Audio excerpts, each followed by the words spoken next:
Well. Oh, shit, that looks terrible. But yeah. I haven't been working on this because it's way too ambitious to 10 minutes before the stream. This is like an 8-hour stream to work on this easily, and that wouldn't even finish it. Like it would not even remotely finish it. So I think just making some small stuff like this before the stream. Want to do anything at all?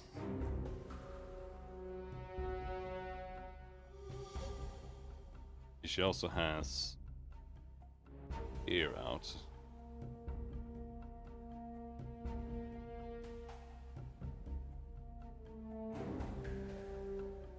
Here we should. Also, this facial shape is terrible.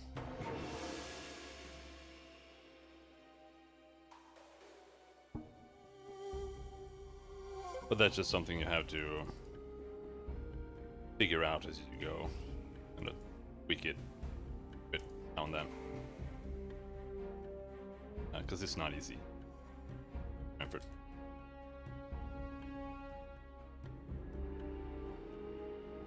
At least for me, the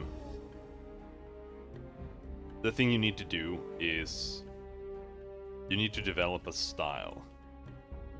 And you kind of have to develop, for pixel art, you kind of have to develop a style for every size.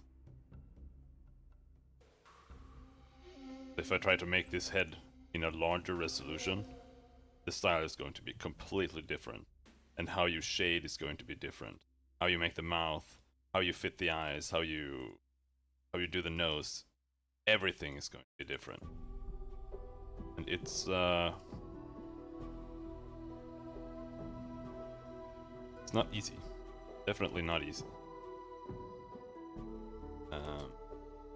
However, I think it's about time we turn the game on and do this. Boop. I suppose. Shut that down.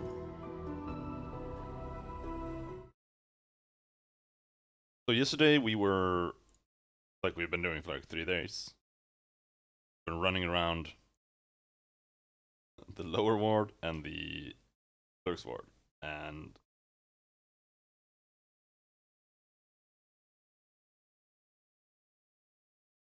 like I still like this game. I like this game. I like the first stretch. And I really like the writing. I like the amount of writing. I like how it's written. I don't necessarily like the story yet because I don't think I really have much of a story. Generally, I don't like even making up my mind about the story before it's over, because the end can ruin the entire story. But here, in the beginning, the game was like, go find Farad. And that's basically it. That's the directions you get. But then you can ask everyone about Farad. Fucking everyone about Farad. And they will point you towards where you need to go. But here, in these 2 districts, it has been the complete opposite. They were like, I need some Styx water to lose my memory, or you can't finish the story. And I'm like, okay. Where can I get it? No, I don't know. Ask every single NPC in town, see if they have even an option to ask about it. No one fucking knows. And then you are supposed to randomly stumble into the museum or the art gallery and randomly ask about the fucking bird statue and get told that that's frozen ice from where the river Styx supposedly ends up. And then you were supposed to randomly find either the drunken wizard or the shop with all the artifacts and buy the mug. and then go back and grab that shit. Like, the entire act is just like that. I want to call it an act. Everything is like that. Just randomly stumbling upon bullshit all the time. And it's kind of like playing Deponia. Like this was how I felt when I was playing Deponia. Like you basically have to play Deponia with a walkthrough, because nothing makes any sense. Every single screen you get to is just pick every item you have in your entire inventory and just click on everything with them until it works. If it doesn't work, well, you move on to the next area and see if you can do the same there. Because there's no logic and there's no pointers and there's nothing. So that part, like, the design of that here has been awful. Like, actually really bad. And like, this is not hand-holding. This is not what... Like, when people refer to hand-holding, I don't even know what the fuck they're talking about. I feel like it is this kind of stuff, where you just have no fucking clue what you're supposed to do. And it's not a good thing. Like, there has to be some... Because if this was like real life or something, you could ask someone. But here, you just can't. So, like, there has to be some hand-holding or some pointers or something. Otherwise, it just makes no sense. So...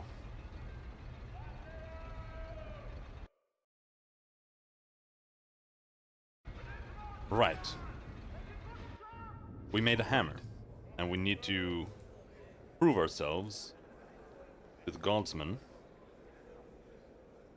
so they can let us in, but I don't want to join them.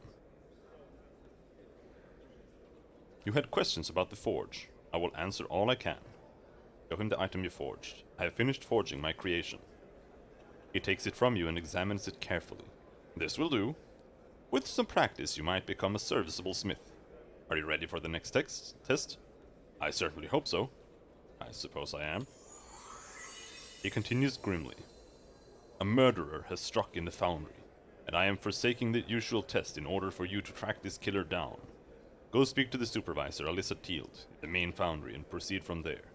When you have completed your investigation, you are ready to name a culprit. Come back to me. Alright. Answer a few questions first. I wanted to talk about the murder investigation. Oh, he doesn't have any info. Alright, let's go to Alyssa first.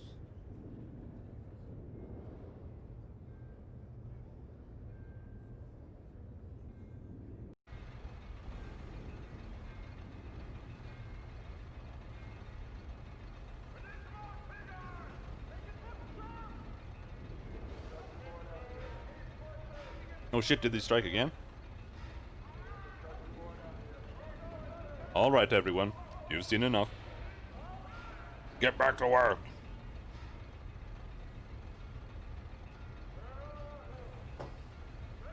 I'm gone.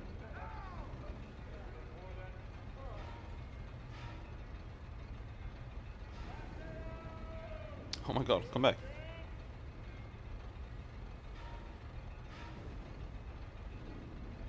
You again. What do you want now? My apologies for my impatience, but we are on a schedule here. Under Keldor's authority, I am investigating the murder that occurred here. What can you tell me about it? You want to know what I saw the night of the murder? Well, I was working late, when I heard the sound of a scuffle. When I came out, I saw a shadowy figure slip out the door into the meeting hall, and I raised the alarm. Do you have any other details? I only know 3 people who had access to the building that night. They were Thilden, Saras, and Bedailin. The 3 of them have dramatically different builds, but in the haze of the foundry, I couldn't see clearly. How do I know you didn't do it? I have an alibi, not to mention that Keldor already ascertained the truth from me. I have nothing to hide. Apparently Thilden, Saros, and Bedailin do though, because they wouldn't go under Keldor's spell. Where can I find? No, I know where to find them. Alright, other questions.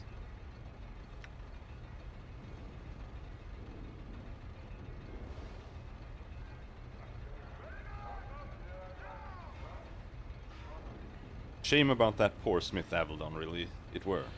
Still, He weren't one to keep himself to the grindstone. He weren't dedicated. It's the way the planes turn, mark my words. Every basher gets his due. Ah, well, what can old Phildon do for you? I'd like to ask you some questions. You want answers? Like what? What were you doing the night of the murder? What was I doing? Why, I was sitting in my room with a nice loaf of bread and jug of wine. Staying in. Didn't go out that night. Didn't see no need. Do you know anyone who can swear otherwise? Do you know anyone who can swear what? No. Never saw the need to make sure of it. One place you might ask, if you're really looking for leads, is Saros. That little thieving knight goes everywhere, what with his father being such a high up here. He always was into new experiences, always practically a sensate. If you ask me, probably wanted to kill someone and see if he could get away with it. Saros, eh? I'll remember that. In the meantime, I had some more questions. You want answers? Like what? That didn't amount to much.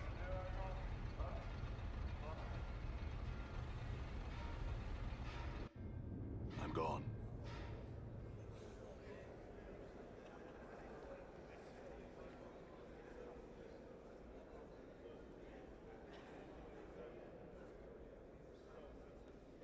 That poor Smith.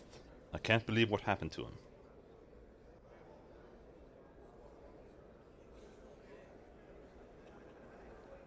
It's pretty awful to be wedged into the gears like that. I had some questions for you. Ask whatever you want.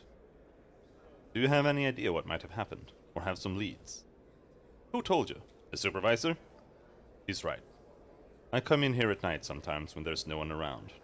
He looks around conspiratorially for a moment and lowers his head toward you. I saw Phildon creeping out of here.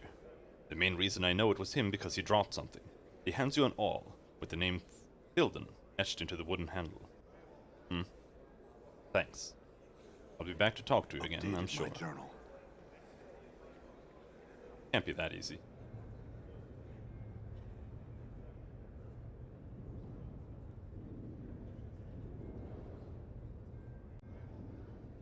Should talk to Sarosa afterwards, after we talk to all of these dudes.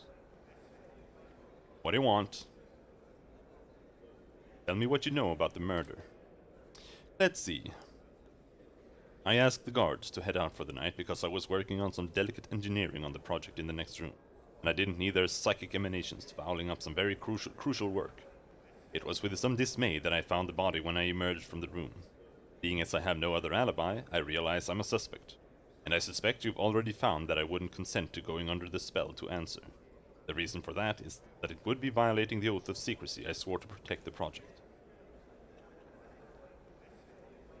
I see. I had some other questions.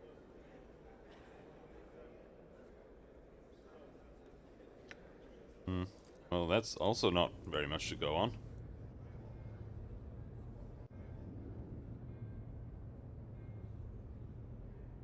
Greetings, wounded man.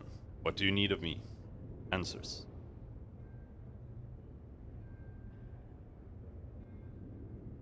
Okay. Done.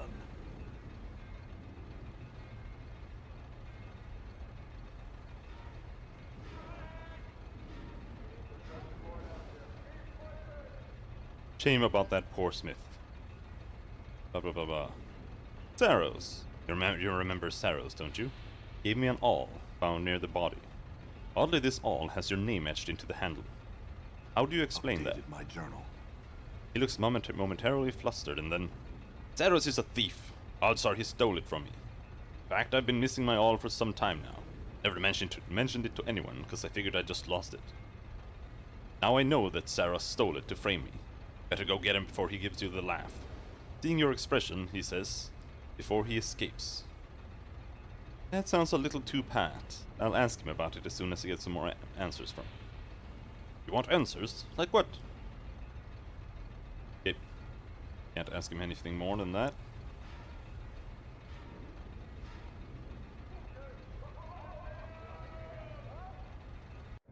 All right.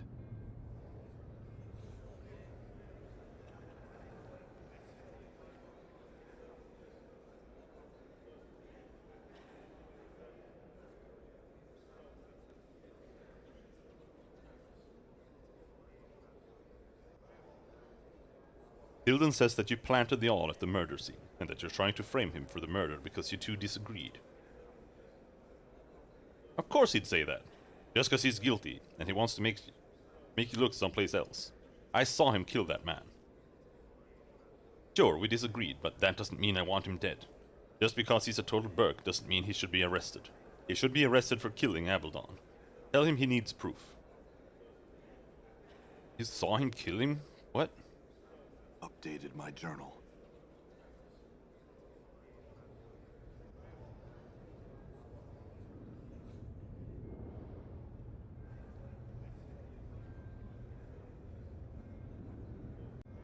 Updated my journal.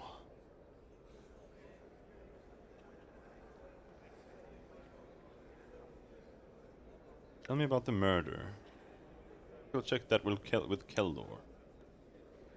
He administered the oath to.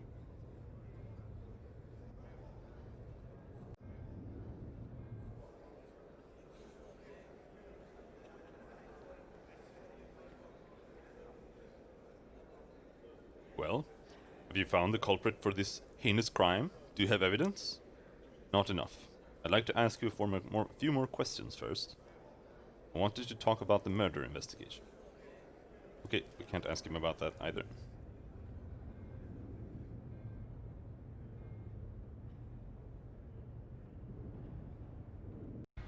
I'm gone. We're just running back and forth here.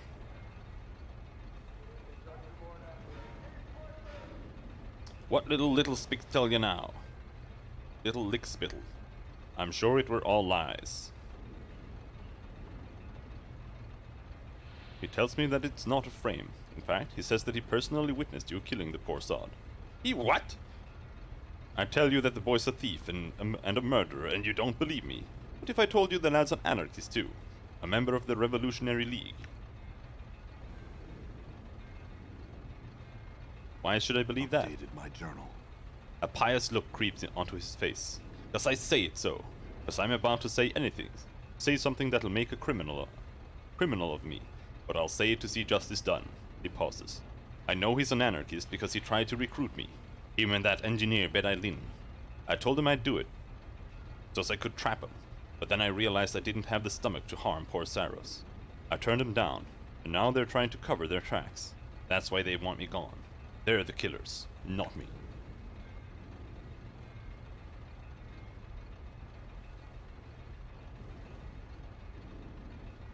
Why shouldn't I have you in prison too? What did he do that was criminal? He literally did nothing.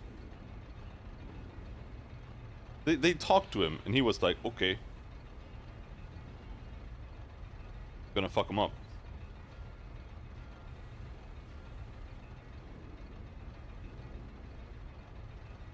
Right, I'll check that right away.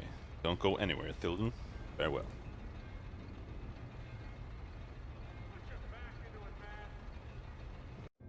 I'm gone. Weird.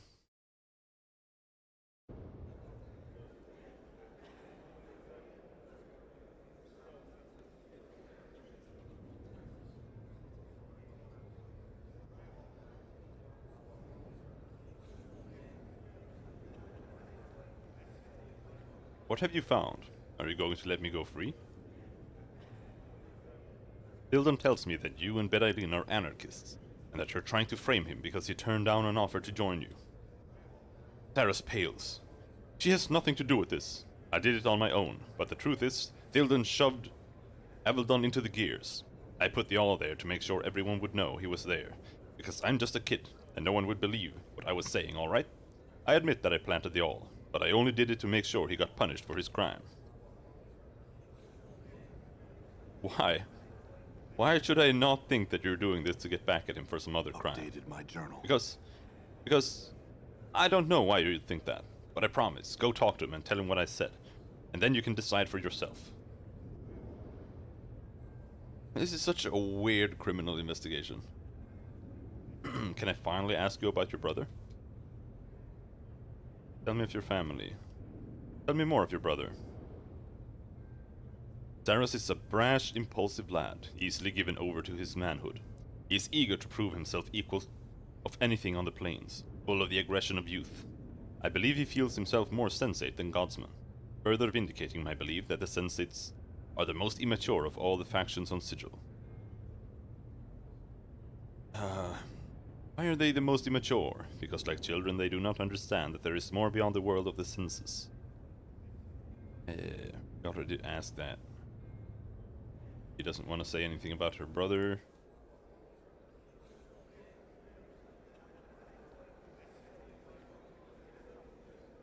Hildon says you're an anarchist, and that you're trying to pin the crime on him. Anger strikes sparks in her eyes, but a look of scorn replaces it so quickly, you're not even sure you read it right. An anarchist? Right. Here's my other leg. Pull that one too. Did you have some real questions, or can I get back to work? What was that flash of anger? He smiles slightly. You don't miss much, do ya? Allow me to put it this way. How would you feel if you were falsely accused? My anger stems from that and nothing more. She seems honest about this. I don't buy that. You'll have to, because you're getting no other answer from me. Turn stiffly away from you. Farewell.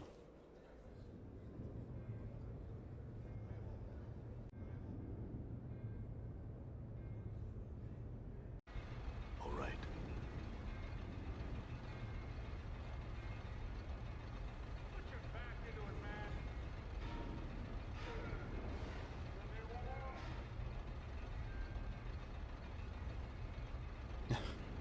He says that he planted the all on the body, but only because he wanted to make sure that you'd be implicated in the death.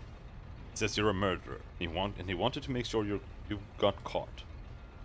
The supervisor's face drains of color. What? He admitted he's an anarchist? Yes.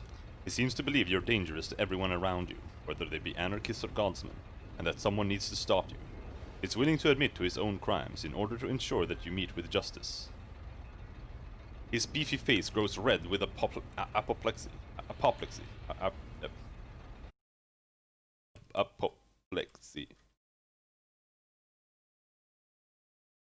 Unconsciousness or incapacity resulting from a cerebral hemorrhage or stroke. Or extreme anger. Apoplexy.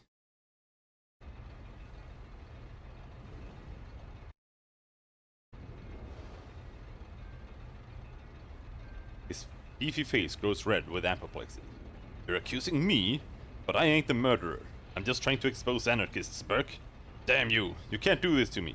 You can't trust anyone who says they saw me do it. You can't say I did it.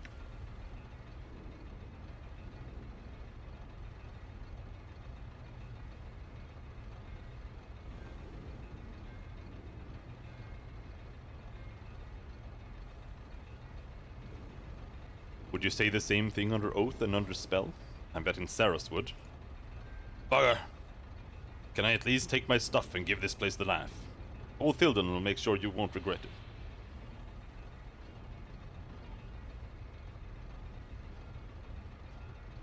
Why won't you go under the spell?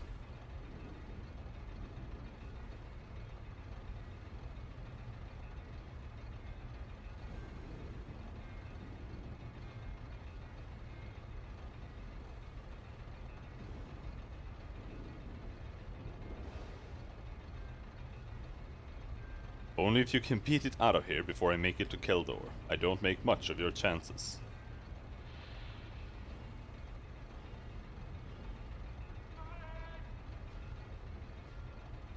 All right.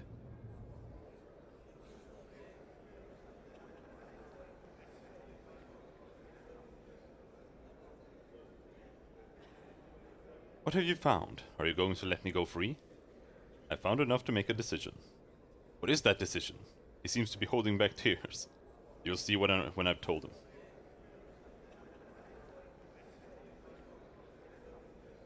Well, have you found a culprit for this heinous crime? Do you have evidence?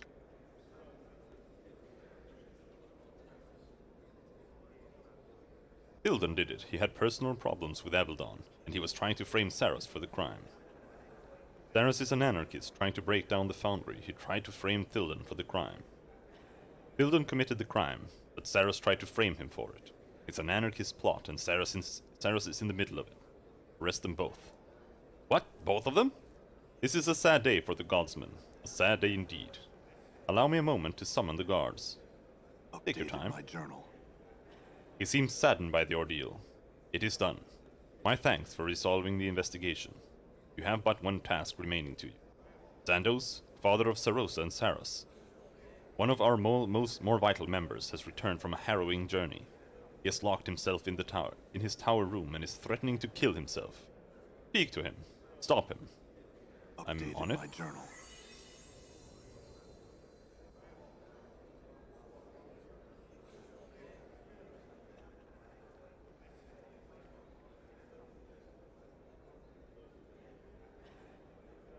The Dream Man is gone. All right. Greetings, sir. Did Keldor send you? Xandos came up here, and he's been raving and muttering behind the door all day. I hope you can do something for him. We'll see about that. Call through the door. Xandos, I need to talk to you. A muffled voice comes out from behind the door. Go away. Are you Xandos? The voice snaps. Who else would I be? These are my rooms. This is my faction. It laughs bitterly. This is where I'm going to die. Well, good luck with it then. No one really cares. Tell me about yourself, Xandos. You want to talk? Is that what you want? How about you listen? The voice pauses and then gathers steam. What's the point of it? That's what I want to know. Why do we do the things we do? What's the thing that keeps us driving, Wait for him to continue. Pride. Pride and ego. We keep telling ourselves that we can be something, that we mean something, that there's a reason we're here, but in the end, it's all just blackness. I've seen that final blackness, and there's no reason to deny it. Yet we keep pushing on out of foolish pride. There's no reason to it. Now that you mention it, you're right.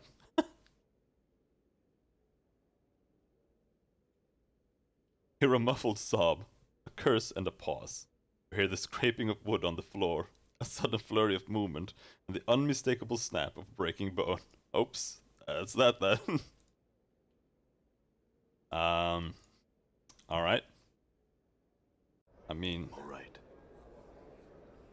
he was right.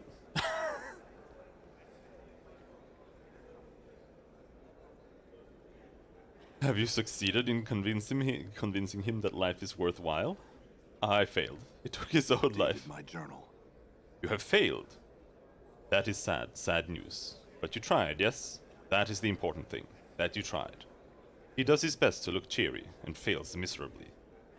Would you care to take the oath now or later? I'll do it later. Answer some questions for me. I'd like to see the secret project if I could. But I don't want to be a guardsman!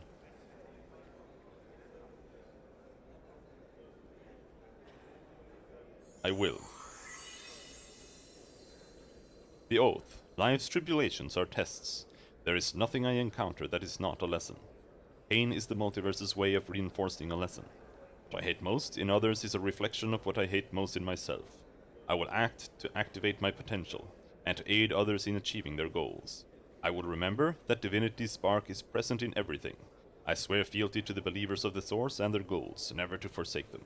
You swear the oath, and Keldor smiles. Welcome to the Godsman, lad. Do you need anything from me now?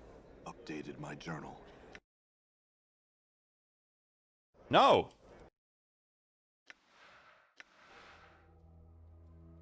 I'll kill you all if I have to. Wait.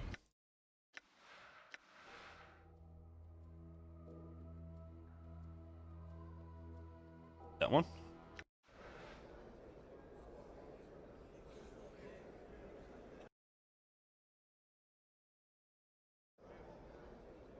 All right. Let me into the fucking room!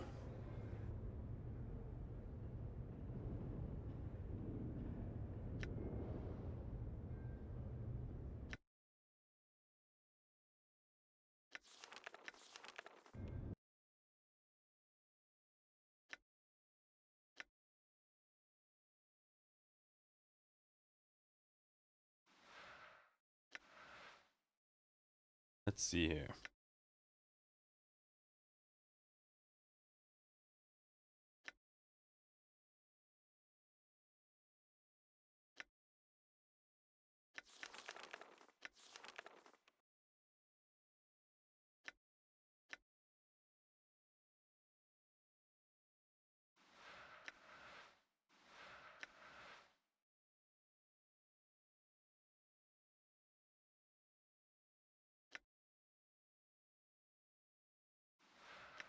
Ilden's All.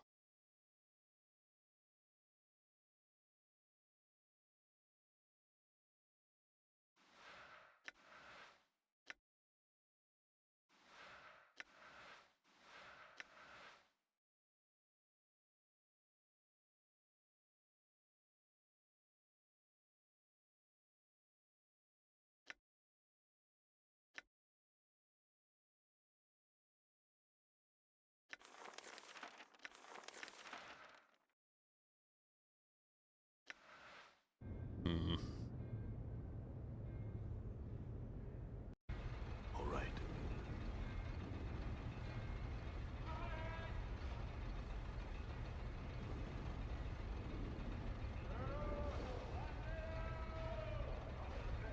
What's behind those guarded doors? I'm afraid that's a secret, sir, even from our valued faction members. Unless you're involved in the project itself, or unless you receive authorization from one of the higher-ups, we can't allow you in. Fine. Where can I find the high-ups? Either Sandos or Keldor should be able to aid you in this matter. Keldor's in the main meeting hall, just through the door on the right side of the main foundry. Sandos can usually be found in the rooms at the rear of the hall. Thanks. How do I find the clerk's office? Need an office with a... to find an...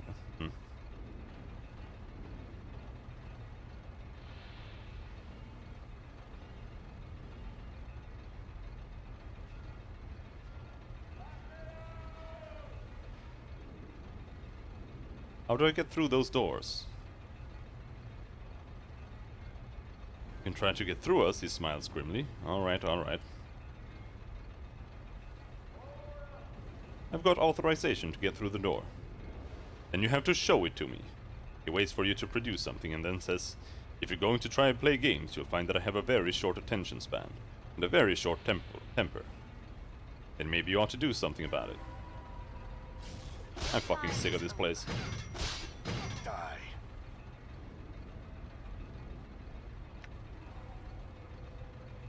The others didn't feel like joining in.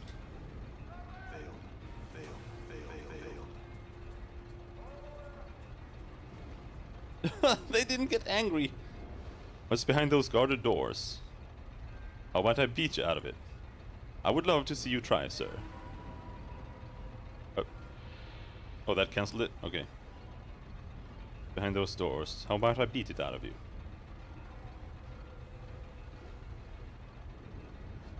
You're not gonna become actually aggro?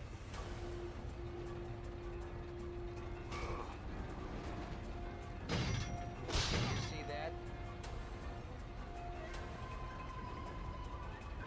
Done.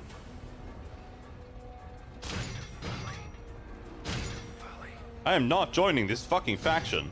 See that? But I bet $10 you're not gonna actually get a key from this. How does none of them have a key? That makes no sense. Come here, you fucking cocksuckers.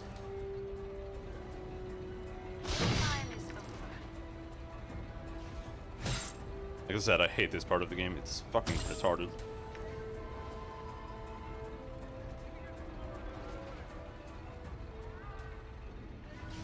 I haven't had this much fun since the last time.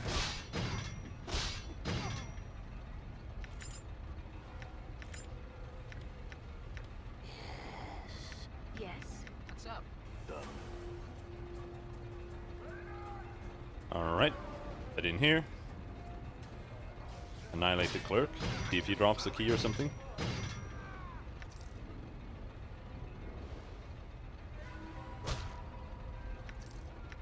We have a receipt.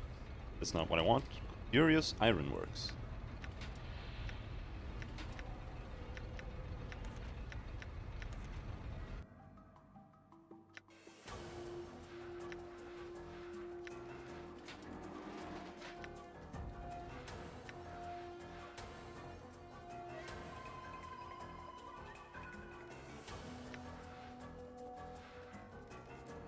You have no idea what to do with it right now, but it must be important if you left it behind for yourself. Oh, okay, so we left something here. Interesting. All right. Still no key, though.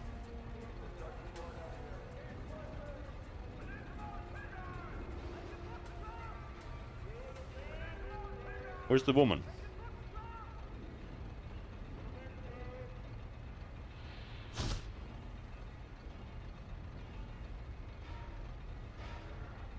Yeah.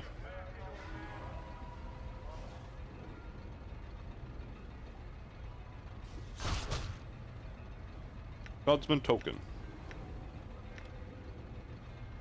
Can we open it with that? Yeah. I'm gone.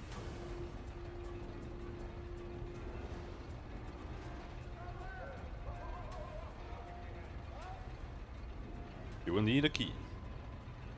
Alright. We just need to slaughter the entire boundary. Easy enough.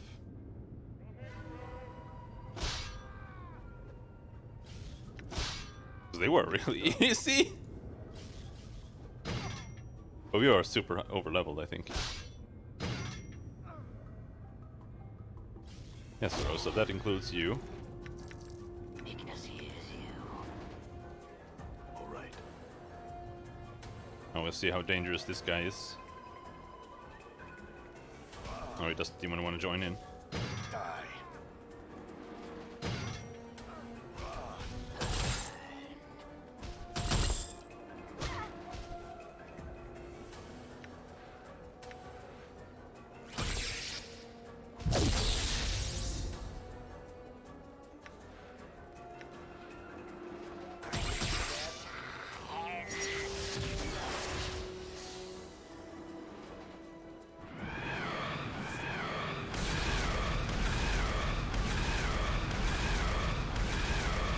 AoE spells in this game are fucking awful.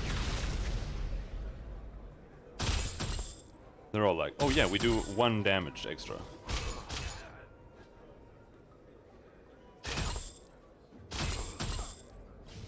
He doesn't give a shit. Time is over. I haven't had this much fun Time since, is over. I kind of need more strength. Damn. Like now that we don't have what's her face anymore.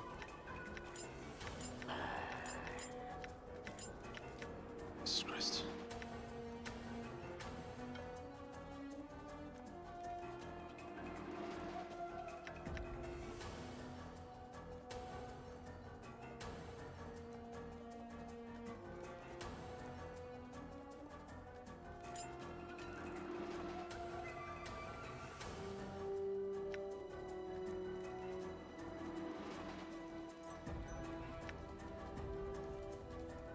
Don't I have the... Yeah, there's the needle. Jesus Christ. Stack it. Finger.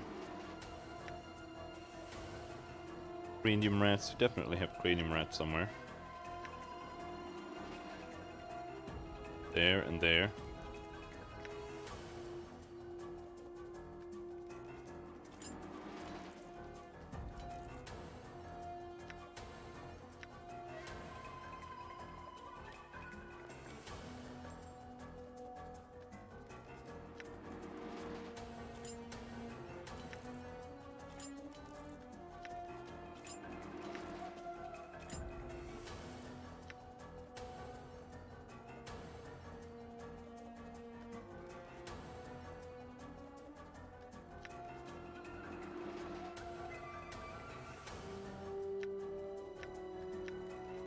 We have cheese anywhere else?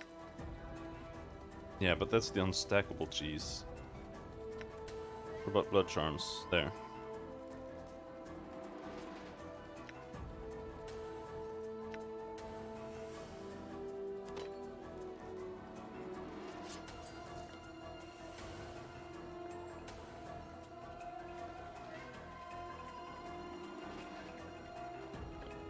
Long leather apron, forge hammer. Children's all. Tomb Plants we can also drop.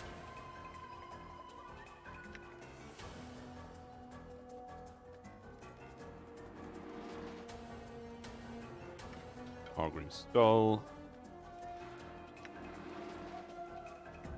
Pestall Room Key.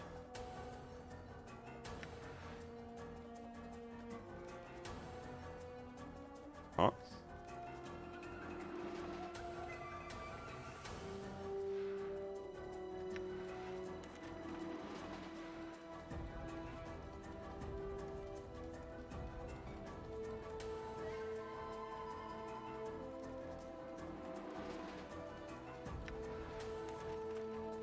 Drop that.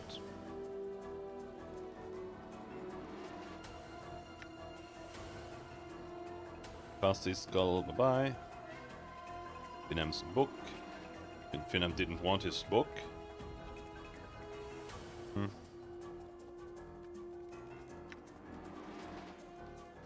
Tenement key.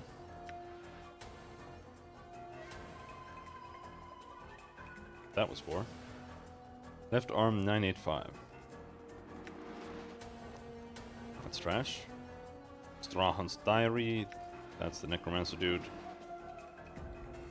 Nothing to do with anything.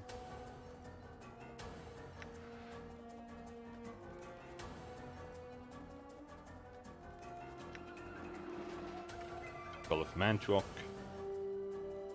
Tenement storeroom key. Dinar's Legacy, Mortuary Sanctum key.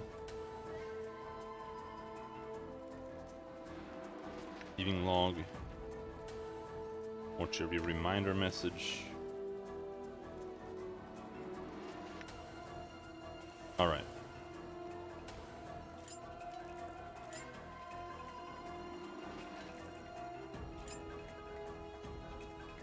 That should take care of the inventory stuff for a while. At least. Until I've looted like 3 rings.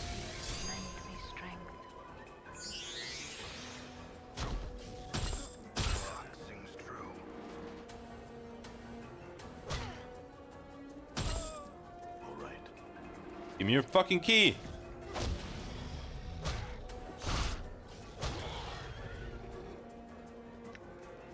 Nothing? No key?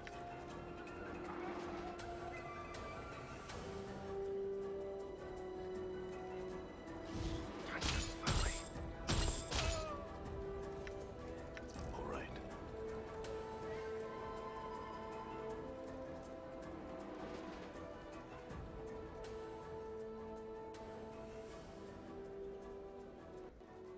All right.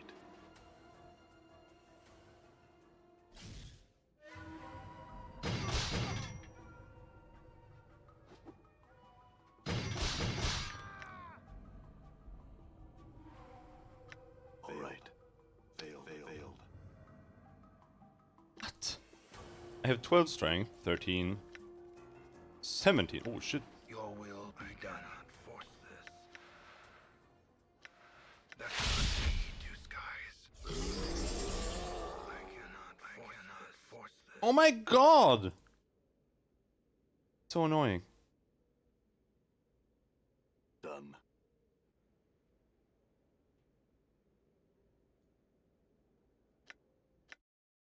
He's got 20 strength, he can't do that.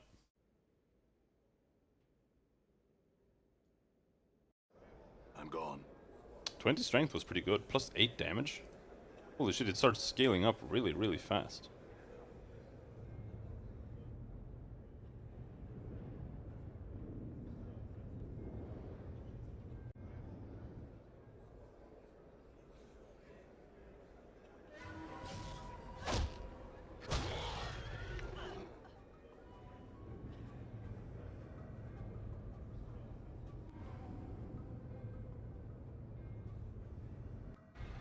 Done.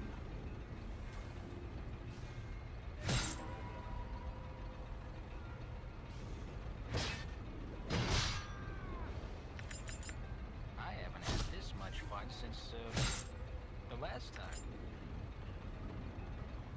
The guards respawn. What time is it?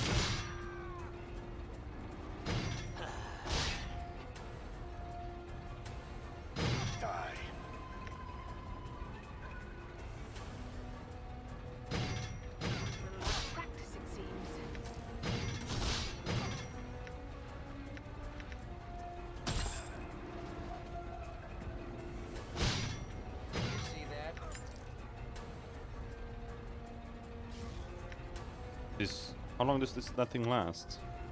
I shall serve.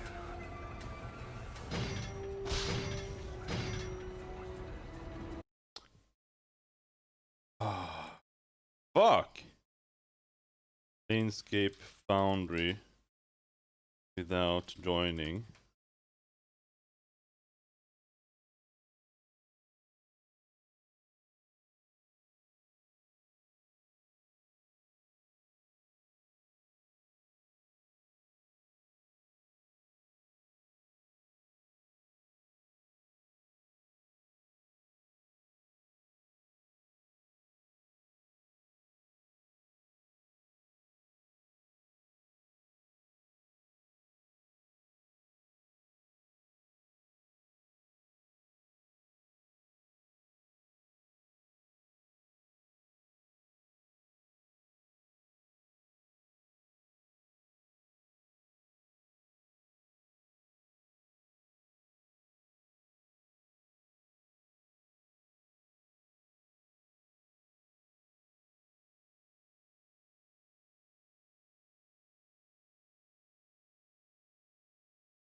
Fuck!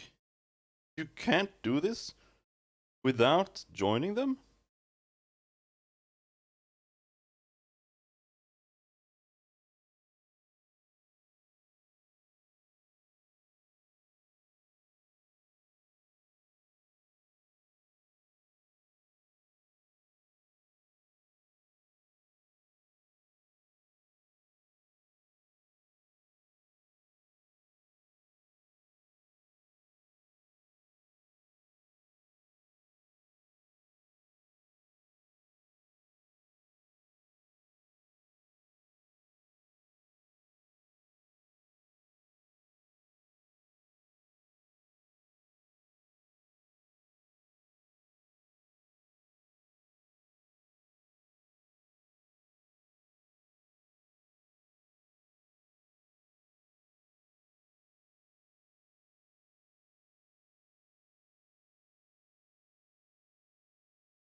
We Travel's Maze. Completely lost now and don't know what to do. I have the bloodied handkerchief and Daenerys' legacy, from what I googled. I have to get a receipt from her father to get into the foundry. But I need to get a certain item from my room.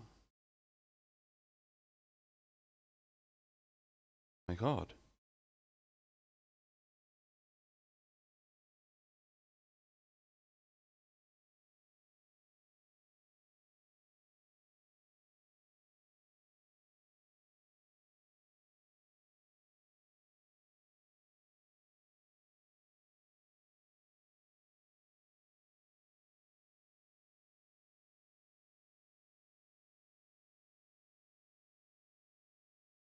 Okay, let's Google this instead. Factionless Planescape.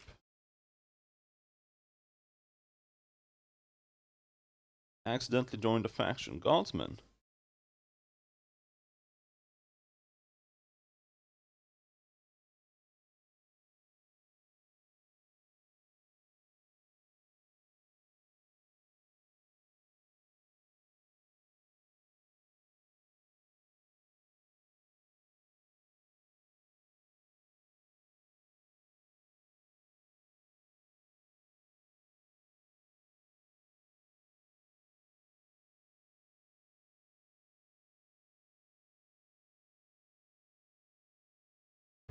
Holy shit, this is so fucking annoying.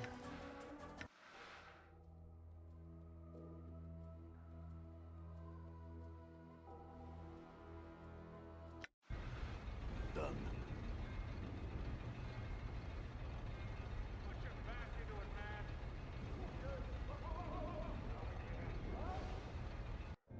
All right.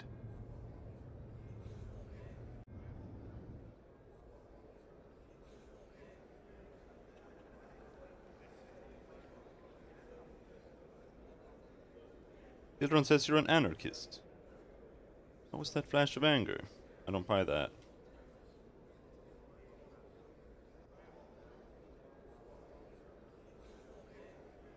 Who are you? How do you even get her to...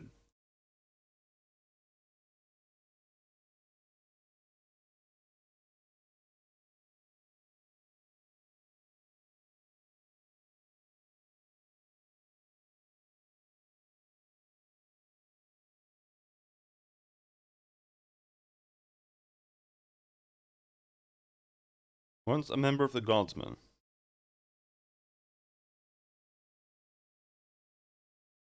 You actually can't get past this part without becoming a Godsman.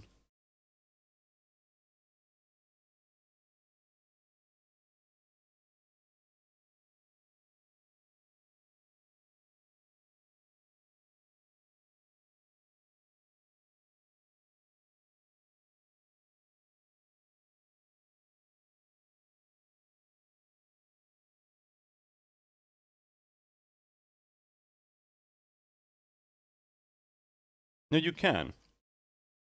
But the only way is to steal. And we can't do that because we don't have Anna anymore. And she's permanently hostile, so we can't go and grab her. So the only thing I can do is become a thief, which would be pointless because we would be like level 1. I couldn't lockpick it anyway. Alright. I can think of maybe one more solution. Let's go see if we can do that. It's retarded, but Alright. I'm not joining a faction if I can help it.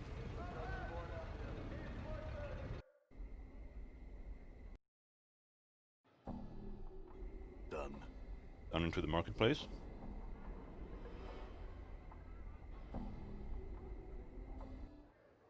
Done.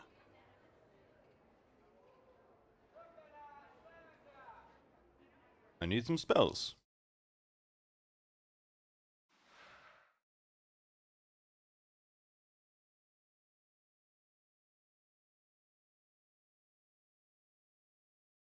It doesn't affect barred gates and the like. Oh no, it should work. Should work. That's level 2. Yeah, put it on him. Full of strength.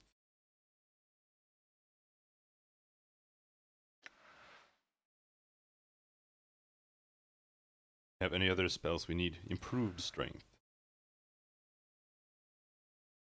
1d8 plus 4. That's pretty damn good. How long does it last? 5 seconds per level. Remove curse.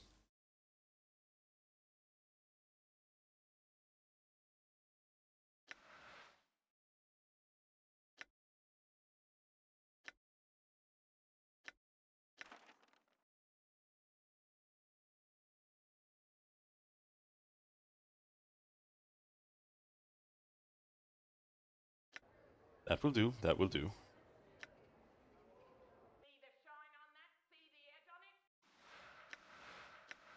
Oh. I was afraid we were gonna fail that. There, now we have 2 knock spells. Mine. Done. Now we need to go and rest.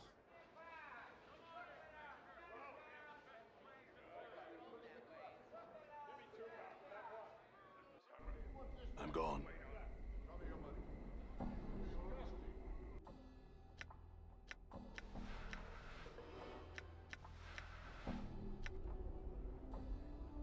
Now there we go. Now let's go see if this works or not. Knock has a tendency, from my experience, to not ever work where you want it to work. I'm gone.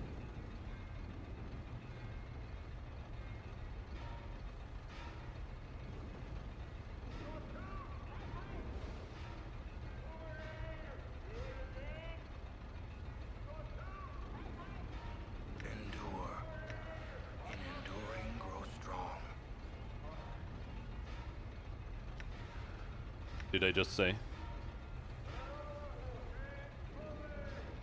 We're just a cast on the ground here.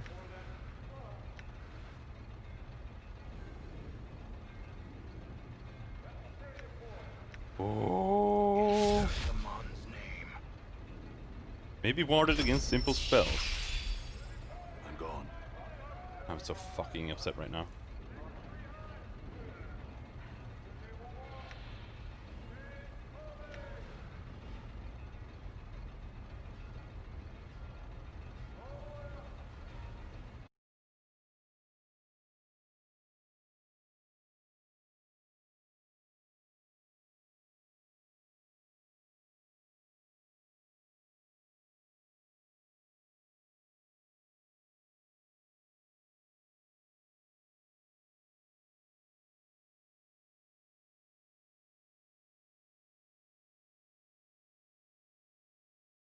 After you join the Godsman, is there nobody who has ever thought, I don't want to join the Godsman?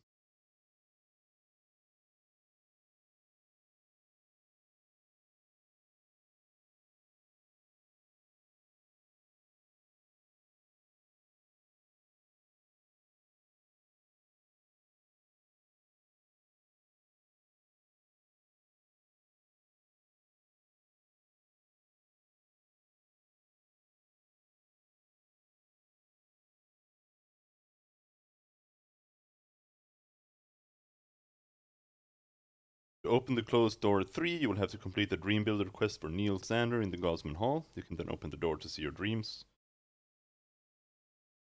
2. The entrance to the armory is at 2. To open the door, you need to speak to the guards and show them a token.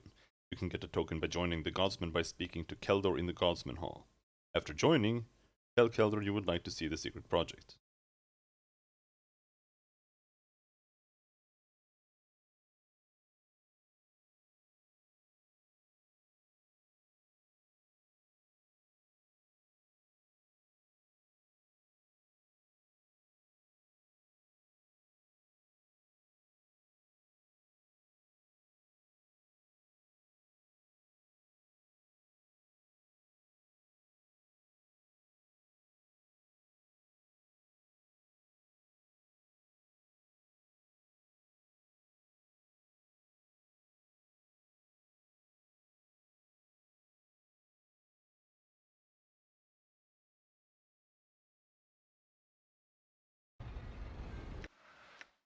Holy shit.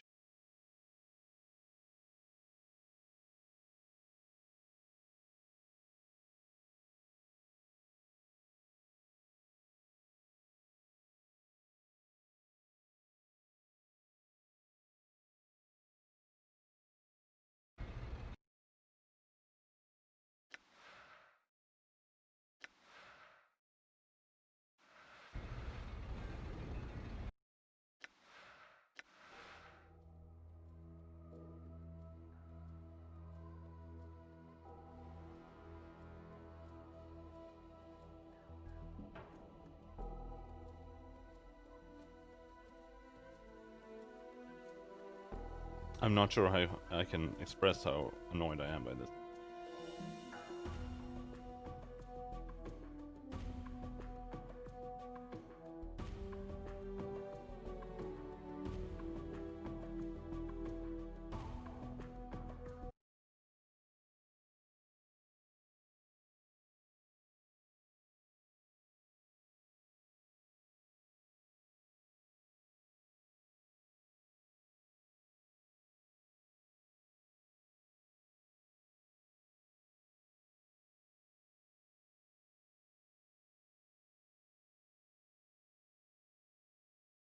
Planescape, Anna, hostile bug.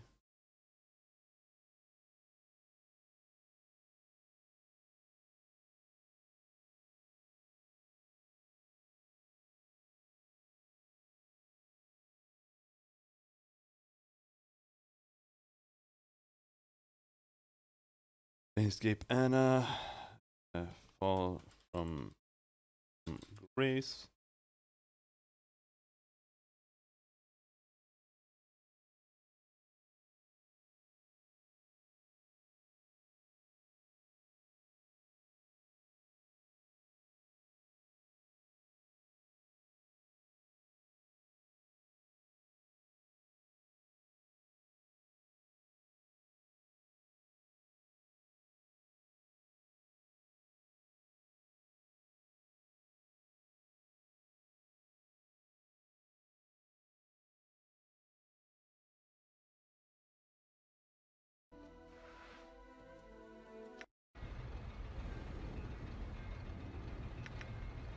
Alright.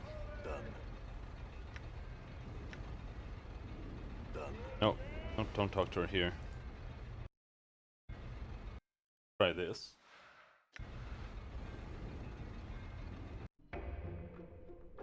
All right. Done.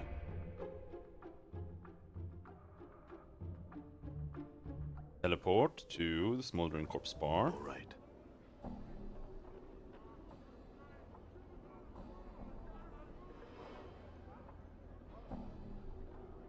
You see, this is the problem.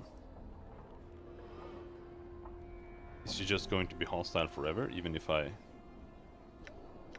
Yes.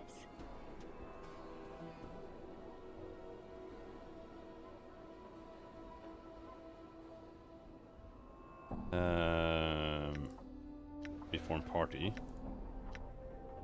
Very well. I shall remain here until you return. I'm gone. Okay. We're still aggro. She is bugged! Like, she is bugged!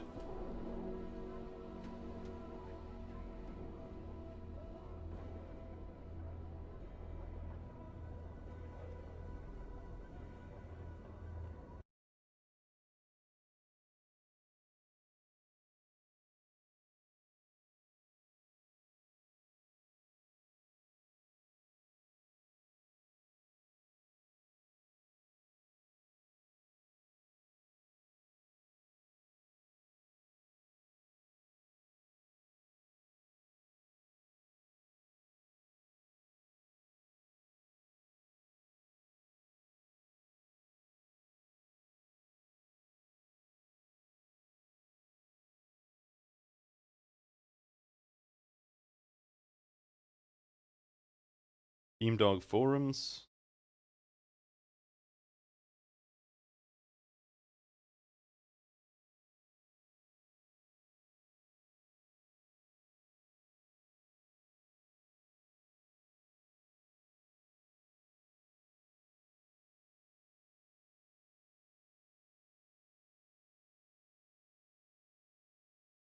Owning cheat weapons, kill any creature.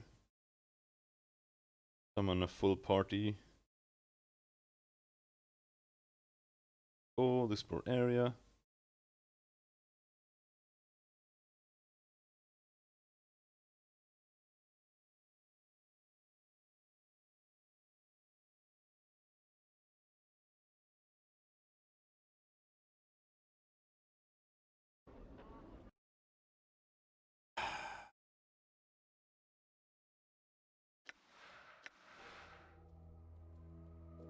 How far back is this?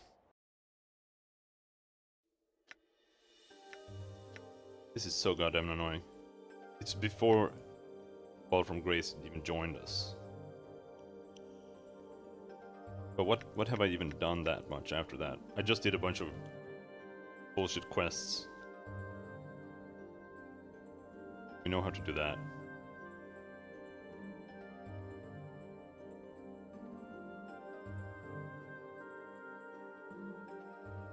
But none of these things we did matter. Alright. All right.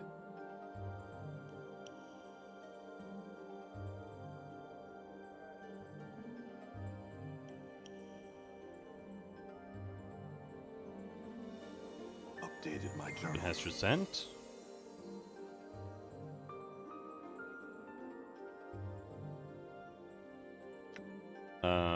Let's see here. Where was... Saved in the foundry. But after doing what?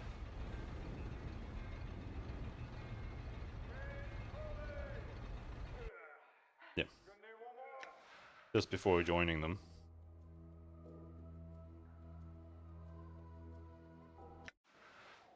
So retarded. I'm so upset. I'm gone.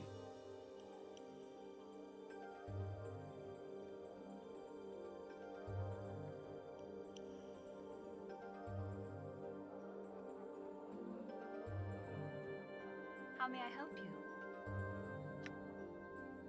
spoke to 9 students. 10th student is me. Better just go search for experience. Oh, Mistress High and Mighty will be joining us. What do we need her for? You couldn't possibly understand. I wish she would fall from great height. I might even bump her off myself. I'm gone. Let's see if we can solve this for Anna. Aye, what do you want now? Are you alright? Anna just glares at you. I wanted to ask you some questions. Why don't you ask the stuck-up us your questions then? Anna's eyes narrow to slits. Why are we even traveling with her? We don't need her, we don't.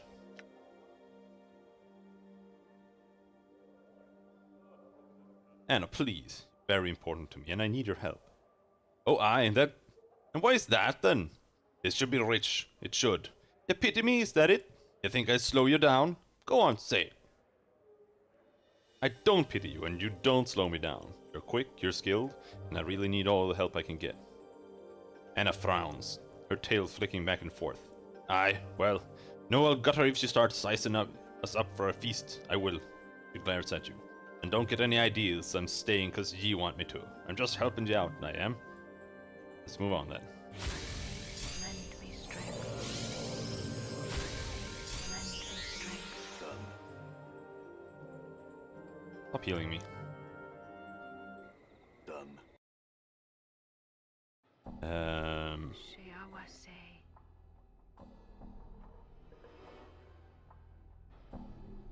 Need to go to Art and Curio Galleria. I'm gone.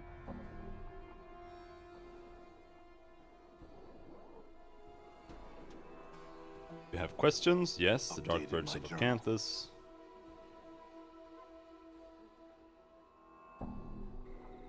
There. Shiawase. Are you talking Japanese? Kinda sounds like she's talking Japanese. Done. Civic Fest Hall.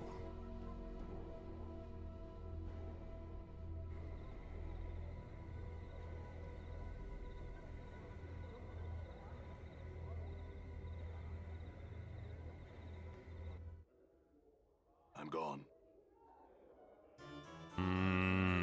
This way.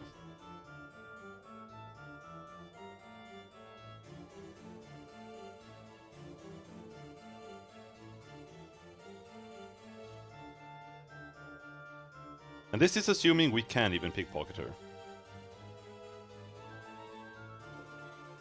And even that we get the thing when we pickpocket her. Pick these eyes. Updated my journal. Thanks, dude. There's something I actually want to check. All right. You got a key. Unfulfilled desire. Oh? This woman before you is incredibly attractive. There's some intangible aura about her that makes you want to speak with her. As you step up to her, she glances at you coyly. Then she gives a knowing smile. Greetings. You want something, yes? She hisses the yes, drawing it out slowly, sensually from between her teeth. I can help. Name your desire and I shall provide it. I love the fest hall. The woman ignores Mort, her eyes locked with yours. She smiles, awaiting your response. I want weapons of power. I want my memories returned. All of them. She smiles. Much may be forgotten in a lifetime, and much more. In several lifetimes. I can help you. She studies your face closely. Explain to me the ways in which you want these memories. Speak to me your cravings, and I shall speak to you of the price. Describe the way in which you want your memories back. As you speak, her smile fades, and she leans forward attentively, her eyes ravaging your features as you speak. Her presence compels you to speak more than you normally would, and after a few moments her eyes flutter closed as she gives a sharp intake of breath. Suddenly, the desire for your memories begins to wane. Your want slowly drains out of you, leaving only a cold emptiness in its wake. She opens her eyes again as you stop speaking. What is wrong, traveler? You no longer want your memories returned to you? No. I mean, yes. What have you done? She seems perplexed. Whatever do you mean? Despite her innocent demeanor, we're certain something unnatural has occurred. She has somehow siphoned off some part of your desire, stolen it away for some ghastly collection of wants, or perhaps to feed upon. Had you finished speaking of your desire, you're certain it would have been lost forever to you. Come now. Is there something else you want then? Tell me of it. I'd best not. Farewell, unfulfilled desire. Fuck?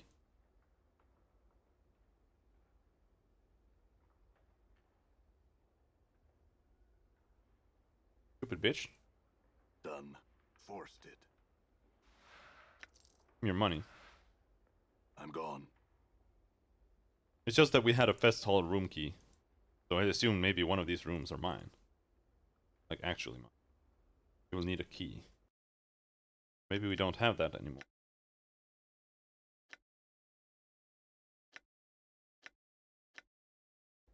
Oh.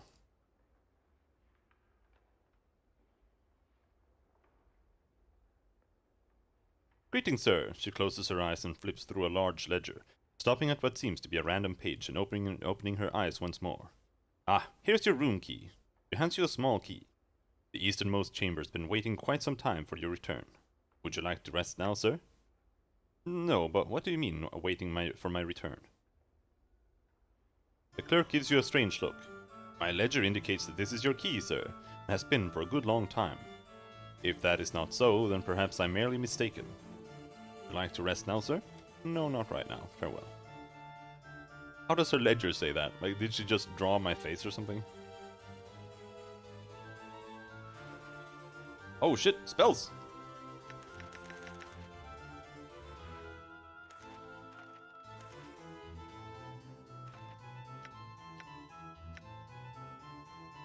Alright. We did drop some things before. Let's do that again. Small red key. From the starved dog sentry in the main hall of the Tenement of Thugs. Algrim's head, a red skull.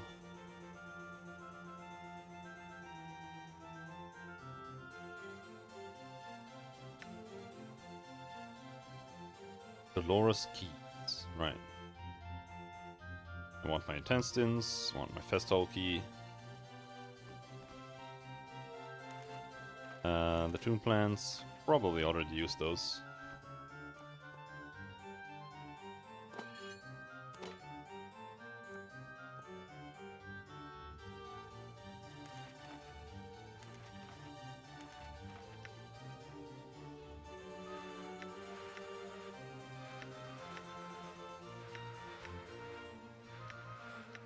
Wait, what?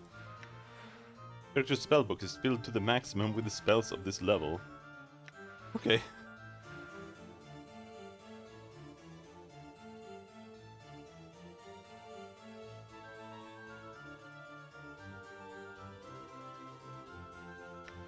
Let's just sleep. Leaving log page, mortuary reminder. Nara's legacy.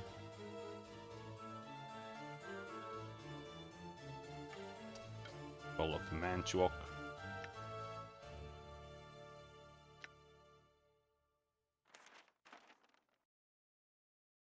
Dustman request. Very task list.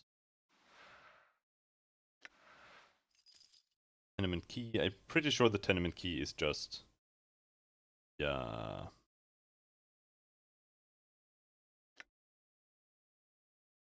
the house with a painted door. Ron's diary.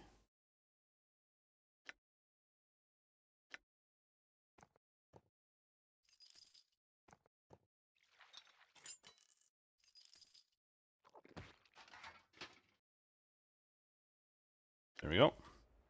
I'm gone. These for now.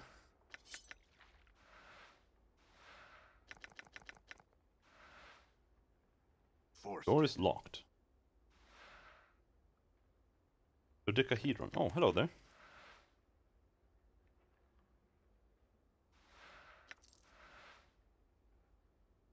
can see a small enclosed patio through these glass doors. What's up? Ignis will one day. I mean, if we wanted to, we could do this. Just to be perfectly safe.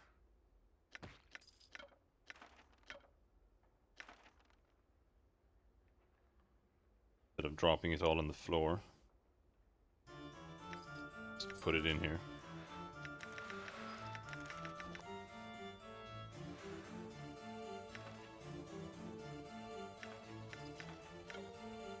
That way it won't despawn. You can come back here at any time and grab it. Done.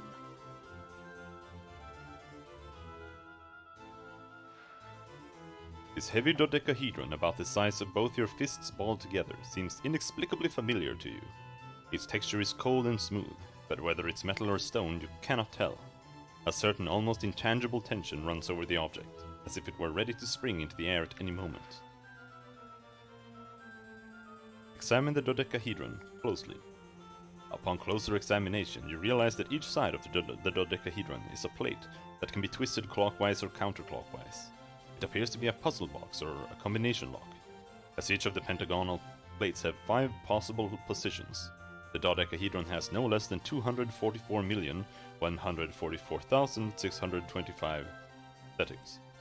It would take every second of the next 77 odd years to hit all the combinations, but then you might just get lucky and stumble onto a solution in minutes. Fiddle with it a bit. As you methodically twist the cold grey facets of the dodecahedron, a strange sensation forms at the base of your skull. Your hands seem to move at their own accord, turning the object and spinning its facets with mechanical precision. You've done this before. You knew the combinations once, and you also become aware that there's a certain danger within the object, whether it's from simple traps or something less mundane, though you cannot recall. Keep working at the dodecahedron. In moments, you have what might be the first 4 sides locked into their proper places. As you begin to twist the 5th side of the dodecahedron, you recall a cunning blade trap that would snap out to lash at a meddler's hands, slashing their wrists and severing fingers. You avoid the trap with a proper number of rotations, certain that you've made progress in the unraveling of the object's secrets. Keep working at the dodecahedron. After avoiding the dodecahedron's springing blades, you slowly puzzle out the next series of facet positions. As you start to turn the 9th side of the dodecahedron, you suddenly remember a second trap, jets of toxic gas that would form a billowing cloud of lethal corrosive vapor around the curious meddler. You circumvent the trap with the correct amount of twists, positive that you've nearly unlocked the dodecahedron. Keep working at the dodecahedron. You circumvent the dodecahedron's poisonous gas trap and begin your work on the final facet position.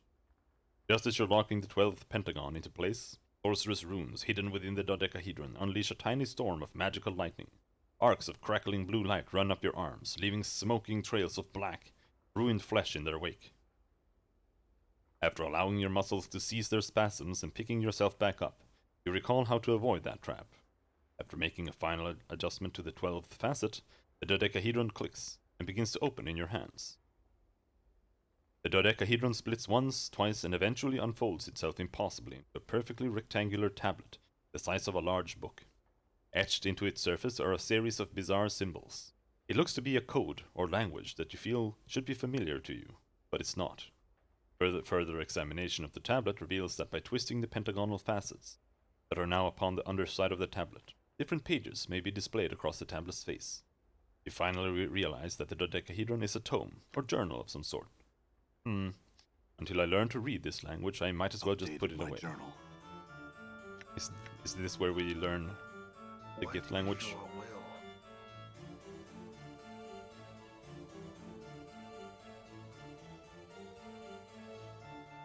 I guess we haven't talked to that other Gith at this point. But are you a Gith Sarai, one of the people? Are the Gith Sarai? I had some other questions about the Gith Sarai. Seem to place a special... blah blah blah. What if a man does not know himself? You know yourself. Know yourself. Tell me. I had other questions. What is that blade you have? Brach. People. Say the gifts that I shape this. What rank does the blade signify? 30 Blade made of again. Shape it with their thoughts. What rank does the blade signify? I had some other questions. Wanted to ask you about your travels. What can you tell me of Sigil?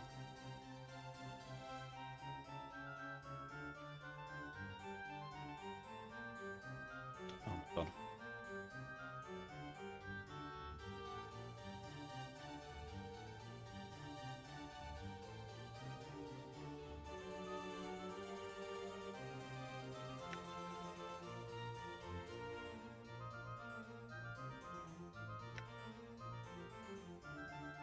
Okay, the city is not flawed.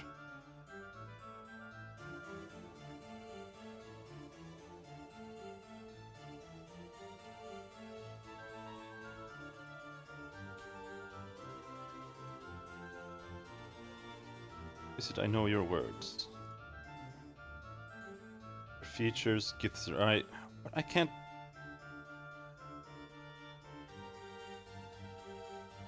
I would know your people as they are now. Wait, see what happens.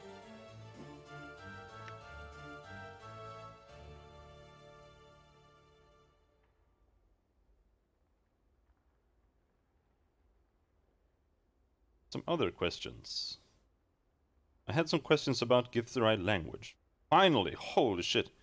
Can you teach me the ways in which your people speak? Know that the speech of the people has its foundation in Updated history. my journal.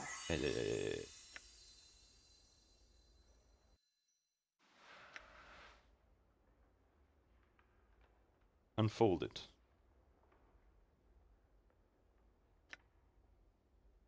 Until I learn to read this language, I might as well just put it away. Okay, so it's not the I'm gift. gone. See, I see.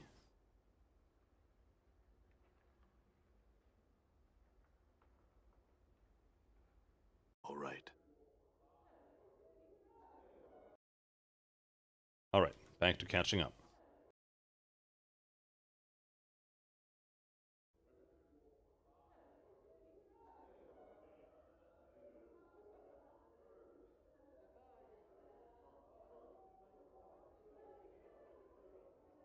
This guy have his head? Yep. We're not that far behind. I think we mainly just missed a bunch of stupid stuff in the beginning.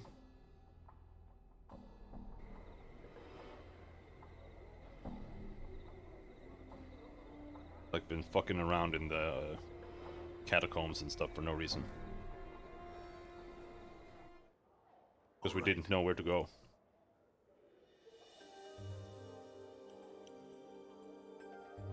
Updated my journal. My reward? Had some questions.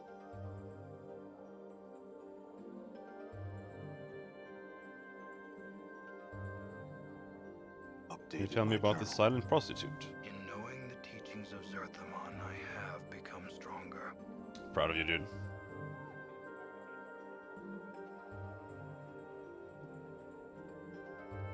Are you silent because of a broken heart? Is your Updated voice my stolen? journal. Nods vigorously. I'll try to find a way to return your voice for a price. The deal Updated then. my journal. Got this fiend's tongue for you. Yikes! Updated Start my swearing. journal. Updated Why are these my Davis journal. tears? You're welcome. Now about my reward. I'm happy to help, but the Davis tear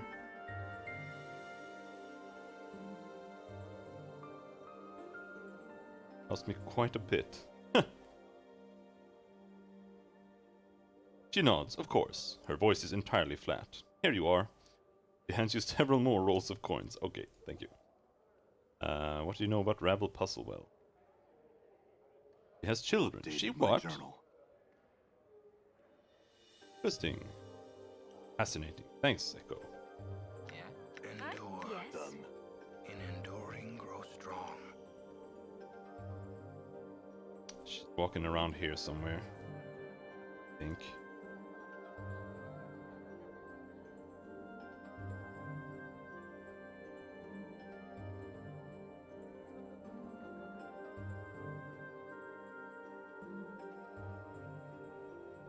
Oh my god.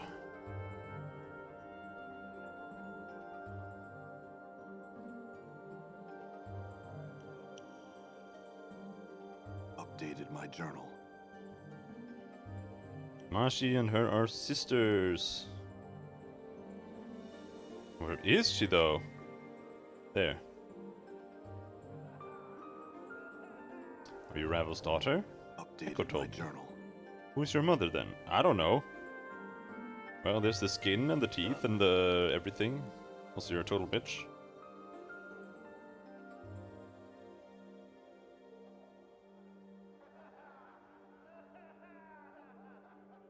I heard you and Kisai are half-sisters. Is that true? I was hoping if you could help me Updated find my out journal. if Kisai is really daughter.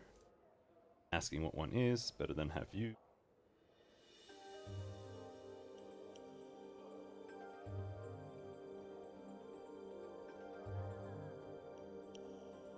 Oh, there she is. I had some questions. I talked to Kimashi, Ravel's your sister. Updated my journal. Ask your daddy. Train your ears. Keep listening. Listening. Listening. Lean back, pretend you heard nothing. Tell me what you know of her. Go on. On. On. On. On. Need you to give me a piece of yourself. Portal to the key, blah blah blah. Your blood, most likely. Updated my journal. The handkerchief was like in here? Not in here. No, there it is.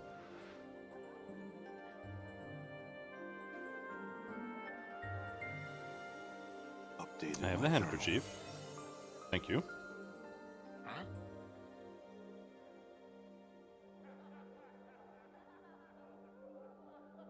And now I believe that is everything in here. We have the portal key. Done.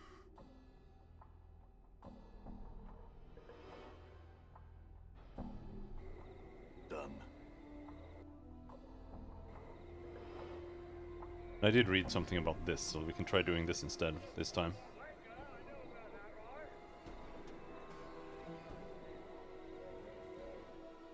All right.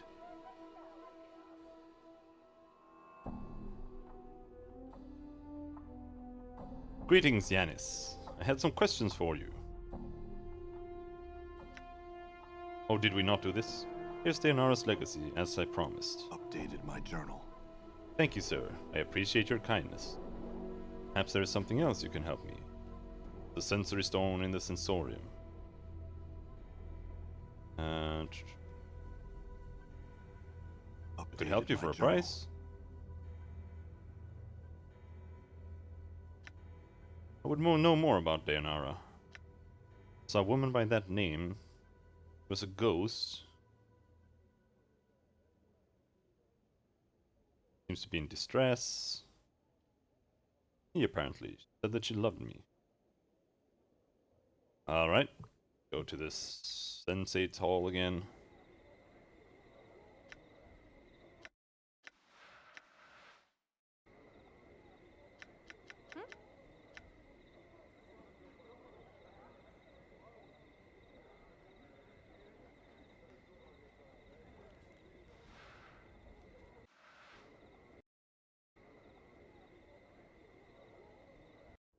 I'm gone.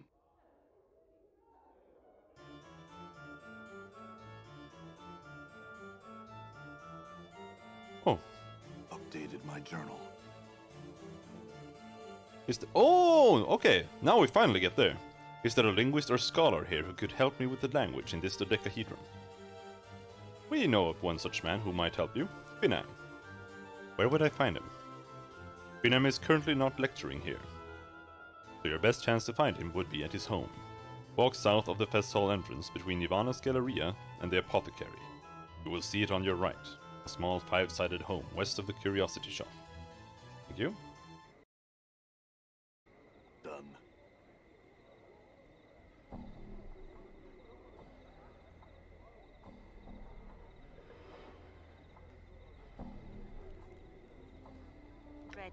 You level up soon? No. I'm here. I might have to go down into the under sigil again and do some leveling. Because I don't know if we have enough pickpocket to manage. What is it you wish of me this time? I would have you know that I am a scholar and a linguist, sir. While I shall happily entertain any questions regarding my field of study, language and the like, I can be of no help to you in other matters. Unfold the dodecahedron to a page with writing on it, and ask if you can translate it. He takes the unfolded dodecahedron in his hands and examines it closely. This language is a long dead one, known to virtually no one. I believe my father, a linguist like myself, knew this language, and may well have been the only man in Sigil at the time that could understand it. I recognize it from his notes, but I cannot translate it. Have those notes still? Bingham shakes his head. They'll be of no use to you if you're looking to translate anything. The few actual books he had pertain to that language disappeared around the time of his murder, I believe. Your father was murdered?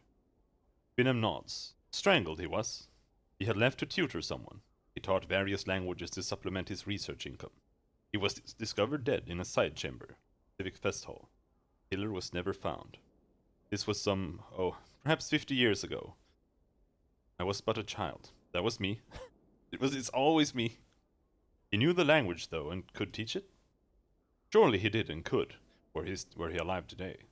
My father was said to be a great teacher. Bingham sighs sadly. I've his skill with language, but not his patience for others, sadly. Is he interred at the mortuary? Updated my journal. Why, no. His ashes are kept here. He points to a bronze urn sitting atop a cabinet, beside a bouquet of purple flowers. Why? A wry smile crosses Binham's lips. A necroscope, are you? Speak with the dead? He suddenly frowns. I have no wish to speak of these things any longer. You'll have to excuse me, sir. Farewell.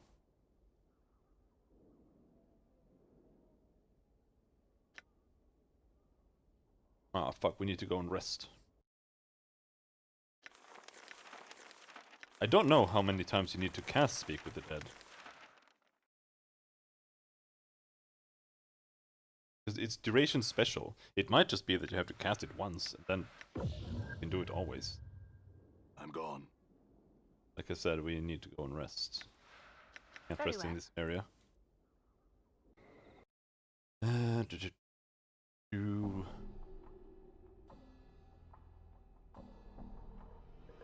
We actually need to go back to the Civic Fest Hall, I think. The rest. Done.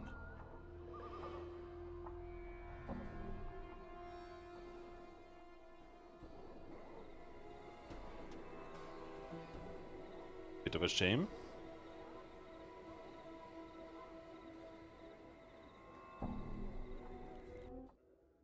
Done.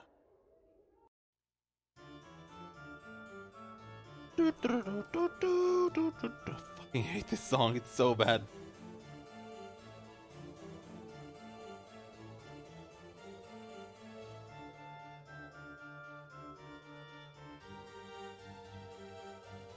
I'm gone.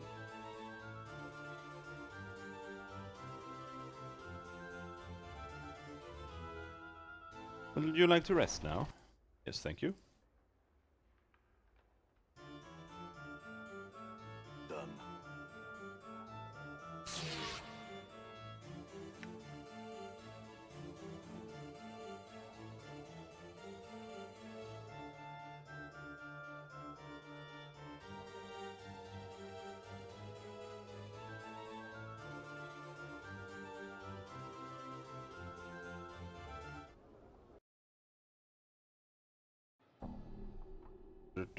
That's where we're going. Of course, it's always on the other side of the map.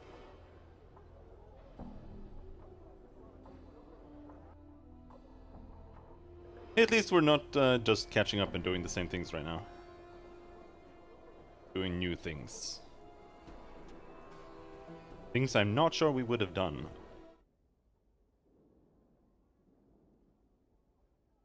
Bingham glances your way, frowning. No, nothing. All right. No, we haven't cast the spell yet.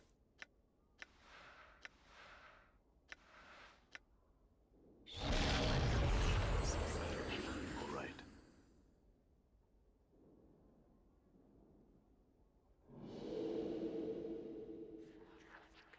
There we go.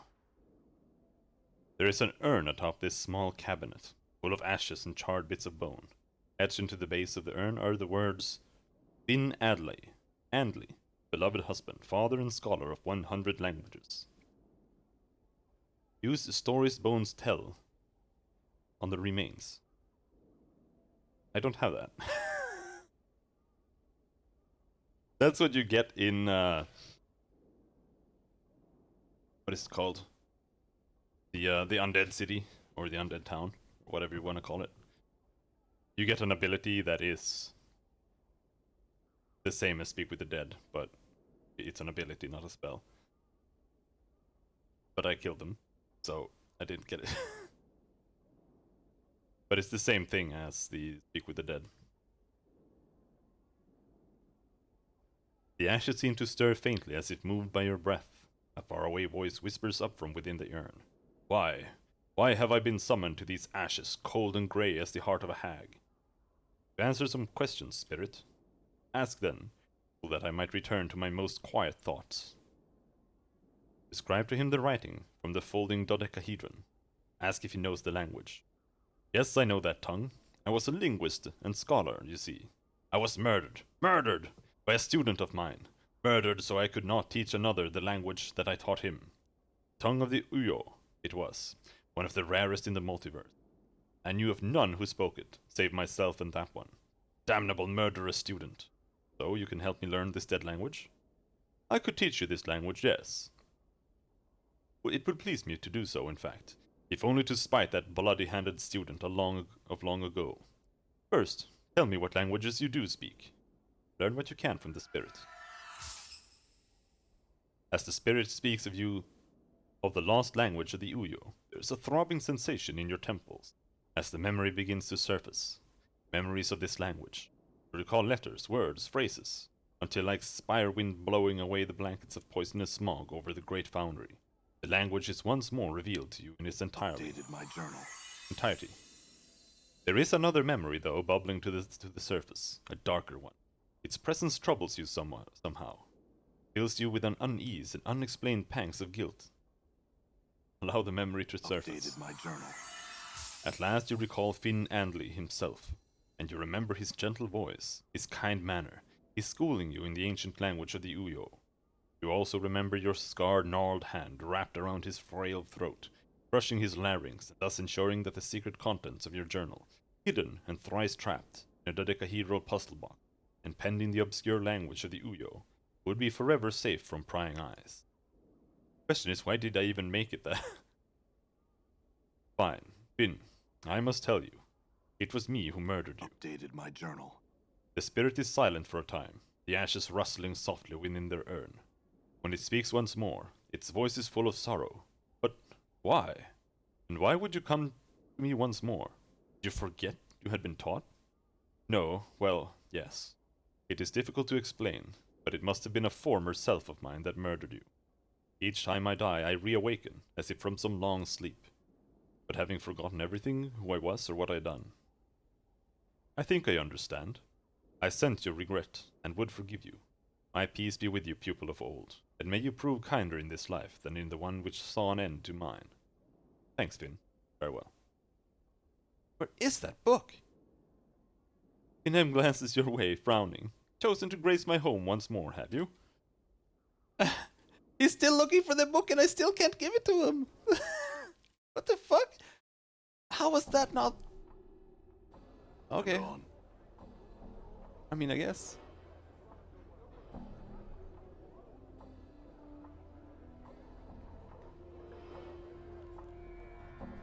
I'm gone.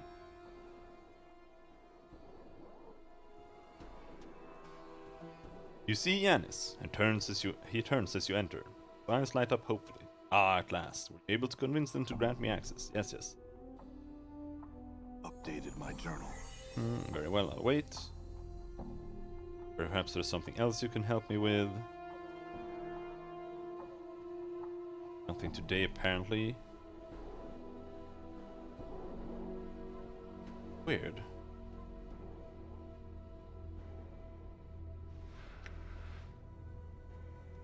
Updated Unfold my the journal. dodecahedron. The tablet turns out to be a journal. Browse through it. What do you wish to read about? Read about whispering shadows. The whispers are not the shadows moving. They are speaking, plotting, talking to each other. I can understand some of what they say. Read about a female ghost. The book tells me things, whispers things. It tells me to avoid the ghost girl. Avoid her. I don't know her and she torments me. Something else. Read about hiding something within your own body. And so I swallowed it, hoping I'd catch in my bowels. I can make someone remove it when I need to. Need some paranoid ranting. I have learned that my life is not my own. I will not allow you to have my life. You will have to pull my life from my broken body if you want it. It's you who will die. If I cannot have it, neither will you. You were responsible for this treason of flesh. You will not live to live my life. Read about the accursed tattoos. The accursed tattoos will not leave my skin. I have tried to burn them off my skin. Failed. Failed. I try and cloak myself, but I always feel that people are reading my flesh, reading me like a book. Whenever they look at me, I want to tear their eyes out, pluck them from their sockets and crush them beneath my heel. Read about dreams and rabble. Why can't I dream? I used the goblet of Samir to force a waking dream. I saw a hag. She tempted me, threatened me with shadows. I have never seen her, but she came when I dreamt. I must not dream again. I must always be aware. I destroyed the goblet. She says she is someone of power and that she will have me. She will find me. Get away, hag. Stay far from me. Leave me in peace. I want nothing to do with it. Continue reading this portion of the journal. Her voice reeked of evil's talons. Talons like spiders, but they burrowed into my grey matter and I needed her out of my mind. Out! Out, hag! She was a myth, a fairy tale who alone challenged the Lady of Pain. How can one fight someone who is a myth? I don't have the weapons. I need weapons that will kill her, should she find me. I need a strategy, so she cannot defeat me when she comes for me. I must devise and think. I shall beat her. Danger of names. Fear names. Names have the power in identity. Names can be used as weapons by others. They are a hook that can be used to track you and find you, hunt you across the plains. Remain nameless, and you shall be safe. Read about the killing in the fest hall. I went to the fest hall looking for the path of my false self in its halls. So glaring was it that those I did not know, the false ones, welcomed me into their confidence, treated me as a friend, showed me my room, attended to my needs. I had to retrain myself from launching out against them. Restrain myself from launching out against them. That would have been premature. First, I needed to protect my identity. I found one who knew the exclusive language of the Uyo, learned it as I could, then killed him. Then I went to the sensorium and prepared to end the matter. Soon. Something else. Read about the murder of the one who tried to help you. There is nothing he can do. Memories are gone, he says, never to return. He says/lies and tells me, this is what he told me. Lies! He says my mind is weakening from every death. Lies! He sat there betraying my confidence with every turn. He says that only after 3 more deaths, 3 more lives will I gain the benefit of keeping my memories for that. But that I myself, I will die when I die. Die!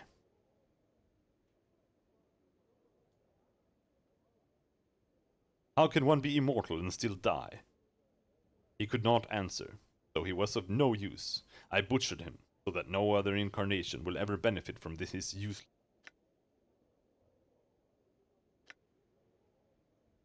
Read a cryptic answer from an unknown source. So the ghastly head said, you have been divided. You are one of many men. One in many men? You bear many names. Each has left their scars on your flesh. Continue reading this portion of the journal. Lost one, immortal one, incarnation's end, man of 1,000 deaths, the one doomed to life, restless one of many, the one whom life holds prisoner, the bringer of shadows, wounded one, misery bringer, Yemeth. Continue reading this portion of the journal. You are a silvered glass that has cracked, and the pieces are scattered across history. Only one piece is of import. Regain that, and your life will be yours again. There will be a price. This price will buy you a chance. Without the chance, you are doomed. Continue reading this portion of the journal. You have lost that which is never meant to be separated from man. Your mortality has been stripped from you. Lost. It exists, but you must find it before your mind is lost to you as well.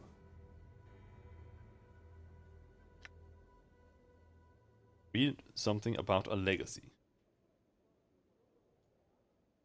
A legacy, the note read. Forget not to collect your legacy, and a small code scratched beside it. 51AA. A trap, no doubt, set by yet another of my false selves. I'll see it destroyed, I will.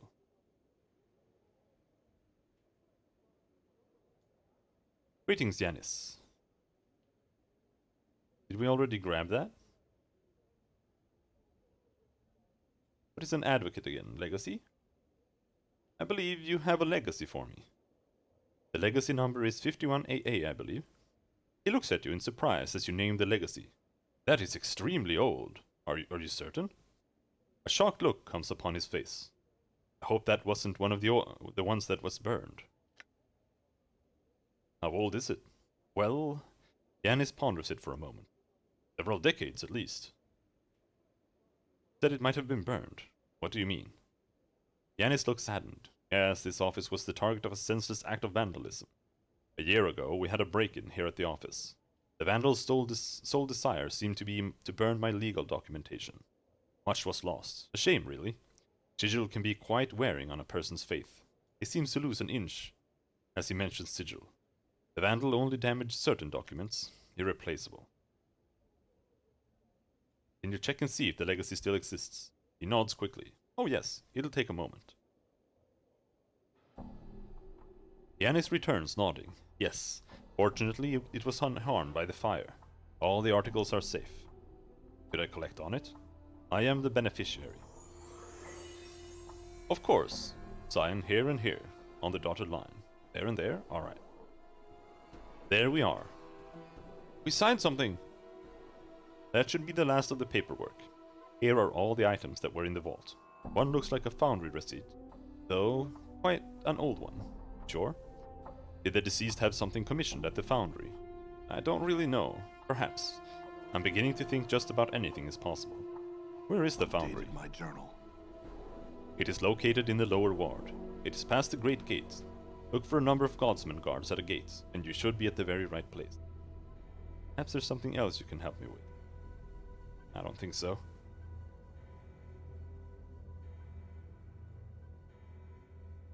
Kaleidoscope gem. Eat. Strange chunk of rock.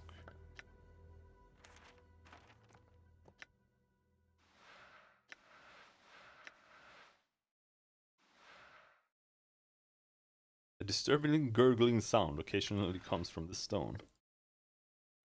Right. Honestly, we have a bunch of items here now.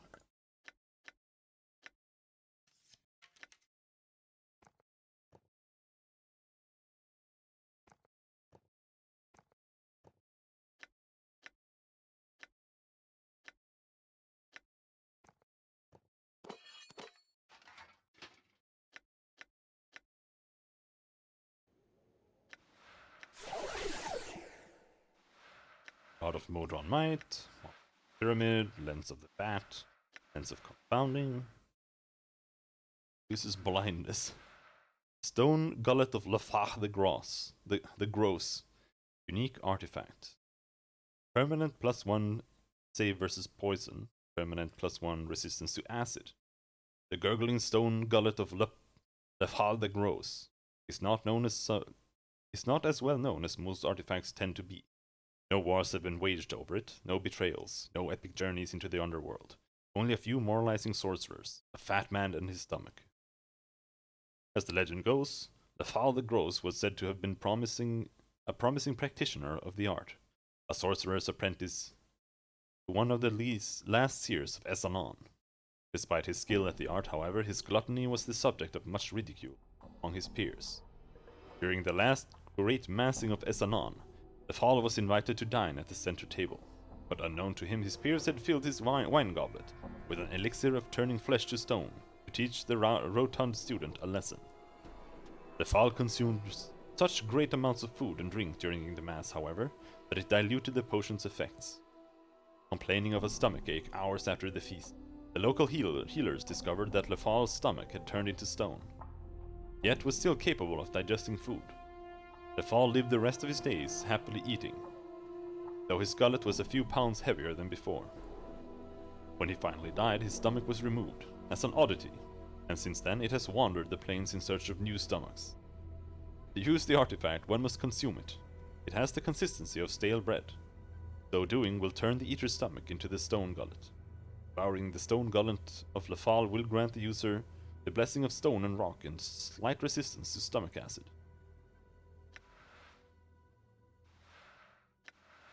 Kidok. Kaleidoscopic Eye. Usable only by good creatures. Invokes Chromatic Orb when held. Special equipped. +1 to all saving throws. +1 save versus spells. +5 resistance to magic. Can either be wielded in the hand or placed in an empty eye socket, depending on whether its owner wishes to use it for defense or offense. When held, the user may summon its power to harness ambient light, twist it, and turn it against his enemies.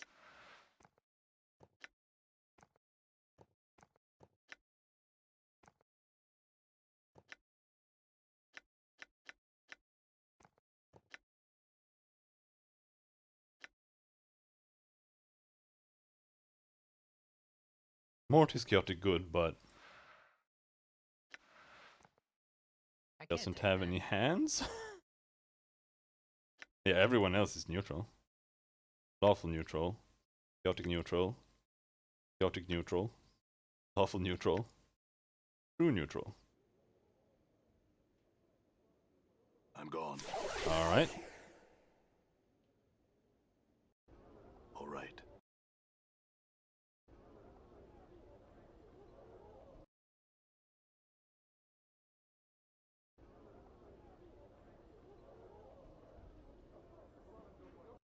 Don't know if...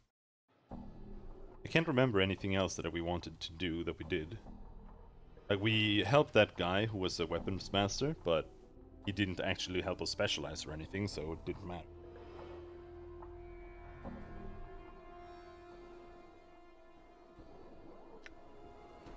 If we want to train, we can just train with the guy here. And I don't want to train anyway. We have the hammer.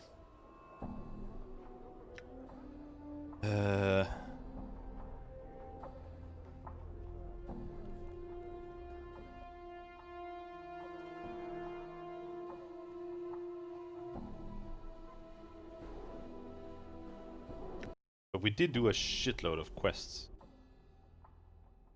here.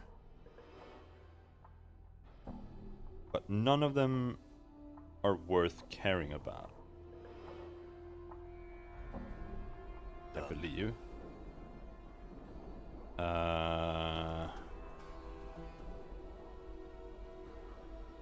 Well, we did this. I guess we can do that. He's still there. Kinda wanna do that one. Done. Who are you? Tell me about the harmonium. On?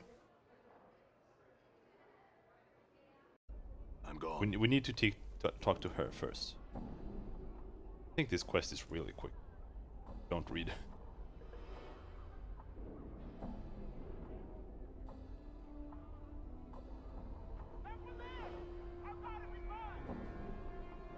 Christ. Greetings. What exactly is it you want of me? What's going on? Go on. Go on. Go on. Think I've heard enough. Get to the point. Yellow skin and coughing. What is it in it for me if I help you? Yes, I'll Updated my help. journal.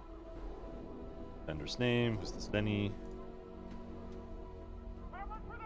Know where Lenny is?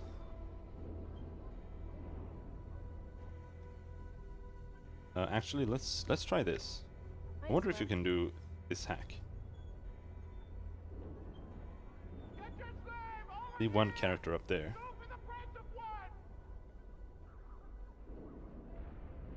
I'm gone. I have some questions. What if I told you Byron Pickett sent me? That you could answer some questions?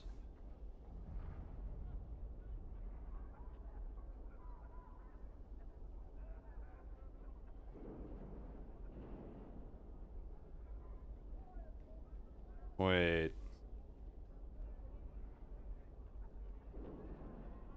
Do I need to talk to this guy? No, we need to talk to him. He's the one who told us. Cinder. I have some questions. What is this place? Why is that stall empty? Strange in what way? On? What happened? It said something Updated about my missing journal. papers. Is anyone looking into this matter? Where can I find Corvus?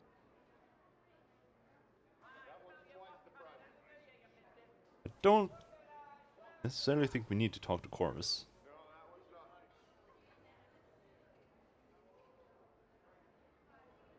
Try to see what he's looking at. Seem preoccupied. Why don't you Updated talk my to her? journal. I couldn't.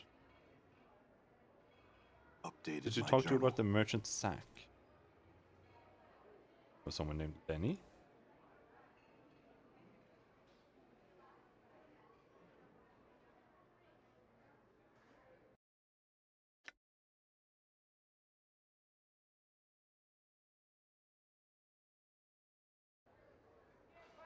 Maybe I should talk to her and see what she's like.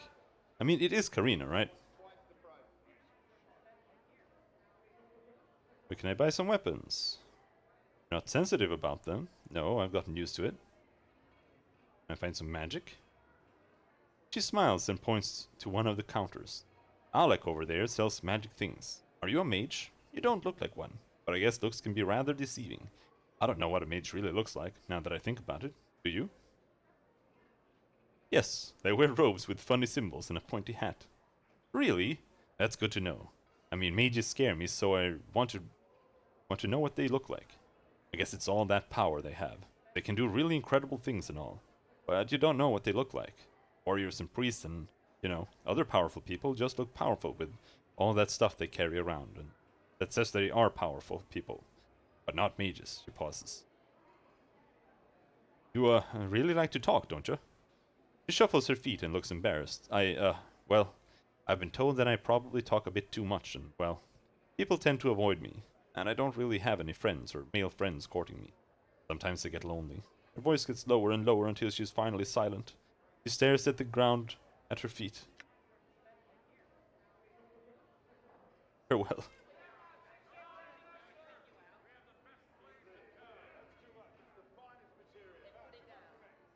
Try to see what he's looking at. Seem preoccupied. Why don't you go talk to her? My god, did I have to pick one of those? Those are fucking awful options. I really like to talk. Well, I can understand why. At first she just stands there, continues to stare at the ground. After a moment you notice that she is sobbing silently, turns away from you, and like, why was my options... What are you looking at? Why don't you go talk to her? What? I talked to her! What the fuck do you want me to say to her?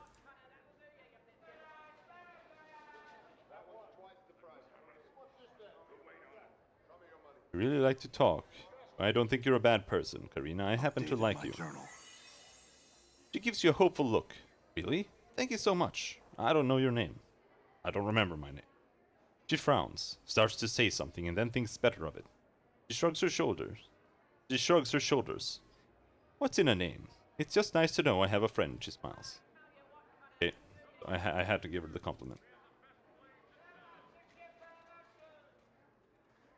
See what he's looking at. Her name is Karina. He snaps his attention back to you. I beg your pardon, you know her, citizen. He looks at Karina again. The voice of an angel and such a pretty young thing.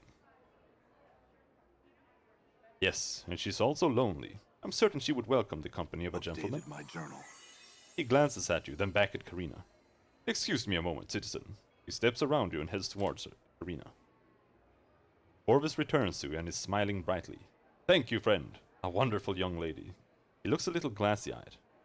My pleasure. I have some questions. Whatever. All right. Hi, Ron Pickett. Lenny, where's Lenny? Alright, Why there, not? let's try the trick.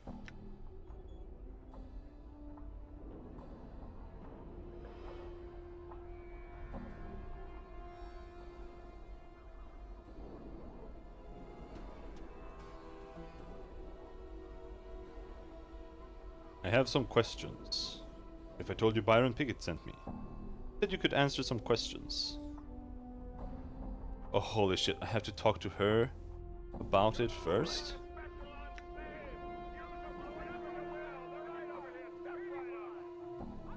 She didn't go up there, she got stuck or something. Whew.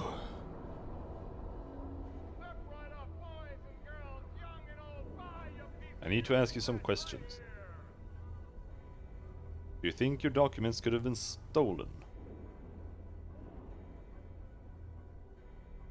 A what? Knight of the Post? The lender's name. Who is Lenny? On? Can I find Lenny? Can I find Byron? Could you have misplaced the documents? No. Have you explained this to courts? Yes. Right. And I stay there. All right.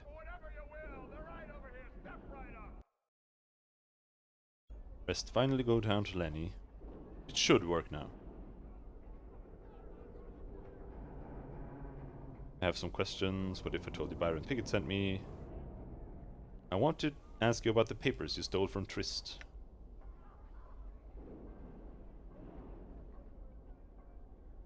You know what I'm talking about, Lenny. Byron had you steal some papers from Trist. I'm here to collect them. Really? Then why are you so nervous? Grab him before he gets away. Why did you keep them, Lenny? Blackmail, I assume. Why turn stag on him? By the way, Pickett is not my boss. Go get the papers. I'll look into the papers myself. Updated my journal. Done. Right. Oh, it worked. All Thank right. God. Oh, that's so nice.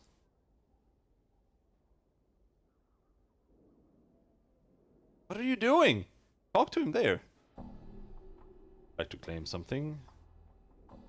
I gave Pickett the laugh.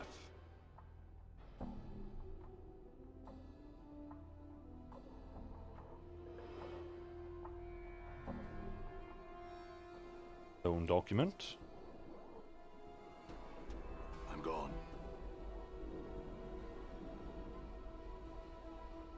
Greetings. Do you have any charms? I have some questions for you. I want to ask you about Trist. I have proof that she is innocent of any crime, given the document. Updated my journal. There.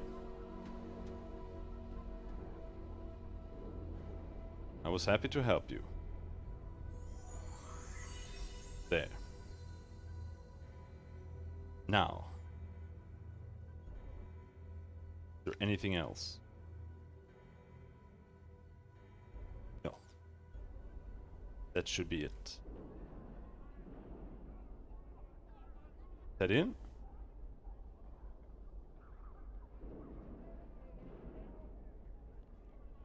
Hello. Here to pick up an order? May we see your receipt? Yes. Thank you, sir. The clerk you seek holds office to the southern wall of the foundry. Thank you for your patronage. He opens the gate for you. Thank you.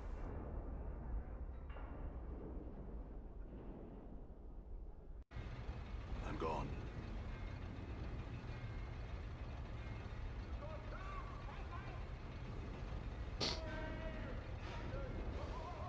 There.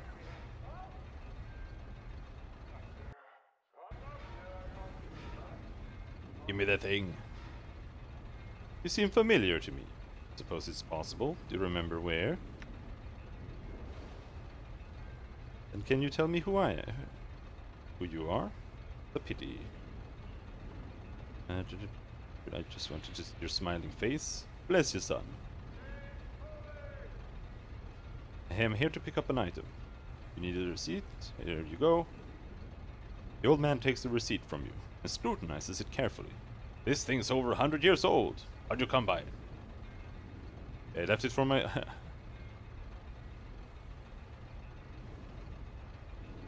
It was in a legacy. I see. Quite a catch you've made. Here you go, lad. Treat this metal well, here? Sure. Farewell. Curious ironwork. Very cool.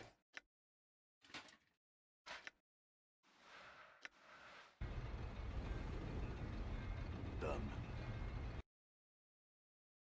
Alright, let's see here.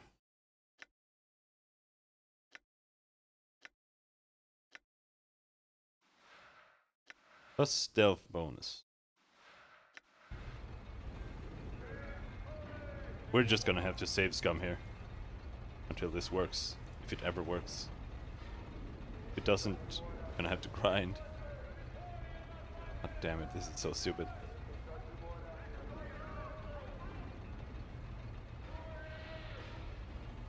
Where is he?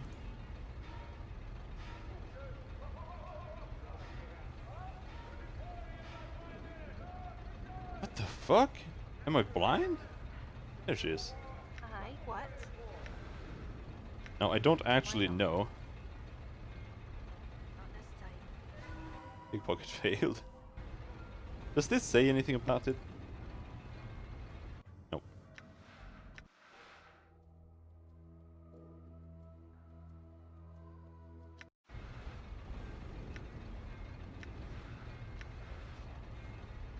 Hide failed. I don't know if being in stealth mode affects pickpocketing at all. Why not?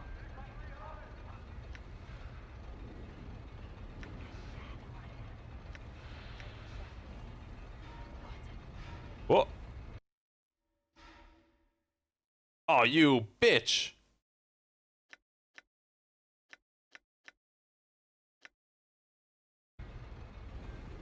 Aye? Might as well.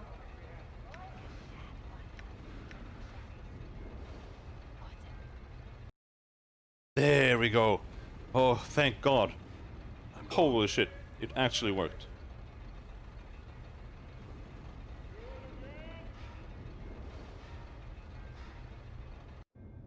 All right. We just have to redo this fucking retard quest. But now we know where to go at least.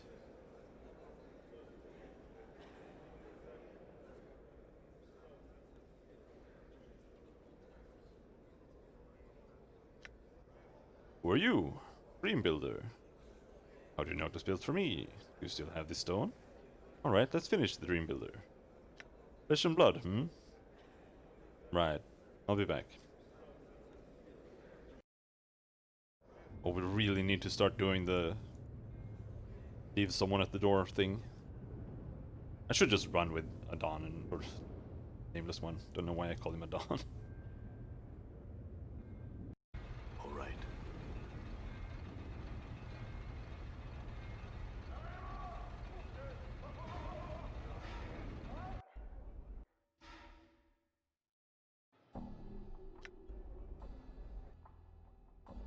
I'm gone.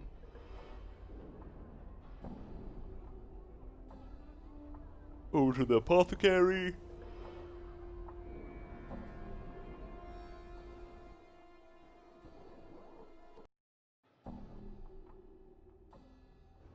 All right.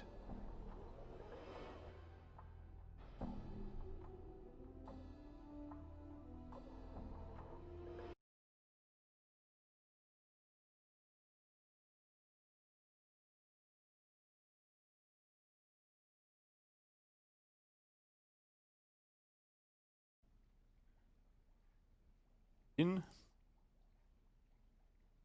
I had some questions. Scrape my blood. Yes. You. Cool.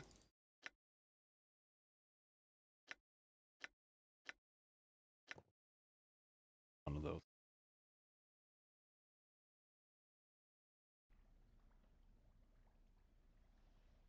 I'm gone.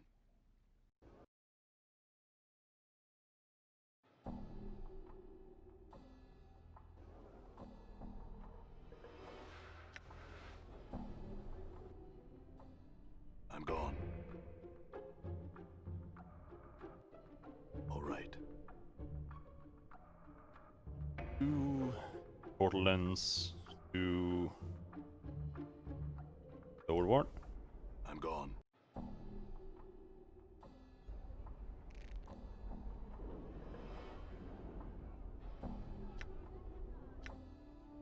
Oh. Can do this.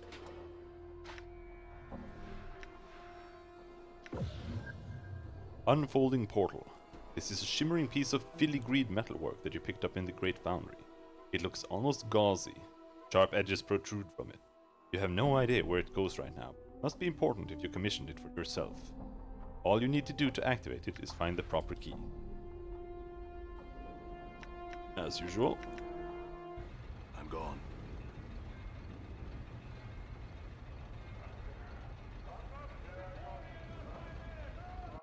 Done.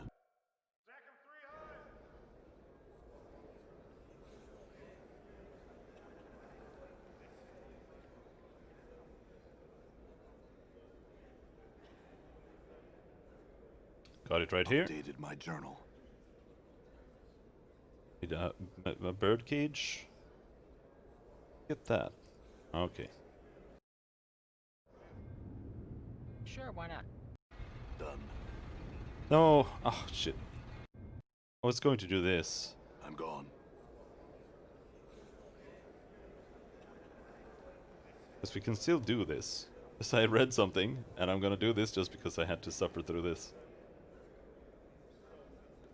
Would you like to join the Updated my dudes? journal. Okay, so first we need to All right. smith the shitty hammer.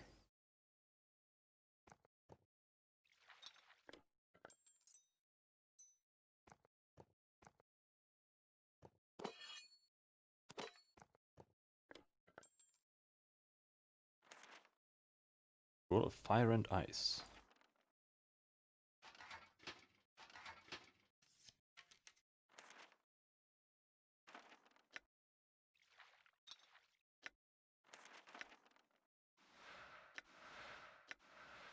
Maximum levels of spells. Chromatic orb.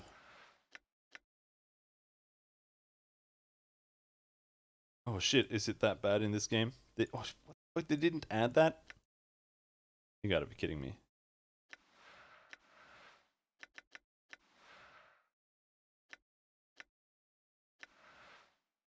You can't unscribe spells.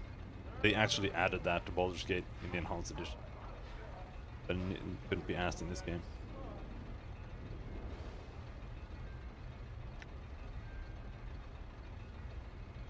I'd like to pick up some gear for the forge. That comes to 40 coppers, old man. That's it. Give me the stuff. Thanks.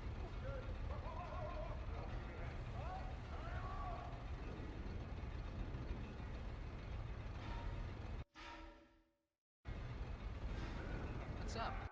That's what we're gonna do. Sure, why not? See you guys there. All right. Find the ore guy. There.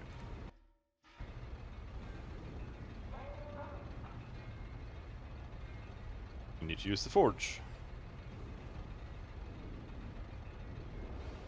Thrust a lump of coal of iron in your hands. Use the forge. And pick up the ore with the tongs, hold it in the flame. Work it into shape. And a hammer.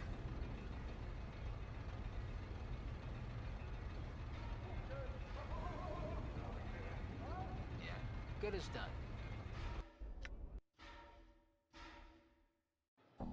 I'm gone.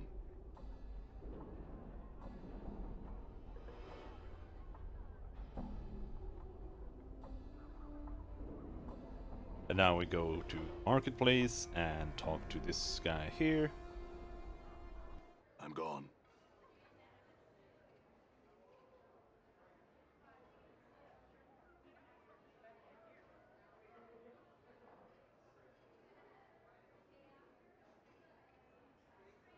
What can you tell me about this ward? Why is it called the lower ward? Why are there so many lower portals here? Do any creatures ever come out here? You look nervous. What are you talking about? Updated Tower? my journal. What key? Updated my journal. Tell Updated me my where this journal. journal... So fucking random. Like, you're not even asking him about it. You're asking him about the ward. And he's just like, oh, did you see the big tower? And you're like, what? What tower? No, I've never seen the tower. Oh, I saw some portals. There might be portal creatures coming out of the portals. Like, it doesn't even... You're not actually even looking for this in the dialogue. So bad. I'm gone. His head is bugged. Updated my journal. Greetings. What are you? Purpose? Forging the weapons? Who do you make these weapons for? Do you need entropy weapons for? Updated my journal. You're opposed to the chaining of entropy. Saying entropy is just a kind of immortality, is kind of some kind of death. You're saying you could forge a weapon to kill an immortal. How do you know what weapon to use? How do I do that? What if an enemy strikes from a distance, from shadows, and never shows himself? You must meet him. How do you exploit that? I had another question.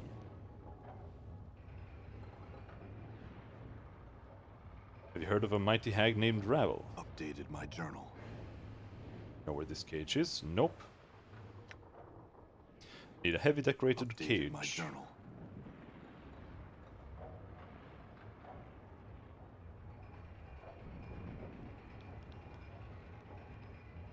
Why do you do this?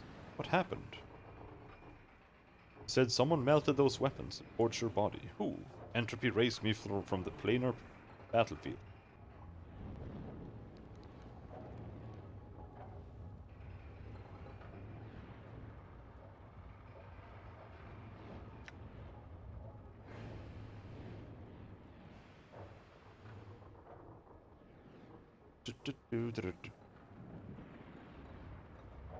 Could you forge a weapon that could kill me?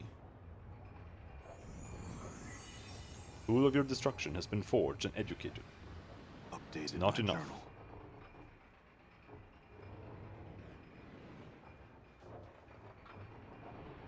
There we go. We have the weapon to kill ourselves. I'm not really sure why we need that, but...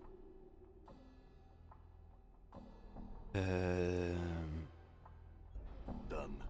Yep, back up there.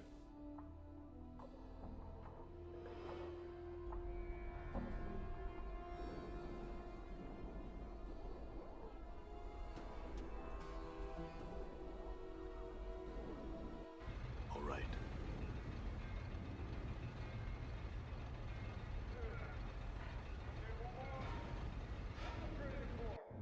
All right.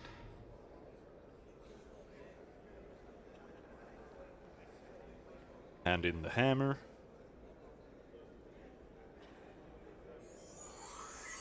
Updated my journal. Solve the crime.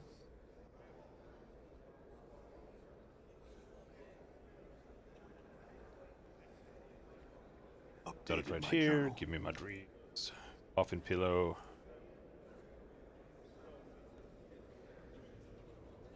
Wonder if this guy... You can talk to this guy. I have to talk to the other guy first. I don't think so. Could answer a few questions. Yeah, okay. You have to talk to the lady first. Okay. Door. Good as Where's the done. door? There. I thought this was a second murder. Because they talked about the murder. Like, they're all standing there like it happened like 3 seconds ago. But... That's the murder.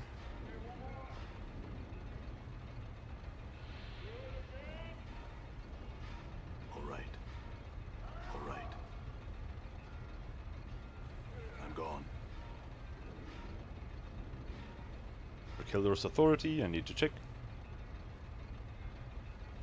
There are only 3 suspects.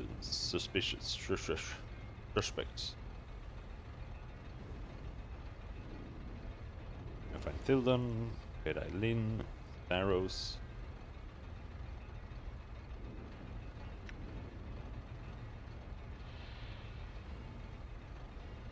Go to Thildon. Where were you?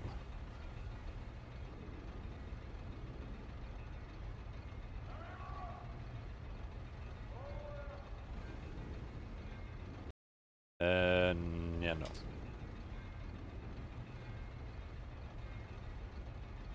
Just go up. All right. Why not? Oh no, that doesn't matter there. Everyone's gonna get teleported in here anyway. Unfortunately. All right. Buy a pillow coffin.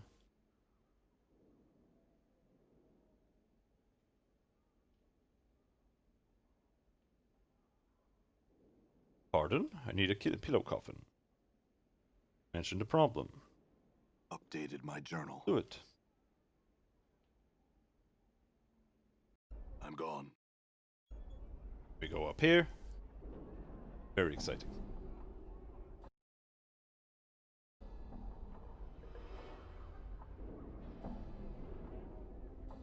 Like, I am basing the entire game, or how I approach the game.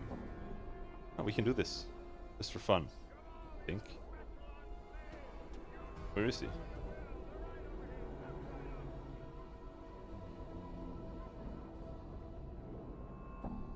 Not this guy, right? Where is it? What is it, Dakan? Very well, we will not.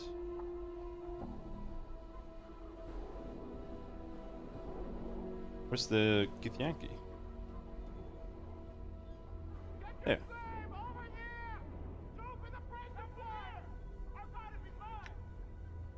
Why? Well, let's go then. Hold fast and do not stand between our blades. Go ahead then. Leave them to fight. Your path is mine. You think you can solo them, dude?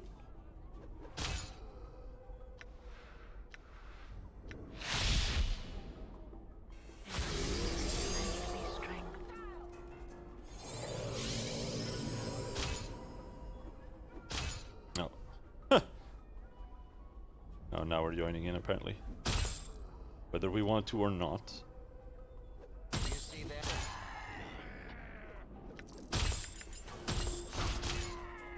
I'm gone.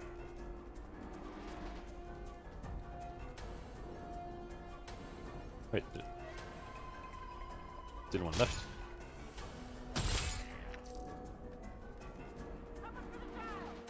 All right. Need to claim something. Do a pillow.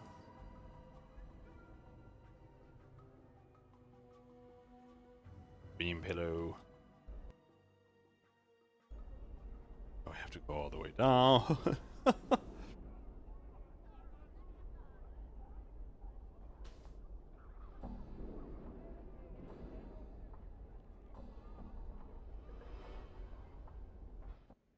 I'm gone. Updated my journal. XP. All right.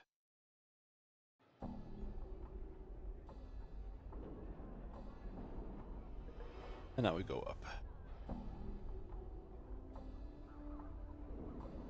And now we have pretty much caught up. We just need to go back and forth between these two for ages. And this time we're gonna do it slightly differently. Just because I read you can get a bonus when I was trying to figure this shit out. All right. And honestly, last time I All right. gave them both up, but I don't know. That felt like the lawful option, to be honest. Do you have any idea what happened here? Updated my Do you have some journal. leads? Huh? Good as done. Done.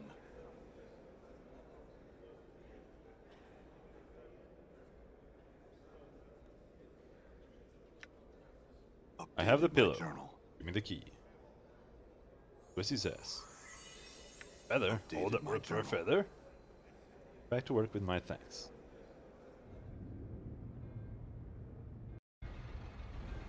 All right.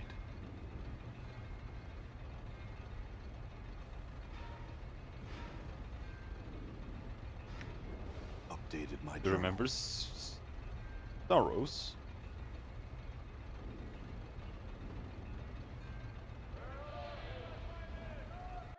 I'm gone. Oh, this trick is making this like 10 times faster. Not reading is also faster. Very good. As you planted the all. Updated my journal. Okay. I'm gone.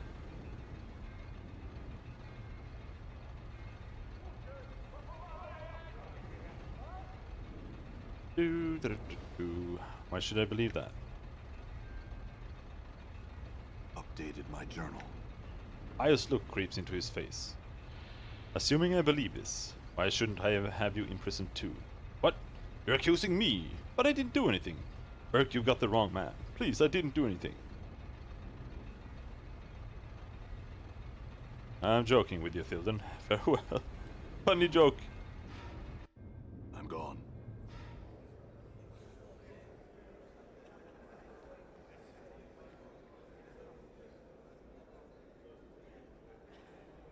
Tells me that you are anarchists. Why? Why should I not think that you're doing this to get back at him Updated for my some other journal. crime? All right. Done.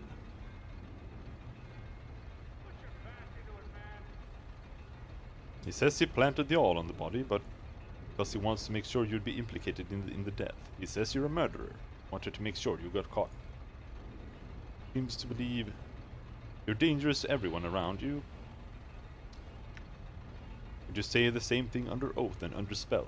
I'm betting Saros would. Bugger! If you can get out of here in time. Done.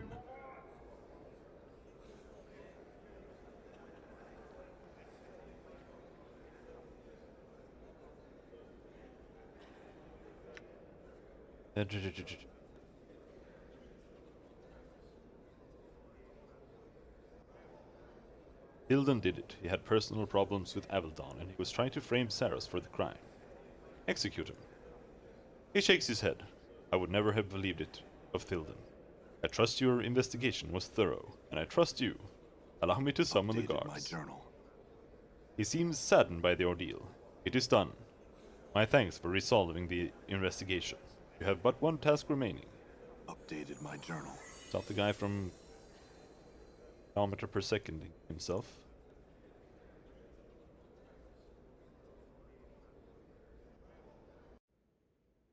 I'm gone. Done. Sandos, I need to talk to you. Are you Sandos? Tell me about yourself, Sandos. Wait for him to continue.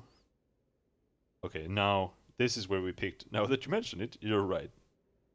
Did you ever consider that you became a Godsman for a reason? What do you mean? Why did you join the Godsman? Because I thought there was meaning. I was wrong. There is no meaning. Love, family, wealth, accomplishment, it all means nothing. All of it? Is there anything that could prove you wrong? Find someone who can persuade me. Otherwise, someone who can tell me differently.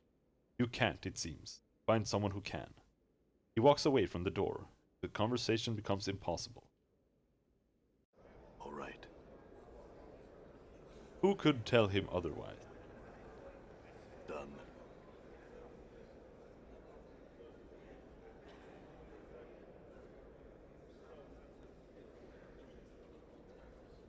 Answer some questions, will you? Tell me about the anarchists. I'd rather not talk about that. I thought they'd help me and make my life exciting, but instead they turned on me. I guess they have to look out for themselves when everyone's against them, but I just wanted to be a part of them. Sure, you're just a kid. You'll get over it. Answer some questions for me. Tell me about the people here. He shrugs. They're just people. Helpful. Can you answer some more questions? Tell me about yourself. Let's see. I grew up in the foundry with my sister Sarosa. My father Sandos is a factor here, so he spent more time away trying to gain converts and increase the influence of the faction. My sister Sarosa is kind of a witch, but she knows stuff. She knows how to change people to make them more like what they are. What do you mean?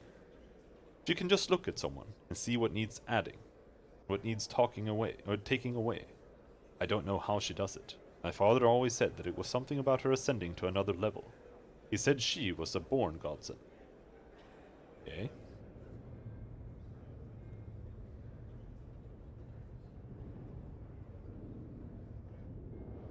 But before we do that, I kind of want to save. I read something about a bug.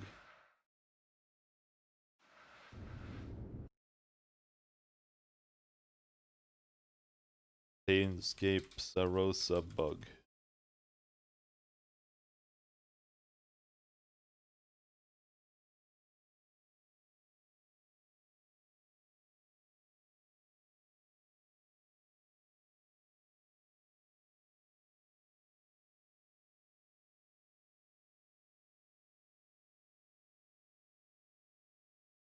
Okay.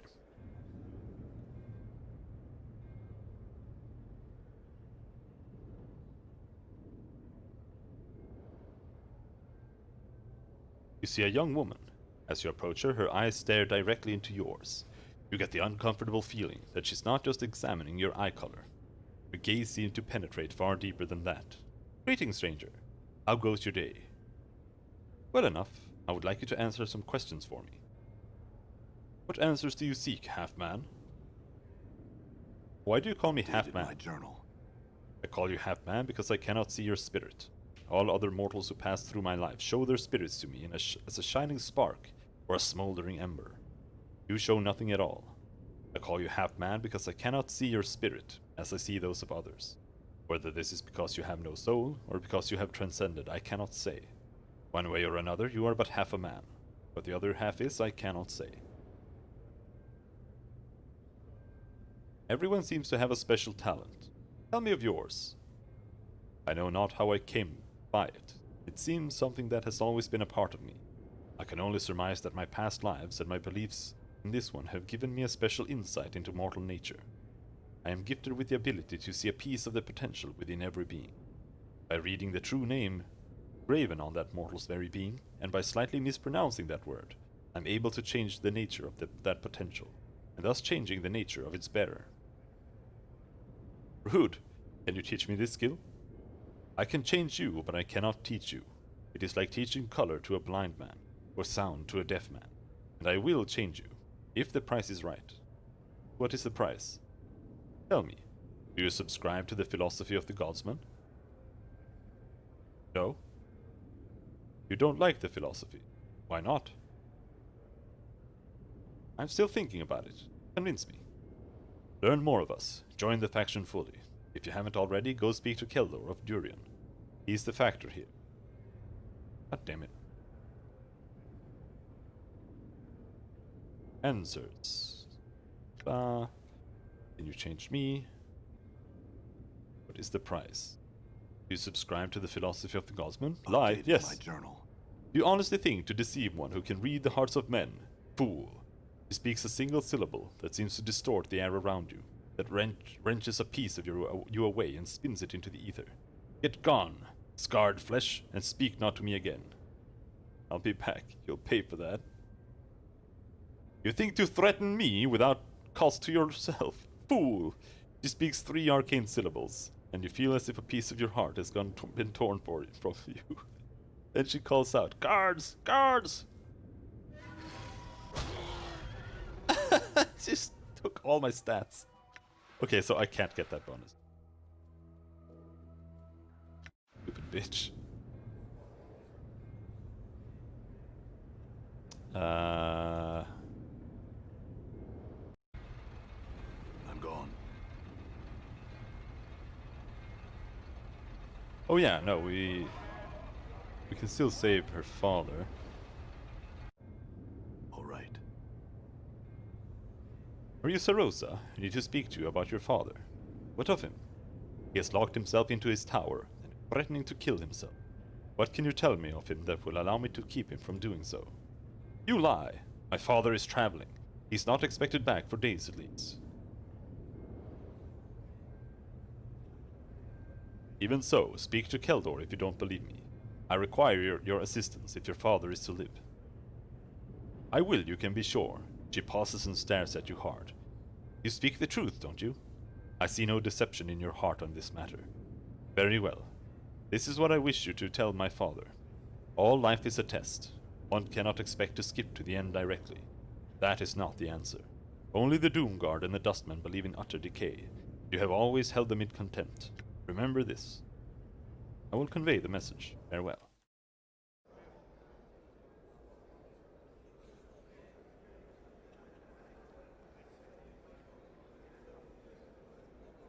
Bidoop, bidoop, bidoop, bidoop. All right.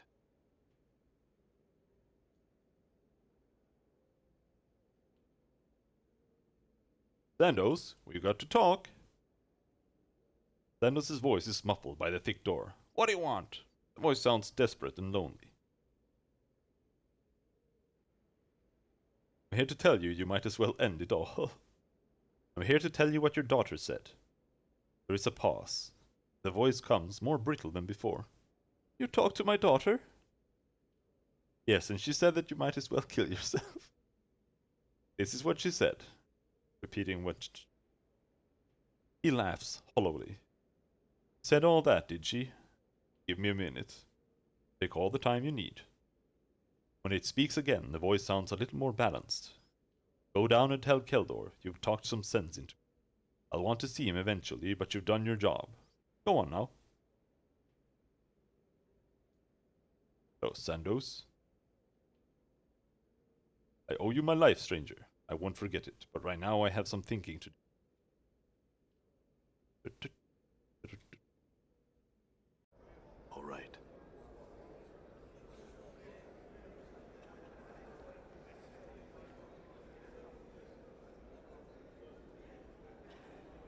I have succeeded. He has regained his zest for Updated my life. journal. You have succeeded? Glorious news. Congratulations, my friend. You have proven yourself worthy of joining the Godsmen. Would you like to take the oath now, or perhaps wait until later? I'll do it later. Alright. Finally. All right. Holy shit.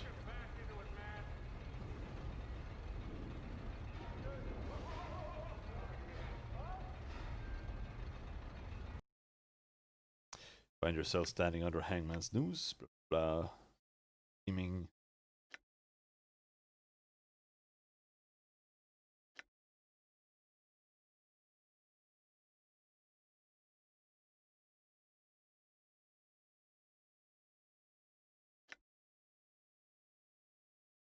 Dreaming.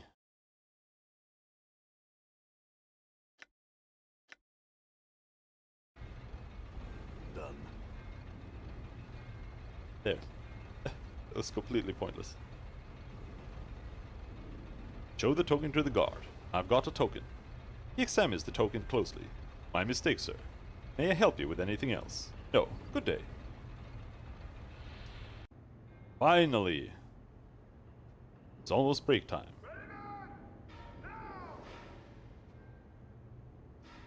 You see a tiefling clad in Godsman clothing, carefully examining the thing in the center of the room. Can't really talk right now, we're at a critical phase. Critical phase of what?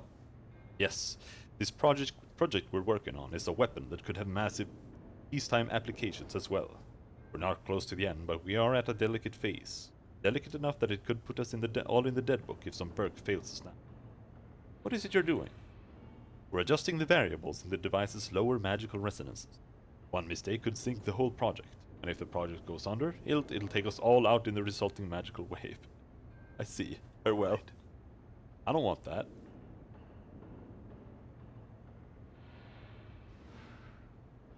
Bongs, forge, hammer, ram. A little more torque.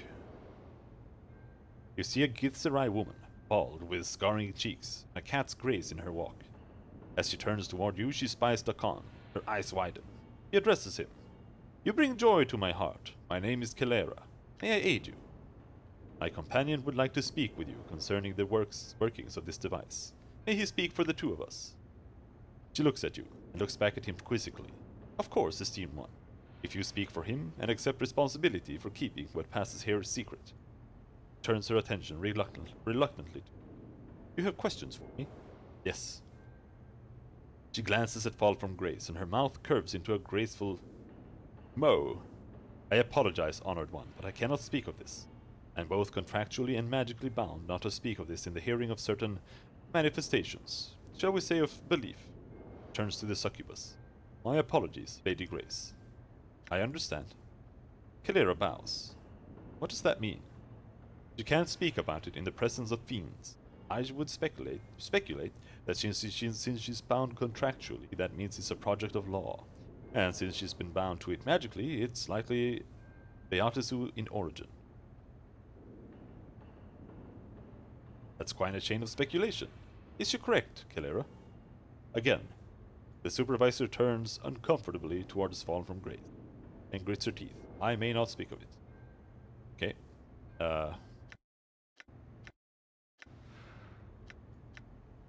Very well. I shall remain here until you return. How about now? Tell me what this device does. Our device spouts forth a certain type of magical fire that harms even those resistant to ordinary fire. We are working on applications that might even get around a creature's magical resistance. What other applications might it have? Aside from its weapon values, it could be used as an excellent mining device. If tuned properly, it could harvest whole swaths of forests or fields or grain. It could harden a shell of Limbo's material for a time. We have even tried lesser application of the technology there, or even be used as propulsion across the spheres of Carceri. Its uses are limited, but by one's imagination. It's not purely a weapon of destruction. Interesting. Answer some other questions for me.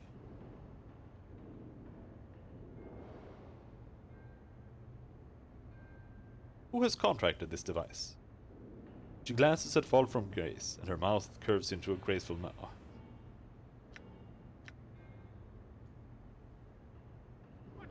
God damn it. Would you like me to travel with you again? It would Yes, be my if you're up for pleasure. it. I'll leave you outside then. Damn it. I'm gone.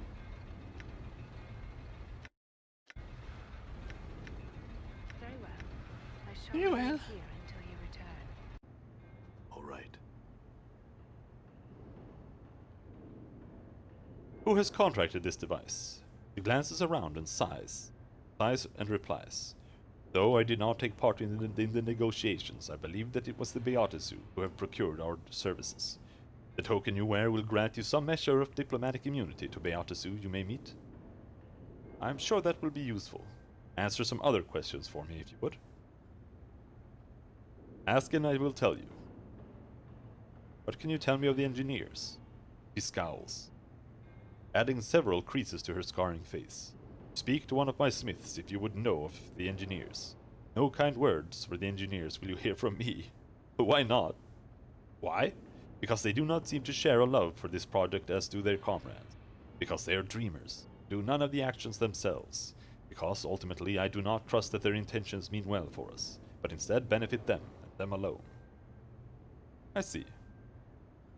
Aside to Dakan, who is she and why does she treat you with such respect? She is of the people. Her markings tell of one who has walked the path from Limbo, and has been made to not know our ancestral home. Her markings tell all Githzerai to render her assistance. Tell Githzerai that she is still of the people. Her reverence for me is the reverence known to all Zerth. Very well. Kelera, I had some questions for you. Nothing for now. KKK. Very interesting. But I will be right back.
All right.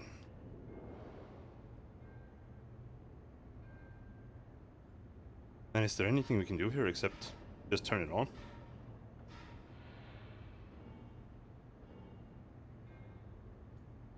Oh, there.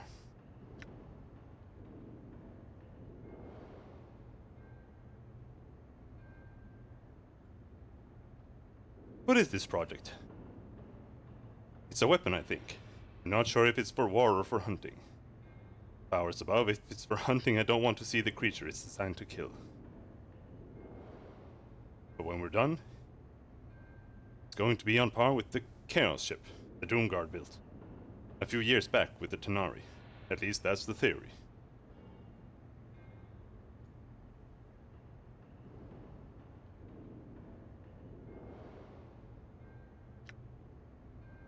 How long till it's done?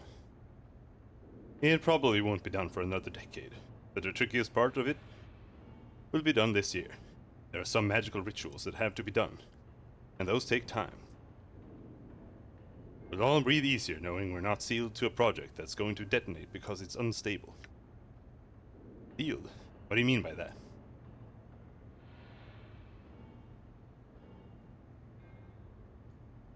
Because of the nature of this project, with the secrecy and all that, not to mention the magics that allow us to even work on the machine. We had to seal a part of our lives into the machine. We get our lives back when the project is done. But if it malfunctions or powers forbid gets sabotaged, it takes our lives when it blows. Okay.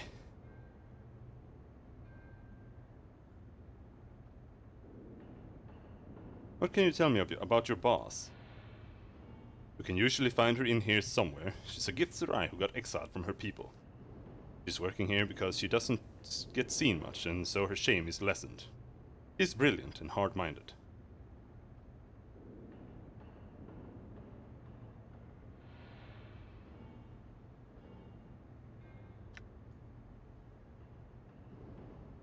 Can you tell me about the engineers on this project?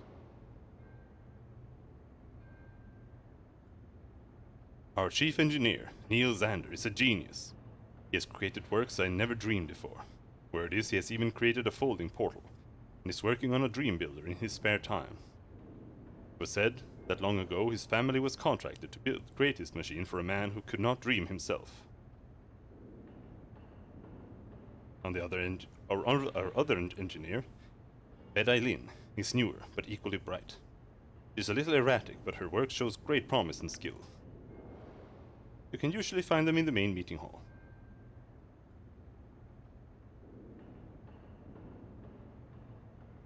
Alright. There's really nothing else to do than just randomly press the button. This enormous device thrums with power. It looks like a gigantic flower, created, not grown, and adorned with metal bulbs and flanges. A bewildering array of knobs, gauges, and vents baffle your eye. Play with the controls. You don't seem to have any success in changing anything right now. What?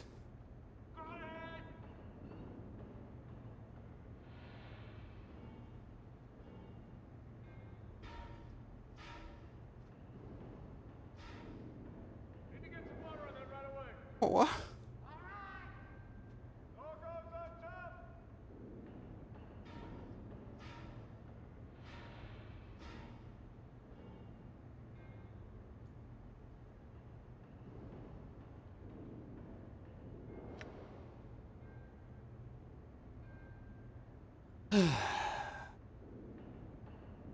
Why the secrecy? And what does it do? I'm not entirely sure. You'd have to speak with one of the engineers for that information. Holy shit. Do I actually have to do that?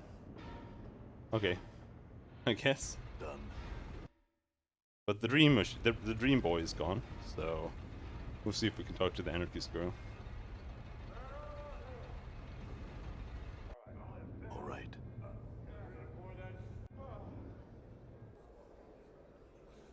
I'm gone. You see a severe woman with flaming red hair pulled back tight. Blah blah blah blah. Tell me of the project you're working on. Nope. Sheldon says you're an anarchist, trying to pin the crime on him.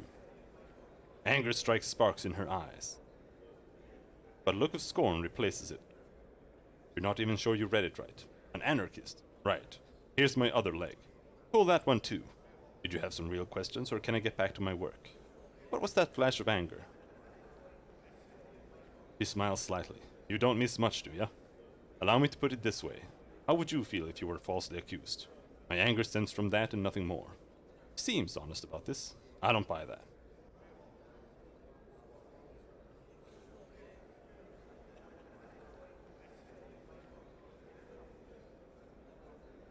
Oh my god, this fucking arc is retarded. God All right. damn, I hate this so much.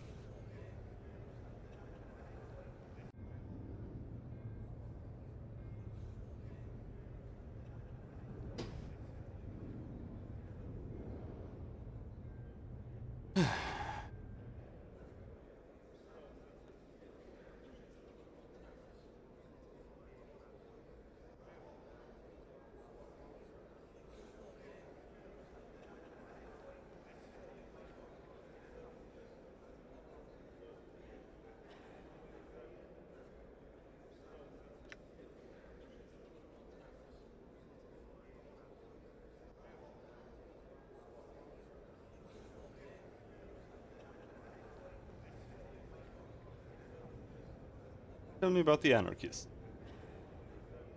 Doesn't want to talk about the anarchists. Heard of that already. Tell me about the people here. Oh my.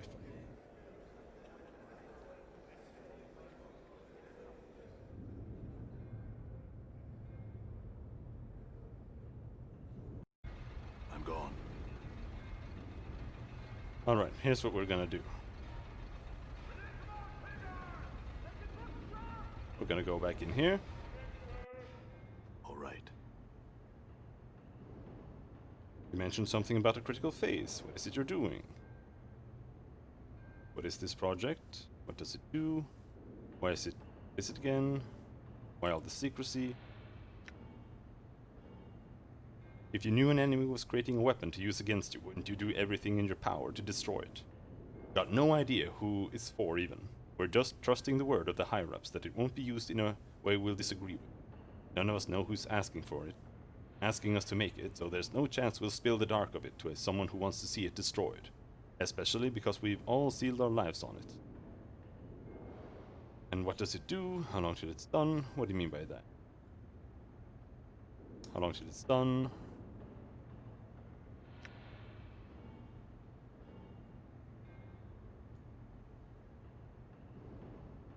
I don't know who it's for. Can you tell me about your boss? Can you tell me about the engineers?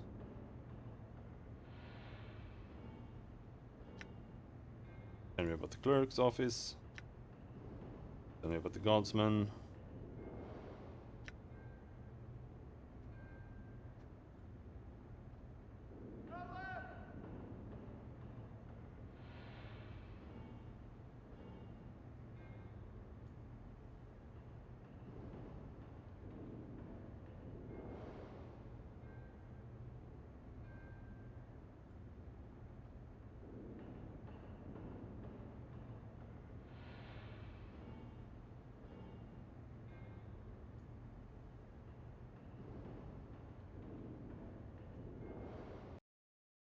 Well, fuck.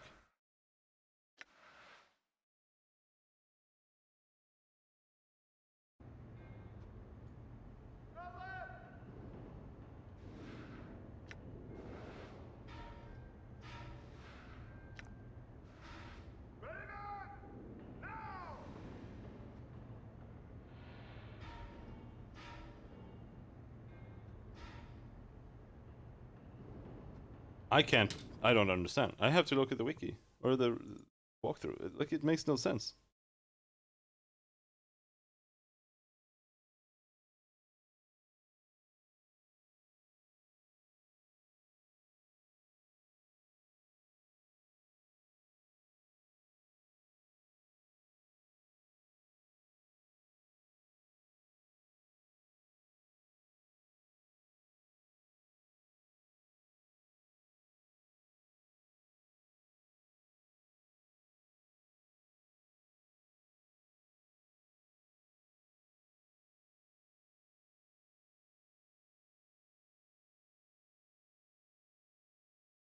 Wait, what?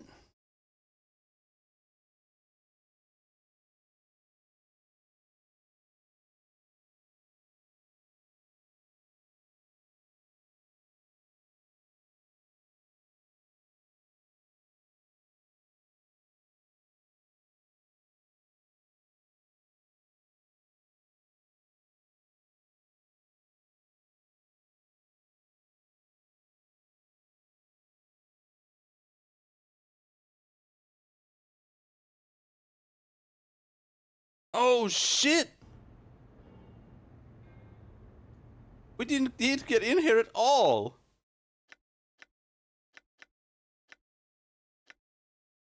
This is the portal. This is what we've been looking for. I mean, I should have maybe realized that, but... Holy shit.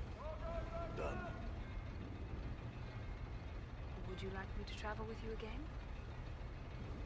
It would be my pleasure.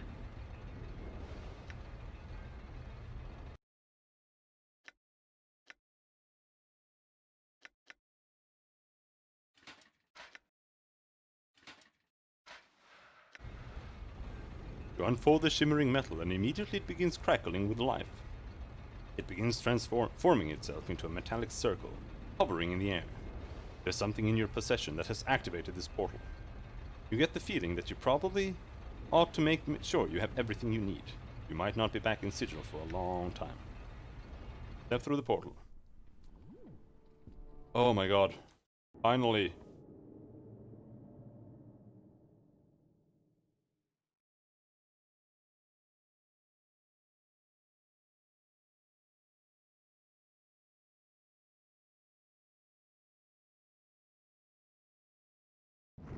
Oi!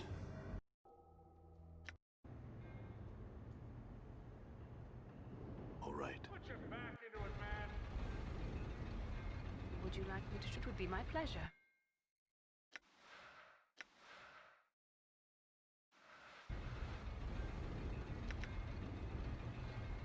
Done. I did not think that the portal was an item. I thought it was just gonna be something somewhere here. Because it made no sense. Why would we have ordered a portal made when all we've been looking for is like them telling us where the portal is? Like those two do not go together at all. Because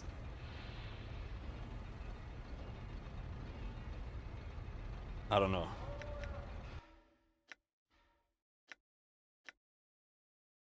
Maybe it makes sense.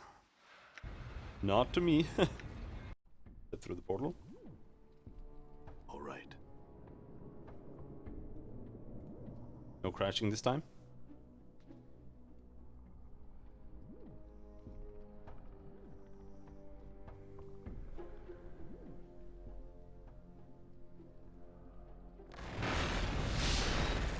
Frigates.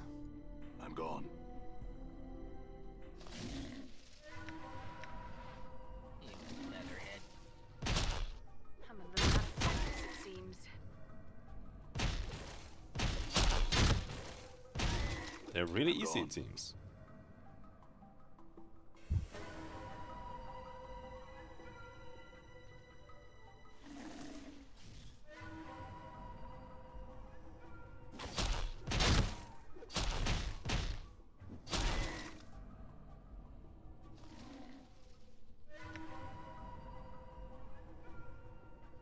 Portal?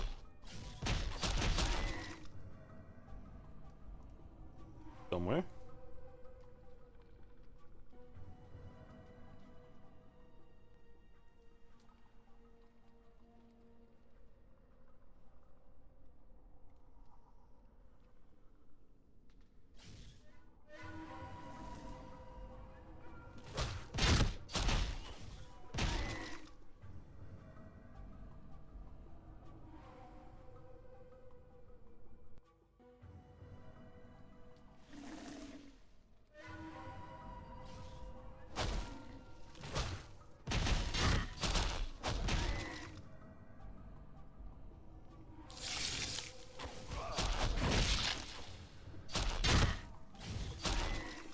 Oh, it's these guys that are using spells.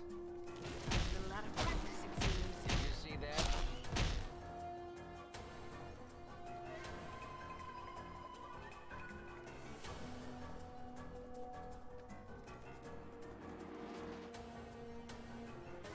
Wait, what? Oh no, we're just getting hit with random damage spells because we're in here.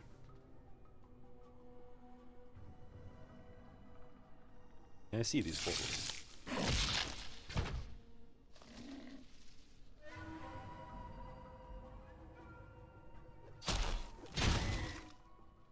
I'm just exploring the first room first. Never know what you might find.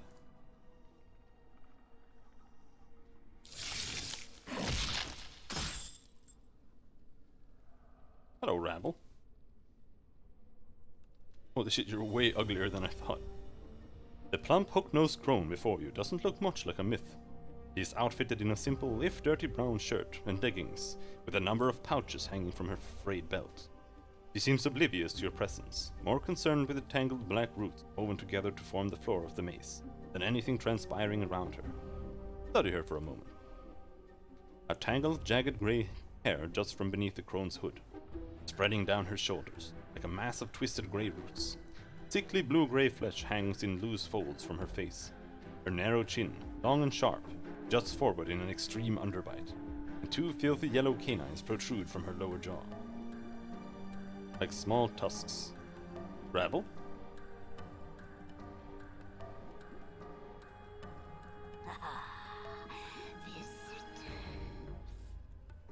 The crone's voice is thick and scratchy, as if trying to force its way past layers of dust. Her eyes are a dull, bloody red, with black veins running through them like tree branches. As she gazes at you, a strange crawling sensation passes through, like snakes burrowing beneath your skin.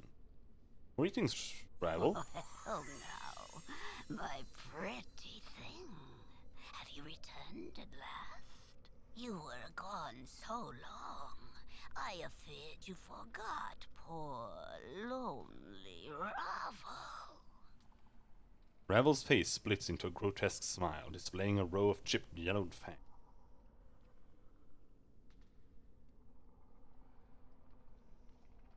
I did forget for a time.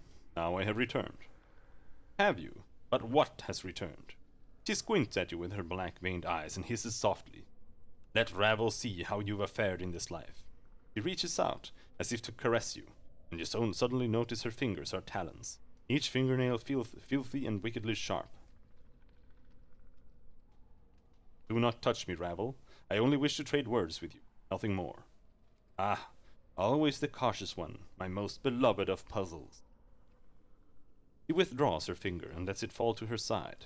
So did I mark you when you first came to me on the wastes, with your challenge for Ravel. What is this you are speaking of? Ravel gives you a whispering sigh as she studies you. Oh, sad, sad broken half-thing. All a pieces. No longer the one Ravel knew, are you? Are you still a broken after all this sad, sad time? What do you mean? A body you possess, but a body of knowledge you do not? She points a ragged talon at your chest, at your scars. Many and such scars you have. All are scrawled on your skin. Many tales does your skin tell. What tales does my skin tell? Your scars and tattoos shout at me. Here is a man in confrontation with the world. Ravel makes a crooning noise, not unlike a dying bird. Yes, such tales as would shrivel even a hag's ear. Tell me these tales. I would know them. The tales are many. They echo a balance imbalanced. Trials of war, battles with fiendish elements, and a creature that feeds on others from afar to sustain itself. And of torment. Such torments flesh has never known. Balance imbalanced. Divided in two you were, when your mortality was peeled from you, no longer balanced, much a broken in the separation. Both a blessing and a mistake. But more mistake than blessing, Ravel thinks. You took my mortality. How? Forgotten the how of it have I? Ravel's gaze dims for a moment, the black veins swimming in her eyes. And even if I remembered it, I would never do it twice. Not forgotten the moment, have I? After the break, as seeing the pain stream from your veins, your cries like a wailing child, every bit of your being filled with emptiness, terrible even for these eyes. So, that's why I feel hollow inside, because my mortality is gone. Very well. What are these other tales my skin tells? Trials of war. Great, great trials of war. Much too much to be borne by any mortal thing. What war? Where? This war touches all, my precious half-man. There is no place where its caress is not felt. Did it touch you? Ravel's voice drops, almost bitter. To this, Ravel says I. That would explain the scars. What are these other tales my skin tell? Battles with fiendish elements. Two fiends butt heads, Ravel sniffs, as if in contempt, their tiny heads filled with ideas of how the planes should be, yet can never be, or the planes they would be no longer. Such foolishness. I'm not certain I understand. What are these other tales my skin tell? A creature that feeds on others from afar. No base hungers do you feel, but far, far more terrible ones boil beneath your skin. And such a cost. Hungers? What do you mean? I know not. Not? Not the nature, nor the cause of these hungers, but heed this. Coming events cast their shadows before them, my precious half-man. There is no assaying of what these events will be, not even with Ravel's eyes. Ah, very well. What are these other tales my skin tells? The tales are many. They echo of balance imbalanced, trials of war, battles with fiendish elements, and a creature that feeds on others from afar to sustain itself, and of torments. Torments. And these torments. What are these torments you speak of? Updated my journal. A lodestone pulls iron to it, and so you, my precious half-man, not iron, but tormented souls. As others suffer, they are drawn to you. Your path becomes theirs. He makes a sweeping gesture. Do you not see them in the eyes of those that have traveled here with you? My companions? What do you mean? Do you wish to explain, Gith? Ravel throws a burning glance at Dakan, tempered with a fanged smile. Vows may prove tighter than any chain, no? The manacles of a race once enslaved, now a slave again. Dakan is silent, but his blade shifts at Ravel's words. The blade darkens, the edge sharpening until the karak itself seems to carry a horrible malevolence about it. Watch your words, Ravel. The crackling sorcerer. Ravel's eyes seem to catch Ignis's fire and blaze with his hellish light. An ember of Ravel's once passion he carries. For he cares not what he does, but mayhap down inside in the lightless places. He is tormented, but by what he once was afore the passion came upon him. Do my words burn true, O smoldering corpse? And what other torments do your eyes see, Ravel? The chattering skull. Ravel doesn't bother to even look at Mort, as if he is beneath her notice. Are the quips enough of a shield for what lies buried inside your brain box, Why speak truths when lies suffice? What do you mean, Ravel? The abyssal temptress, Ravel sneers, her yellowed fangs piercing her purpled lips as she squints at Fall from Graith. A skin so fair, lips so rich, eyes that might cause you to forget Ravel herself. And yet she suffers more than any other. When one turns on their nature, many are the torments that arise from such a betrayal. Ravel, Grace replies softly, almost cautiously. I have come to terms with my... You lie, succubus! Ravel's lips peel back in a snarl. You lie! Do not dare lie to me when your heart is a book to me. Every word you spit screams of your torment. Have a care with your words, Ravel. Enough of this. Ah. Ravel gestures at Anna, as if she is not for sale upon an auction block. As if she is for sale upon an auction block. Look upon the feisty tiefling, such fiery hair and voice. Ravel smiles, baring her rows of yellowed teeth. Shall I speak of your torment, tiefling? Anna seems paralyzed, her eyes wide as Ravel turns her black-veined gaze to her. You can see her trembling, her heart beating fast. No, I shall not speak of it. Ravel's voice drops, almost in exhaustion, and she smiles, and the smile fades from her face. Grown tired of cruelties and torments, Ravel has. The world is a jagged enough place. She turns to you, her bloody eyes dimmed, and she sighs. And my precious, precious half-man, for you, the greatest torment of all, life forevermore. Can it be life cares for you as Ravel does? She gnashes her yellowed tusks with a horrid clacking noise. One so brave, so passionate, so terribly lost, sad. Ravel, why did you make me mortal? I must know. A puzzle of bone and skin were you, always intriguing. and the most beloved of all who came to me, petitioning, requesting, pleading, pleading for help. Ravel stares hard at you, her black-veined ember eyes narrowing, so hard to see past the scars, to dig up the man who once was underneath. Ravel, can you tell me anything about who I once was? A shadow with substance, a seeking that which casts the light. I know you more, and no. Ravel pauses, her eyes dimming. No more than I know the nature of any man. Crossed paths have we, a man tainted with undeath. Still feeling the pangs of separation, and an old withered crone, now all imprisoned. Crossed paths. Seems it that we are a meeting for the first time. No, not. Ravel seems confused for a moment, then shudders as if throwing off a weight. Not at all. An echo of a future meeting this is, or a past meeting, depending on which way time is facing. So this meeting echoes a meeting in the past. The now and then, very similar? So tangled the now and then is, both mirrored in each other. Once and again you come afore me with a problem, to challenge me for a solution to an impossibility. Ravel hisses at you, and her eyes blaze. Beautiful, ungrateful, beloved man. What was this impossibility I asked you to solve? Ravel doesn't seem to have heard you. She still seems to be in the past, her eyes dim, as if looking far away. Such fire in your eyes, enough to stir a grey lady's heart. Passion, be free. But when freed, the fire in your eyes guttered out. With the separation, your life has shed all meaning, I feel. Ravel smiles with her yellowed fangs, then clicks them together as if laughing. Mayhap you should sit on your hind legs and limp your forepaws. Mayhap Ravel will give you another scrap of knowing.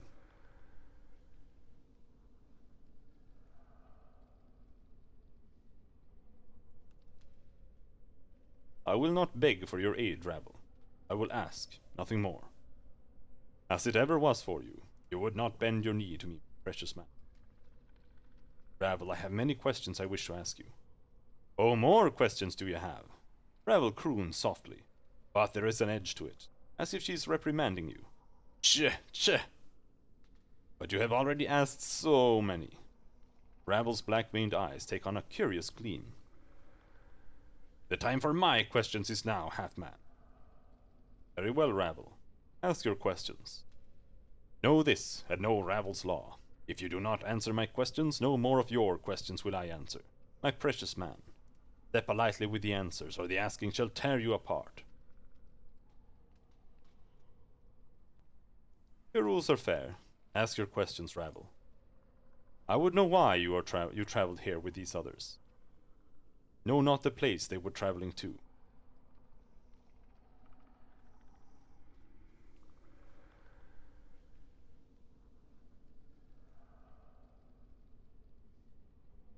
They chose to walk this path with me. Chose? Ah, a dangerous word. Oh, yes. Yes? Ravel throws a black-veined glance at Dakan, her voice like an arrow. Is it choice, Gith? Is it? Or is it a matter of two skies? Dakan's blade bleeds into a vicious dead black, mirroring his eyes. And to your surprise, the Karak edge silently splits into jagged fangs. Ravel, leave him be. I will answer your questions, not them. You think the burning man cares any for choice? To burn or not to burn? Those are his only choices, and in the end, one choice always wins. Or does fire have any desire but to burn? Ravel, you've made your point. Now enough of that. Ravel turns to Mort. Skull. Ravel clicks her tongue after each word. Her smile widens. Your expression is difficult to read without the skin wrapping, but I feel your fear from here. Coming here was not your choice. Well, I didn't have anything better to do except to go to one of the lady's mazes and meet one of the evilest creatures ever to set foot in sigils, so I said sure, when... Mort, be quiet. Ravel, Be quiet! Mort clacks his teeth. Like the hells I will. I think we've listened to this crone rattle her bone box enough, and now she's got some pair of stones saying I haven't got any skin. So what if I don't? Obviously, the fact she has skin has done wonders for her looks. Does she think I like being naked all the time? And another thing. Mort, cut it out. Ravel, look. The succubus. Ravel squints. Did she have a choice? Mayhaps her smooth-skinned mind of soft skills and hard truth. Choice. Maybe choice. Cheh, but no. A sensate must experience all, and to refuse to come? Not a sensate would you be. Still no choice. Ravel, enough of this. The tiefling, the fiery one. Ravel cackles softly, and her eyes kindle, as if amused. No choice. At all. When you feel instead of think, there is little room for choice. Anna makes no response. Ravel's mere presence seems to have silenced her. Her tail has stopped flicking, and her eyes have lost their hard edge. Enough of this, Ravel. What other questions did you have? Shh.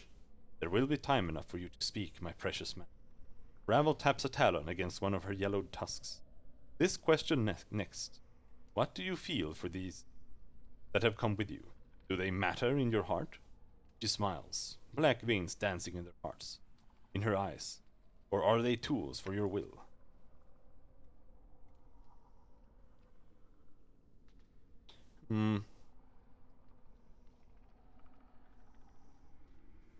They matter to me.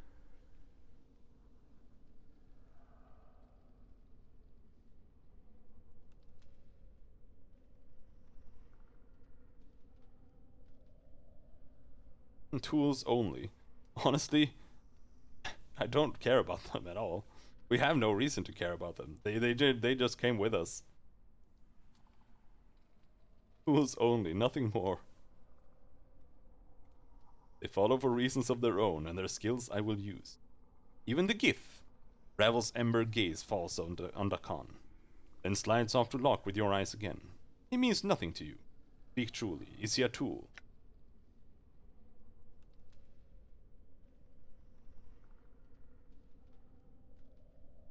Perhaps I do not know him well enough yet, but for now he means nothing to me.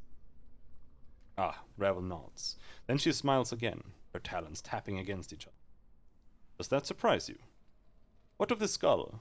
Ravel doesn't even bother to look at Mort. No surprise that he matters not to one such as you. Or does he?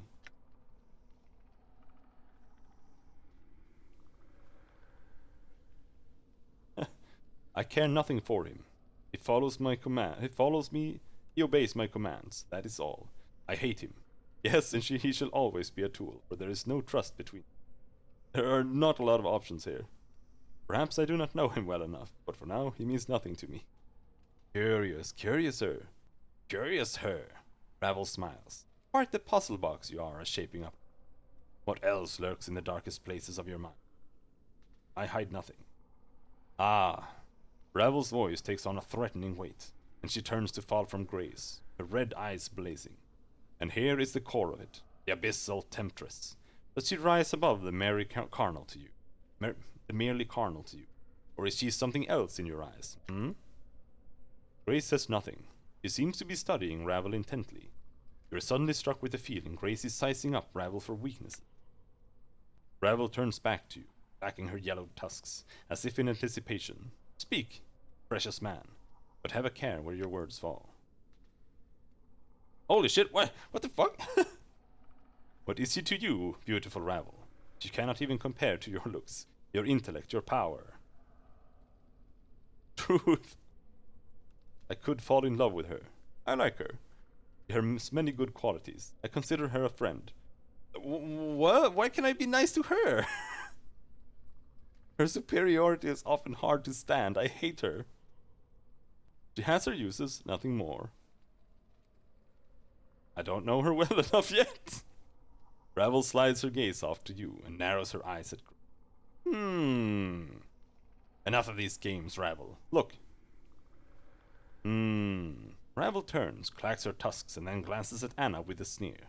And what of this slip of flesh?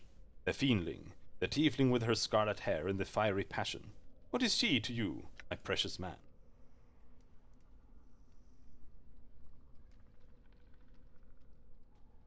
Fiendling? I don't really care for her one way or another. Her brashness is often hard to stand. I hate her! I think she's got the worst of the fiend qualities. Trust her about as far as I can throw her. I don't know her well enough yet. Ravel glances at Anna, then snorts, her black-veined eyes gleam. So be it. My next question is this. Ravel's voice drops, almost whispering. Suddenly, you have a strange feeling she does not want to hear the answer.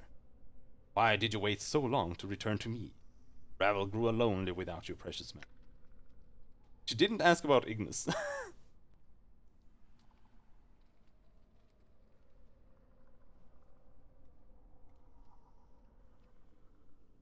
The way to this place is difficult, Ravel. Is the way so hard? A hint of a smile plays on the corners of her mouth. Then your visit is precious, and I give thanks. Have you another question for me? Ah, yes. The third and last question is this. As Ravel opens her mouth to speak, her final question, you're suddenly gripped with the terrible realization that this final question has murdered many others, to whom it has been asked. You know what it is, and you feel it welling up within you. Feel compelled to ask it. What can change the nature of a man? Experience has increased my skills. What can change the nature of a man?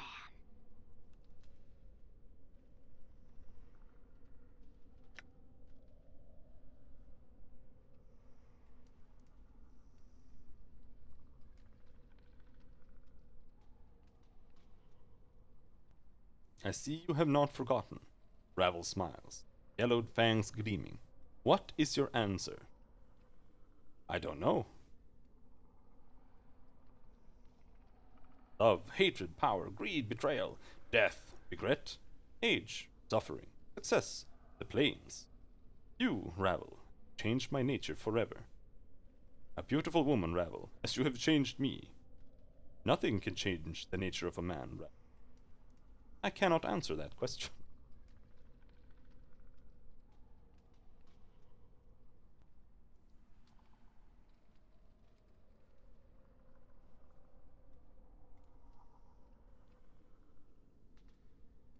What does that even mean?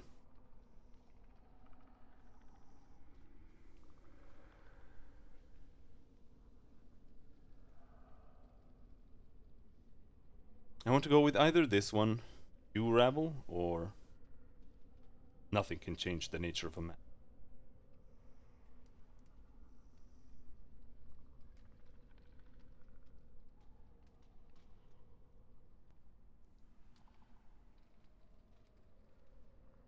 Or I cannot answer that question.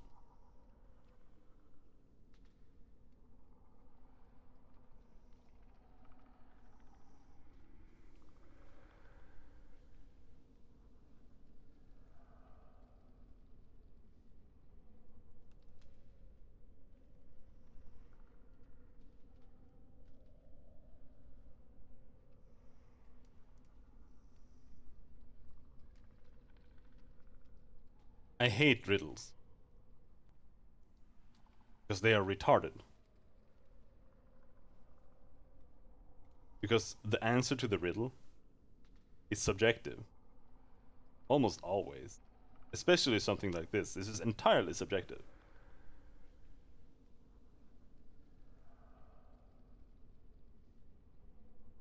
The planes? Success?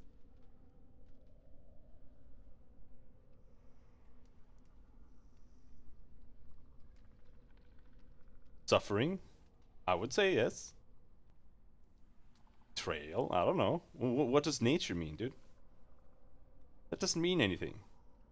You changed my nature forever. I became immortal, but what does that mean? Like, did that change my nature? What is that? I'm going to go with nothing can change the nature of a man.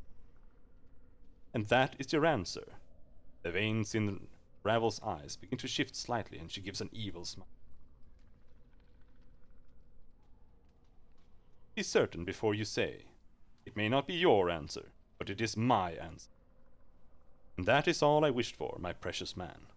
Ravel's smile relaxes. A simple answer. And in the end, many are the men I have laid low while they sought my answer. That's it? I thought...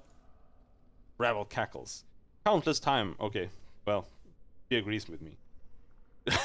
Ravel cackles. Countless times has the question been asked, and not once did the pathetic shells who came before me answer with their answer, but always sought to creep inside my mind and find what I thought. Cheh, there is no truth in that. I don't believe you. In fact, I don't think they ever could have answered you, even if it was true to them. Ravel falls suddenly strangely silent. She is watching you warily. You never cared about any answer other than mine, ever, did you? Yet still you asked the question, knowing that no matter what the answer they gave, they would die by your hand. Updated my journal. Ravel hisses. Of course your answer was the only one I sought, for you were the only reason I asked the question. Did you think I cared for them? Cheh! Did you think I even cared a fraction of the amount for them that I cared for you, my precious man? Answer me that. I am through answering your questions, Ravel. Now you'll answer mine. Of course, ever questions. Ever questions.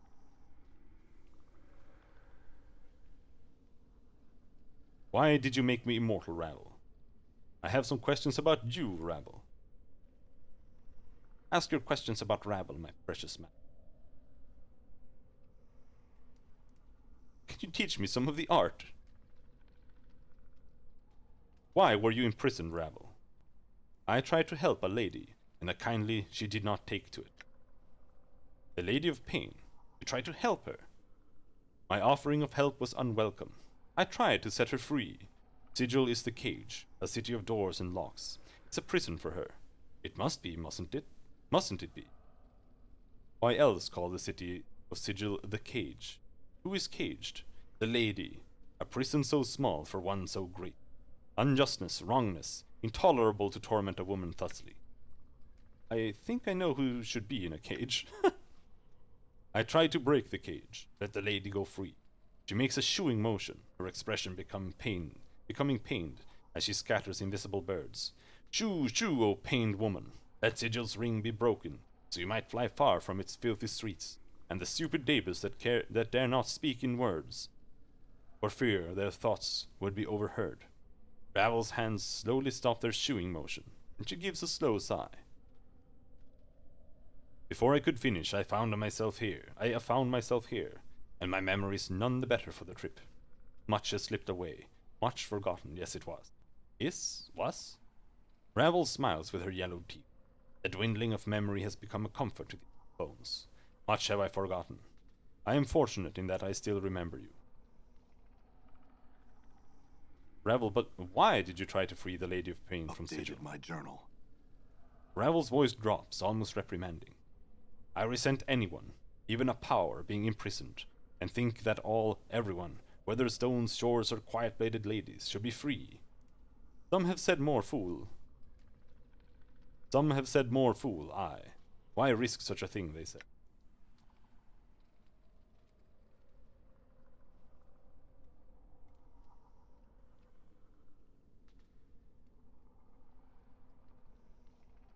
Is that what you were trying to do when I met you so long ago? Were you trying to set me free? Quite possibly quite.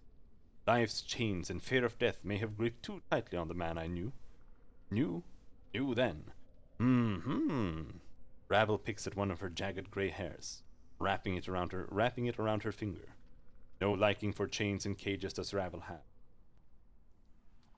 Ah, so I was caged somehow, or chained. It sounds to me as if your memory is stirring, Ravel. Yes. Ravel blinks for a moment, and her black-veined eyes become duller, as if she has been struck with a heavy weapon. Her talons tightens around the gray hair. So tightly it looks like she's about to tear it from her skull. Mayhap you were trapped, but it was no normal cage that held you. Do you have any idea what held you? Updated my journal. Ravel looks confused, and her face twists as if she's fighting an unpleasant thought. I have forgotten. Mayhap a promise. No. Her finger tightens around the gray hair, and to your surprise there is a snap like a twig breaking, and Ravel breaks the hair from her head. A trickle of black blood worms from beneath her skull cap, and she hisses in anger. Ravel, are you all right? No more, will I say. Ravel's face wrinkles in pain, the talon covered with the blood-gripped gray hair even plucked from her head. It looks jagged and stiff. I do not know, and no knowing shall I share. She stares down at the gray hair wrapped around her talon, and then she hisses and flicks it to you. Take this, and leave the past where it lies, half-man. Very well, Ravel. Then there is nothing more to be said on the matter. I had some other questions. Yes, ask your questions about Ravel, my precious man. Ravel, who are you? Where did you come from? I? Ravel am I, maker and breaker of puzzles, a solver of what cannot be solved, a mind raveling and unraveling until the threads of thought are tied up like knots in a drunken man's hair. Ravel picks at one of her jagged grey hairs, wrapping it around her finger. It is enough, enough it is. But what are you? Some have called you a night hag, whatever that is. Night hag? Ravel gives a ghastly smile, yellow teeth like needles. I am but a woman who has sorely missed her beloved creation. Some have named me Crone, Grey Lady, Yaga Sister, Night Hag, but myself is my name, Ravel. Ravel who puzzles well, providing conundrums to decipher and laying impossibilities low. But, many things are said about we Grey Ladies. A race are we Night Hags, but an individual am I. Some call us evil, of old stalkers of mortal dreams, the kindly ones, ugly hideous things whose homes lie in the dark places of men's minds. Ravel's eyes narrow to reddish sparks. But that means nothing to me. What would one such as you call one such as I? Pretty thing.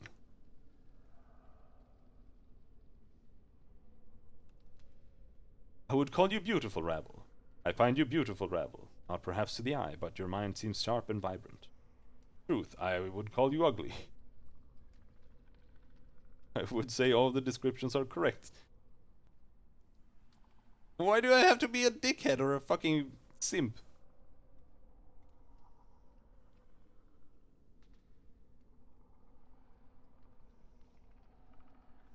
I would say all the descriptions are correct. So they are, but they are not your answer. Cheh! I withdraw the question, O discreet one. No more shall we speak on this. Oh, I had some other questions. Who are you? But what are you? What?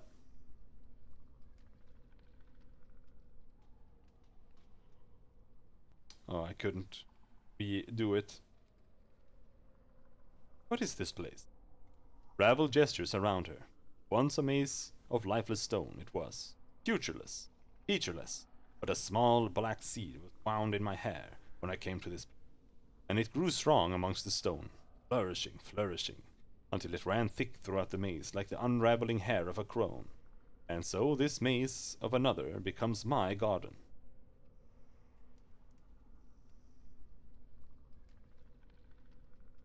I have some other questions concerning my immortality. Why did you make me immortal, Ravel? It's what you wanted, seedling. You asked so sweetly. Now how could Ravel say no to one such as you? Immortality was your solution, and your challenge to me. My solution? But why? I don't know, seedling. Time has chipped away at my memories as well, it would seem. If you remember, tell me.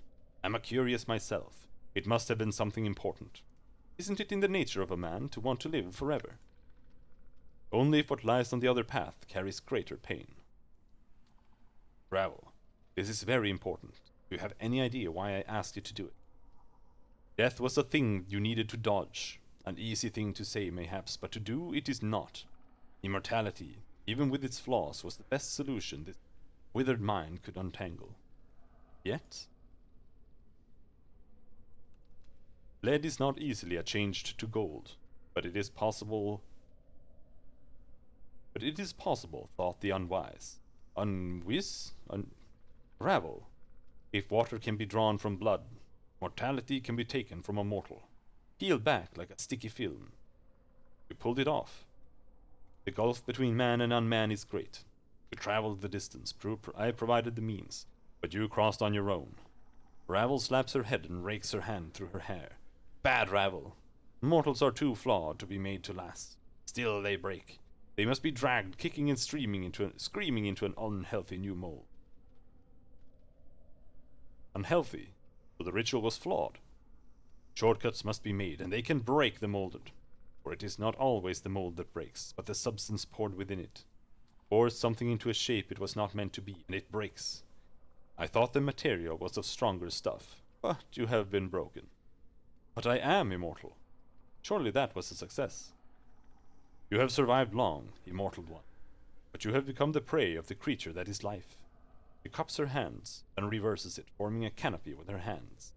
The body is but a hut for the soul, but now no one dwells in your hut. What went wrong with the ritual? Puzzle fleshed broken. Beautiful, beautiful mortal man. The ritual was not a finished thing. Ravel's brows wrinkle, and her talons pick at her hair, tugging on a lone strand. The ritual gave you what you wanted, but... The ritual gave you what you wanted, but great were the costs. The casting of shadows, the quiet, violent deaths of the mind, the painstaking emptiness. These things, dangerous are in such a fragile vessel, no matter how strong a mortal man. Regret them and the ritual do I. Casting of shadows. Ungrateful shades, but ungrateful without cause? The shades, they hate you, nameless one, for they are fathered by you, your children. Once forsaken, they will never forgive. They will do everything they can to destroy the parent. Such is the way of children. How do I father shades, these shadows? You know, I've learned some new tricks.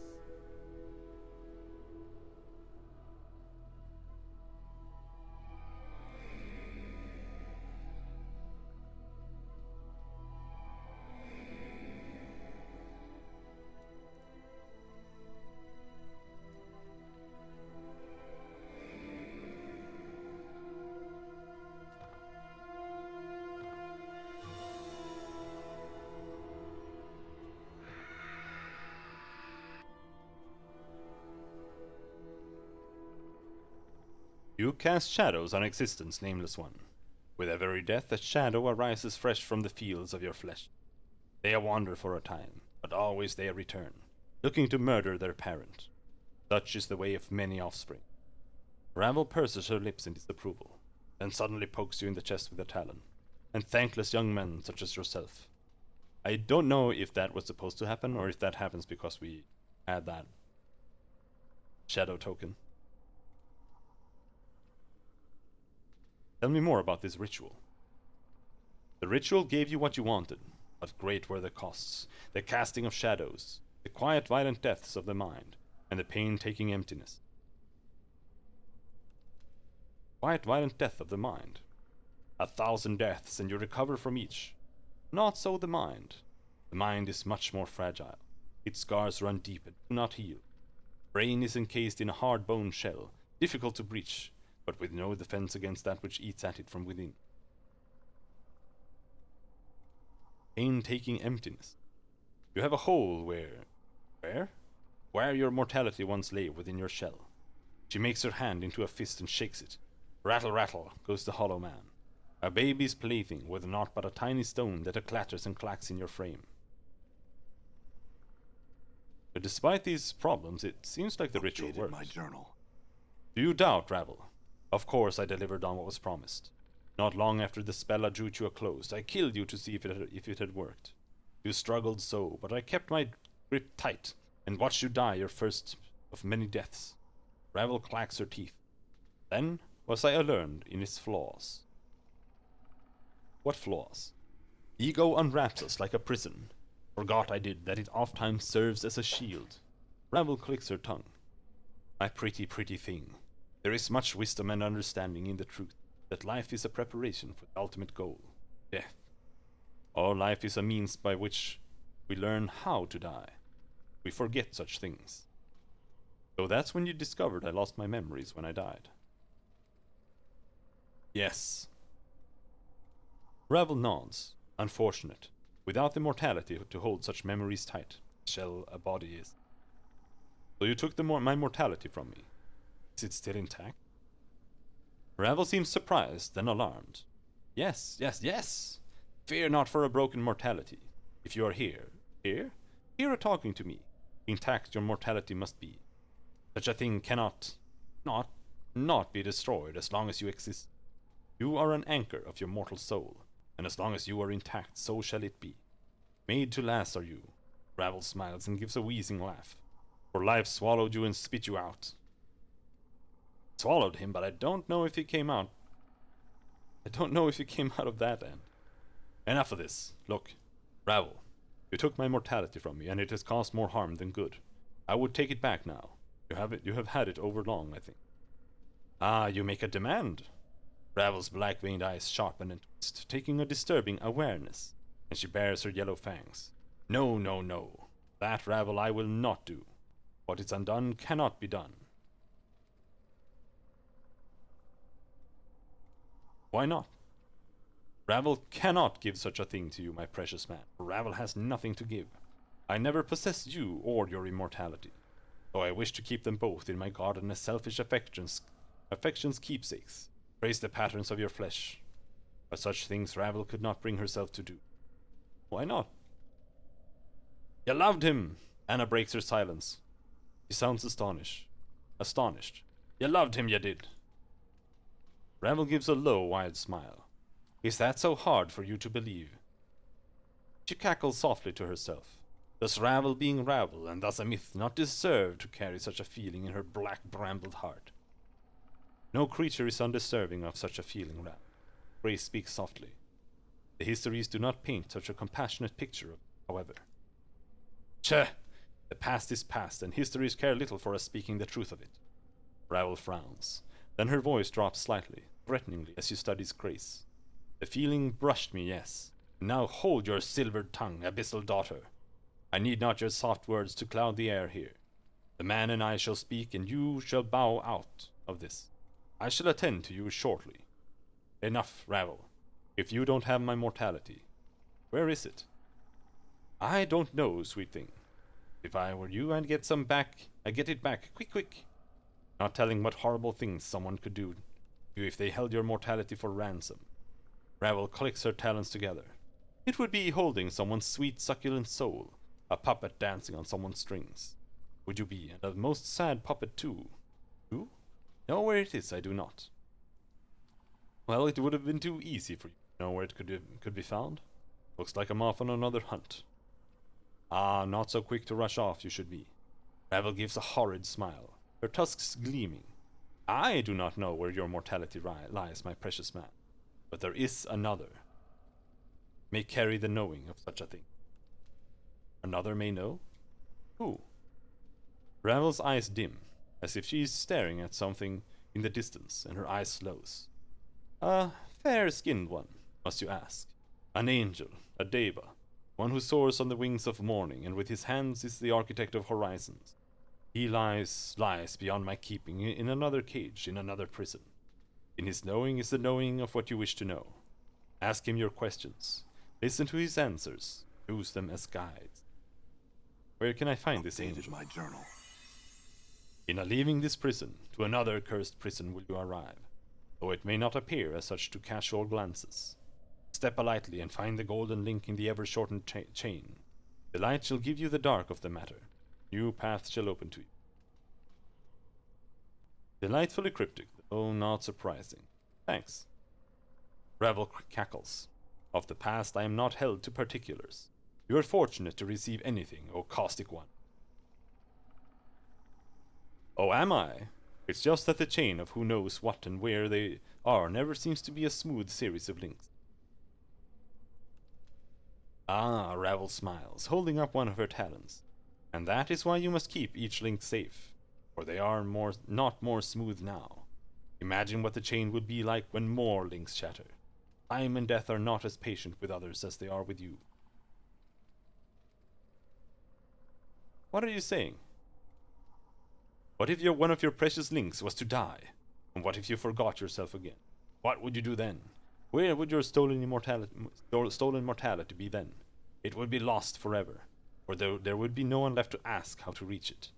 Tracing your path would become harder, mayhap impossible. True enough. In any event, I had other questions for you, Ravel. Of course, ever questions, ever questions.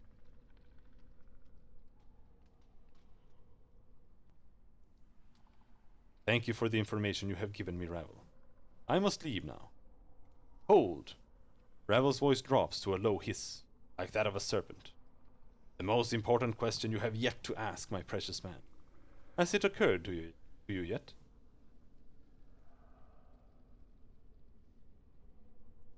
Yes. I need to know how to leave this place. Do you know the answer to this question? I know the branchings of this place, the twisting and bendings and burrowings. Though there are no leaves here, one may take their leave if they wish it. So you do know how to leave. Wrap your hands about you like branches. Make them encircle your chest like a cage. Step from the edge of the maze into the darkness, and into another cage your body shall go. A simple leaving, but there is no return when final step is taken. So take heed, and take what you need before you take the step. Which of the edges of the maze do I leave by? Which? A question posed to the witch. Which? One of the edges knows, not I, the remembering of which has failed me. And the edges of the maze have had little to say on the matter. You've known how to leave all this time. Then why don't you leave? Why stay when one can leave is your question to me. Ravel breaks into a crooked smile, displaying a row of fangs. I turn the question upon its head and send it scurrying back to you. The answer lies not in the staying or leaving, but in the causes and reasons, my precious man. Don't you want to leave? It is a want, a once want, but not a now want, and more a not knotted want. What do I need that lies beyond my brambled walls? It is a cruel, jagged world beyond the edges of this meat, and Ravel has pulled enough of its charge from her skin. Very well. Thank you, Ravel. I must bid you farewell. As you're about to utter your farewell, you suddenly feel a crawling sensation in your skull, and you notice that Ravel's black-veined eyes have taken on a strange, predatory fire. Not going to let me leave, are you, Ravel? A perceptive question. Yet it is not the real question. Ravel's voice takes on a strange whisper. Very sad, that sends a faint echo through your mind. The question is, do you wish to leave me, half-man?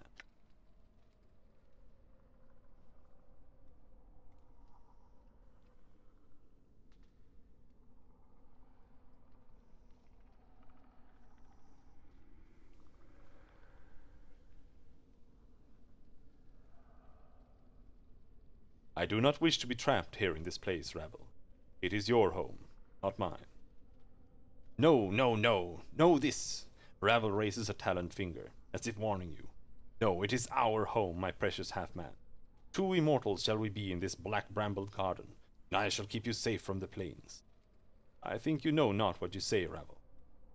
There is a terrible shimmering in the air around Ravel, and the sound of snapping twigs and cracking tree limbs, and the horrid sound of the trees bending and splintering. What?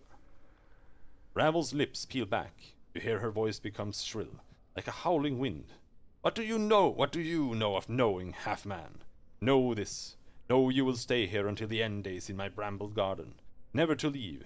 And you shall love me, and as you were meant, as you promised.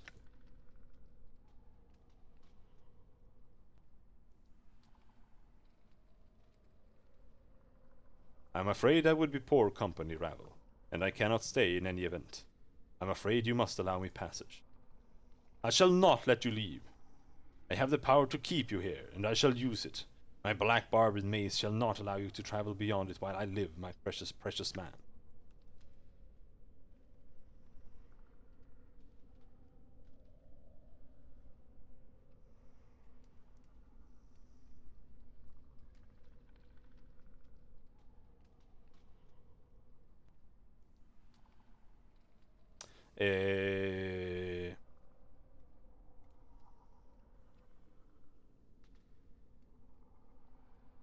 Ravel, I don't want to fight you. Don't do this.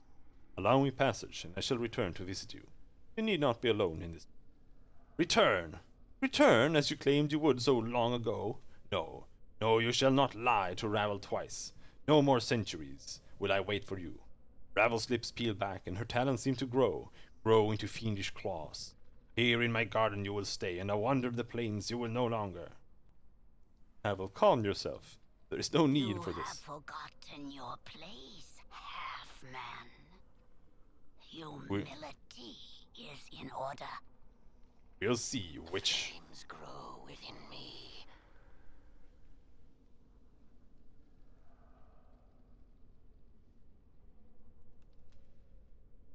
Attend me, my pet. A lot of level ups.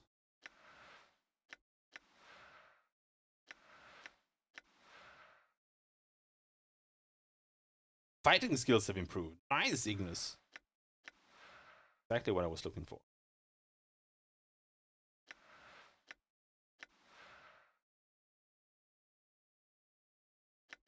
Well, we'll just have to continue with detect traps and open doors now.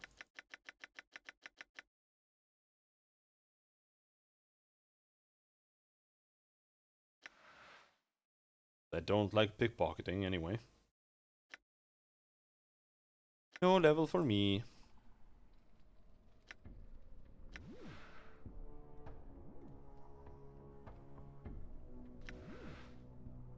Yes?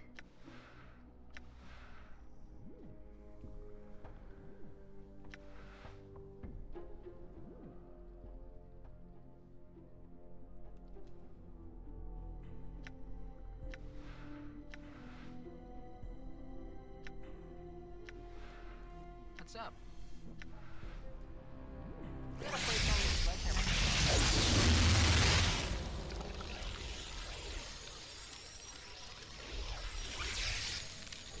Wait, what did I just do? What if we summon a skull mob on him?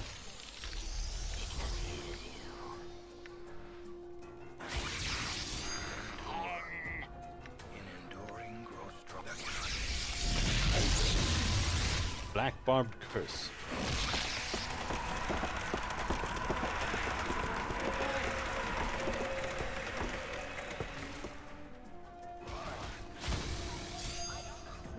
And Ravel's dead.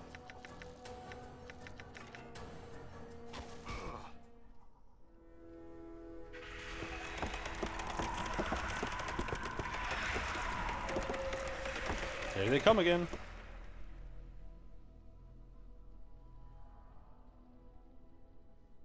Hey, Beehive. How's it going? Why are they coming from everywhere?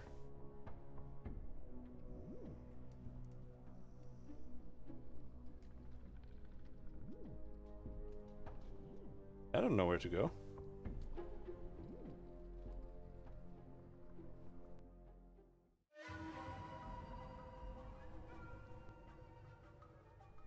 Hmm. Playtime is over. All right. Oh, just what again? Oof. Why not?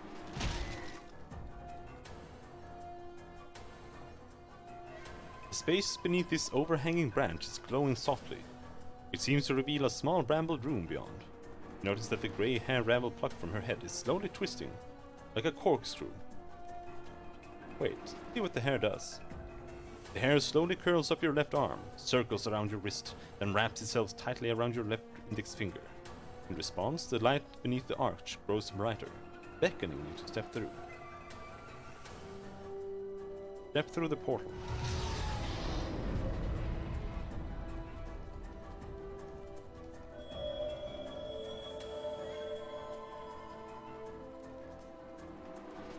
The arch is made of a gnarled tree limb that has grown from the floor of the maze and fallen in an arc.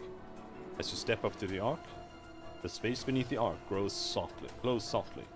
It seems to lead to some strange black-barbed garden. Crying Sunstreet, I don't use Epic Games, but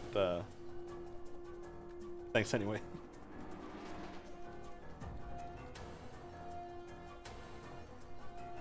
Examine the archway.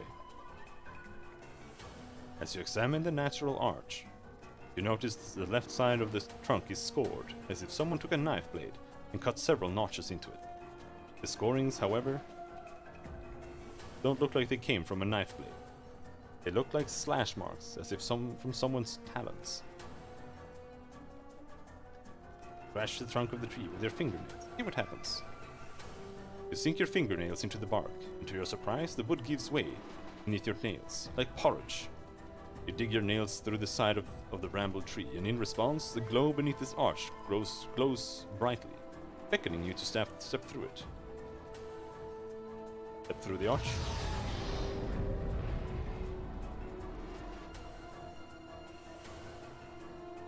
Gone. Bit right. The circular plot on the floor of the maze is peculiar in that all the vegetation around it has died, except for 3 sickly twigs in the center. It looks as if the twigs devoured all the other vegetation around them. Damn it, the twigs. The twigs are thin, like grasping fingers, and they have none of the black barbs that coat the branches elsewhere in the maze. Other than that, there seems to be nothing remarkable about them. What?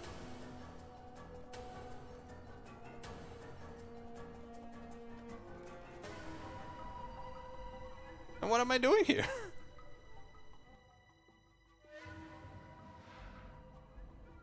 Black barb necklace. Ravel's fingernail. You have an identify? Oh, I do have that. Fiendish eye. What did we get that? +2 charisma, -1 wisdom.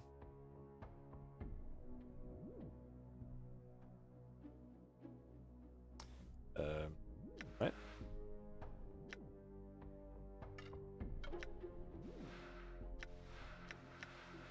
Don't have a spell. Which means we need to use another infinite ball thing.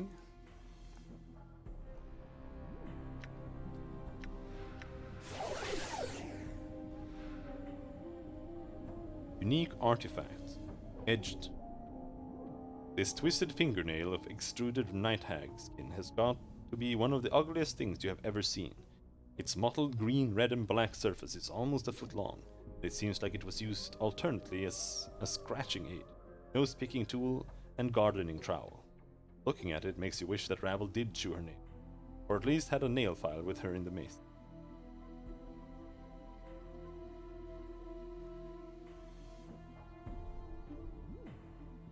Okay. +2, damage 2 to 7, special 2 to 12, poison damage. This is a really good weapon, but no one can use it in a worthwhile way. I'm the only one who can use it, and I don't want to use it. I mean, it is better than a hammer, but I only have 1 in edge weapons.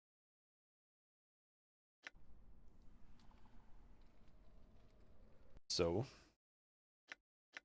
or if it's worth it. Where's my negative token thing? There. This is a negative token. Blah blah.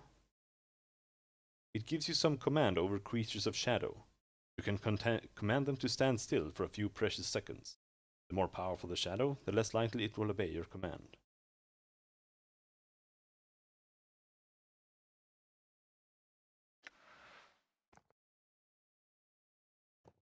Here.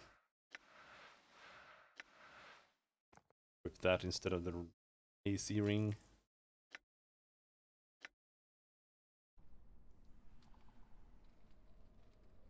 I'm gone.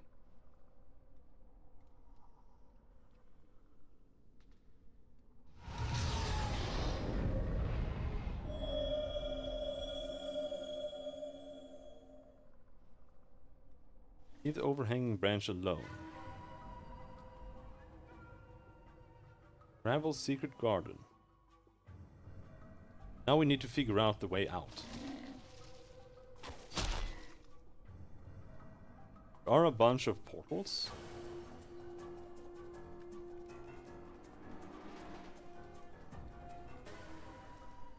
But who knows which one is the right one?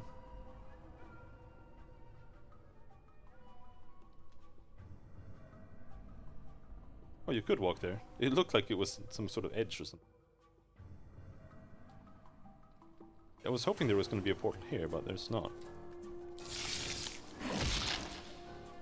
Oh shit.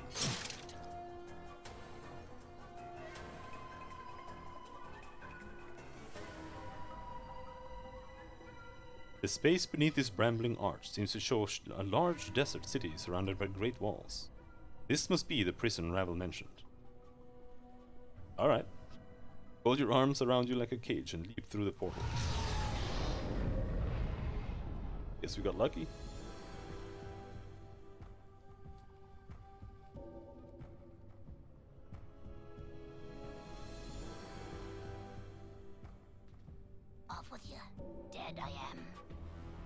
What the fuck is that? And Death's kingdom has sealed its gates to us both.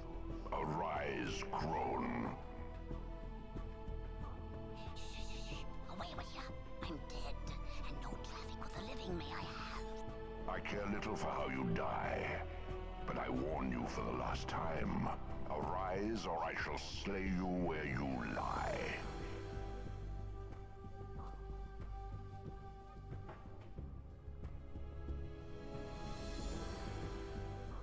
I had thought that dying at his hand would fulfill the requirements the past put forth.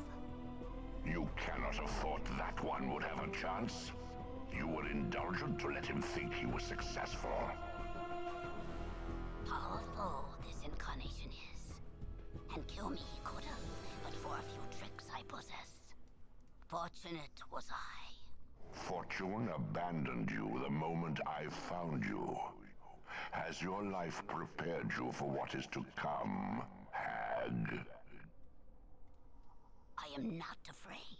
Not of the likes of you, ragged thing. Weak Ravel may be, but a few tricks has Ravel learned over the years, and I have known you would come.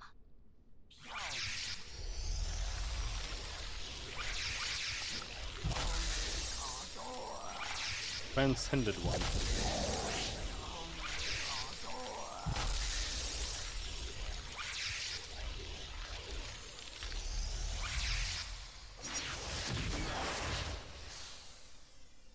You're not really getting anything useful done here, Ravel.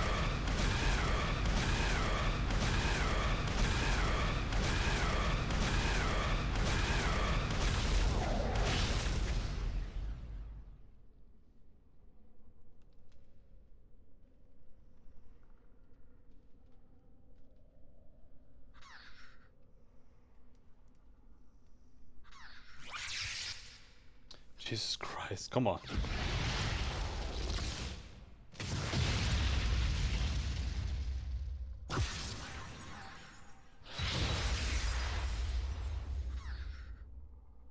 No longer shall you trouble existence with your presence, witch.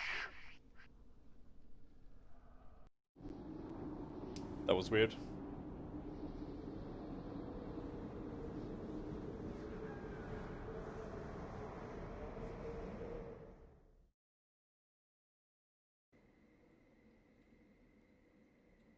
All right. Cursed. Bird. Lend me strength.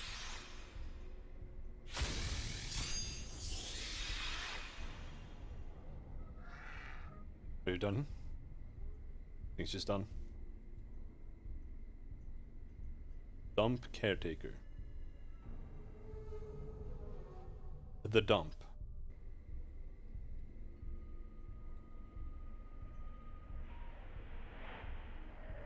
Traitor's Gate Tavern. Like a good place to start.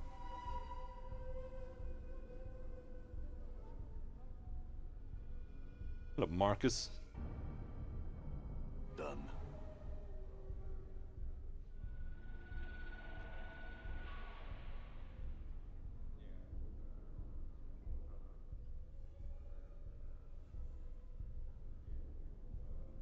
See a haggard, grim man.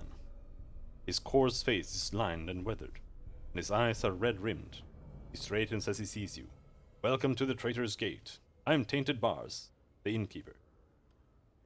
What kind of a name is that? He glares at you. Bars is my given name, Burke. I got the Tainted later because of some former friend spreading baseless chant. He looks very angry. What the hell do you want anyway? You're an adventurer or something? Why? What's wrong? What's wrong is that my daughter got herself kidnapped by slavers. Now the place is going to fall behind on its bills, and I'm going to lose the place to one of those rich pikers in the first circle. He looks at you at you more closely. You're the fellow asking about the Deva, ain't you? Tell you what, you help me out, I'll help you. I haven't asked anyone about anything. Well, what do you know about the Deva? He smiles craftily. You're looking for him, ain't ya? I can tell you that he's hidden far beneath the prison. I can tell you how to get there, too, apart from being arrested or trying to bribe your way in. Which wouldn't work anyway. What do I have to do for this? Go over there and talk to Marcus. He is the ex-Harmonium fellow. He knows about these slavers, and he holds the first part of the key that put you on the path to seeing the Deva. There are 5 parts to the key, but it ain't a physical key. When you've got all the parts together, you come tell me. And it unlocks knowledge in my mind. Till then, though, it stays secret. You got to satisfy the key holder. Marcus will tell you what you have to do. And when you're finished, he'll steer you to the next person who has the key. My journal. Okay.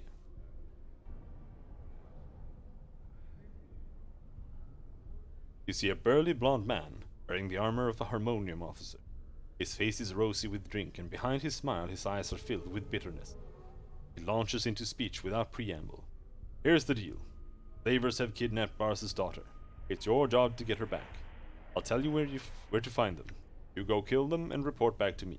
I'll help you find the Deva you're looking for. I'll even teach you weapons, agreed? Agreed? Last I heard, the slavers were to the east in Inner Curse, but they've got the nod from the city guard. Find them, make sure Bars's daughter is alright, and kill them. When you're done, come back here, and I'll tell you the first part of the key to find the Deva.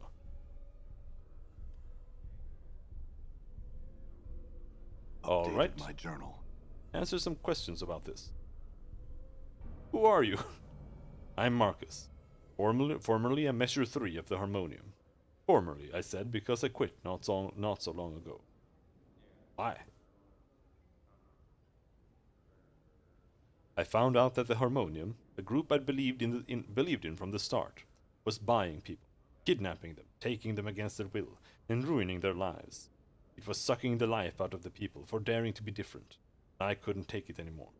The slavers you'll be fighting are old comrades of mine. He spits on the floor. Berks, liars, you can't trust anyone anymore.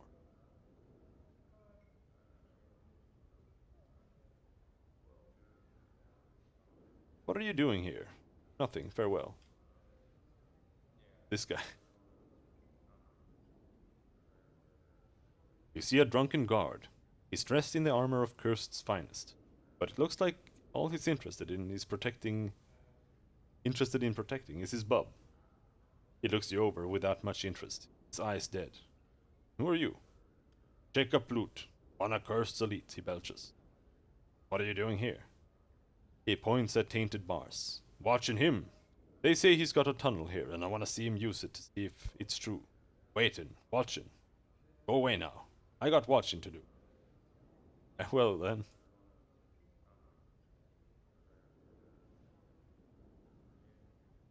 Hello, Kitla. You see a tall, striking woman. She stands staring at the walls of the tavern without seeing them, her hands slowly curling into fists and unclenching. When she sees you, her eyes dart across your clothing and gear, and then back to your eyes. A sardonic smile crosses her face, and she looks away again. Greetings. She looks back at you and scowls. Do you always make a habit of talking to strangers? Yes. What a fascinating life you must lead to do such things. Sadly for you, I am busy. I'd appreciate being left alone. I just had a few questions. Whatever.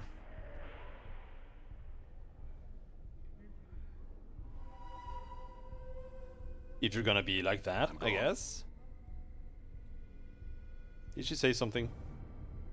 You see a well-dressed middle-aged woman. She has a scowl on her face, appears to be looking for someone or something. Greetings. She stops and stares at you for a moment before answering. Who are you and what do you want of me? I don't remember my name. She looks at you with mild surprise. Really? Are you by any chance a petitioner?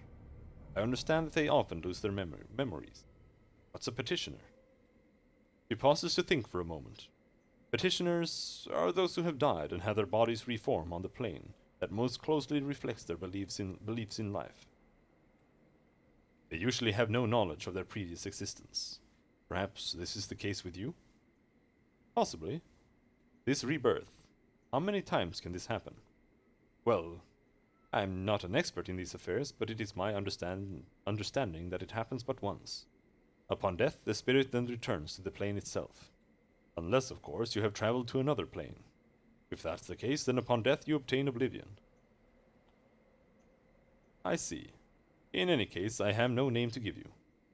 She offers you her hand. Good day to you, Cutter. I am Roberta.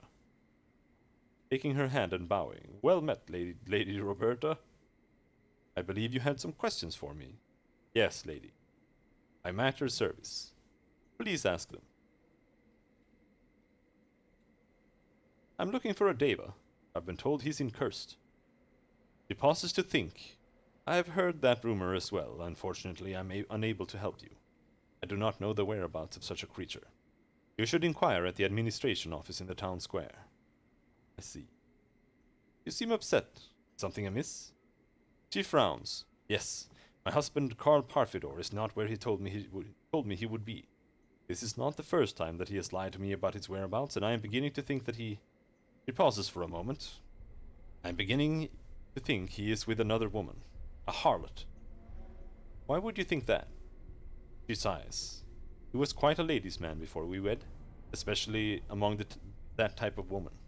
And I've heard rumors. She looks angry. If I find the rumors are true, then I have a surprise for him. A surprise? Yes.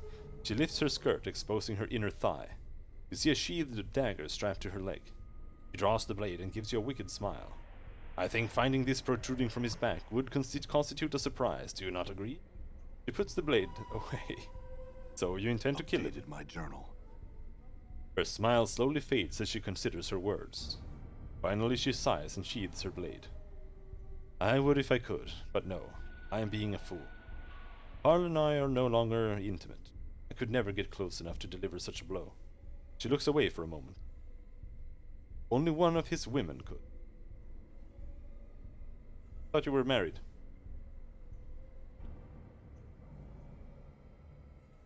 Can you tell me about Cursed?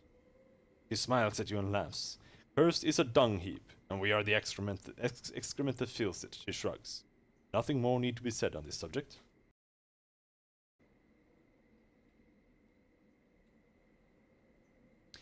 Okie doke. Almost coffee time. Not quite yet, though. Crumple punch. This sour-looking burly man glares at you as you interrupt his work. He seems a little slow but earnest. Not as poisonous as the others in this town. Aye, what do you want? Who are you? I'm Crumple Punch Malako, the town smith. I want something? I'd like to look at your wares. Siphon Knuckles.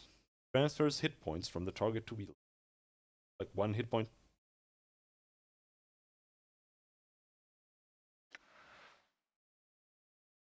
Assassin's Knuckles. Only usable by thieves. Causes stunning silence poison.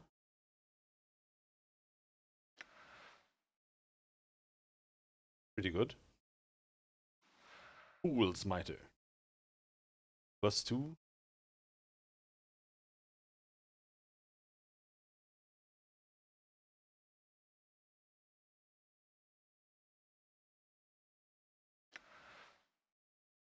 Blind Terror. Club. I don't want a club. Do I have anything to sell at all? Ravel's Finger.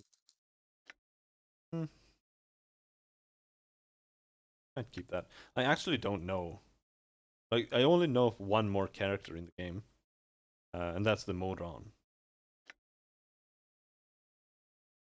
And I don't know how you get that character, if you get them at all. Or when you get them, or whatever. Huh.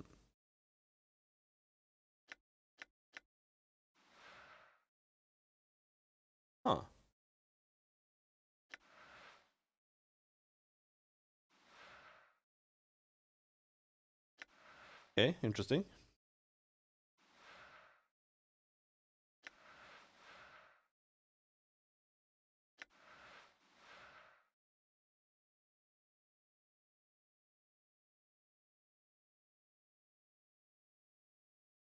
For some reason, she can't use the Siphon Knuckles.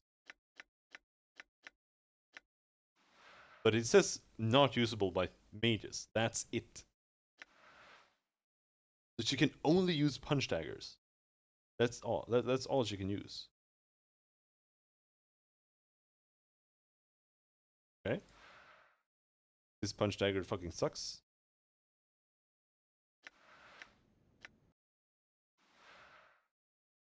Yeah, these ones are OP as hell. 2 to 8 piercing. Those had 1 to 4. It's +2. That one was +1. It had +2 taco though. Pretty good. But this one has luck, piercing damage, and +2 to armor class. +1 to luck means you get. I think that's just straight up +1 taco. Not sure.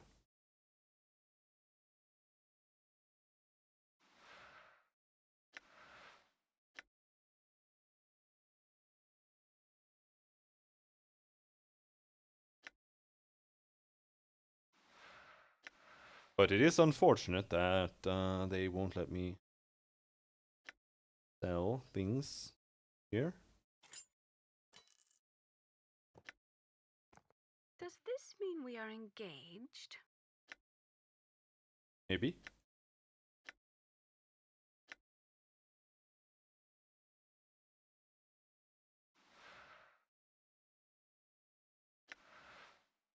This game is deep?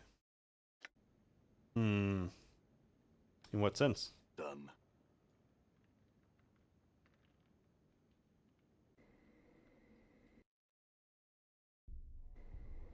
All right. In stat wise, or her reaction to me equipping a ring?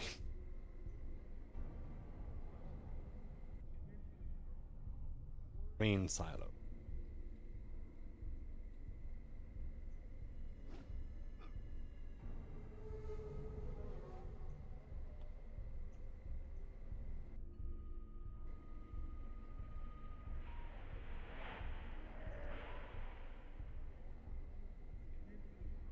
These heavy gates are locked, barred, and sealed. There is a large notice pasted on them and reads, "Quarantine in effect. No passage in or out of the city." Okay, cool.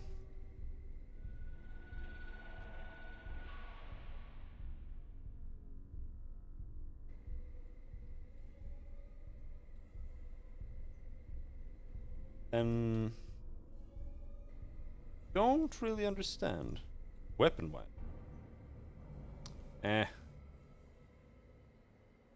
It's not really. It's advanced Dungeons and Dragons. And it's as basic as it gets, honest. Like it's more basic in practice than any modern RPG, but it's still more complicated. Which is why it sucks. Because yeah, you have like damage is based on strength. Like when you get to like 18 strength, you have like +2 to hit and +4 damage or something like that. And you have weapon proficiencies. So I have 4 in hammer. You can have 5, I think. That gives you also like +2 to hit and +2 damage or something like that. But that's basically it. And then you just have some like minor passive things on the weapons.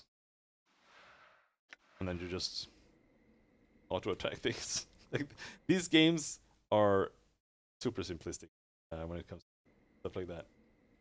And their system. The reason it's complicated is because what determines if you hit or something is your taco. It stands for 2 hit armor class 0. And I have armor class 5. And you want a lower armor class. Like a 0 is, 5 better than this. And I don't actually even know how the roll works. Because the taco is also better when it's lower. So it's like, okay, I have 12 to hit armor class 0. I don't even understand how that works when you roll. Because I think when you played the actual tabletop game, you had to have like a table. to check your Paco versus Sonos AC to know what you were supposed to roll a d20 under. It was absolutely retarded. Like, it was so overcomplicated for no reason. And thankfully they changed that in modern D&D to just be like, oh, he has 40 armor class, you have 30 to hit, and you roll a d20 plus your 2 hit. You need to get over 40. Like, that's just straightforward, and you understand it precisely, like, instantly. And it has the exact same function. This one's just weird. And it's the same thing when you have, like, because if someone casts like a poison spell on you, or dragon breathes fire on you, or whatever, you have a chance to resist that. And those are called saving throws. And those are also completely unintelligible. Like, I've played these games since they came out when I was a kid. I still have no idea what this means. Like, paralyzed / poison / death, 6 parentheses -1.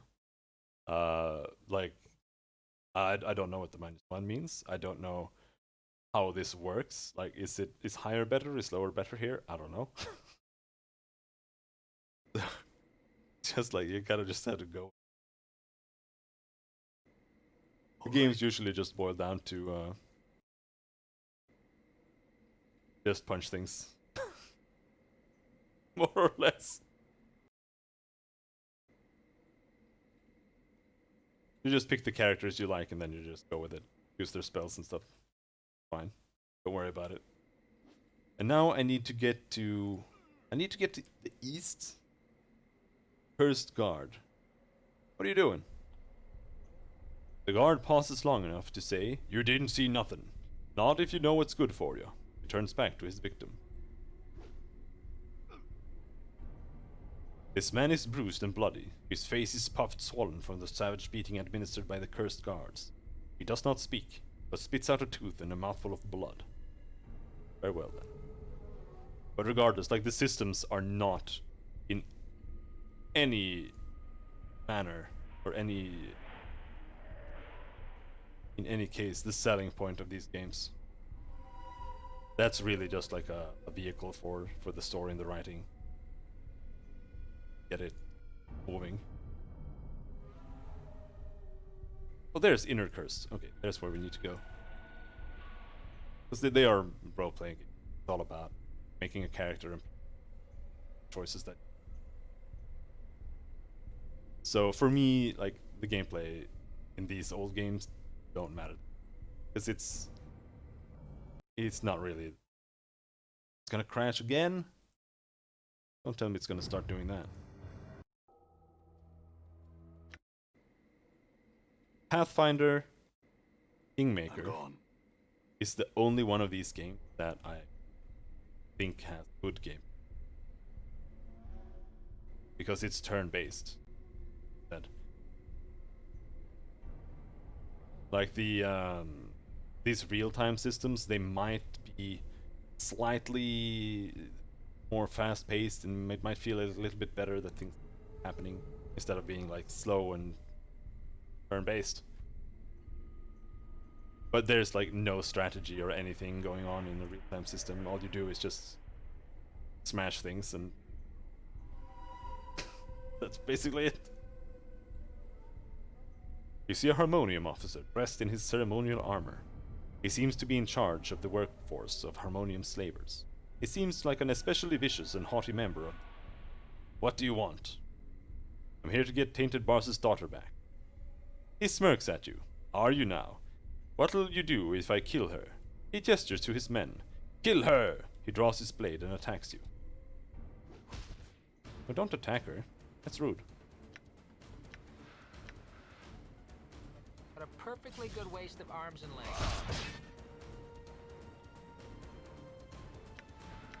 I'm sure we can manage to keep her alive.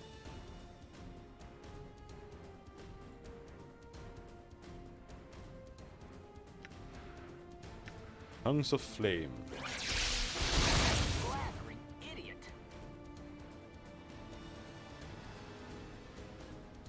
Going trying some Tyranny now. Oh, good luck. I enjoyed Tyranny for a bit at least. I didn't finish it though. That cannot be good, guys. This is what I might as well. Oh shit, I'm dying.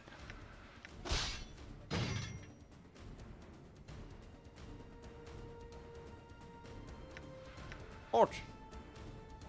Tontaronis. God damn it.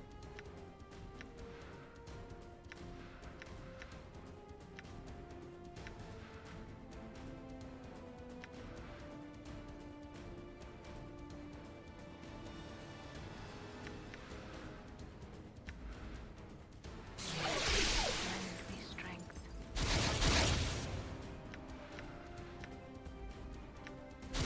I'm hurt. Aye? Right.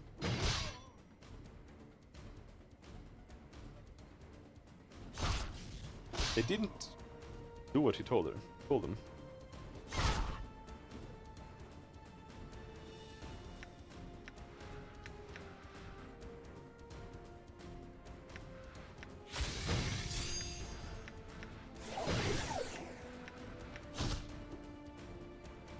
Ouch! Don't hit Ignis. Ignis do to you. Touches folly. Time is wounded.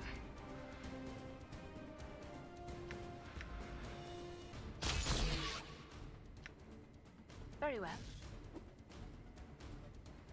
Hopefully it will be good enough, although I got it for free, so it doesn't really matter. Yep. Well, still don't want to play a bad game.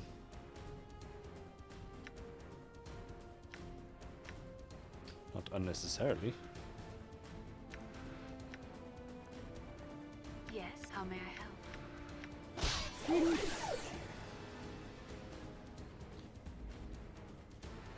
Barely injured. Very well.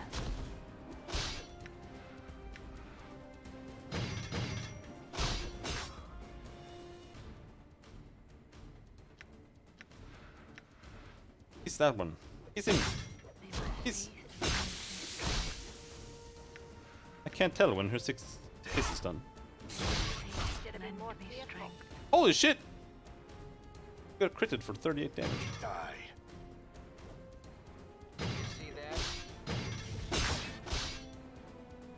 And he's gone.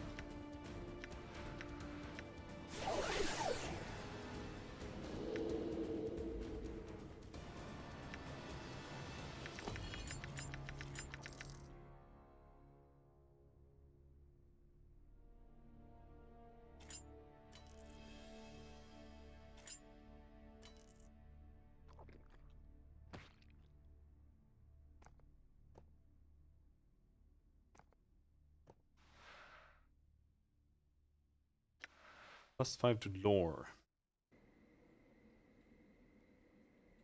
May my faith lend me strength.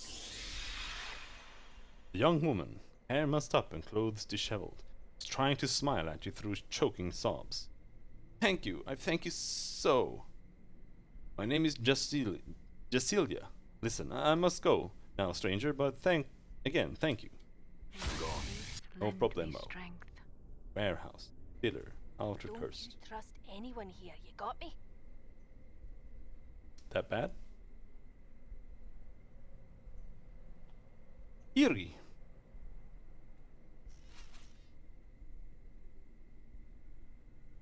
What is this? The gate to Karsiri is festooned with various skulls. They moan quietly through their eye sockets in the breeze. Oh yeah, that's a gate. Anesius. Hello, Anesius. You see a shallow-skinned Githyanki, thin of face and mean of eye, stalking deliberately. You can practically smell his rage. As you approach, he looks up at you. What do you want? He snarls. I have a few questions for you. We are to help a Githyanki. What draws him here away from the song of blood woven by his brothers? The Githyanki's eyes narrow. I have cast aside the hatred I bore for your people. I have risen above the petty feud between our two races. For this they exiled me. But in my heart I have bested them. And you say the same. Alright, you two. Cut it out. I had some questions. What are they? Who are you? I am Anesius, and you shall address me as your honor. I am one of the town leaders, and I have earned that honor. He looks closely at you. You do not belong here. What do you want? I seek a deva. His eyes narrow. A deva. What would you do with a deva? And why are you seeking one in Cursed?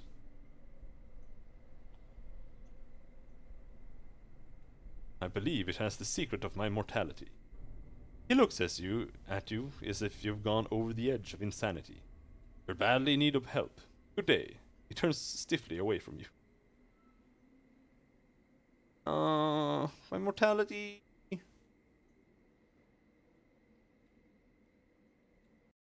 Shiaba. First administration. Let's head back. We have 5 quests.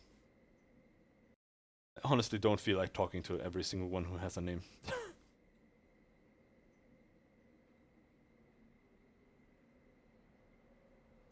Just too many. I can't stand the greetings. I have some questions. Who are you? I'm gone.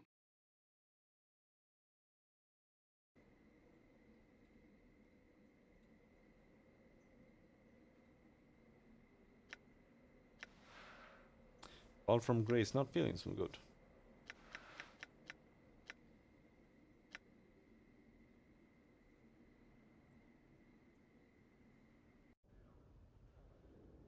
I'm gone. I kind of want to get rid of Ignis, not gonna lie. He's a very unique character, but I do not trust him at all. Feels like I'm having a walking nuke beside me. Yes, she should be returning here shortly. He's trying to hide the anxious look in his eyes as he asks his question. Have you found out anything about my daughter? I'm very worried about her. Please tell Marcus if you hear anything. Yes, she should be returning here shortly. I'll go tell Marcus. Farewell.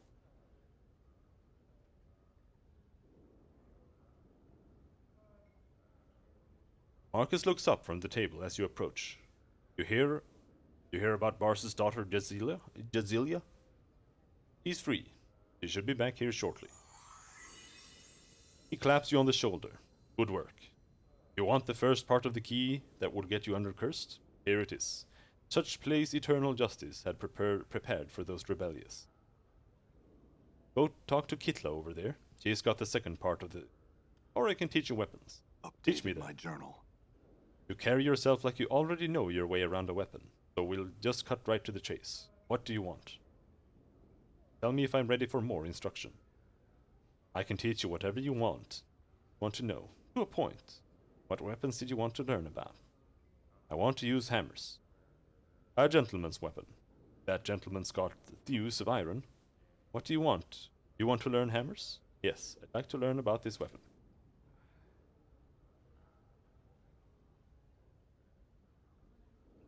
He studies your ability and says you've learned as much about that fighting style as I could possibly teach you. Want to learn more about it? Find your way to Sigil and talk to Korur in the lower ward. He's a master in just about everything. But didn't I already talk to that guy just... Maybe we need to be like level 10 or something. Who knows, who knows? All right. Chitla.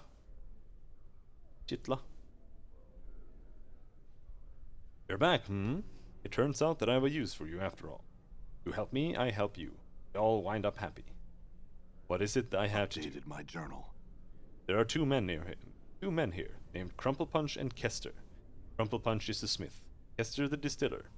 They both owe me a lot of money. One of them owes the other as well. And so neither of them is paying me. They're arguing about an inheritance. Get me the legacies they're holding on to. I can bargain with them very effectively. Failing that, get them to solve their problems with each other, or kill them, and I'll give you the second part of the key. Will do. Farewell. Wait.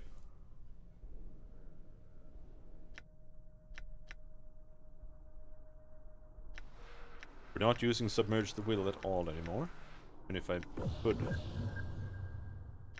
Kinda want just have a shitload of identifies.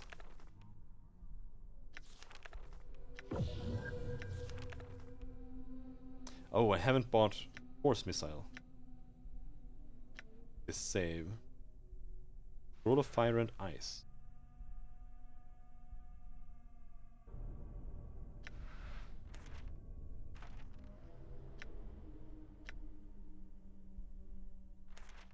Roll of Black Sphere.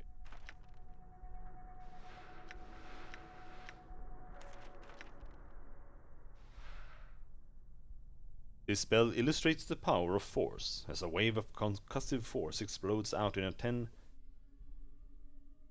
feet radius that not only damages but imprisons as well. The spell allows the caster to create a black sphere of force, which explodes and causes 1 to 4 points of damage, plus 1 per caster level, all creatures within a 30-foot radius.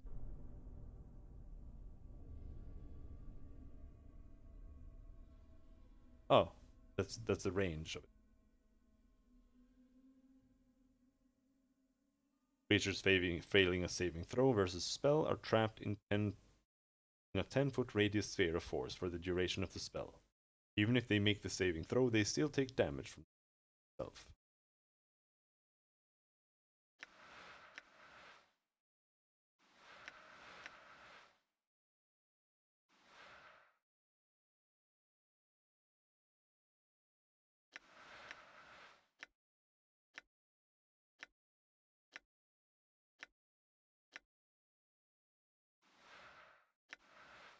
Okay, so we'd have to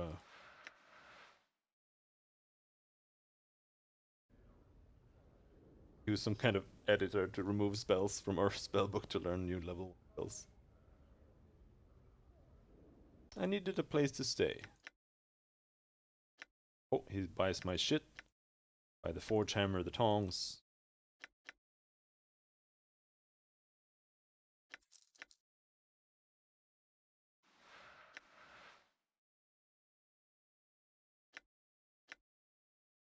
Rod of Modron Might.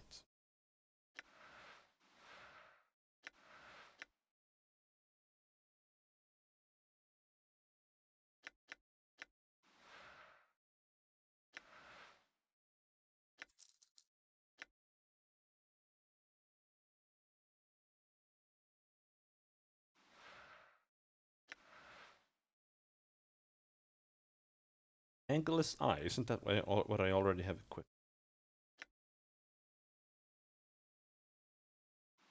Sense of Confounding. Plus 2/2.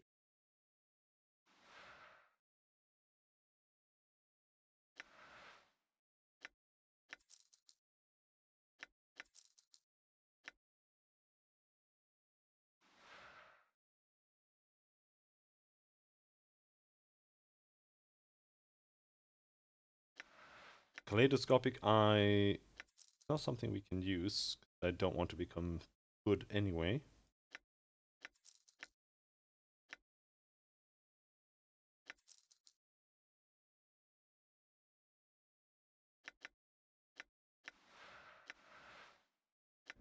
May my faith lend me strength. Oh my god, why do you waste aid? Aid is not something you use to just, like, heal yourself. Retarded.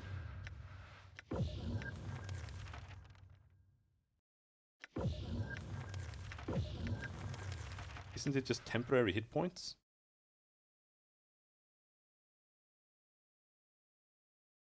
Yeah, it's temporary hit points. Why would you use that? Why would you do that? May my faith lend me strength. Now what?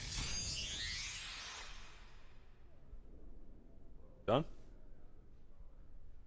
Seems to be done. Done. Carl Parfido. Let's see. Blacksmith.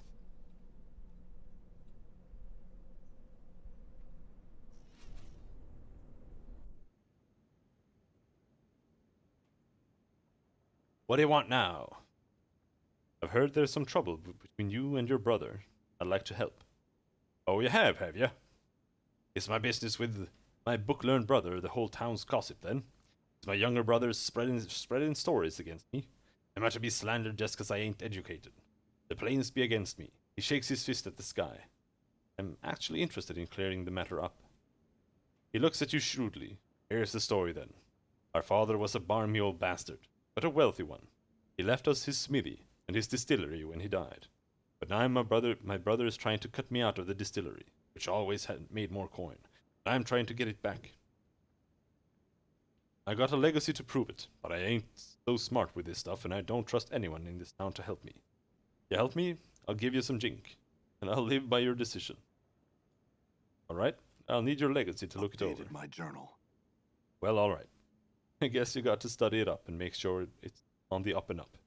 He passes you a crumpled wad of paper. Thanks, I'll let you know what happens. This legacy is inscribed on a wadded up piece of old vellum, creased and soot covered. It has obviously been much pored over by someone with very dirty hands. It belongs to Crumple Punch the Smith, and from what you can decipher, it appears that his father was both uneducated and sloppy in his handwriting. The little you can make out appears to order the division of the smith and the distillery between the two brothers, but does not provide detail as to how the division is to be accomplished. Oh, that's distillery, grain silo. Distillery is in the other part, right? All right. However, I think it's time to make some coffee.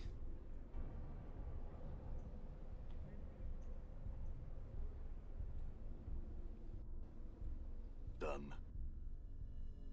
Warehouse, distiller. Cursed guard.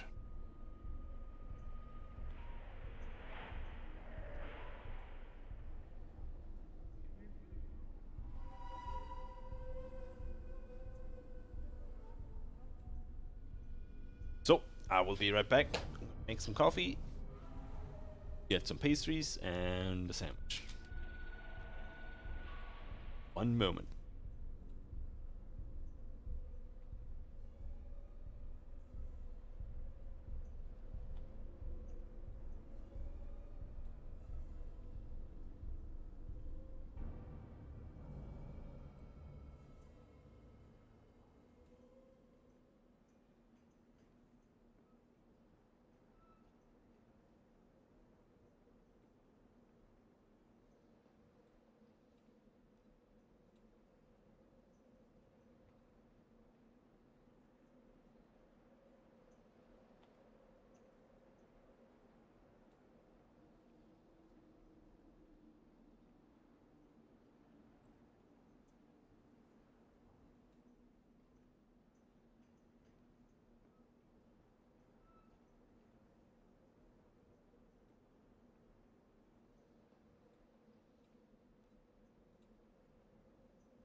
There we go.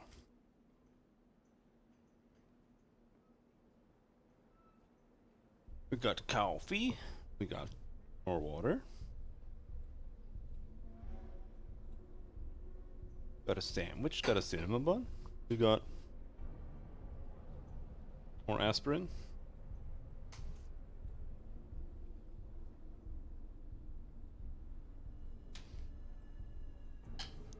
Nothing like aspirin flavored water.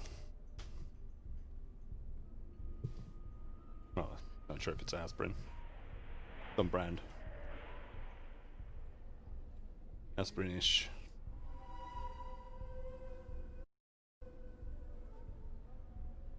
Wait, what the hell? I'm gone. Has it always been like this?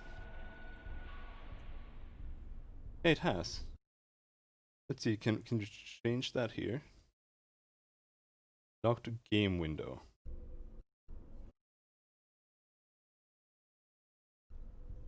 There. But if I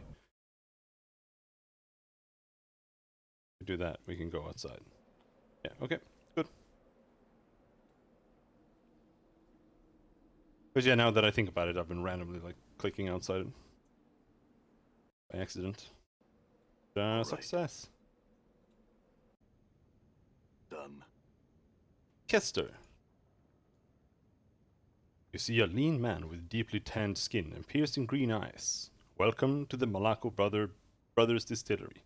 He cries, as if he could think of no one he'd rather see than you. What can I do for you today? What? He cries? Oh. No, he just means that he cries out. I thought he was just literally just... I'd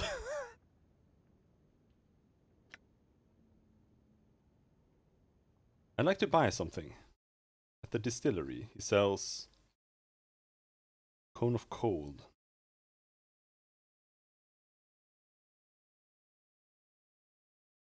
No, we have enough healing items currently. Your brother sent me. He says he wants a negotiation about the inheritance between you and your father. Oh, did he? Oh, he did he? Well, I'll make sure your reward is more handsome if you decide my way. Tell you what, you get his legacy from him, study it, and convince him that you'll arbitrate it. You'll get a nice reward too. How's that sound? I'll need your copy of the legacy to look over. He looks at you suspiciously and then relents. If I'll get it done faster and better for me, then all right. Here, he passes it over to you. Great. Farewell. Like, honestly, I feel like I kind of need to read up how a true neutral character would act. Because I feel like... Back here, okay? This place is filled with backstabbers.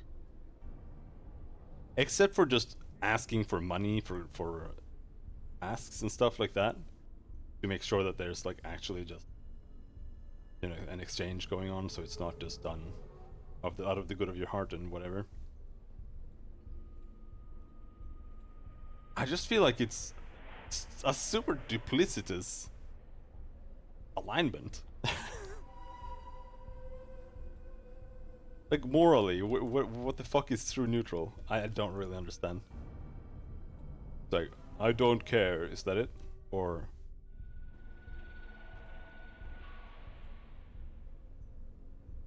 like, we're just giving them... giving their contracts to the lady?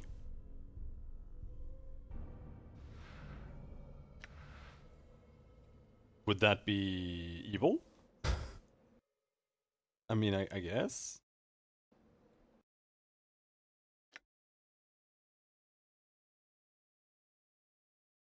I wish I could see if I was heading towards another alignment. So we're probably gonna end up at another alignment and I'm gonna cry, because I've been trying to stay true neutral.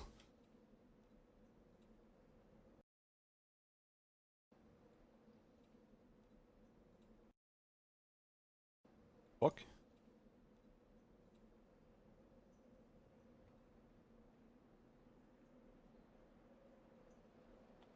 It's the goddamn door.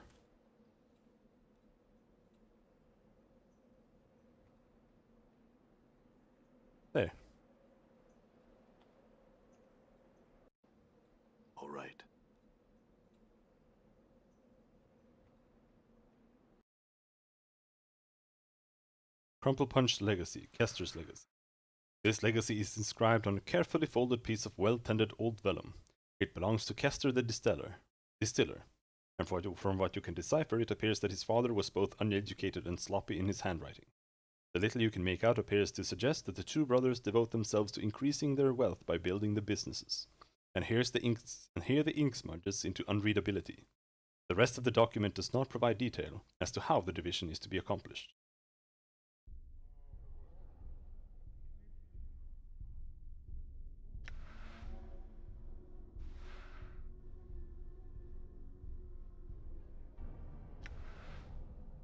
Well, that's completely useless.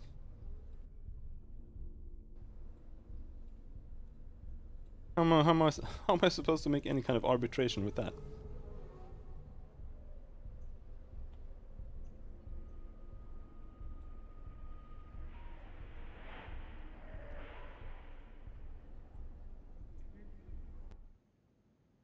All right. Well, what's your progress on the matter? Your brother has also agreed to allow me to mediate. Good. Then go off and make up your mind. Let one of us know when you've made a decision.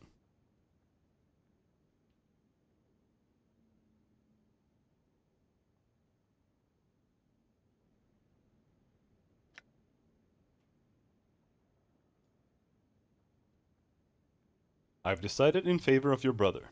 After reading the legacies, it's clear to me that he should get the entire inheritance. I've decided that you should own the distillery and get your father's money. It's clear that you're in the right. The two of you should split the money from the two businesses down the middle. It's clear that your father wanted it this way.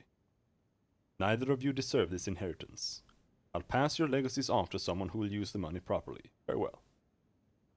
No, the two of you should split the money from the two businesses down the middle. It's clear that your father wanted it this way. You mean split the proceeds from both businesses, aye? In that case, I'm in favor of it. You done me a good turn, friend. Ever need quality metal work done, you come here. My journal. All right. Alright, his brother is gonna be super pissed though. Because this guy only wins on it. The other guy only loses. But he could lose a lot more. I'm gone. Could kill him. Gonna be Done. difficult. Get out of my store before I call the guards. Now! Alright. I'm gone.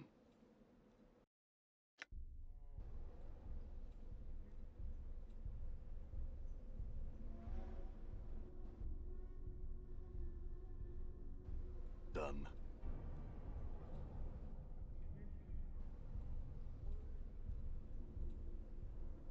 Does this mean we're done with that? Or I don't know if we got the money yet. Done.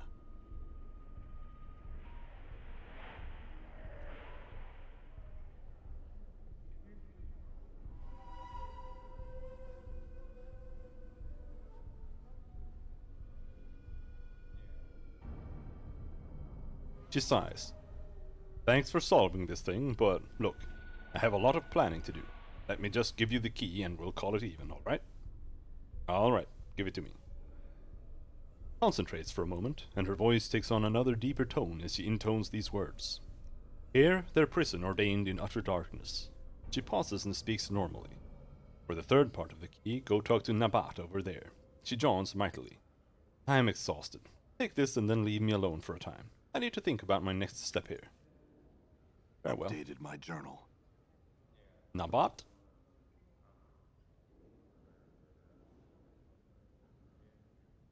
You see an angel-faced man, his eyes squinting nearly shut as if unwilling to watch the world's horror, or to let the world see the horrors inside him.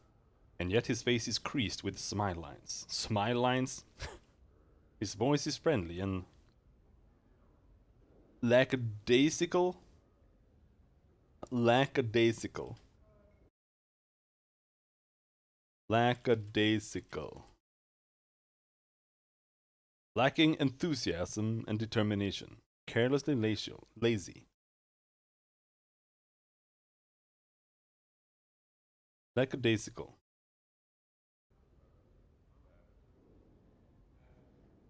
He greets you. Hi, I hear you're looking for a certain key. I am. The caretaker of the town dump is a man named Kais. Kais, yeah, Kais. Let's go with Kais. Scuttlebutt has it that he's got plenty of gold hidden underneath his floorboards, and that there's a gang of ruffians who's planning to take it from him. I got my reasons that they don't. Go talk to Kais and get the story from him. Do it and I'll give you the key. And if you're interested, I can show you some tricks in stealth. Updated my journal. Alright, farewell.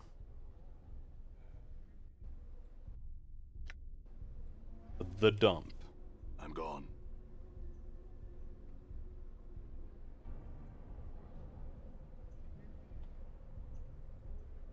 We have to go inside the dump?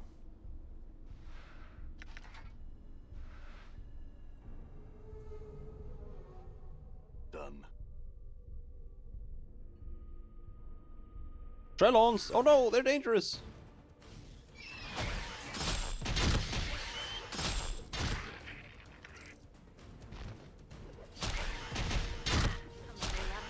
that?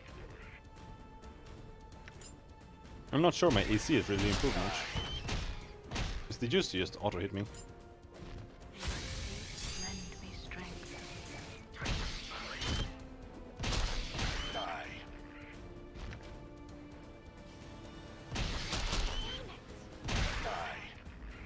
Oh, that was easy.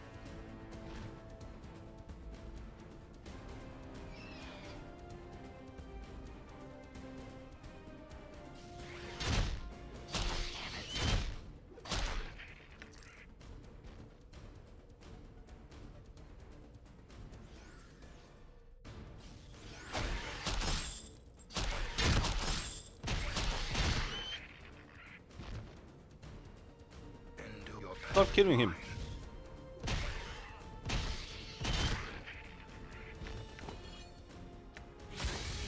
Lend me strength.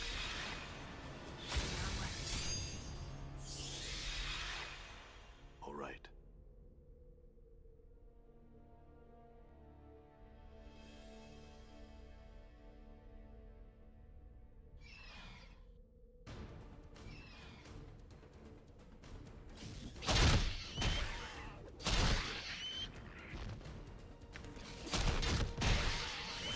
I'm a pleasure. Ouchies! Here, I Ouchies! Ouchies!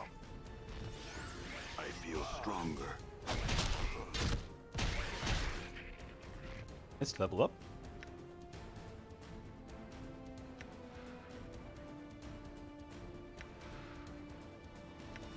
More con.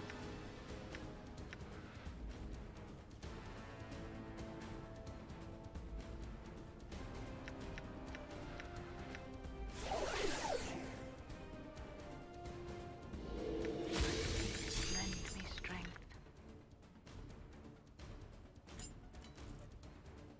It's weird how she doesn't drop the negative token.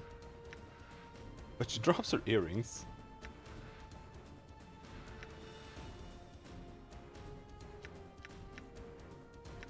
Yeah, my AC still sucks on everyone. Though it has gone from 2 to -1, I suppose.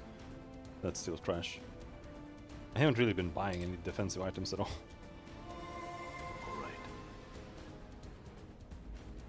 It shall be done.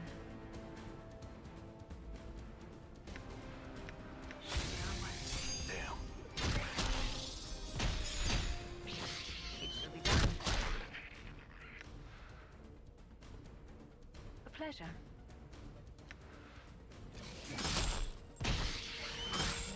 Lend I me hear strength. your words. Your will. Ouchers! Hackers! That cannot.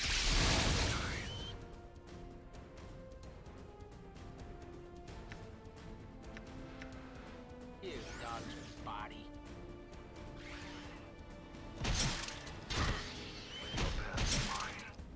No, don't attack him. What's up? Prime scum. Your path is mine.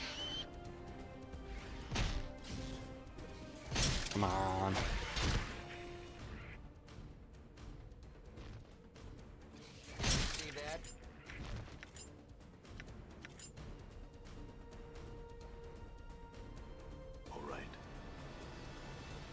It's a red Abishai.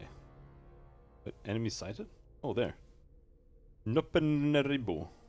Nuperibu. Hello, Nuperibu. Ready.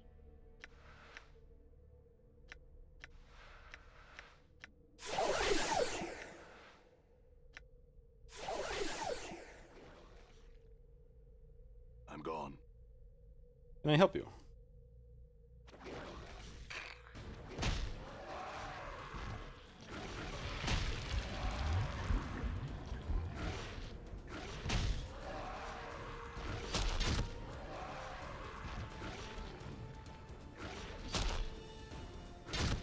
Ignis hears you.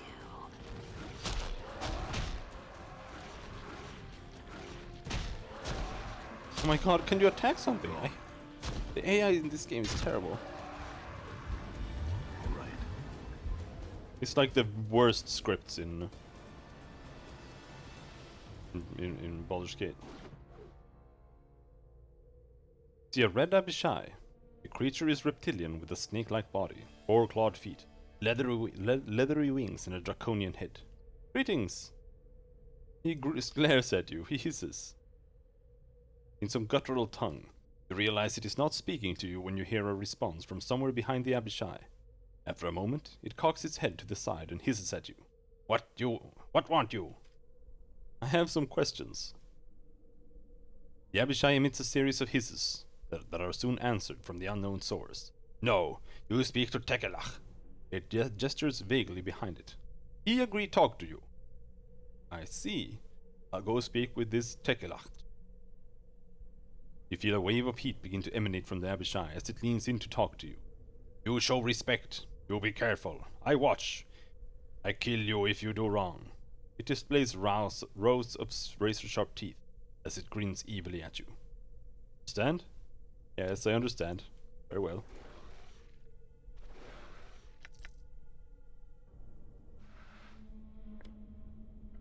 I understand that there's a shitload of angry demons over there.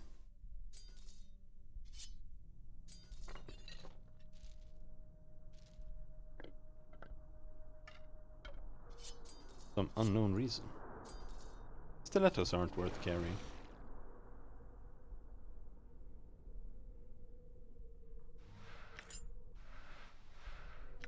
That's just another ring of the Traveler, yep.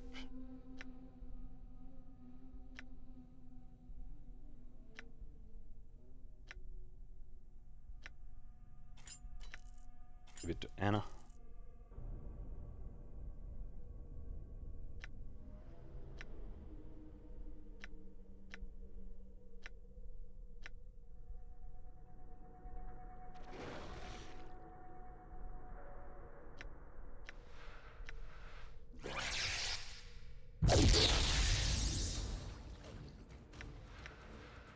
Isn't that supposed to be like an AoE? Those within range are caught in its blast wave as well.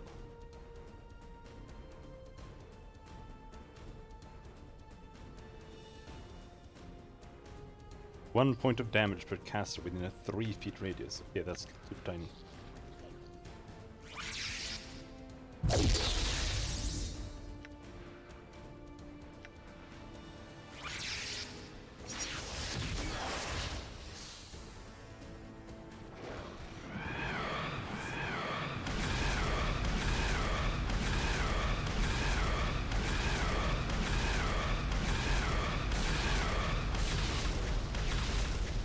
Well, that didn't do any damage.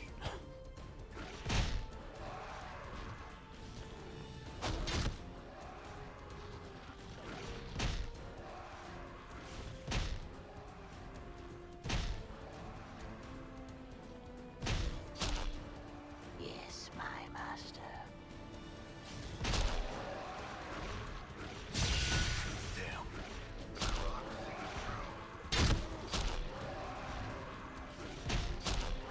I'm gone. Right, bunch of angry monsters.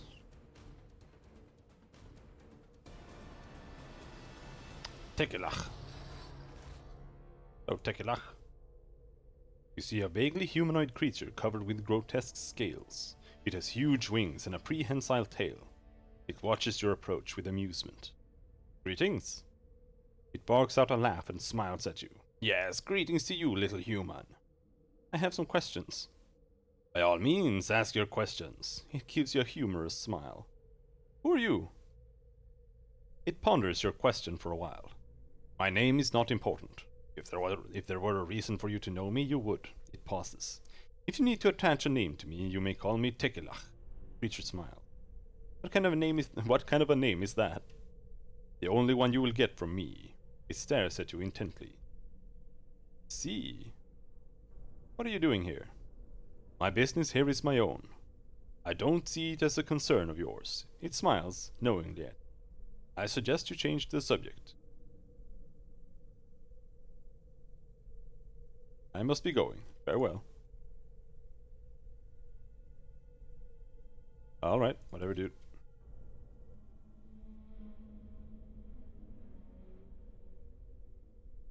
I'm not even sure if this was where we were supposed to go.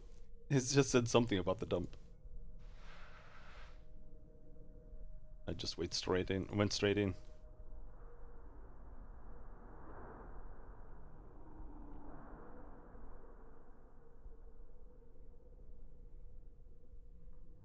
Nothing there, no secret path.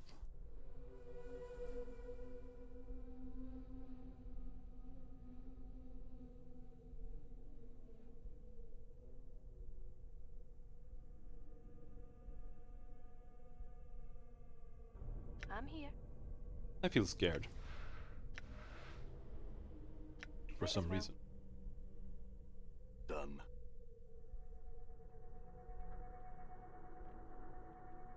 Borja. I spotted a trap. Yeah, there we go. Could feel it. Aye, what? Right. Disarmed it.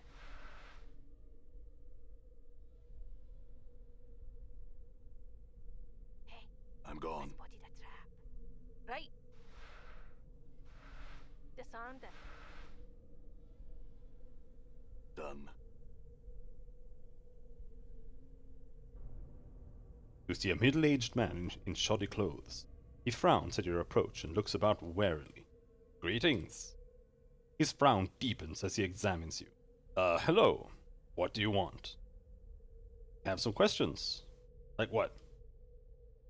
I'm looking for a Deva. I've heard he's incursed. He frowns. A Deva. I've heard rumors, he pauses. What rumors? He shrugs and looks away. Some digging was going on down here to expand the prison. Word is they broke into an unknown chamber by accident. It turns back to you. Found something or someone there imprisoned. Go on. Some say it was a Deva that was found. Others say it was Beatisu, and others say it was a Tanari. He shrugs. Don't care myself. Whatever it is, I intend to stay far away from it. Where is this chamber? I have no idea. Keep poking around down here and you're likely to find it. Not that that would be a good thing, mind you. Okay, who are you? He hesitates before answering. Name's Vorja. He doesn't elaborate on his answer. Well, alright. Don't need you to. Thanks for your stuff. Is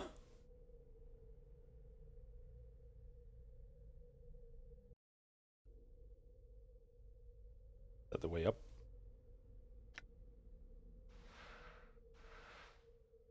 You see a tall, slender creature with long arms and an elongated head.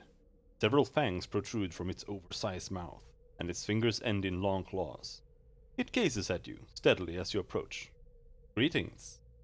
The creature leans forward and sniffs you, then reaches out with a clawed hand and pinches you. It licks its lips. You're a little tough, but maybe tasty nonetheless. I have some questions. It gives you a toothy grin. Conversation before dining is fine. What do you want to know? You're going to eat me? Its smile grows even larger. Aye, as soon as you finish with your damn fool questions. You can try, but you'll die from a bellyache as I got you. It shrugs and raises its arms in resignation. I'll take that chance. Alright. I have some more questions. Who are you? It picks its nose and stares at you. Wrist. It continues to stare at you and explore its nasal cavity. What are you?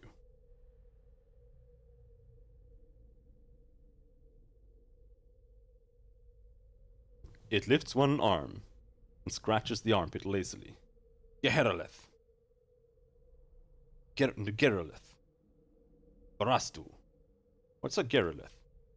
It belches and a noxious odor fills the air. It lazily points a finger at itself. I am a Gerolith. My station is Farastu.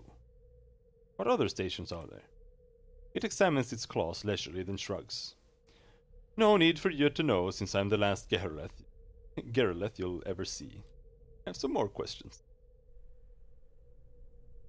What can you tell me about these catacombs?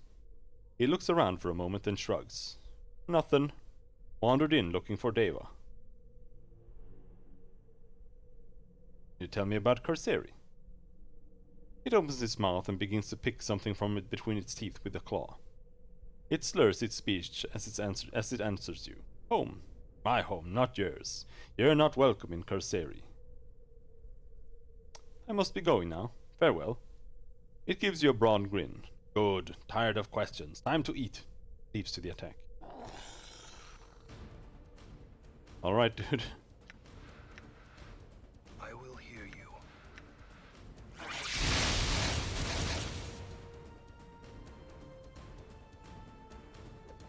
I'm working on this thing.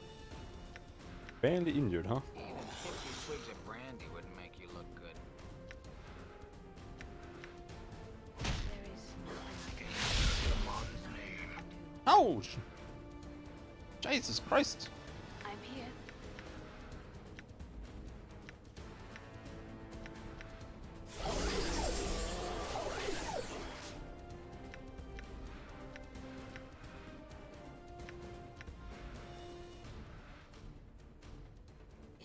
Dog spotty.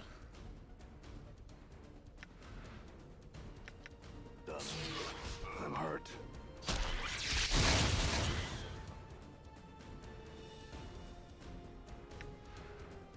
Sure, why not? Like that. Balance in all things. I'm gone. I'm gone.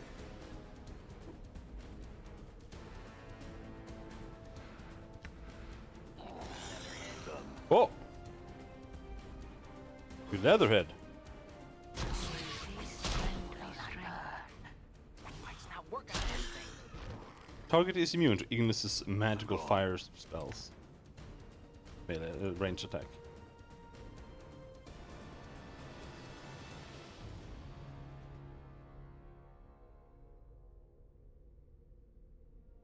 Hello, hermit man. You see a dirty man, hunched and crabbed with age and darkness.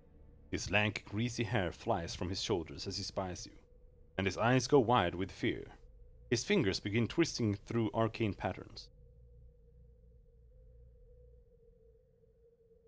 Wait and see what happens. Ah, another visitor, eh? You'll all be wanting to scare the old hermit half to death, eh? These tunnels are no place for a casual spring walk, you know. What do you want from me? Who are you?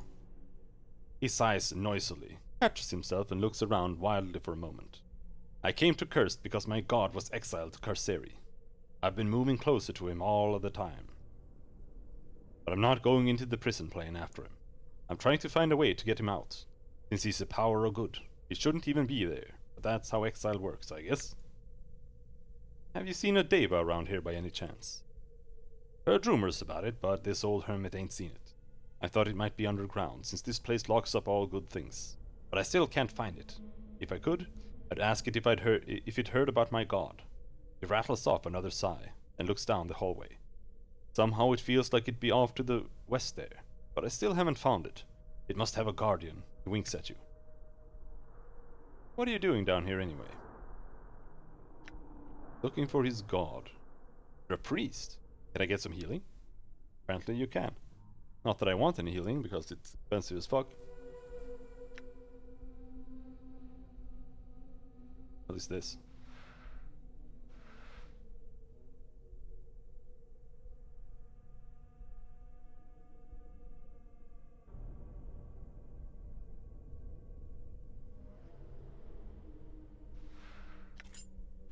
magical ring that no one can identify.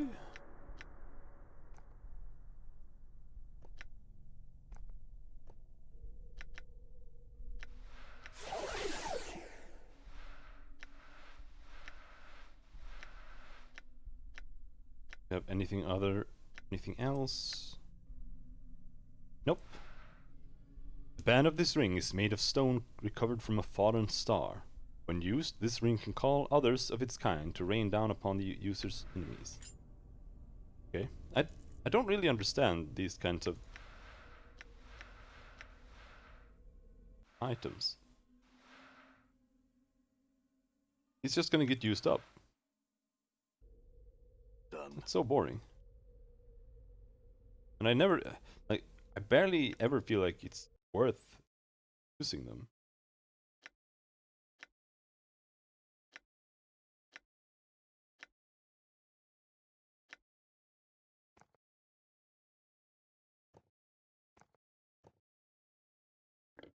Talon's all. Definitely don't need that.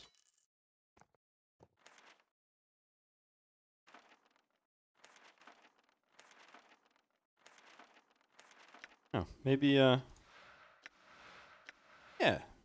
Ignis can learn friends. Level 7 spell. Okay.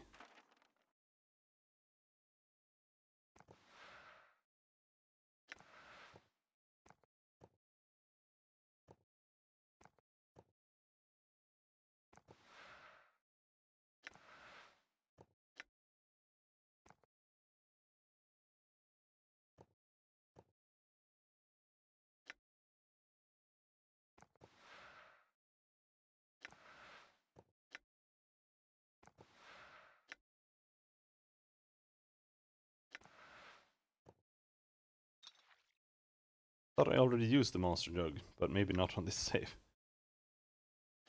He's got you don't have any.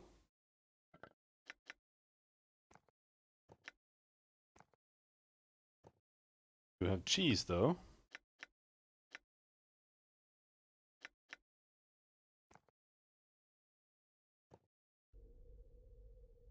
Might as well. Character's too far away. What?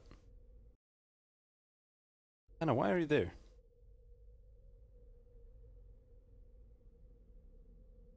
This pile of rubble bars your return to the upper world. No matter how you claw at the pile, the detritus blocks your path. Oh, I'm stuck here. Oh, I didn't. Okay.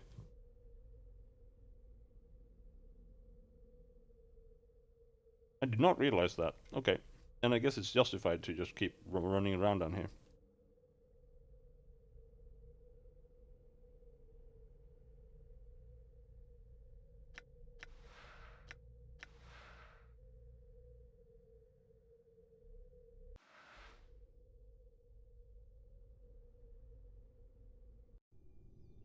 All right.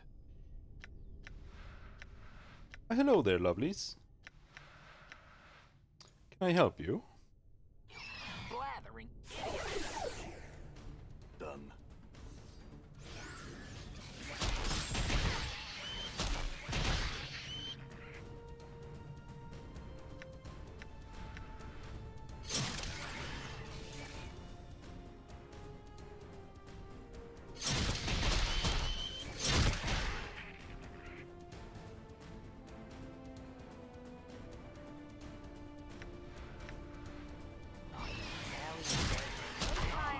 Yes. What did you... Very well.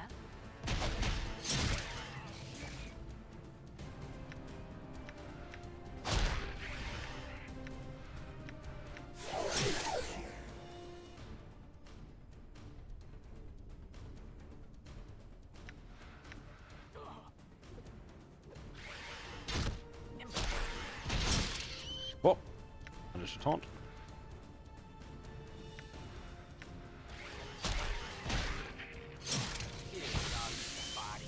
Here, I've been... It shall be done. A pleasure.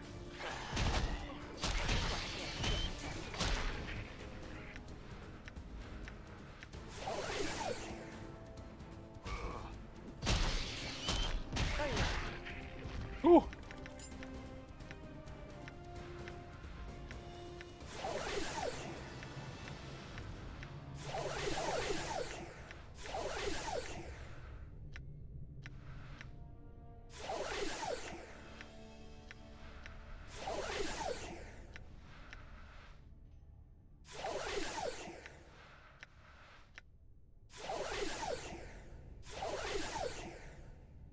Damn, you need healing items.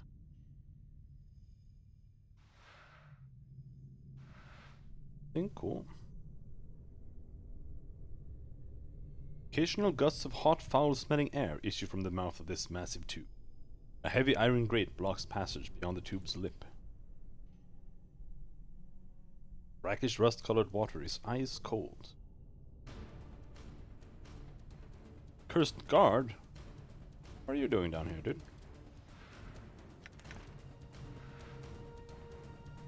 Huh? Plain swine.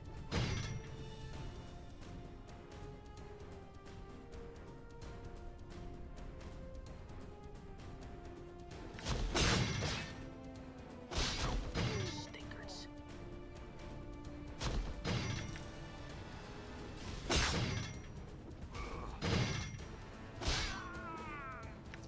I'm gone. I wonder when I start healing more. Maybe I have. But it's the frequency that goes up and not... Oh shit, that's a lot of guards, dude.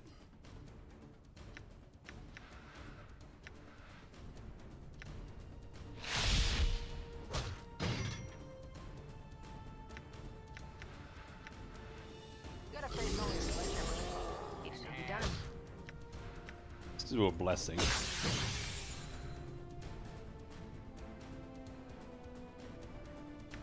Let's also do a Seeking Flames. I'm interested in seeing if it applies to me. This is what I get right.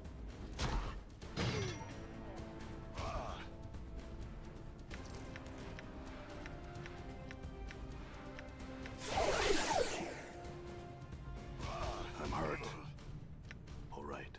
Yes, you are.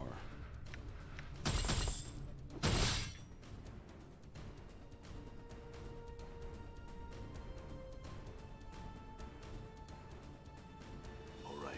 Let's fall back. What? Sure, why not? Or don't, Mort. You idiot. But yeah, the Firebane doesn't seem to affect. What a perfectly good Us. waste of arms and legs. What you be wanting now?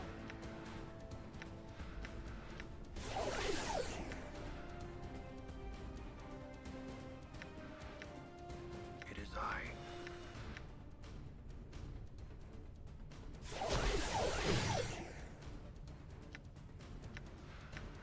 Playtime is over.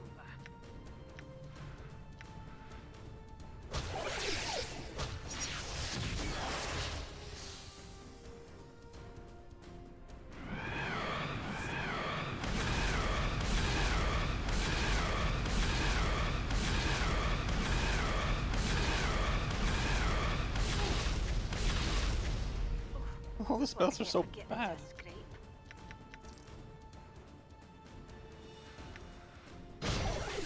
Right.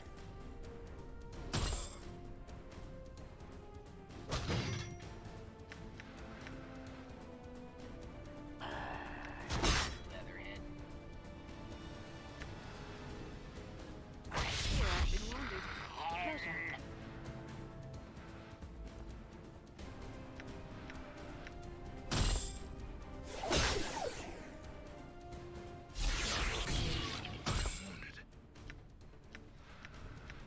Already now. Bonk. I'm hurt. Damn. Damn.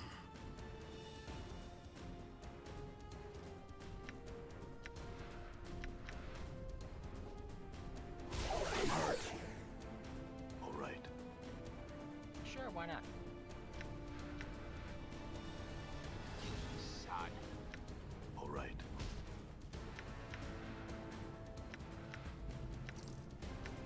I shall serve. Pleasure.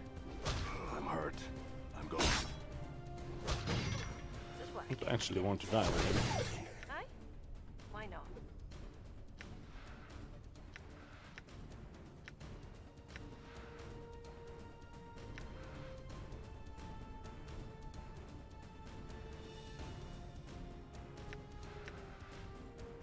Fear I've been wounded. It should be done. Be kicked.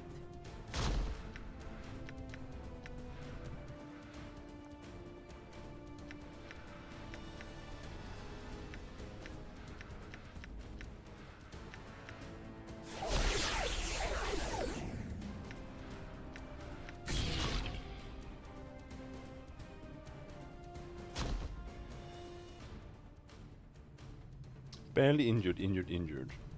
Just hanging on by a thread. Would you give me a hand? What's up, Chief?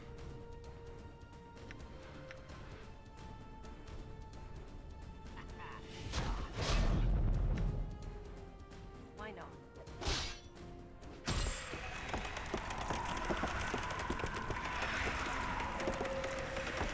Here, I've been wounded. It shall be done. Jesus Christ! Hit like every single hit. It's so annoying. In endurance, I'm hurt.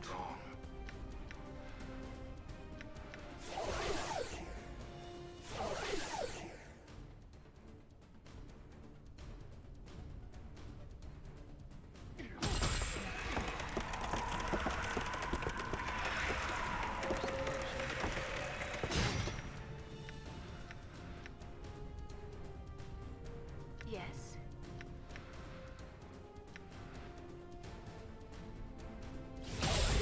I'm hurt. All right.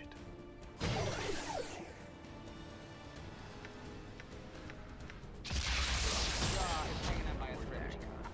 Okay, I do it well.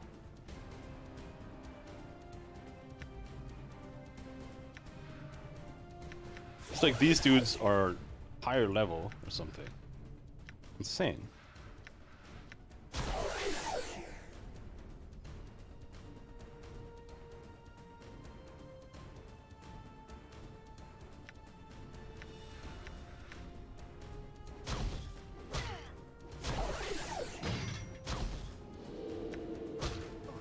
This is what I get for getting into a scrape.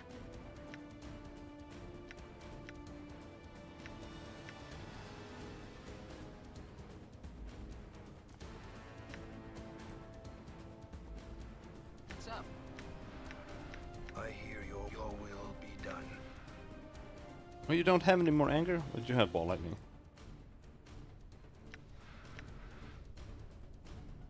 Here, I've been wounded. You have ya? Very well. Not the fiendling.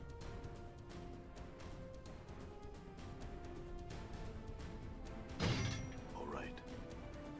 Your will. I'm hurt.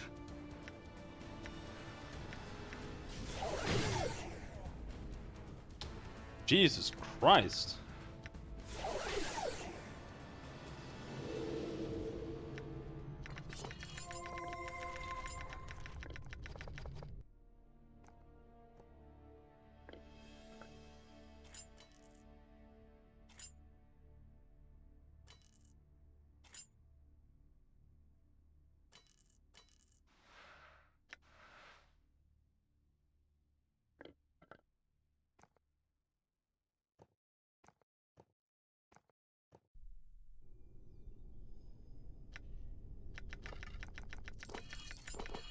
Alright, half of these are his thing.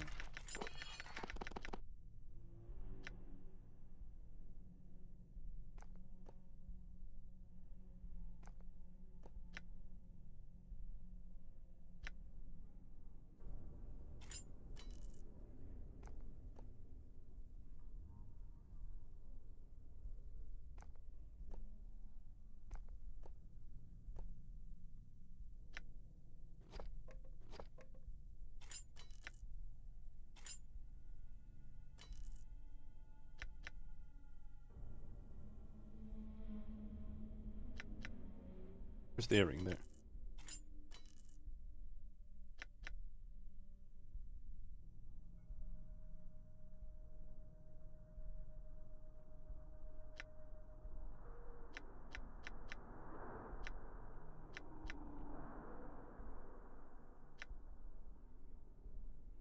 I wouldn't mind more earrings.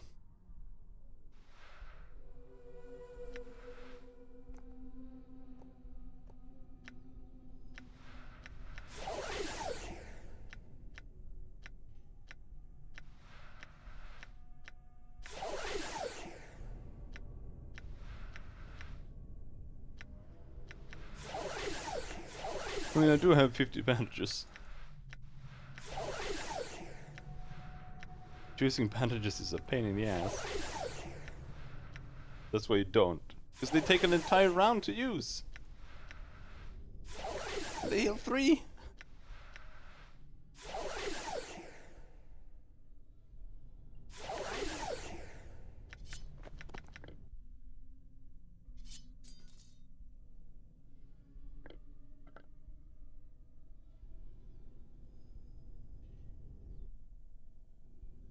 All right.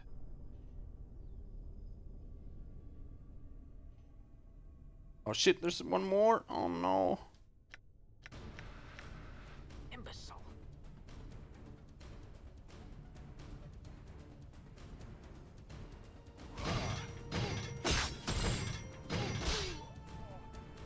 Oh, he died.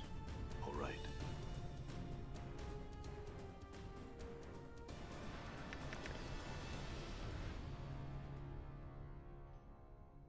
No matter how you twist and tug at this gate, it remains sealed. Something tells you that you'll need a special key for this door. Alright, well, we found the door. Done. I'm gone.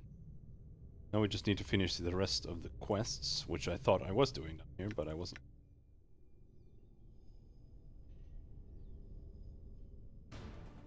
Oh shit, oh shit, oh shit, oh shit, oh shit. Oh shit, oh dude. Come on.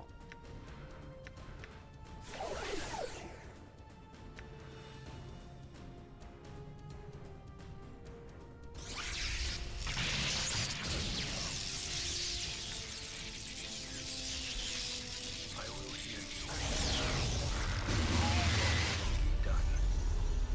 Oh shit, they got feared. Oh, game on. All right. Can I taunt any of them? Epoxy. Yes, we taunted one. Time is over.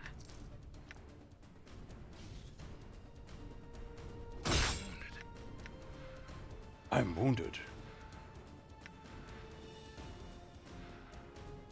Special. +4 to armor class. How long? No one knows.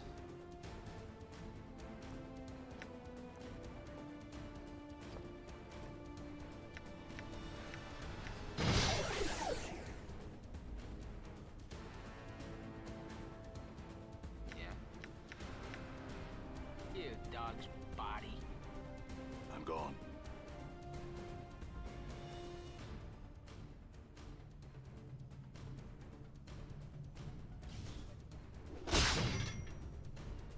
Come on.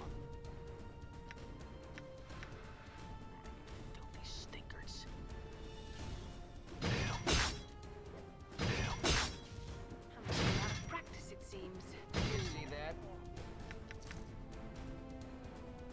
Oh shit. Seem to have regained their senses. Die. All right. Huh? Her face, good as done. Balance in all things. Insert the monster. I'm hurt. You see that? Don't get a bone, you witless ape. I fear I've been wounded. I'm hurt. Right? How may I? It shall be done. Oh, please, please, please, please don't die. Really, really don't want to die. We don't have any more resurrections.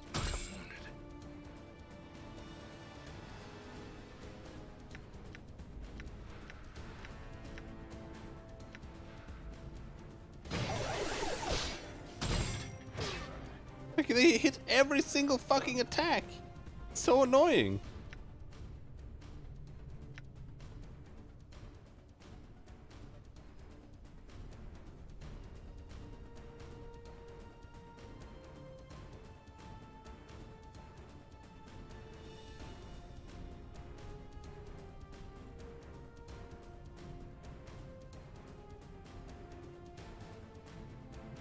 How does this work?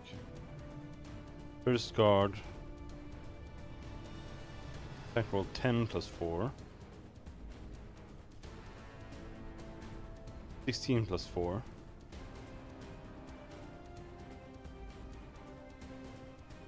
But he hits on a 10?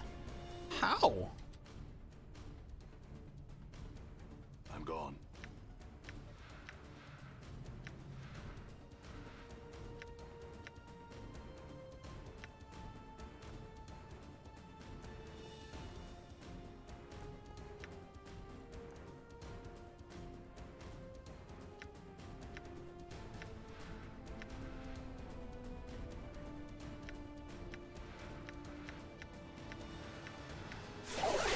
Stinkers.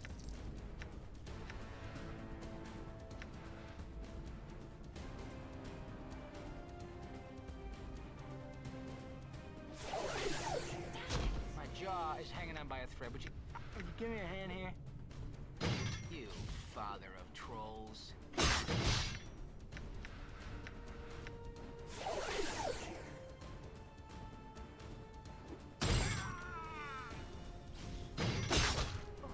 Just one. Aye, why not? I fear I've been wounded. Very well. Holy shit. So scared right now. Done. Oh my god, there are so many!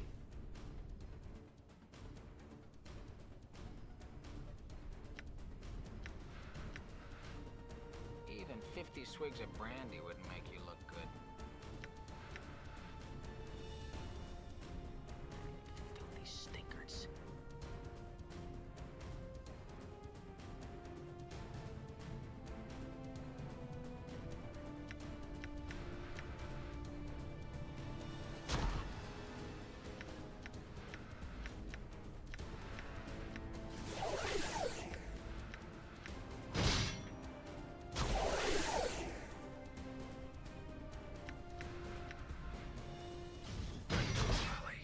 Joe got a bone, I'm for hurt. goodness sake. Alright, he's down. Die. Experience has increased my skills. I'm listening. Has it now? Beast abilities increase. More heals. Block protection from evil. Heal another blessing.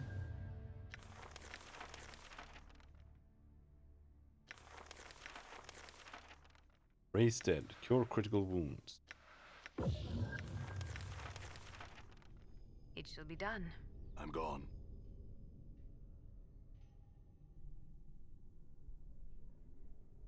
Ooh. Please.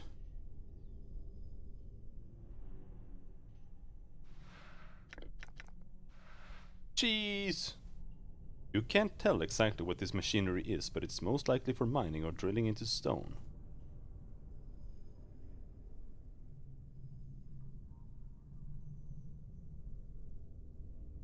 Hmm.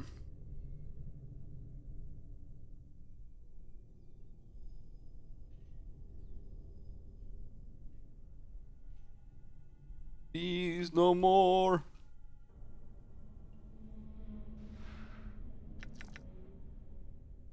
Of greater embalming. Your will be done.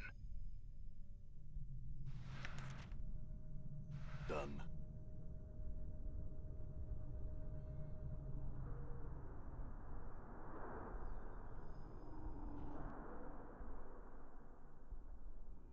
Oh, there are multiple cages down here.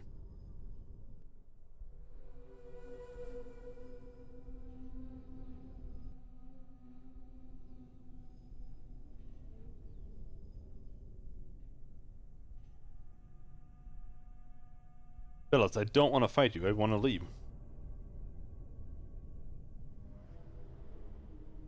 No!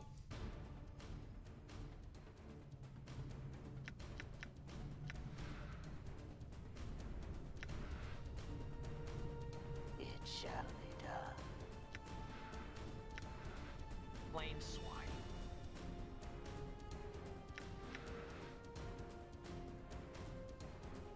What do you wish, Ignis? Your sheer ugliness stabs pain into my eyes. You know, I've learned some new tricks. Kiss him! Lend me Your will strength. be done. Run away! Run away!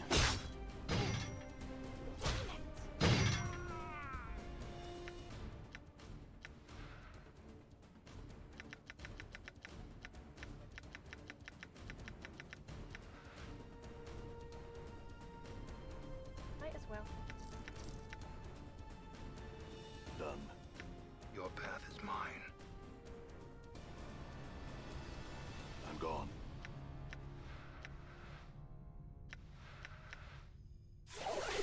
I'm gone.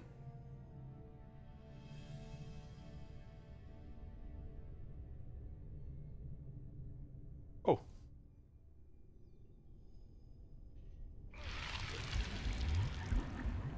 Oh. Trias. Oh, Trias. What are you doing here? Wait, is this the guy we're looking for?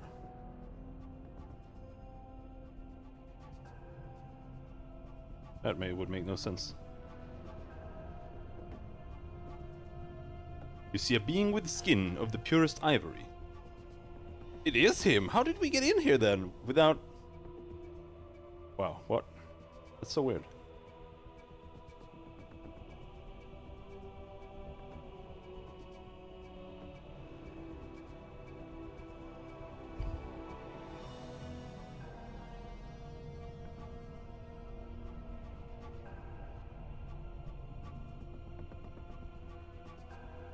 See a being with skin of the purest ivory, hair of blinding white.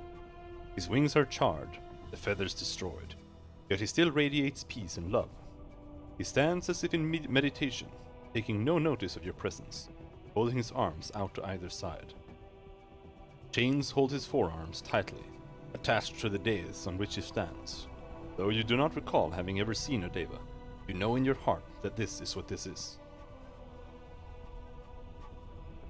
I've been looking for you, What is Deva. it you wish of me, mortal? Speak your mind, and leave me to my memories of paradise. The Deva raises its head and rests its gaze upon you. His voice is pure and melodic. Before you can answer, the Deva's face tightens and changes to a frown. Updated my journal. The Deva turns its head and rests its gaze upon Mort. The stench of Beator lies thick about you, skull. Mort shoots back. You don't smell any better. When was the last time you bathed? Grace breathes. A Deva. Yet those chains do not seem to bind him so much as smother his mind. The chains do not hold him. Belief chains him. Deva, I had questions for you. You bring a Tanari, he hisses the word, to my presence? Well, yes, why not? I will not be baited by one who travels with fiends. Tanari, despite the suppleness of your form, you will not find me such an easy target as this mortal. Speak your mind and leave Trias to his imprisonment. It was not my intention to tempt you, Deva. I fear that your confinement has affected you adversely. You speak glibly, Tanari, as do all of your kind. Ask your questions, mortal, and leave. I am not mortal. The Deva laughs in pure silver tones. As you wish, mortal. What do you require of me? How did your wings get burnt? It was part of the grand betrayal. They seared my wings as they manacled me, that I might not flee them, even through the earth.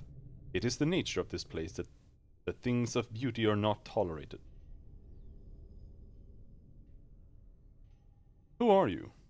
I am Trias, the Condemned, once a general for the hosts of the upper plains, now languishing in a fetid bubble below the most wretched of gate towns.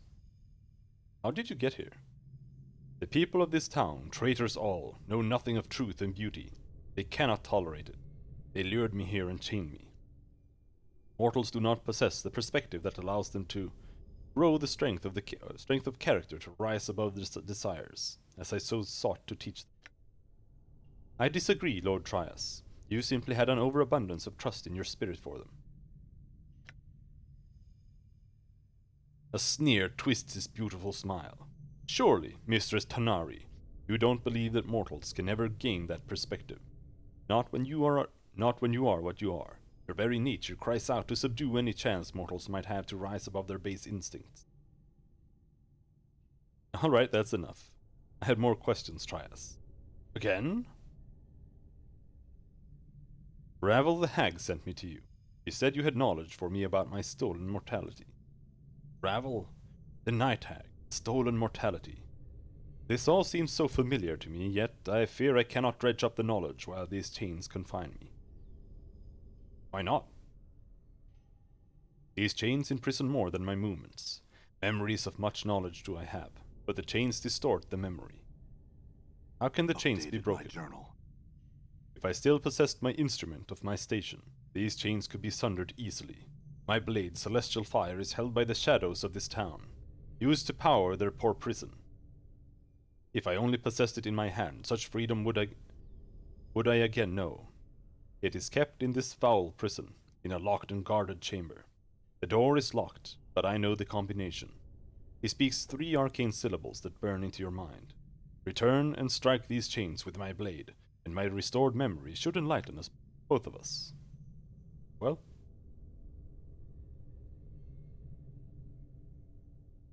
Can you rest down here? Dangerous to rest here. It's too dangerous to rest fucking everywhere, dude.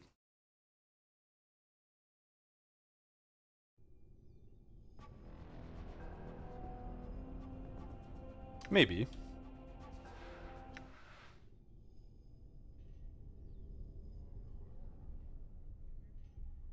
Oh. Yeah, we can't teleport to the Modron cube here. Done. But like what? If I can't get out, what am I supposed to do? Can I rest down here somewhere?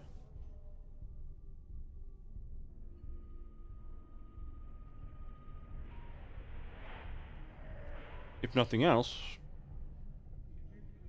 I don't know. Did that guy down there stealth? Did he stealth things? I don't remember.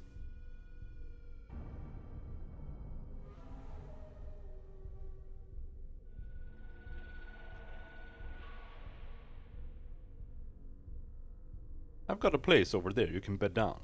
I'll let you know if any monsters come a-wandering. Very kind of you.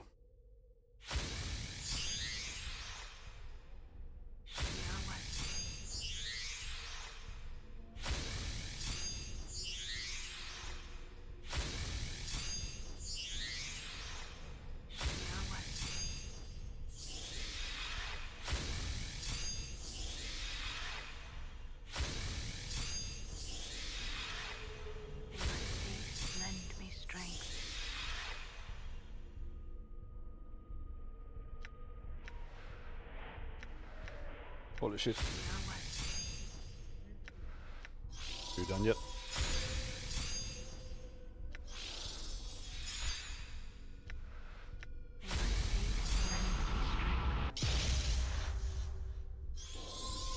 I shall serve. Done.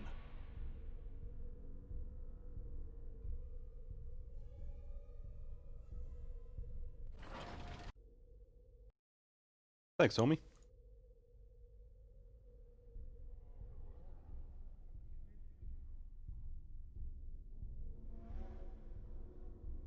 Did I finish exploring everything here? Think so.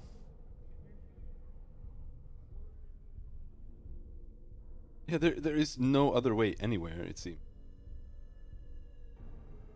Can't get up there, so all we can do is continue forward. And this dude, wherever he went, Vorsha.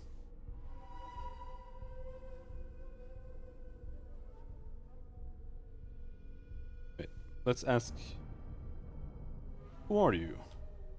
What are you doing here? I'm a trader. This is my storage area.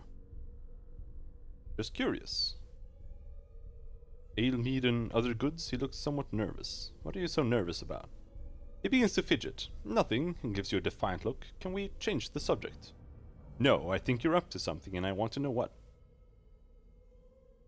He glares at you, then sighs. I'm bringing the stuff in through alternate channels. The guards don't know. You're a smuggler. He frowns. I'm a bootlegger. Sounds better than smuggler, don't you think? He gives you a crafty look. Say, how'd you like to help me out for a piece of the business?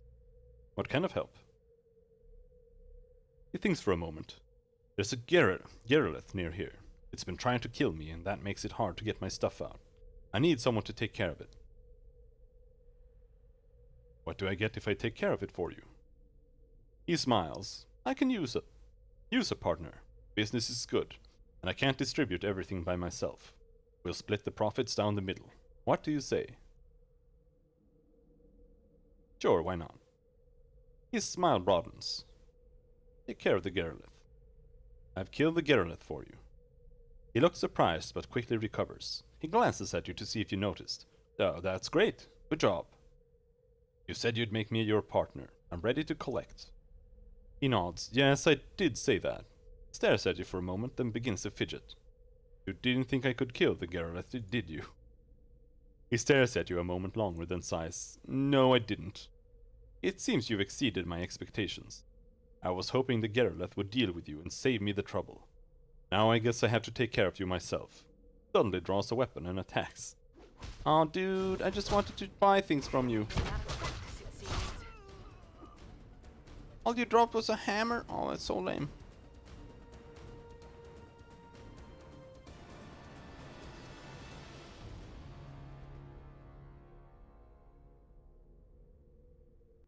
Well, alright.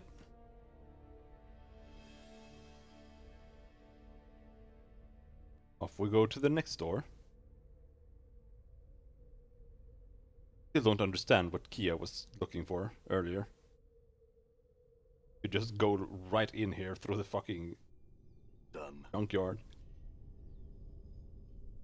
Please no respawn. Please no respawn.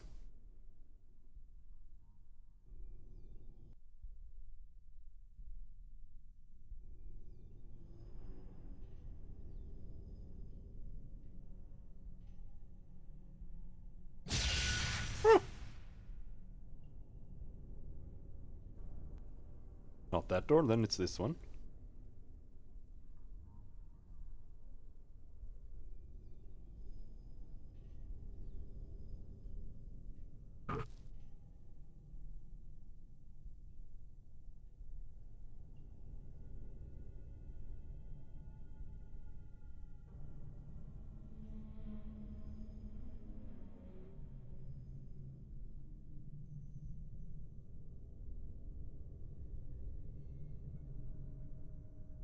Speak the syllables Trias gave you. As you intone the first syllable, the gate creaks and groans. Metal barbs twist and pull on the second, and on the third, the gate springs open. Ah! What in the nine hells are you doing down here? I was just wandering around. Wandering in the prison? You've come to aid and escape. He swings his weapon at you. Damn it.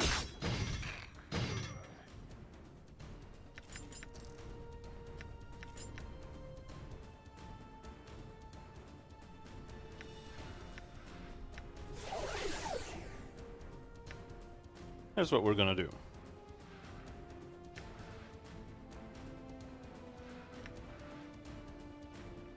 Warm curse.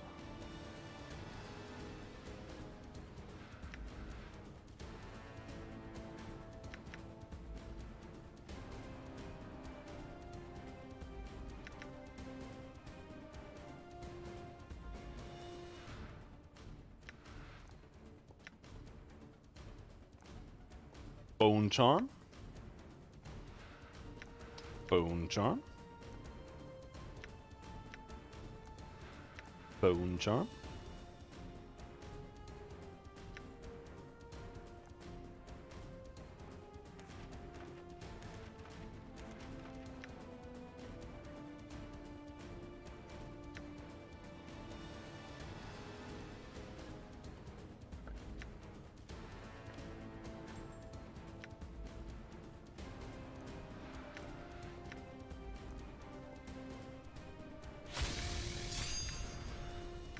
Use a bone charm.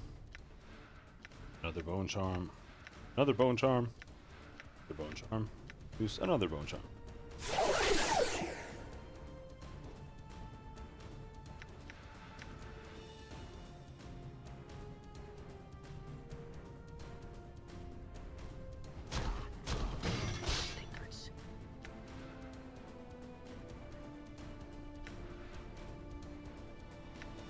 Very well.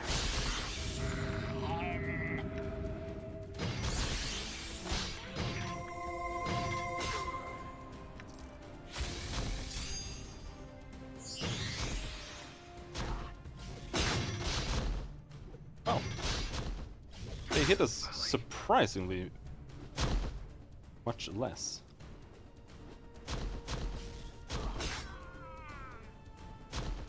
Not even taking damage. See that?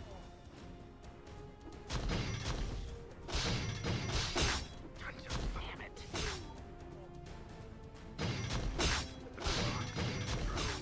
We did reduce their to hit by like 5%, I think. Stop picking up hammers.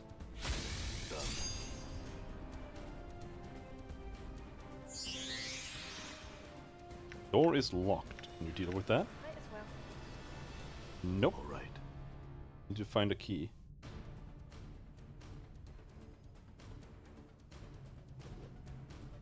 The rock sings true.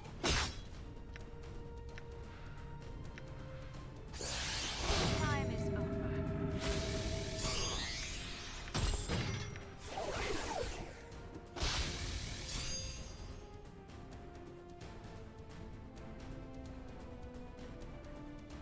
All right.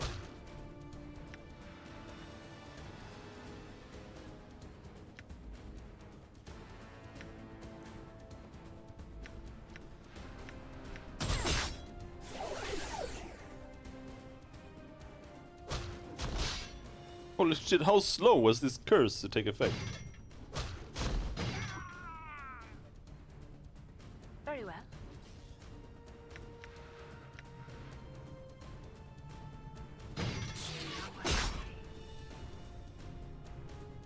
What is thy bidding?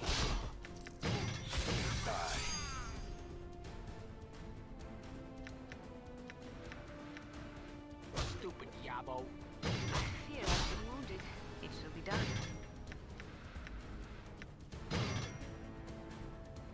Ignis wishes to burn.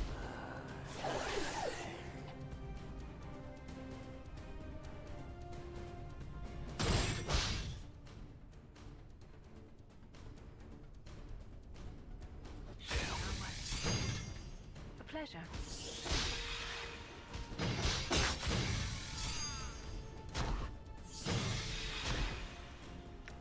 What? Done. Damn it. Got him.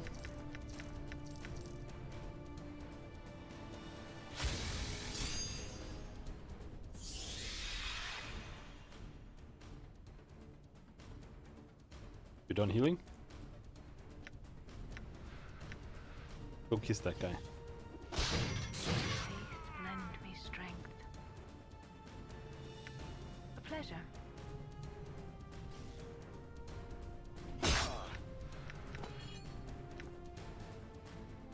Fingerbone key. Oh.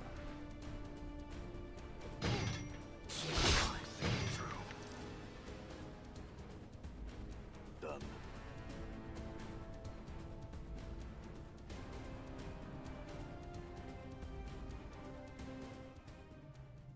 This prison has more guards than the entire town has inhabitants.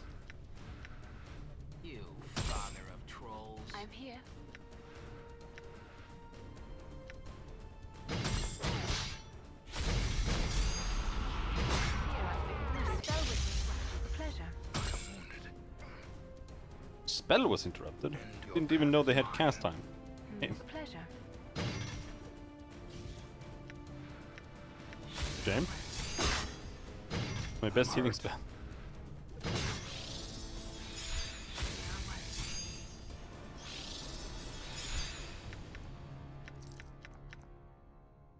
Yes?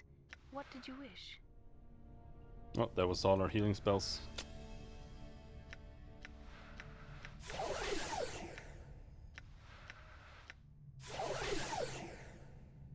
I'm gone.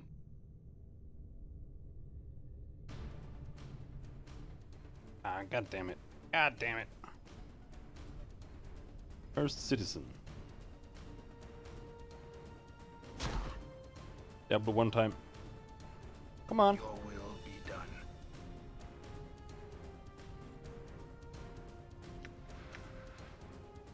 You leatherhead.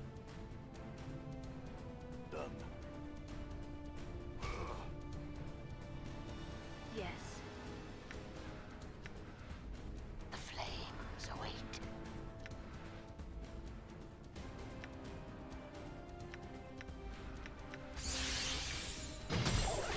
I hear you.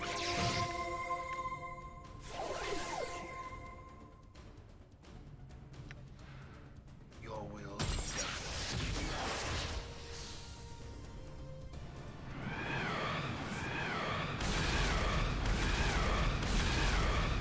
Yeah, did like 4 damage.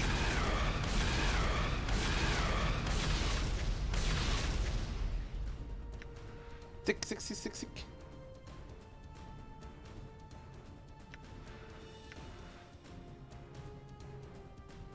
What's up, Chief? Good as done. Done. Insert the monster.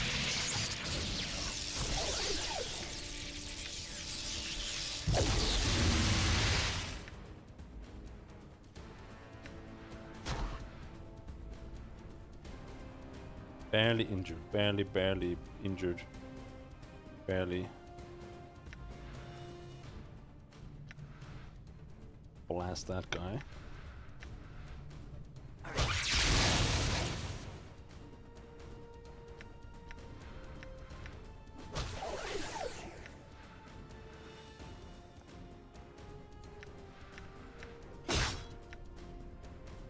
Right. Huh? Sure, why not? Why the fuck is Mort that far away?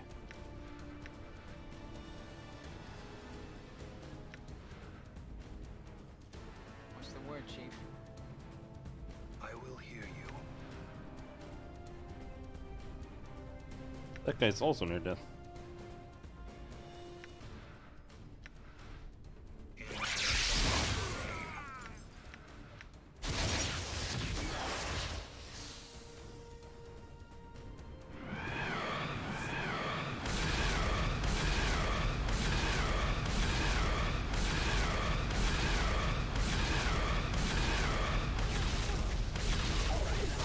One of them hit?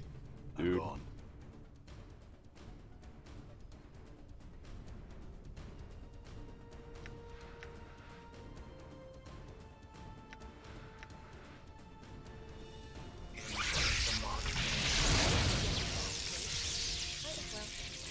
Sure, why not? Right. Sound effects are fucking insane.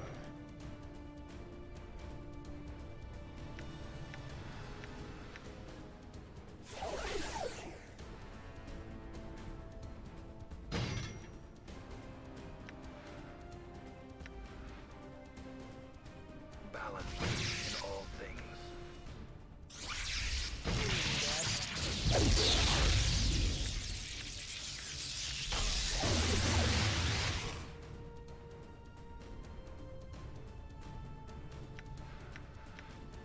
Done. You're dead? Here's you. I'm gonna kiss that guy.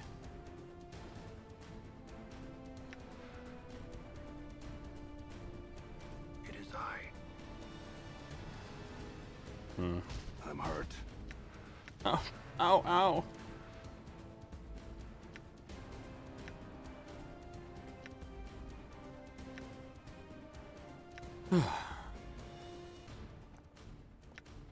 If this doesn't end soon, I'm gonna run out of healing items, and that means we're gonna have to go back and rest after like every single fucking encounter.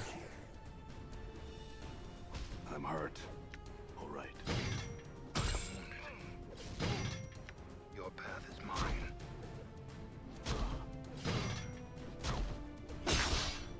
Yes, keep hitting more.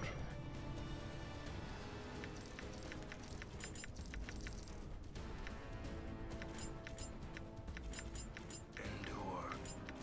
In enduring, want grow to know? strong. Ah!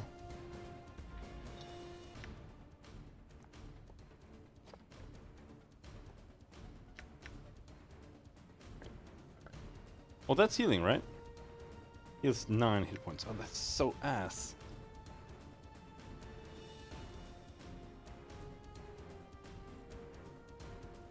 You get 2,000 for this. I could sell it and I could buy blood charms instead.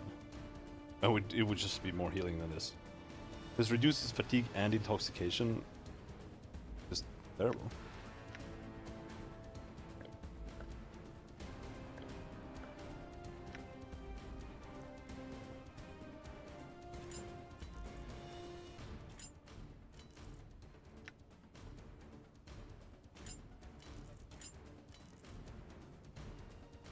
He has no ears, apparently.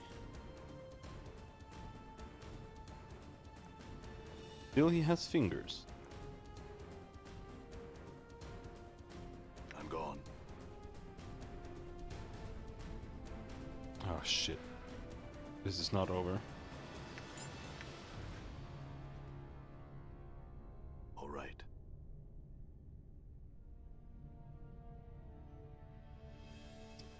Nope.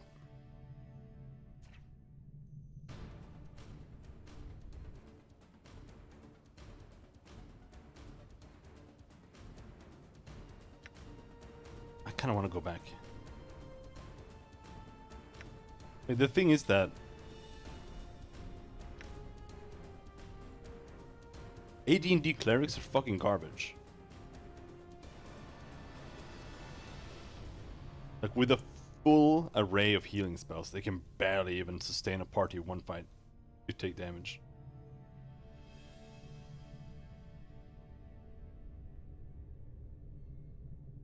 But it's something, I suppose. It's not much, though. Guys splitting up here. Why are you splitting up there? How may I help? Mort's the only one taking the right path.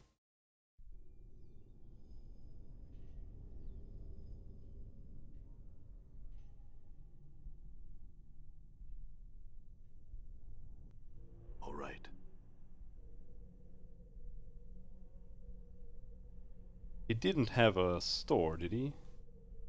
He only sells healing, he doesn't sell healing items.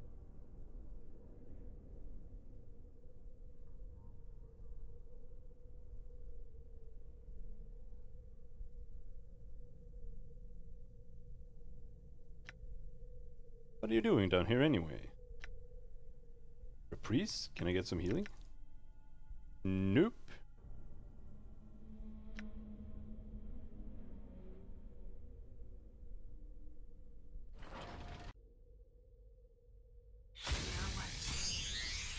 No, just wait for her to go berserk with his healing spells. Lend me strength. May my faith lend me strength.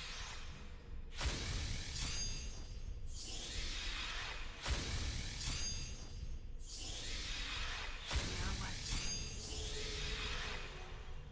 faith lend me strength.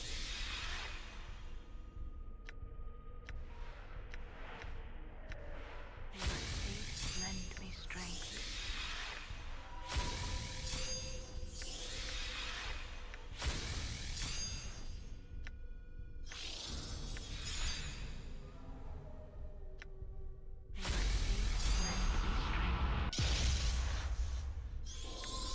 May my faith lend me strength. Done. When we get out, I'm gonna spend all our money buying AC items. Because we have a lot of money now. We have 11,000. And that includes tattoos as well. Aye? And it has 18 decks. 2 more decks. That would be 2 more AC. Straight up, I think. Strength seems to scale differently. Well, I'm not sure if it actually scales differently. Because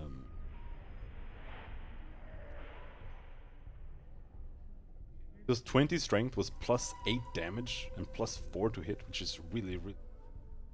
That's a shitload. But 20 strength is more like...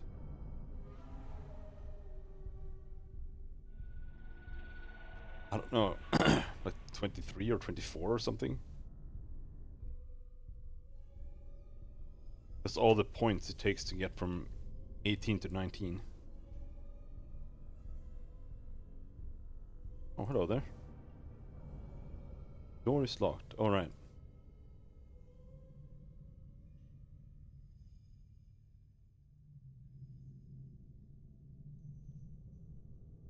Hmm.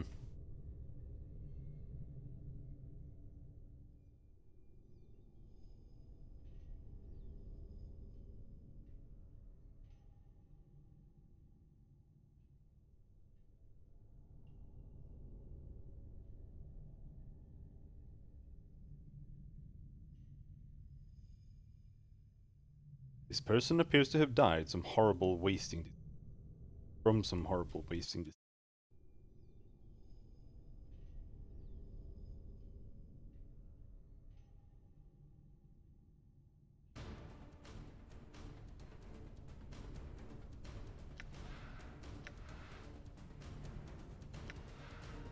I'm listening. I hear your words.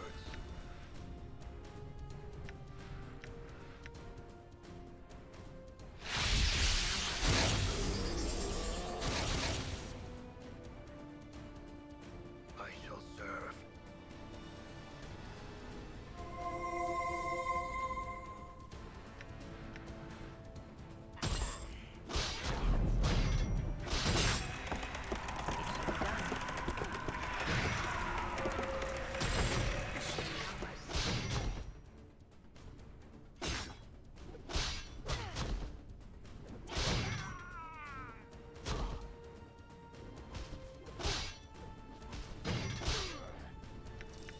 Whew.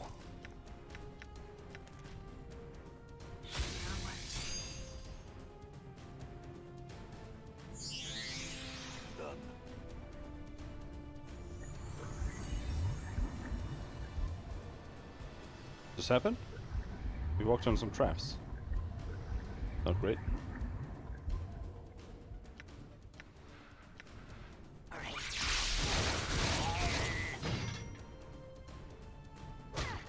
Not too much damage, but help to soften them up, maybe. A little bit.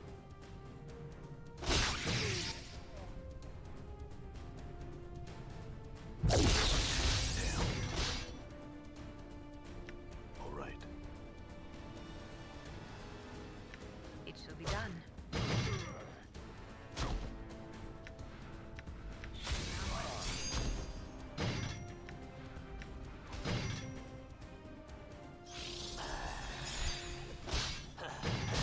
The clock sings true.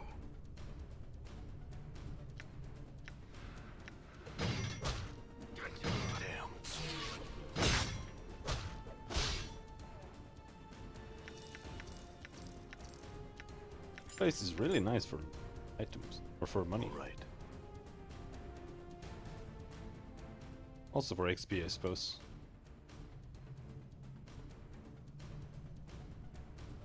I don't think we even had to go down here at all.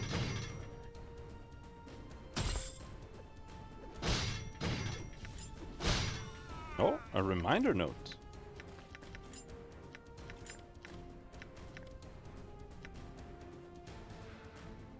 Elsin, for the love of whatever powers you hold dear, don't make the same mistake thrice. You're not trying to open the door to the inner sanctum, so do not step on the trigger plate. The first time you made that mistake, it cost you your foot. The second time, it was most of your leg. I shudder to think what atrocities you might inflict on yourself should you step on it a third time. Destroy this note when you've finally gotten this message. Through that blockade of stone you call a skull. You're not trying to open the door, so do not step on the trigger plate. Your path is mine.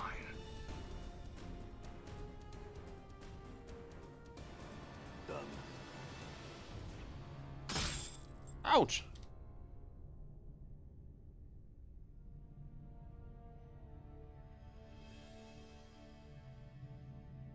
Oh, hello there. Items? Oh. Very well.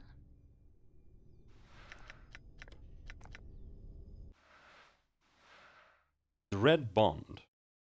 Immunity to panic. +1 to strength. Only usable by fighters and living creatures.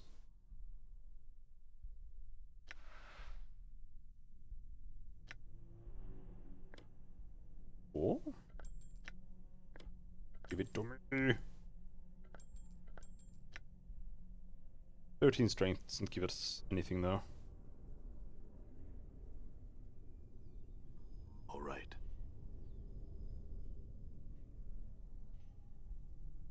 I am surprised every single time you find something though. Lend me strength. Usually there's just a bunch of chests with nothing in them. Oh boy.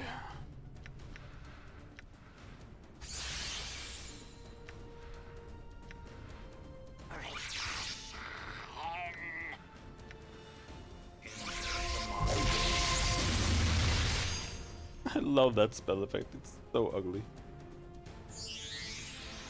I used 2 level 3-4 spells on him, he's barely injured. How OP are these dudes?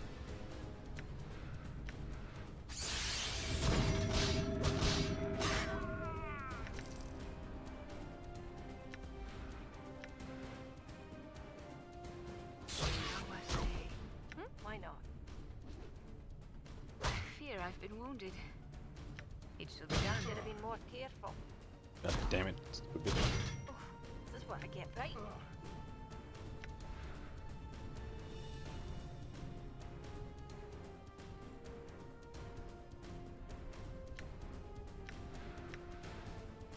Slattern.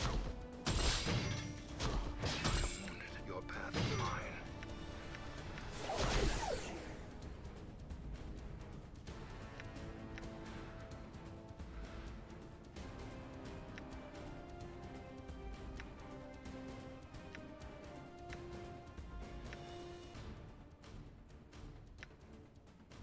We are out of healing items. All I have are these blood charms and clot charms. The clot charms are awful.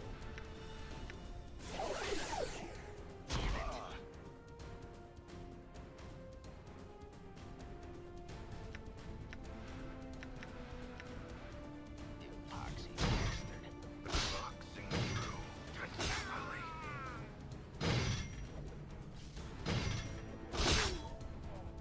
I'm gone.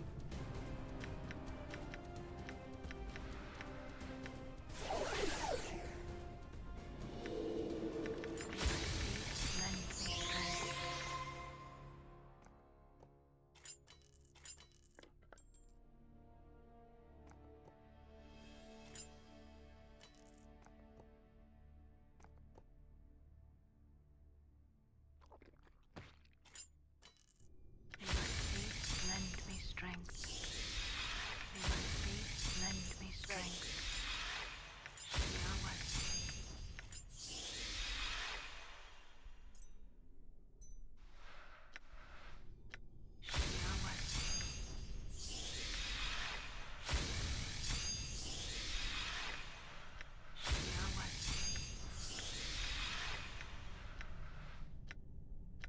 Done healing?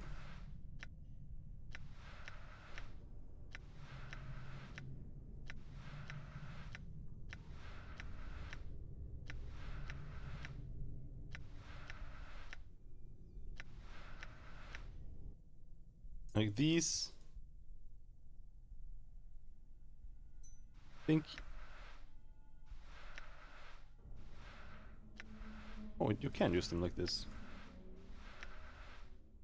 It's not fast, but it's slightly fast.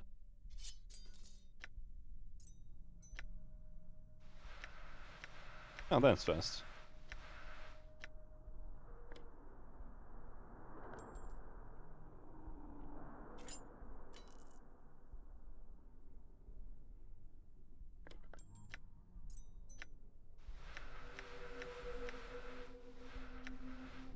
Okay, nope.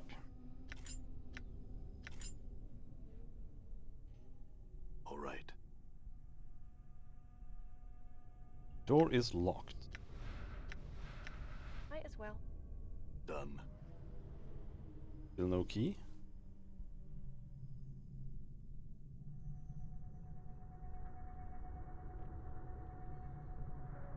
I'm gone.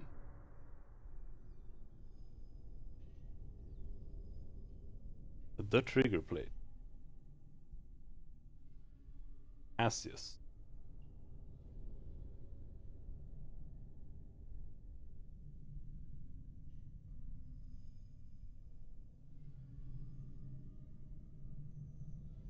Oh, Cassius. You see a grossly corpulent man with folds of fat oozing every which way. His eyes slowly turns toward you, and when it lands on you, you're suddenly hit with a feeling of unspeakable danger. I hold the true essence of the sword, but you see there is a shallow shell. The blade is in me. You must defeat me to reach it. Who are you? His deep voice rolls out from the layers of fat. My name is Cassius. I was the greatest weapon of a dead abyssal lord, and his heirs seek me yet. I am a dread secret in the heart of the chaotic plains, and I am the guard of this blade. You were a weapon? I was once the most effective weapon in all the abyss, shaped to my master's will. I could take the form of any creature's doom. I have slain more foes than my dead lord than most have moments in their lives. My brother, my pale shadow, my Ezekiel, slays still in the depths of the abyss. Why did you leave? My master sank into the heart of the abyss while I was out a-slaying. When I returned from the assassination, he was gone, and his heirs came baying to claim me. None of them could tame me, and so I left. His duty is pleasant. Those who come I slay. It is not an onerous task. Could you slay me? He studies you carefully. After a moment, he announces, I could, though it would be a dear fight. Do you wish me to slay you? I'd like you to try.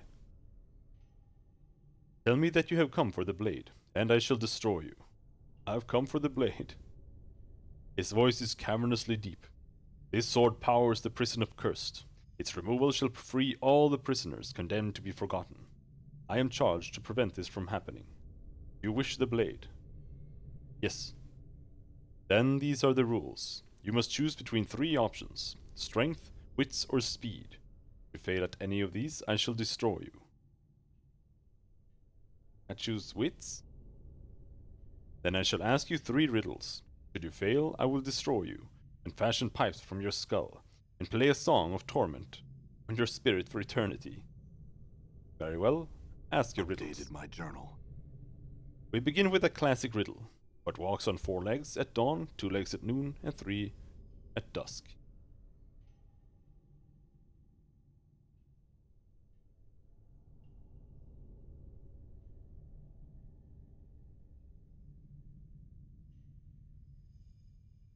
A man. That is correct. For the second riddle, I groan, but words never escape my lips. I may be empty, but never am I full. What am I? This riddle is just that. Dawn, noon, and dusk are youth, or birth, youth, and old age. When you're old, you walk with a cane. When you're 4, you crawl. Or when you're a child, you crawl. I groan, but words never escape my lips. I may be empty, but never am I full. What am I?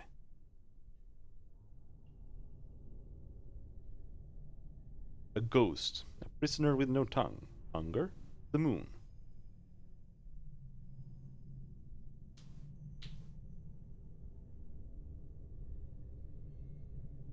A prisoner with no tongue. The moon. But never am I full. A ghost? Hunger is the only thing that makes sense. Yes. The third riddle is this. What flies and cannot stand still? What devours all it touches, yet eats nothing? What can never be lent, yet is always wasted? What is always spent, yet never earned? Time? Updated my journal. You have bested me. Your appearance led me to believe that your wits were a match for your scarred exterior. I have failed in my duty, and I yield the blade to you. I must depart this place. I couldn't carry anymore, so I had to drop it. Thanks, I guess. Scroll of Abyssal Fury. Bestial Fire. Only usable by lawful good characters.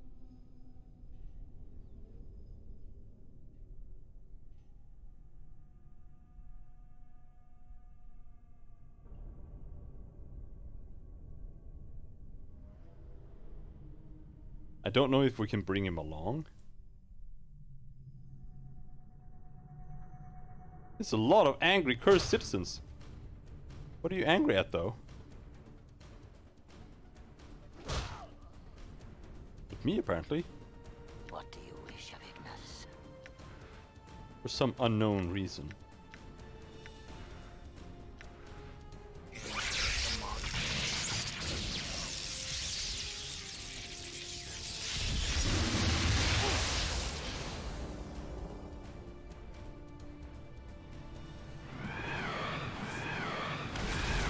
No, he died already.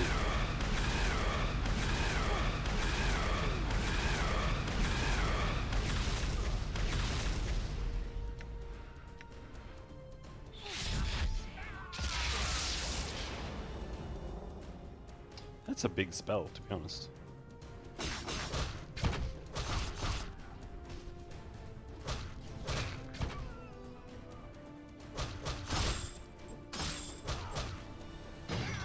Let's use them to tank these dudes.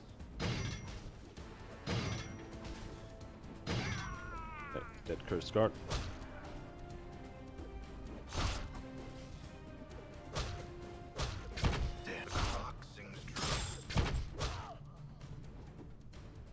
Money.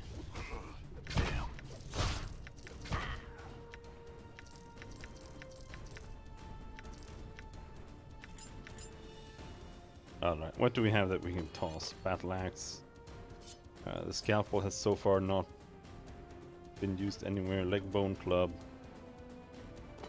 Another battle axe.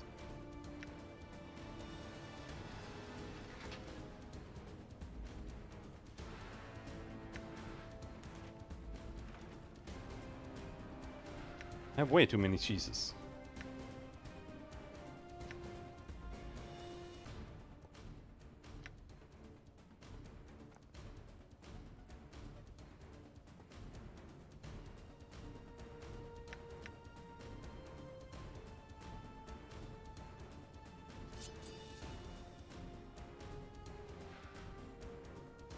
Level 9 Wizard. Abyssal Fury. Spell opens a planar portal beneath a specified victim and drags them down into the abyss. Yeah, whatever.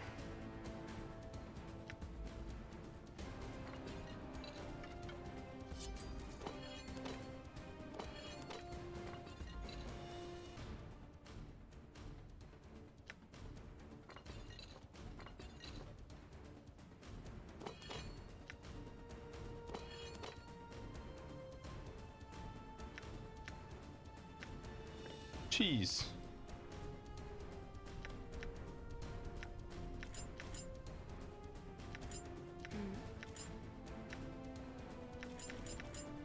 I'm here.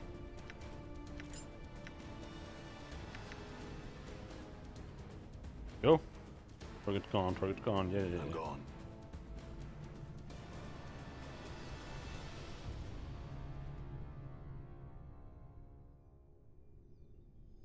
In here.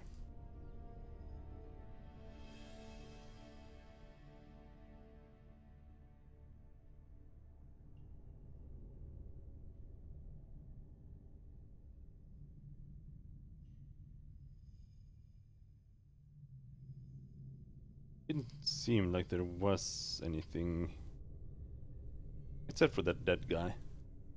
It's all there.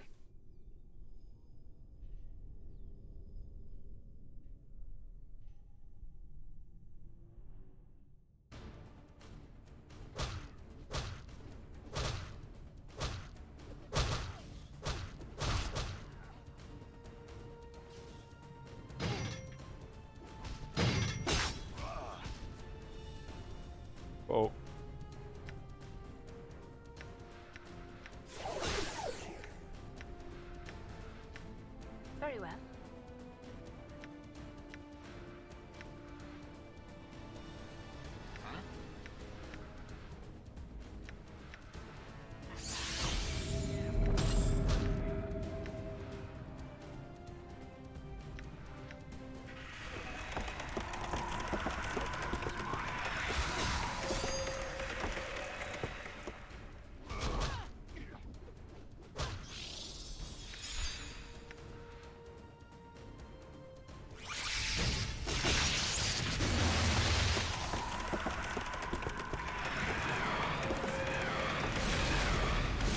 Miss, miss, miss, miss, miss, miss, miss, miss. Very cool spell.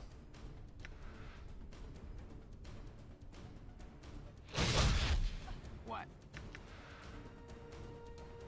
Sure, why not? First guard, that one. Very well.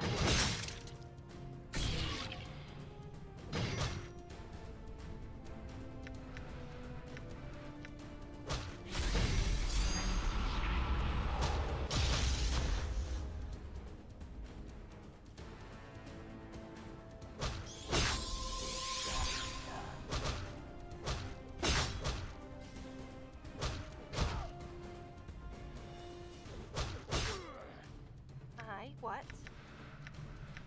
Might as well.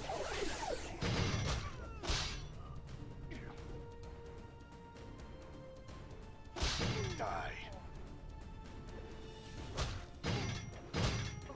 This is what I keep getting into. Right. Aye, a lot of practice, it seems. Kill him!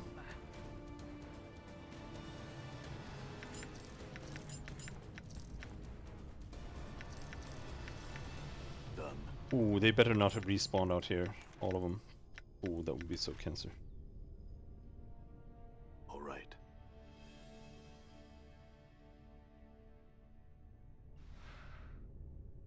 Why is there a corpse here you can loot and he has nothing on him? Why do they keep doing that? So weird.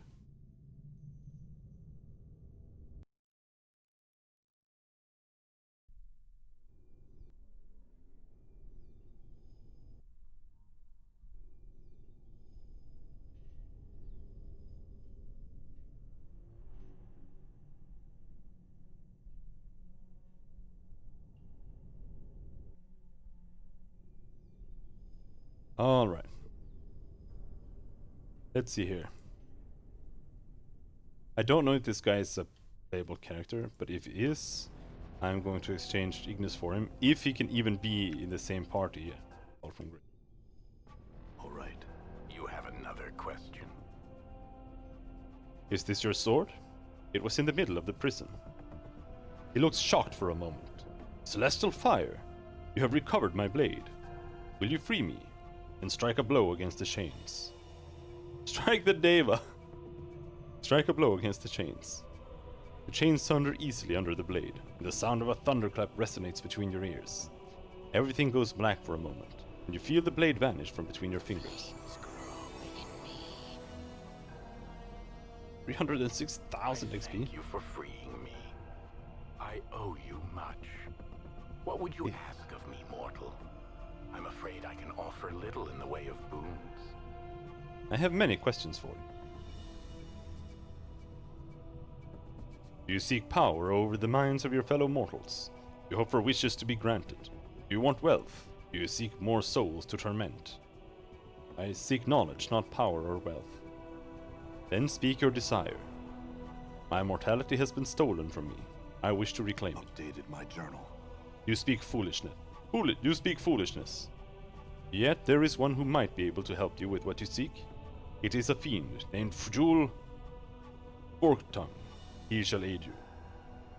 The Deva's lips quirk in a small smile. He is under an obligation to do charity. How do I reach him? Updated my journal. There lies a portal to the north of this prison. Its key is a broken chain link. He looks menacingly at the shattered links around his feet. Stoops and presses one into your hand. An appropriate key, one who seeks to leave cursed. Thanks, farewell. Farewell, mortal. I have business to attend to. He looks meaningfully at the ceiling of his prison and leaps into the earth above him like a diver into an ocean. Aww, I didn't get the Dave as a party member.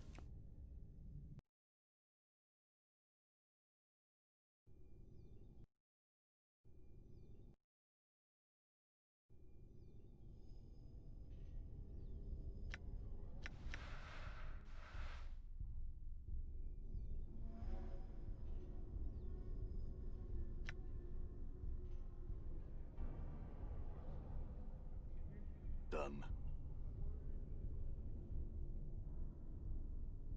Where's the door? There.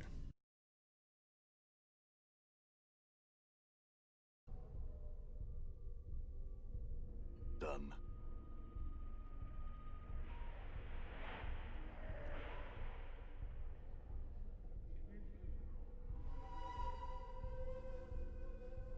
Need a place to rest.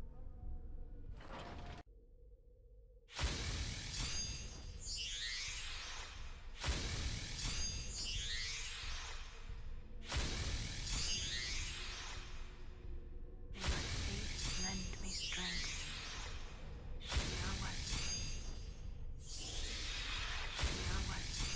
Yes? What did you wish? It's unbelievable how triggered I am that she talking Japanese. It sounds like Japanese.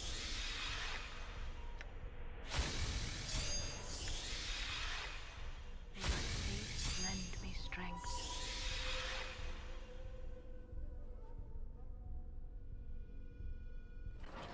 I'm gone. Done. Yes? I'm looking for a Deva. No, we are not looking for a Deva anymore. Where did he say it was?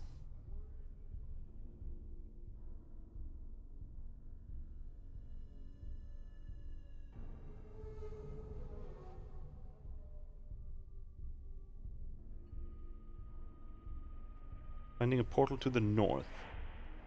Oh, so it's not out here, it's back in here.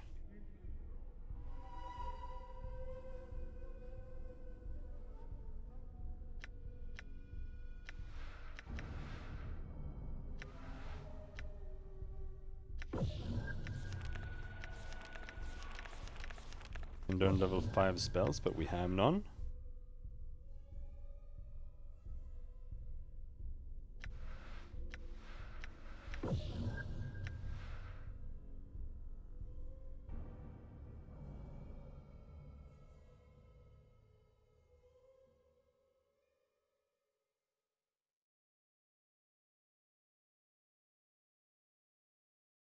Each missile that hits inflicts 1 to 2 points. What do you mean that hits? Is saving throw none? Is there like a 2-hit roll or something for it?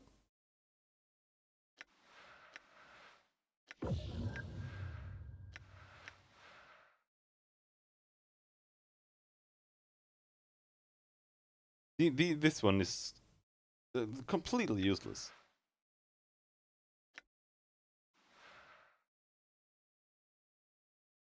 Just his normal fireball does way more damage, almost twice as much.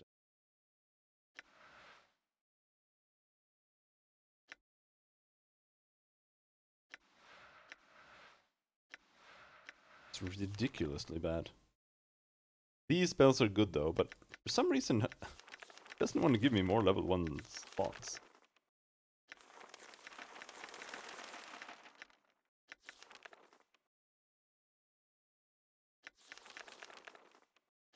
Oh, the black sphere. Oh, we got fire and ice as well.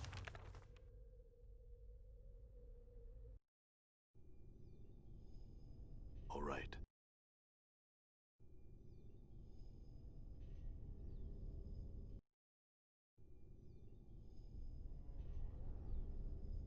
Is this the door?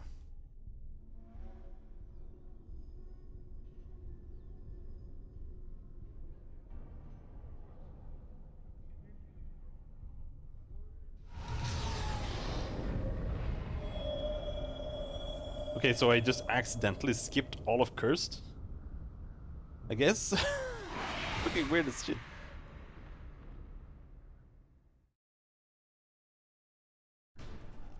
Ah! Gronks! No, not the Gronks.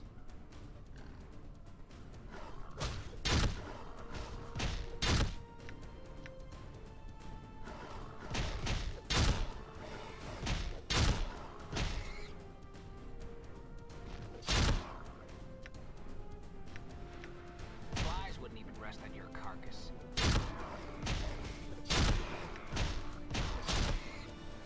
You know, if I gotta slam my eyeballs against you one more second, I'm gonna puke. Time is over. Oh, you damn red dog. There we go. That's over. Playtime.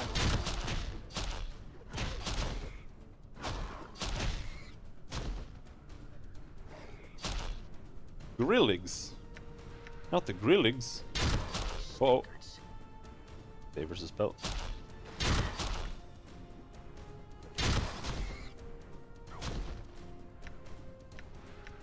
You dog body. Damn. Die. Slattered. Playtime is over.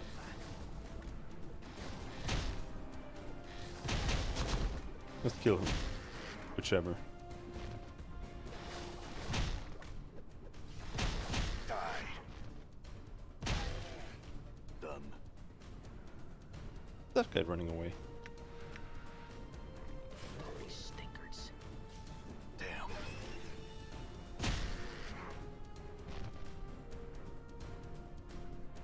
I'm gone.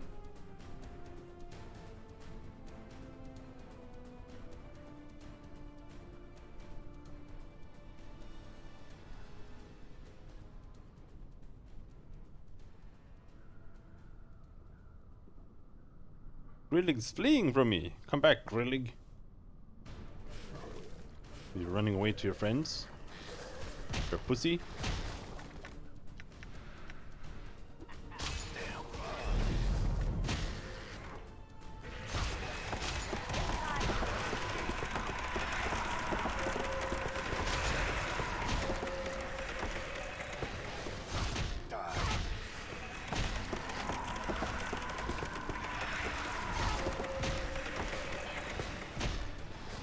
See that?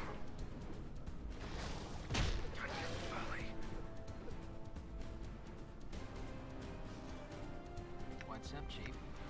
Come back here. You know, if I gotta slam my eyeballs against you one more second, I'm gonna puke.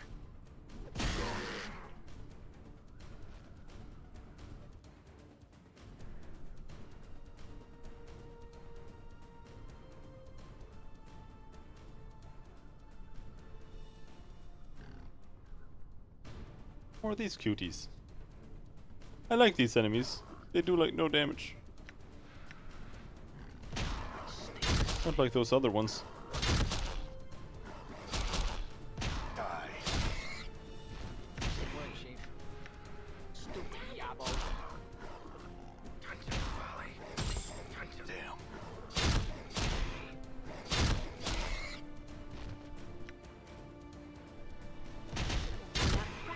You see that? Done.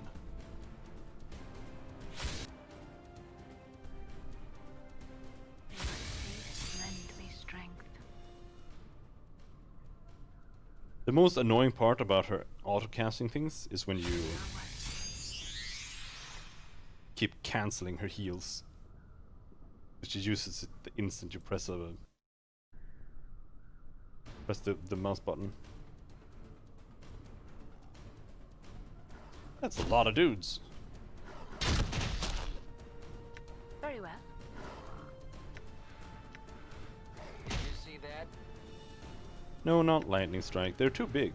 I think we'll just do a blessing.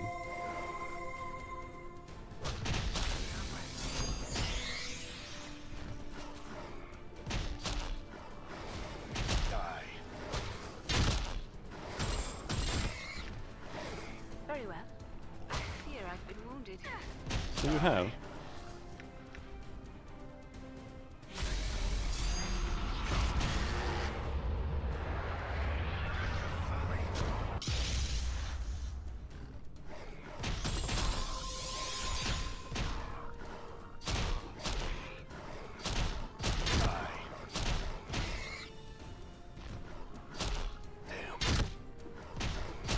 Thankful am I that they're not doing as much damage, considering how many they are.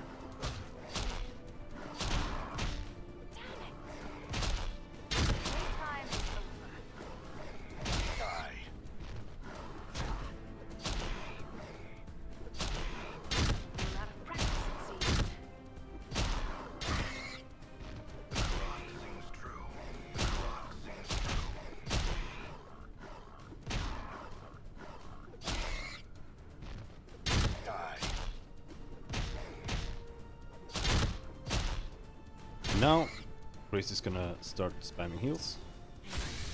Lend me strength. Ran out of heals. Please lend me strength.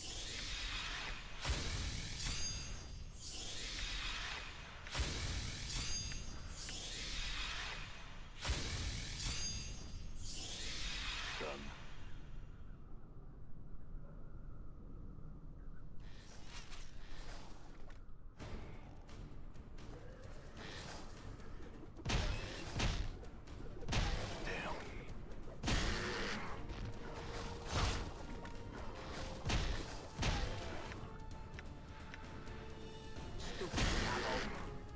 Oh, hello there.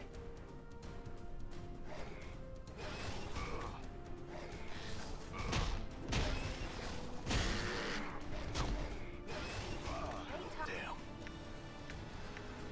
The corruption is true.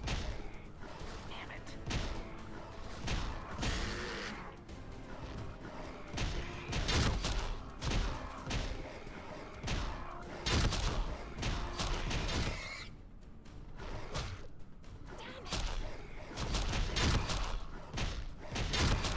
Did you see that? Treacherous folly. Damn it. Damn it.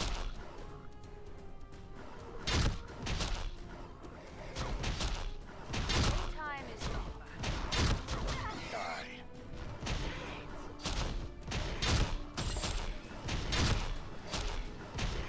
Damn. So the bonus damage gets applied separately? That's why it keeps saying 1 all the time. Time is over. Time is over.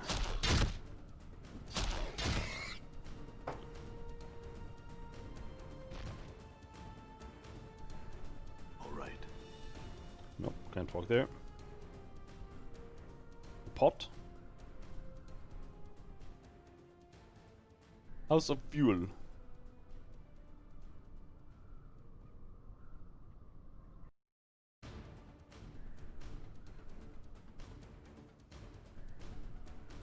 What's Ignis doing over there?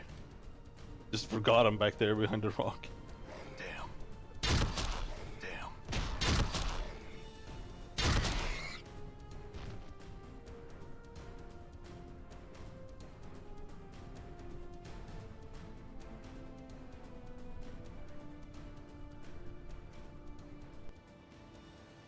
I'm gone. Fuel, are you home?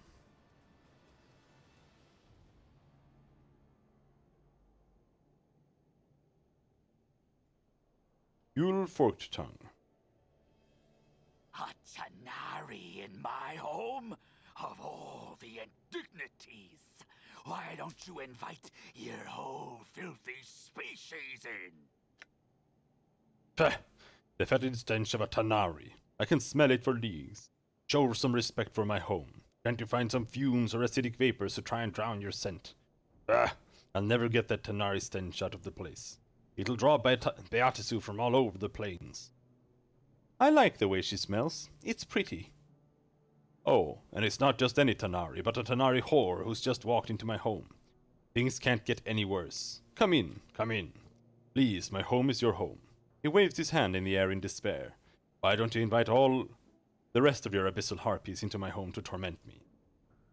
I extend my greetings to you, Advocate Infernus Forked Tongue. Grace nods with a slight bow. I will take your suggestion under consideration. Have you come to kill me? Torment me? If so, know that I still have much power at my disposals. I just want the answers to some questions. Oh, wonderful.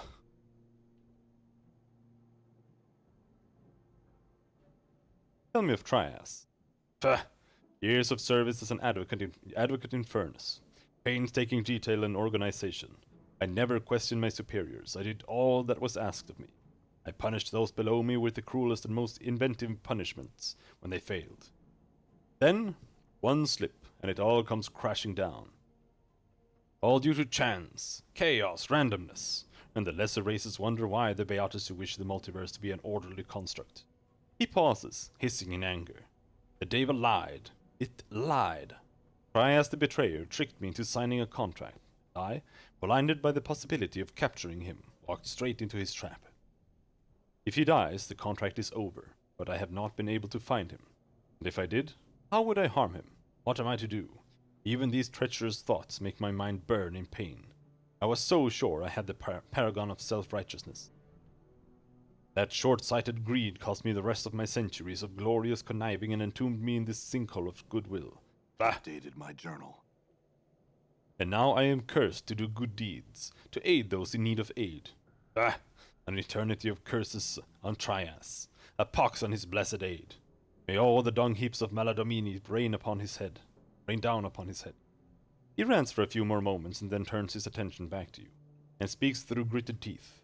My contract with the Deva now binds me to ask what I can do for you. Have you come to torment me? Kill me?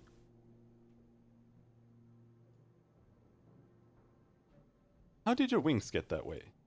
Oh yes, aren't they beautiful? Bah! They were the first things to be stripped from me before my exile, before I was forced to flee the burning halls of my people. The wings were taken as trophies by the lowly Abishai for banners in the blood war. My horns were snapped from my skull, and one was hollowed out as a drinking horn for my Lord Bel. Accursed be his name across the plains. Where did that happen? Bah! I have said all I intend to say on this matter of the betrayer. He it was who condemned me to this life, and he whose guts I will see stringing the gates of dawn like a celestial harp. No harm to the Deva, curses.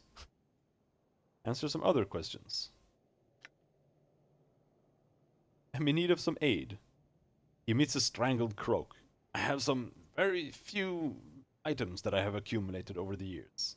They are precious to me, but if you need them, I sure do. Let's see what you've got. He gnarls. I entertain no thoughts of strangling you and leaving your corpse for the Trellans. Examine the cruel-looking axe, the knotted string, the green lozenge. What the fuck is a lozenge? He sighs. An adder's tear, that is. Put it in your mouth, and you shall kiss like an adder, full of venom and hatred. What is this? Examine the cruel-looking axe. That is hatred's gift. A fine weapon for one such as yourself. He chuckles to himself. I don't think you'll want it. There's a curse laid on it. Perhaps you would reconsider. Green-hued dagger. But a dagger of Beatorian green steel. Squirming bugs. Those? They are kazegs. Parasites that will lodge in your brain and devour your mental energy with no appreciable benefit. Bah, cursed contract. They boost your mental power. Something you surely could use. Take them. Take them. I will. Of course you will. Is there anything else you require from your humble servant? Examine the cruel-looking axe. Take it. Knotted strings. That old thing? That is the Gordian knot. Cut it and you become twice the leader you already are. And of course it comes with its own price. One I am thanklessly powerless to stop. Take it. Green lozenge. Take it. Green steel knife. Take it. Green hued dagger. Take it. Worming bugs. Take it. How many squirming bugs are there? Do you have any spells? You will strip me of all my possessions. You want spells? Ah, this is what I have, Bloodsucker. How about that chain lightning storm?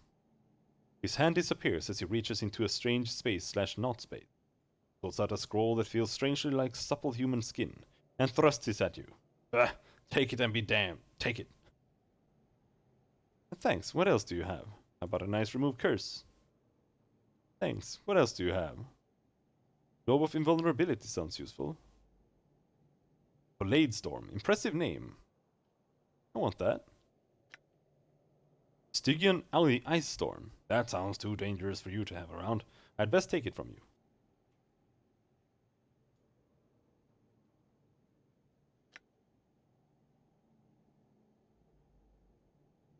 Acid Storm sounds dangerous. Give it to me. Globe of Invulnerability. Give it to me. I have some questions. Wait, no,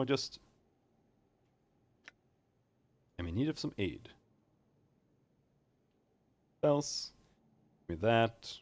The Globe of Invulnerability. Chain Lightning Storm. Acid Storm. Blade Storm. Stygian Ice Storm. That was an empty list you just spoke. Fork Tongue snarls at you. You have ruined, destroyed, eviscerated one of the most unique spell libraries in the multiverse. For all the good it will do you, I have no more spells to give you. I was told you would know of my mortality. It has been stolen from me. He scrutinizes you closely for the first time. Memories run like hollow crayons. Hollow canyons through my mind. Almost human. Many creatures have I met in an immortal's time, though I do not believe you were among them. Forktongue shrugs. You all look alike to me, and I think I would have remembered the scarred flesh of your body. It is much like the breathing paintings that bedeck Bell's gallery of skins in Beator, except with less grace and more passion in the scar strokes. Go on. The violence is great, nearing acceptable levels, but the scars are applied with almost toneric crudity, without any care for maximizing the pain of the recipient. A Beatisu artist would be much more devoted to following the paths of pain across the body. Some of these wounds look to be clean kills, others look as if a blind butcher were carving up human steaks. Ah, human art makes me ill sometimes. Such potential wasted. Grace sounds bemused. Is Advocate Infernus Forktongue implying that we Tanari are a crude people? Ha! To say that Tanari are crude is to insult crudity. Any lesser race that revels in chaos allows it to be pulled and drowned in its stagnant tides, and calls it evil, or not a race at all. They are beasts. Surely you simply object to the implementation of evil, rather than the degree. Many among the Tanari would claim that the closer one is to the primal nature of evil, the more truly they are to the ideal. Bah, and double fa! The Tanari beasts want to strip law and order from the face of evil. Inexcusable, intolerable, I cannot... From a Beatisu point of view, it may indeed seem intolerable. However, Advocate, many Tanari philosophers would argue that the Beatisu are to be no less excuse for excising passion from violence. Excising passion from the very essence of evil. The Beatisu would replace rage with cold methodical cruelty. And thus, the old debate continues. Which is the greater evil? Efficient evil or passionate evil? Ah, you say that simply because you are what you are. He wags his eyebrows at her. He waves his hand dismissively. At least I'm still allowed to be cynical. Great. Let's get back to discussing my mortality instead of scars. Very well, very well. He scratches his head. If I recall correctly, and there is so much I do not, thanks to that accursed Deva, I have heard of a case such as yours. It makes you immortal, does it not? Yes. If so, then death itself is no longer sacred. Ah, in my days mortal remained so, and knew their place. Now everybody and their mother has the disease of eternal boredom. We should have a gathering and invite everyone across the plains and offer them immortal contracts. It would save all of us hard-working Beatisu a great deal of effort. Heh! You know that if everyone was immortal, this entire petitioner system would be up the famed Fecal Creek. Ah, immortality is not a trinket to be given to unruly children such as you. Be that as it may, but tell me what you know of my mortality. Ah, as I was saying, I recall hearing somewhere about a place called the Fortress of Regrets. He thinks for a moment. Yes, that's it. What do you know of the place? He smiles widely. I am pleased to inform you that I do not know. Not at all. I cannot help you. You get there, and that chills my heart in such a delightful way. No, I cannot help you. Oh, I know. Oh, how I have longed to say those words. How sweet they taste. You know someone who does? Eh? Enough of your cross-examinations. Yes, I know somebody who might know. On Beator lies a pillar of betrayers, liars, and sages. Despite their nature, their knowledge is considerable. They might know where you can find this Fortress of Regrets. How do I get to Beator? Updated my journal. Hold on, Chief. Beator is bad news. This fiend is probably holding out on us, and even if there is a pillar of skulls, we can probably find someone else who knows how to reach this fortress without going to one of the most dangerous places in the multiverse. Why don't you want to go there, Mort? It's a dangerous place, Chief. I'd rather not go. I've been, and it ain't pretty, alright? We'll talk more about this later. Forktongue, I have some questions.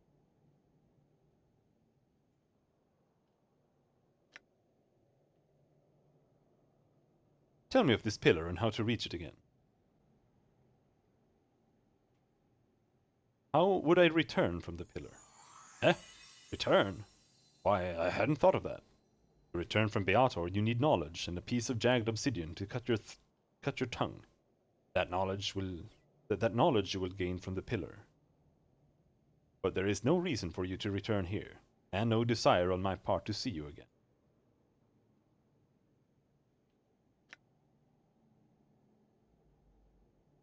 Tell me how to get there. There is a portal outside my home. It lies in the hand of this giant creature. Go through the arch formed by the left arm of the creature, and you will be taken to the Pillar of Skulls. The portal will be active for you now. Where is this place? Ah, a blasted crater in the outlands that reflects the emptiness and hollowness of my life. Ah, I need little. Marrow from the creature supplies me with food. And the peculiar energies of the place prevent scrying fools from finding me.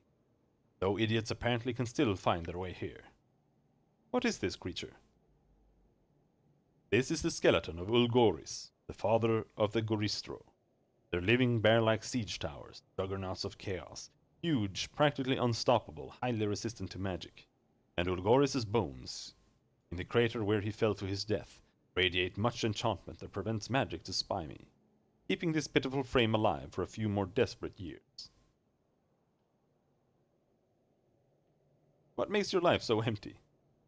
Had you walked the scalding streets of Dis and smelled the sweet stench of burning of flesh, breathed deep the poisonous vapors of Stygia's ice flows, led armies through the night-lit palaces, you would not ask this question, near man. So, what happened to you? Yeah, we already asked. Ooh, looks like my skills have increased. Cerebral parasite.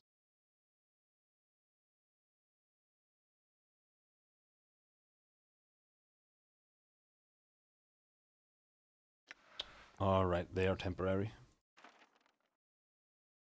That's what I was afraid of.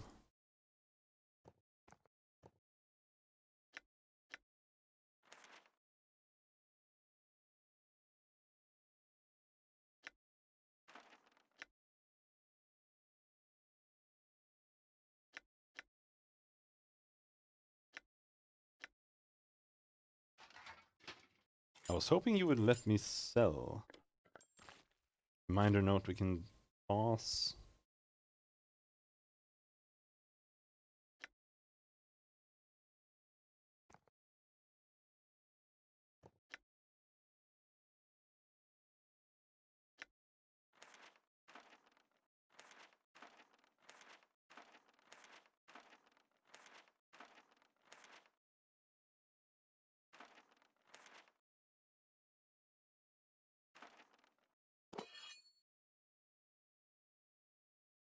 Oh my god.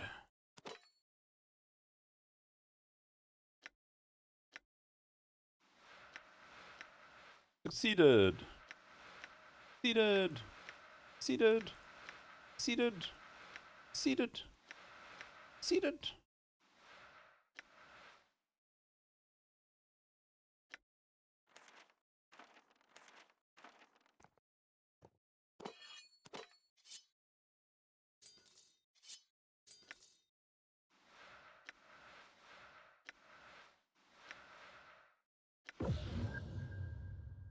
Permanent +2 to charisma. Permanent -1 to wisdom.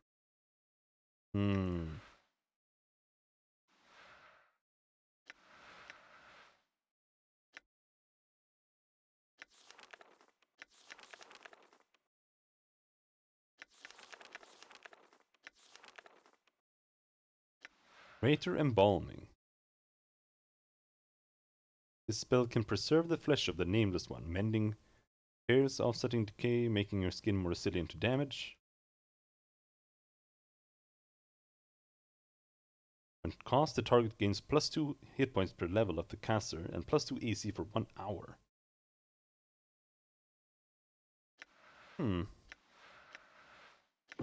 Pretty good. An hour is a long time.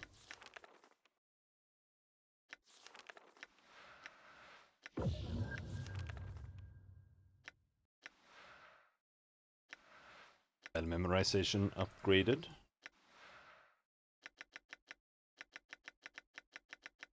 What? That's maximum? Oh, okay. Didn't even know there was a maximum. It might be the maximum for my level, I suppose, but still.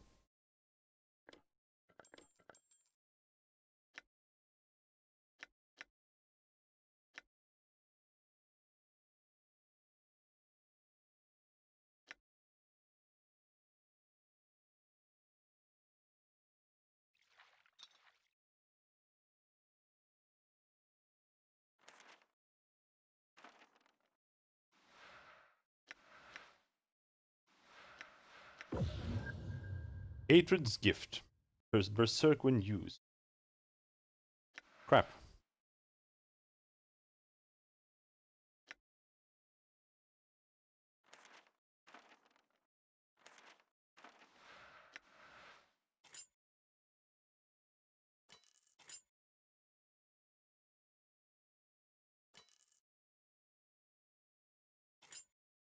Honestly, I kind of prefer keeping rings up here.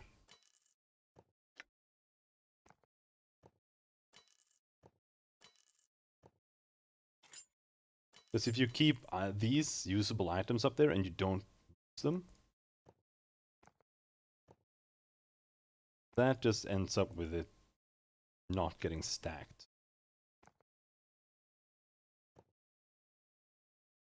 Can't have them there though.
That's one stack there.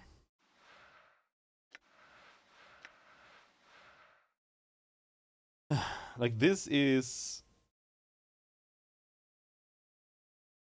I mean, it's a total, a higher total stat. 21 wisdom. I'm sure that's enough.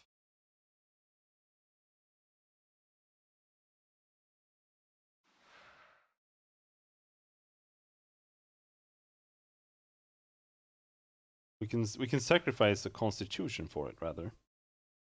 I'm more okay with that. So instead of leveling constitution next level, we put it in them.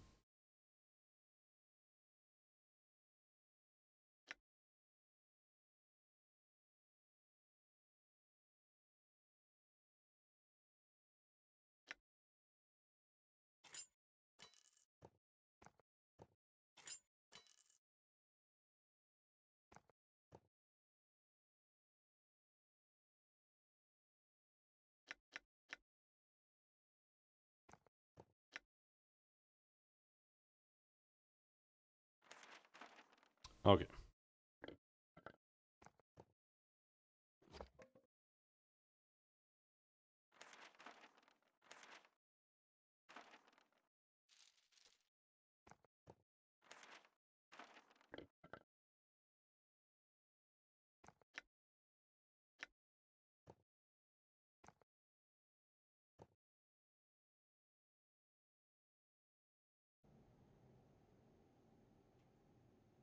There. Now. Spells.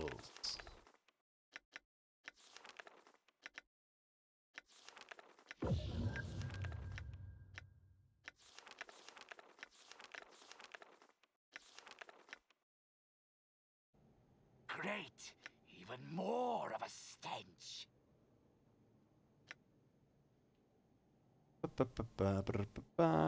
Need a place to rest. What? I must endure your presence even longer? Will this torment never cease? Ha! Fine then, fine. Spread out across the floor, raid my launder, knock over my experiments. I'll just be over here fuming. He storms off. Thanks, dude.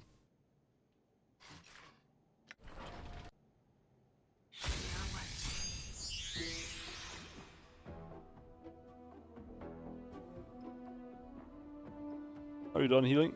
Yep. All right.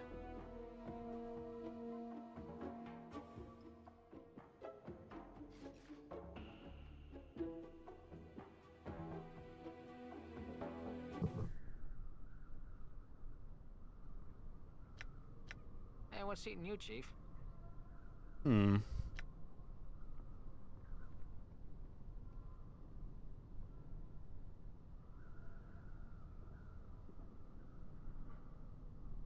I don't mind you tagging along, but is there anything else you can do except chatter?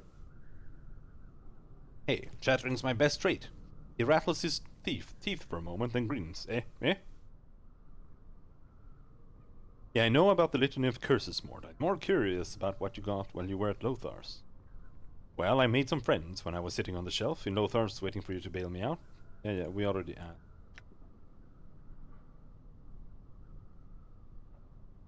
Oh, that's good to hear.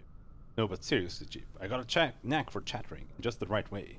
I can really bend an ear, if you know what I mean, what I'm saying. I got insult, backtalk, stuff that'll curl someone's ears into their skull, you know? Oh, how's that useful? One of my many talents. I call it my litany of curses. Sometimes I can really bend someone's ear with just the right comment. Of course, then I usually have to do a lot of running afterwards, but you get the idea. How does it work? My journal. Can you do anything else?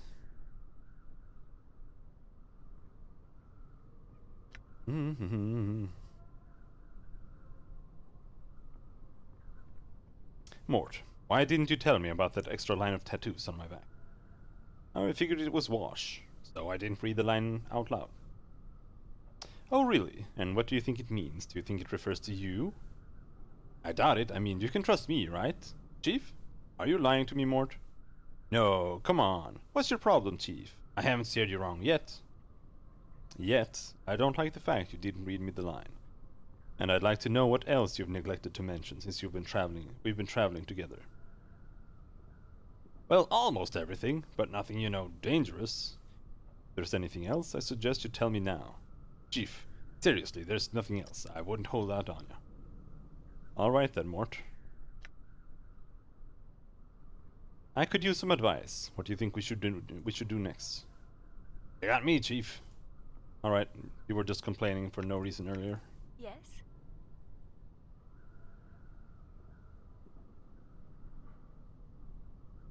How did you come by the name Fall from Grace? The meaning of names is a complicated subject. There is much to be said and a great deal that is better left unsaid. Is Fall from Grace your real name? Perhaps. She smiles slightly. Perhaps not. There are names which are given and names which are earned. Who is to say which is the real one?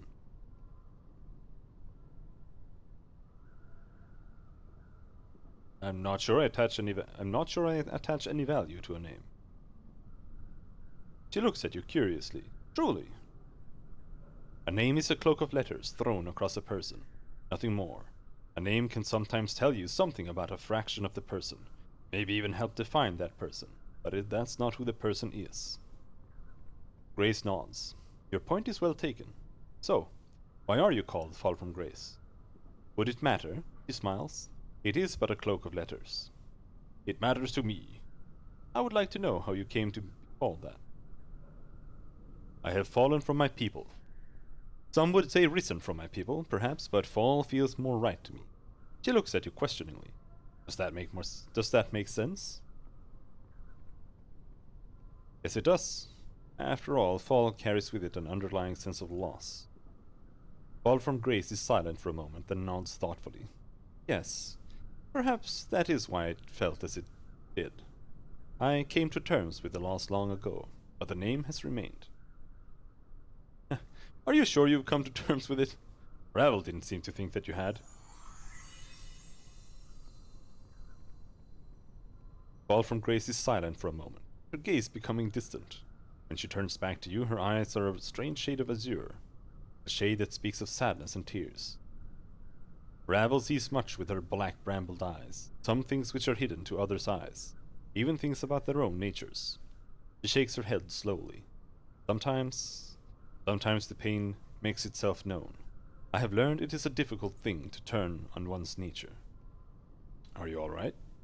She smiles, very faintly, and she meets your gaze. Yes, you are kind to ask. The pain still makes itself known, but I came to terms with my nature many centuries ago. Very well. Grace stops you before you can continue. I thank you for asking about my well-being. Your concern is not unwelcome. Just wanted to make sure you were all right. I had some other questions.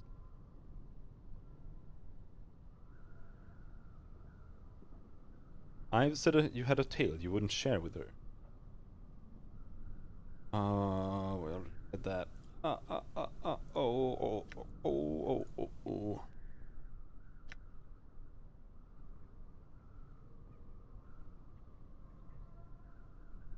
When we were in Ravel's maze, Ravel said you were tormented. Are you in pain?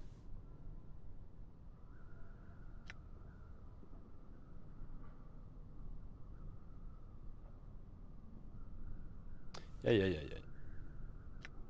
What about the others? Your will. Lacan, Ravel called you a slave. What do you mean? The hag. She knows nothing. Lacan's blade ripples, and you watch as the edges become grayed and dulled. His face clenches and he speaks through his teeth. It is not my will to speak of this. I want to hear you speak of it. In fact, Ravel said a number of things in that conversation which interested me. Know that your will is my will.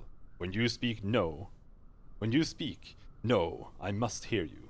Know that your words may stay my blade or guide it to the throat of another. What? But why? Lacan seems to look through you, as if meeting your gaze is unbearable. Your path is my path. I am chained to you. You're my slave? At the word slave, Lacan's face collapses in pain, as if he was struck. But it is as if the word was a dagger, stabbing at the core of his suffering. But why, Lacan? No, it is a long tale, and know that nothing is gained in the telling. I would hear it. My journal. The people do not allow them to be enslaved to another in deed or chains. We find ourselves in such a cage, we act to free ourselves, even if it means we must endure another cage for a time. You performed a great service for me. In so doing, you enslaved me. I acted to free myself. Know that I surrendered my word and myself to act in your name until your death. But I can't die. That was not known to this one. I surrendered my word to him. I surrendered myself. Know that there is now nothing left that I may surrender except my life. Know now that I follow you only so I might die.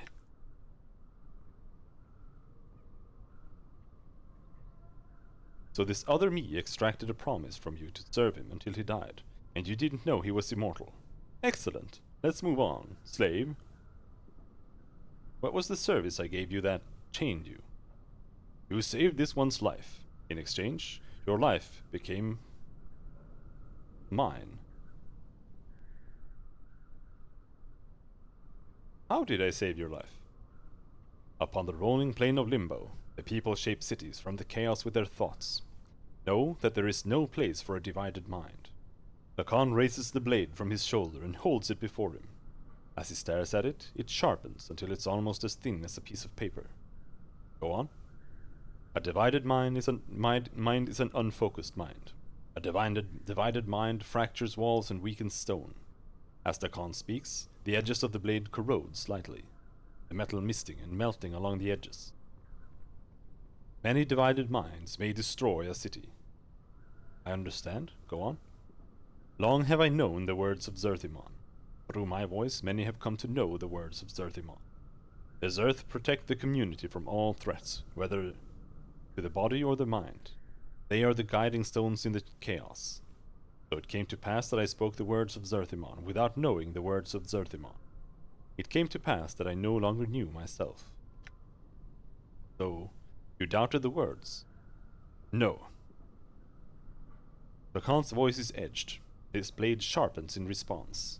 I knew the words, yet it came into my heart that perhaps others did not know the words as Zerthimon knew them. And so division formed. As my mind became as two, as my mind became divided, those that looked to me as a guiding stone became divided. Many scores of Githzerai, many hundreds of scores of Githzerai, doubted. Shraklor died that day. So, those that followed you came to doubt the words as well, and the city was weakened. The enemies of Zerthimon came. Know that their hatred of this word, and the people lent their blades. Know that their hatred of this word and their people lent their blades strength. Know that they sensed the weakened city, and they brought war with them. Many Githzerai drowned in the chaos and beneath the blades of our enemies. Small beads of metal appear on the surface of the blade, as if it's blistering. No, this happened long ago. What happened to you? As I fell from the walls of Shraklor, know that myself was broken. My blade was missed, my mind divided. I was adrift upon Limbo's seas. I wished to drown. I died for days, my mind awash in division. When death finally came to me, it wore your skin, and it had your voice. You asked that I hear you. As the Khan says the words, your vision bleeds outward, and a crawling sensation begins to worm its way up through the back of your skull. You feel nauseous for a moment, and your vision is suddenly as chaos, smeared, twisted, and you're someplace else, someplace in the past. Surrender to the memory. Everything around you is in turmoil. Your vision is hazy, swirling, dizzying all at once. There is a mist, pockets of fire, islands of mud, stone and ice-covered rocks swimming through the plain like fish, impacting and dissolving. Droplets of water arcing through the howling air, and lashing your skin like teeth. You choke back your nausea, and you steady yourself. This is the plane of Limbo. All is chaos, nothing is stable. You focus on the dying man that lies before you. It is why you have come to this place. Examine the Zerth, see if he still lives. The man is a Githzerai, his body embedded in an earthen pocket that swirls around him. Unconsciously, he has formed a grave from the elements. And though bits of fire and water lick at his face, he does not respond. His hands are ashen, his coal-black eyes focusing on nothing. His emaciated frame speaks of starvation, but you know it is the least of his wounds. It is faith that dealt him the mortal blow. Look for the blade he carries. In his limp left hand is a twisted mass of metal, the surface having melted around his hand like a gauntlet. As you watch, it steams and hisses like a diseased snake. Gith's eye does not seem to be aware of it. It is it is that weapon that has brought you here. Dakon, Zerth of Shraklor drowning, last wielder of the Karach blade, know that I have come to you with the words of Zerthimon, carved not in chaos but in stone, carved by the will of an unbroken cycle. At the word Zerthimon, Dakon's eyes roll in their sockets. They attempt to focus upon you.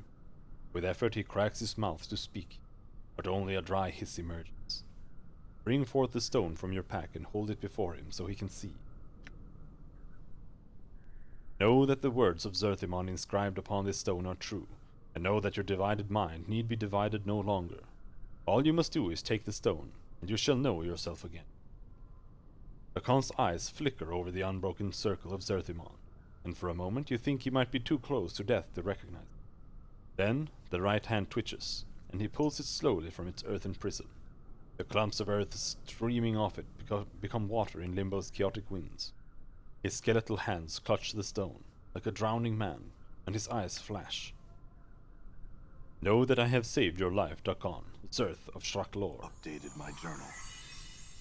Dakon's eyes turn from the stone and flicker over you, and he hisses again, too dry for a moment to muster the words. He blinks slowly, then speaks, his voice barely above a whisper. But the words are what you want to hear. My life is yours, until yours is no more. Close your eyes. Turn to the present. Dakon is silent. I heard your words. The chaos in my mind became still. I knew myself again. So you got the circle from me? Updated my journal. Yes, in knowing its words, I knew myself. Well?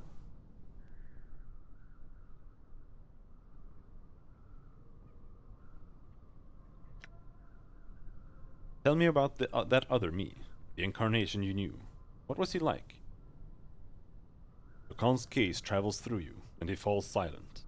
Updated my journal. Know that he was different.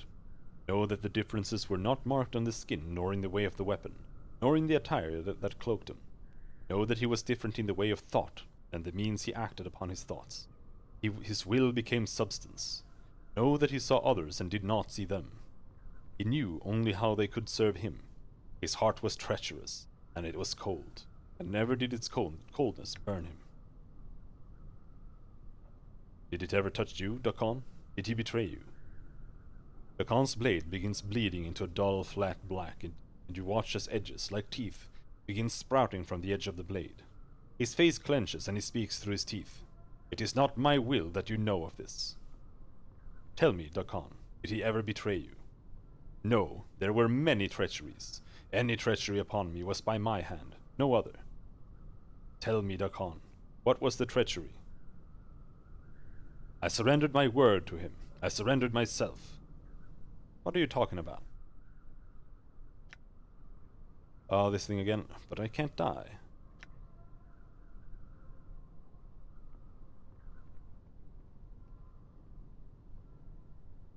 Dakon, it doesn't have to be that way.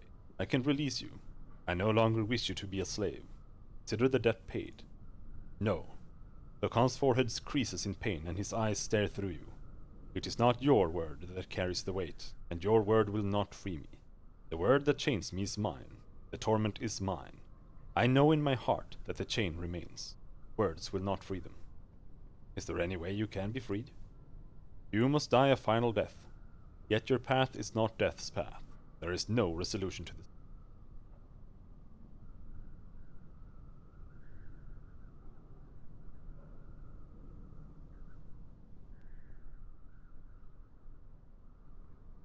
Vow, I swear I will find one, Dakon.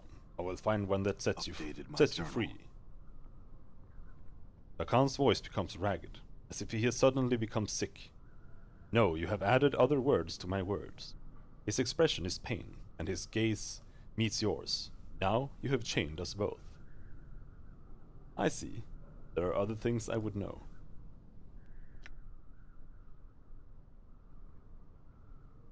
You said I gave you the Circle of Zerthimon.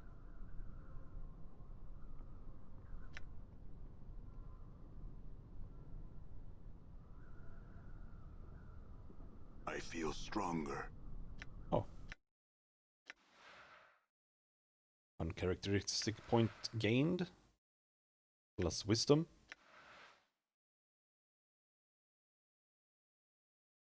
Like I said.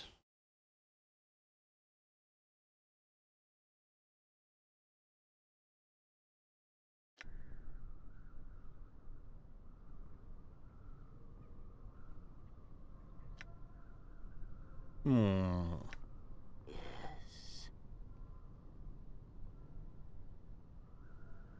Ignis, what happened to make you this way? We already talked about this. I see. Well, that's enough. Sparks in bodies. You're saying everyone has the potential to become like you, with the right spark. Yes. Right? Yes. Aye. What is it you want then? In the maze, Ravel said you were tormented. What did she mean?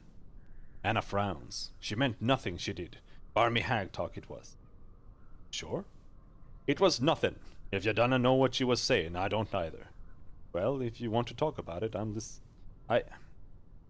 gaze drops for a moment. I don't know why I'm traveling with you. I don't know why I went with you to find Ravel. She frowns, but she seems more confused than angry. It makes no sense, it does, and I do not like it. Anna takes a deep breath. I think I have feelings for you. It feels strange, it does. I don't think I've ever liked anyone. But you? Anna gives a half-hearted shrug without meeting your... I don't know what it's about you. I mean, you're daft a lot of times. You walk like your hips are broken. You're clumsy. You smell like a zombie, but... Besides, I like you. I care about you, but just not in that way. Why didn't you say something? Could have settled this long, but... It's 'cause I think you're doomed. Anna suddenly meets your gaze. I think you walk with chains, but you don't know it yet. So I feel for you, but I'm afraid for you. That's killing me, it is. I cannot let you come to harm, but I don't know what to do to stop it. Kiss her, You grab the back of her neck with your free hand, and you watch Anna's features go stone as you pull her to you and kiss her on the lips. At first, it's like kissing a wall. Then she starts slowly kissing you back. Hesitant at first, then with more confidence, her teeth lightly biting your upper lip. You hear her snarl in the back of her throat, and her tail starts shaking around, snaking around your leg, then squeezing. Each squeeze matching one of her bites. Would you two cut it out before I have to get a Davis over here to separate the two of you? More humps. Or at least allow me to cut in. As you kiss, you suddenly notice that Anna's skin is becoming warm. It's radiating heat like hot coals. You pull back, Anna's teeth giving one last bite, and she looks at you in confusion, then anger. What is it then? I'm not good at it, am I? No, it's your skin. Why are you getting so warm all of a sudden? I? Anna frowns and looks down at herself. You notice small wisps of smoke are trailing from the edges of her jerkin. Bean blood it is. She raises an eyebrow. Never had that happen before, though. What, no one's ever kissed you before? She shrugs. No one ever dared to. And even if they did, I doubt it would have been like that. I'll take that as a compliment then. Anna glances around and her tail is flicking erratically. Are we gonna keep moving on or now or what? We don't have time to be standing and chatting, we don't. Well, I'm not done kissing you yet. Come here. Alright, let's move on.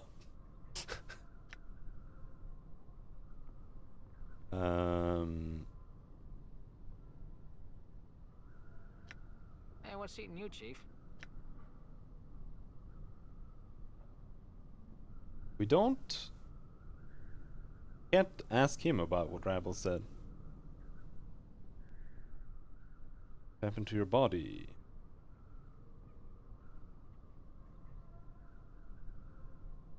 All right. Alright. I'm gone. In his hand.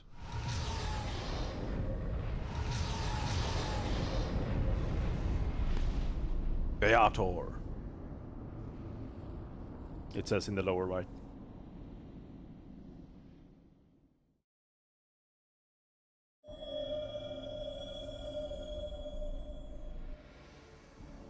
Done.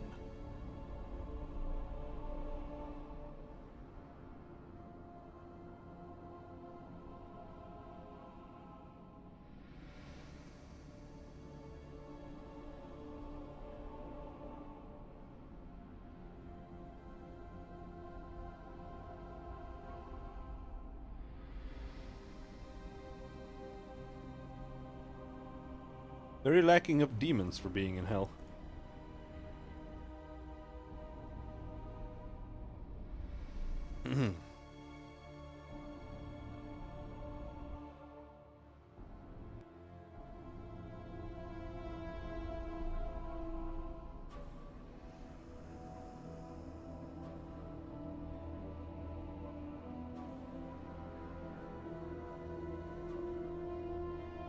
There we go. Finally something. A green Abishai. And a damsel in distress. What the fuck does that mean? Why is she... Blathering idiot. Aw. Help, please! Someone help me! Steps. Is that a trap? What's up? I think that was just a trap. Good as done. Okay. How may pleasure.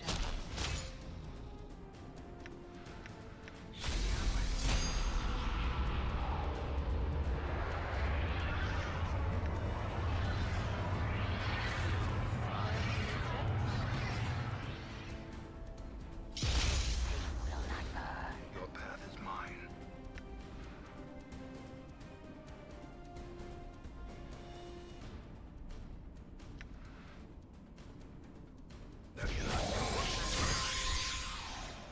Black Sphere. I haven't used this spell before.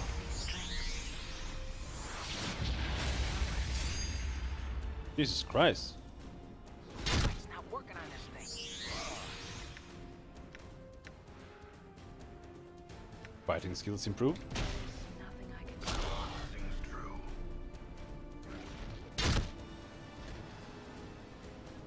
Started sleeping? That's not a part of the Black Sphere. Maybe it is. Done.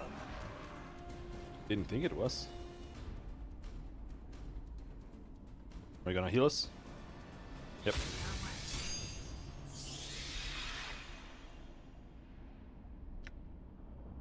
That's it? May my faith lend me strength. May my faith lend me strength.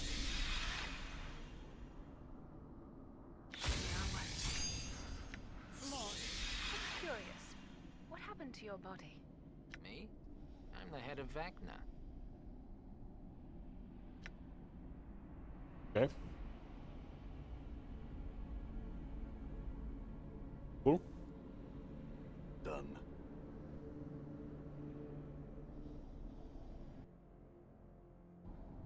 Oh! I'm gone. I saw a fireball or something.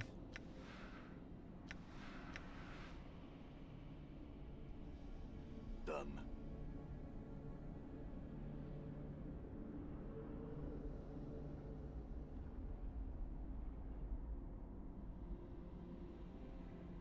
There's a cleft in the rocks here. It looks like you might be able to squeeze into it, barely. But it doesn't seem to lead anywhere. You notice the ground here is littered with the shards of obsidian. Most likely caused by the occasional fireball you can streak through the air here, blasting into the great boulders that line this vale. Yeah, that's not what we want to do right now. That was how to get back.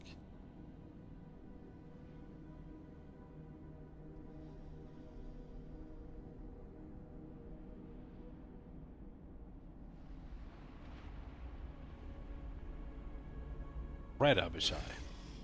This thing will not burn. You father of trolls. Die. Ouchie ouchies!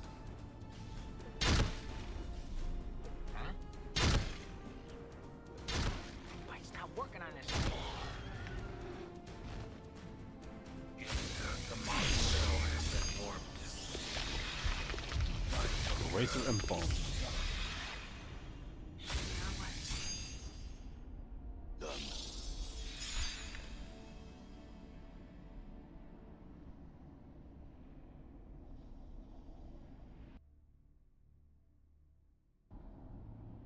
Oh, that's it? I thought I had skipped like the middle or something. Necessarily look like it. Okay. This is just the entrance and the exit to Beator.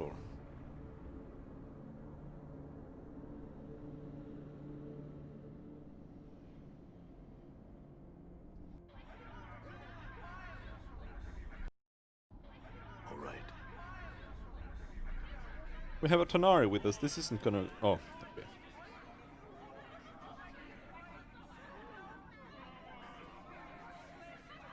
Mort, were you a part of this thing? I think you might have been. Sooner we're gone from here, the better. The sight of this thing, this horrible, towering, pulsating thing, fills you with nausea, unfounded loathing, and a faint sense of familiarity.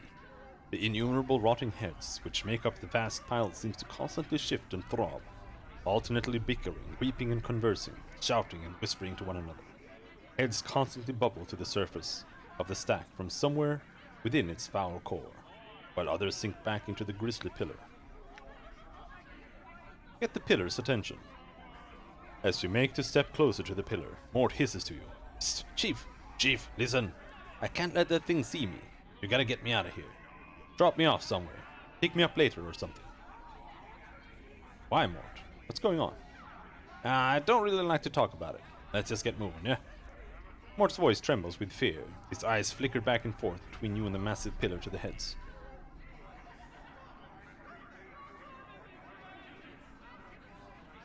No more dodging, Mort. Tell what's going on now, or you'll wish we just talked to the heads. Dated my journal. Mort sighs, unable to meet your stare. At last he relents. Fine, I'll tell you. There's this pillar on Avernus, the first layer of Beator, built of the heads of all those who led others to their deaths through lies. Well, that's it right there. See, that's where I ended up. Go figure. So, you were one of those heads? Yeah, I told an exaggeration or two. Just that one of my suggestions... You mean lies, hisses Anna. Mort continues, unperturbed. One of my suggestions led to your death. One of them, maybe others, I don't really know. Those memories are gone now. Mort stares at your feet. You've never seen him look so miserable. Those memories, they... Look, Chief, I don't even remember being human. I don't remember what life was like before the pillar. Dakan, staring into the distance, speaks quietly. It is like cupping water in one's hands. Mort glances at Dakan, then you. Yeah, I guess. And that's pretty much the way of things when you die. You forget. I figured I wasn't a sterling member of the community when I was alive. But hells, who is? Mort sighs again. It's just that I can't help it. Nothing's worse than being honest all the time. But look, Chief, if that pile of heads sees me, it'll want me back. Bad. You can't let that happen. Wait, how do you get free of the pillar? Well, you pulled me off, Chief. I fought my way to the front of the pillar. You've been here before, you know, yammering and howling until you had noticed me. I begged to be freed, swearing that I'd follow you, sharing my knowledge until your final days. I just didn't realize how long that'd be until after you'd already torn me free. All the pillar's knowledge? My journal. Oh, that, well, I also didn't realize I'd lose most of the pillar's accumulated knowledge once I was out of it. Viking powers, did that ever set you off? But you kept me around just the same, and at first I felt bound to you. That maybe your sorcery had turned me into some sort of familiar. But after a couple 100 years, I realized it was more than that, something deeper. More than just a debt of gratitude, too. Though, that sure as the hells had something to do with it. I just felt drawn, connected to you somehow. Maybe it's all your suffering, Chief. your torment. I don't know. Maybe I likened it to my own when I was in that pillar.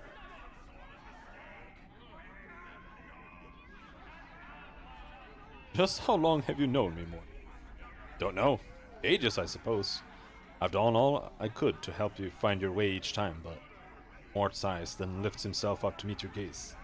You'll rarely make it this far, Chief. Made it only 4 or 5 times, I think. This could be the time. The you that makes it. Finds out what's going on. Why didn't you tell me you knew me back in the mortuary? Mort suddenly becomes defensive. Because I never know who you're going to be. Some of your incarnations have been stark, raving mad. One time you awoke obsessed with the idea that I was your skull, and chased me around the spire trying to shatter and devour me. Luckily, you were crushed by a passing cart in the street. Another good and lawful. You tried to thrust me back into the pillar because it's where I belonged. Mort smirks. That's why. Besides, no harm's ever come of you not knowing. Alright, let's leave, Mort. Then we save, and then we go back in. Get the pillar's attention. Forget it, Mort. I'm going to speak to it. You take another cautious step towards the pillar, and all their conversation abruptly stops. The dozens of heads that lines the pillar's surface slowly turn to face you in unison. They regard you silently, their breath fetid and moist upon you, until they notice Mort cowering behind you. Oh no. Every head on the pillar's surface speaks at once to make the thing's voice, a terrible burbling sound that bubbles forth while foul, stinging vapors and corruption stream from their mouths. You again! It's been a long time indeed. Many of the heads begin to gibber and drool, chanting, Skull, skull, skull, gleefully licking their lips, their eyes fixated upon Mort. What do you mean? Silence! We speak not to you, but to the skull. Welcome back, little one. Have you at last decided to return to the fold? To accept your final fate? Take up once more your sacred duty?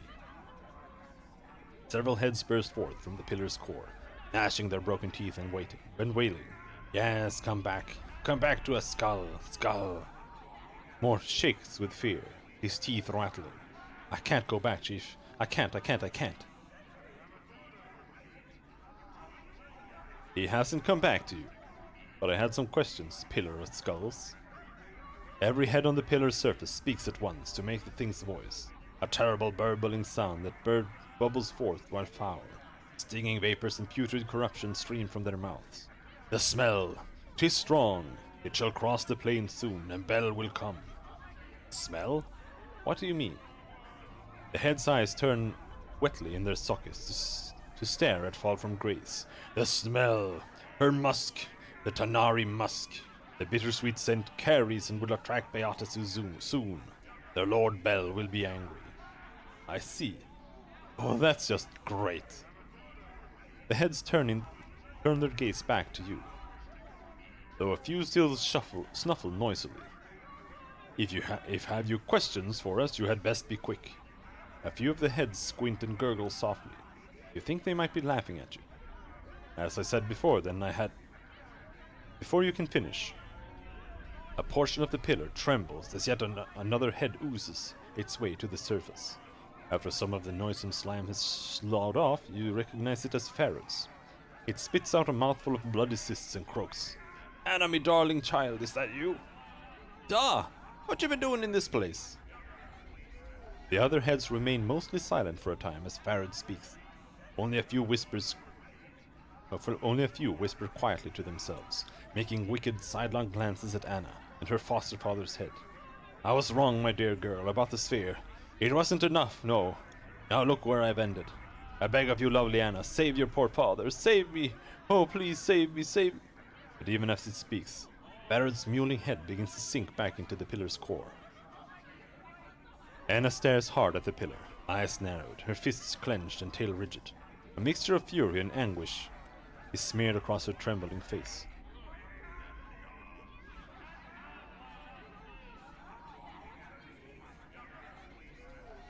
Anna, are you alright? Anna smirks, spits, and turns away from the pillar of rotting heads. She shrugs but won't look at you. No matter. Did you love Farad, Anna? Anna turns, eyes blazing. He was my da. He bares her teeth. I hated him. He only saw in me a way to scarper more broad bodies. More jink and more junk to line his vault.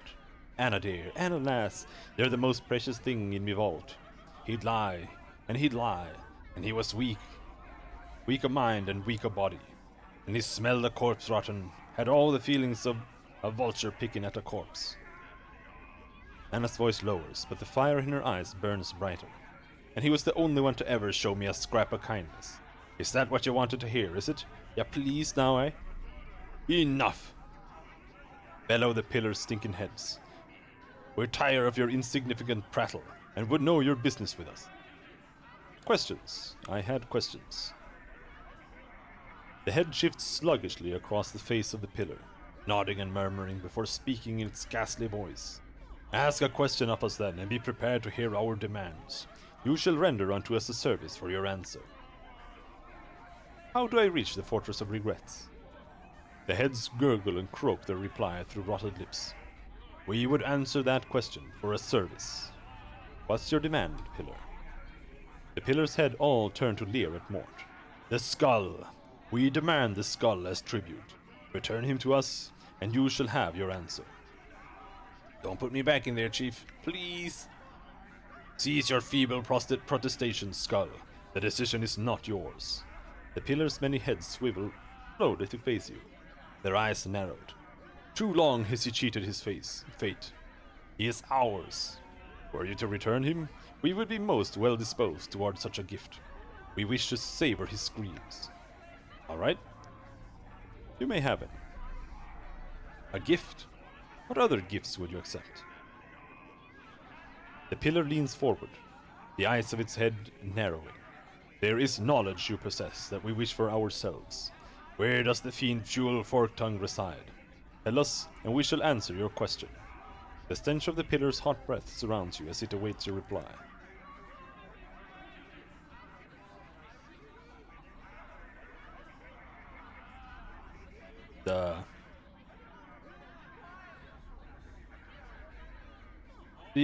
This is where I'm not sure. Like,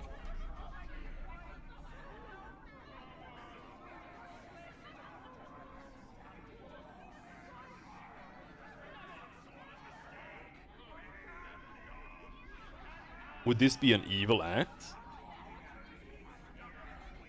To give him up, even though he is a demon too?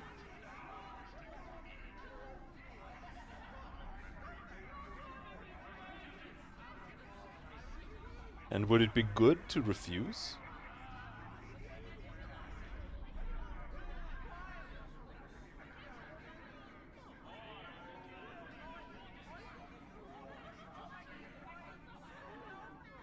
I won't say. What other gifts would you accept? The pillar's head save for the hissing of foul vapors issuing from rents in its rancid surface remains silent for a time. Finally it answers. There is an object in your possession that we wish for ourselves, the Modron Cube. Give it to us and we shall answer your questions.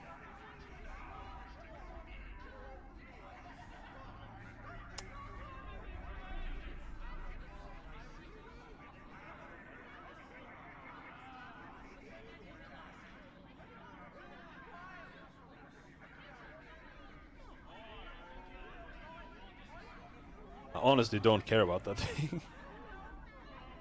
Here, take it. You toss the cube towards the pillar of skulls and a great stinking gash opens within its side to receive it. In moments, the gash is sealed and the cube is gone. Somehow you know forever. The heads gurgle happily, shifting slowly across the pillar's face. I think the Modron Cube, I think you're supposed to like finish the dungeon or something and you get the Modron party member. But I fucking hate Modrons. They look like shit. The pillar savors your gift for a time, its heads cooing and whispering to one another. And my answer? Already you possess the key, and need only the location of the portal. That shall lead you there. We know not where the portal lies, but might tell you its key.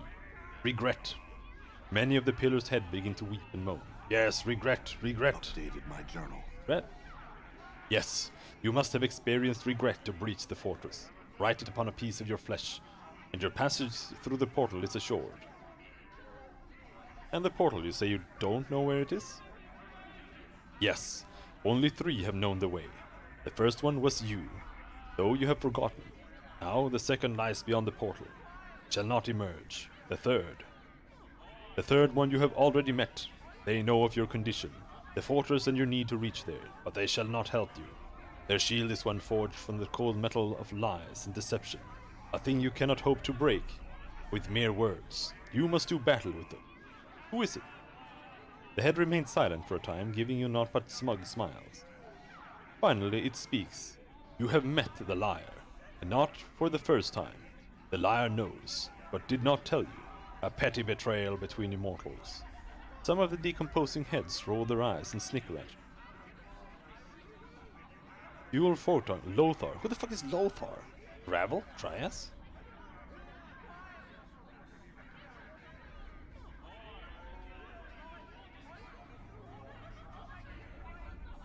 Honestly, who is Lothar?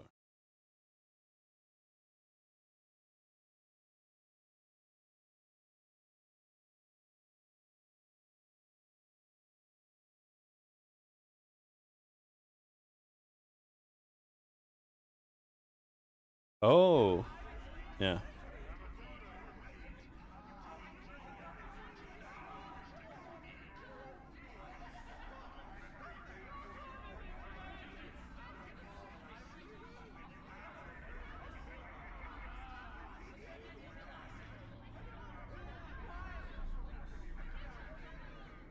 Lothar is the only thing that makes sense here. Trias is a Deva, and he sent me here.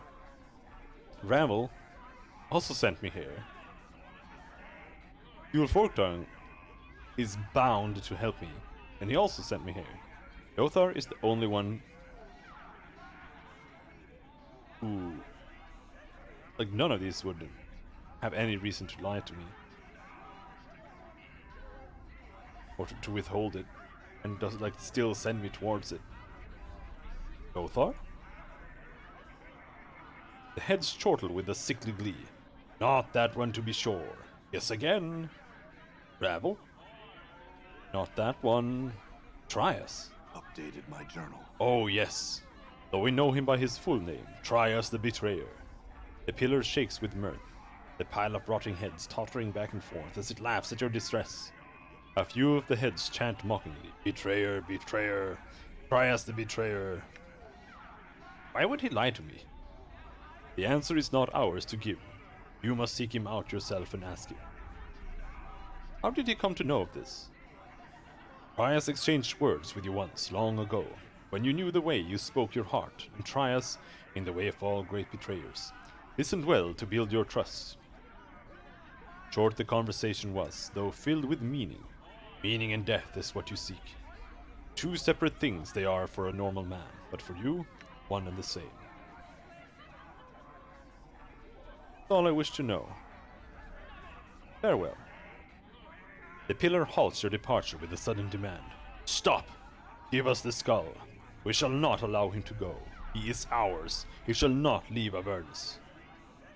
The heads begin cooing at and taunting Mort.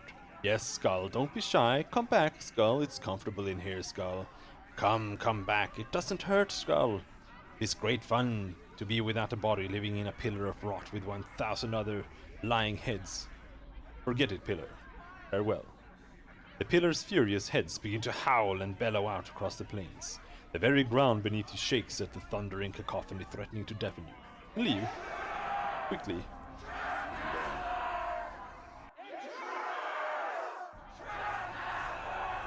Where was the way out?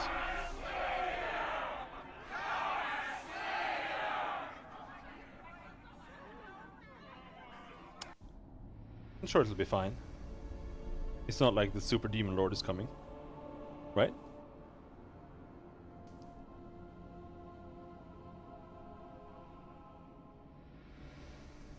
Cornugon. It's a pretty corny name.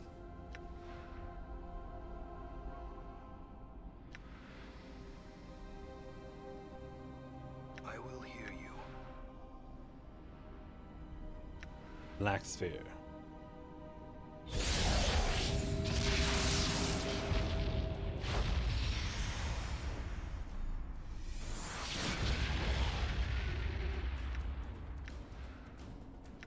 I'm not sure I can use fire on these guys. But we can keep blasting them with lightning. What? And meanwhile... more lightning.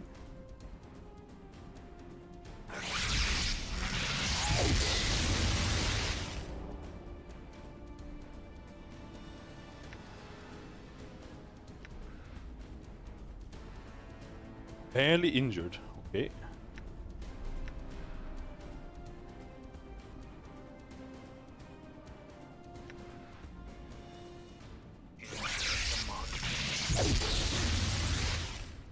Magic resistance 24. Jesus Christ. Wait, what did I just do?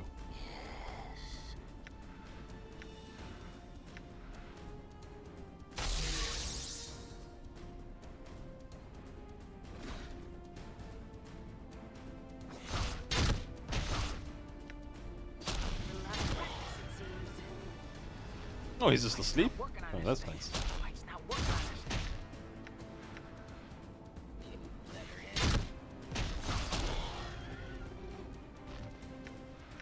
Prime scum. Oh, I think he got taunted. Weapons not. Nothing. Weapons not. Oh, it has to be a Weapons not +2 doing weapon on damn this guy. thing. Luckily, we have Weapons not. 2 +2 weapons. I'm gone. Easy enough.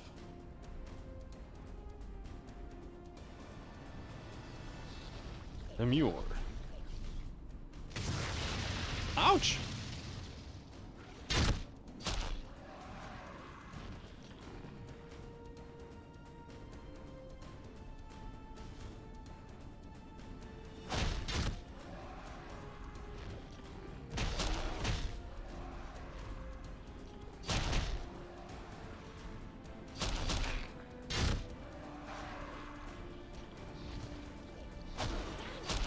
Time is over.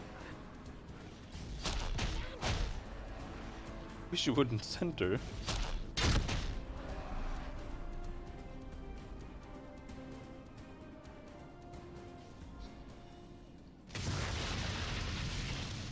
Dude, they give like 3 XP. Can we just run past them?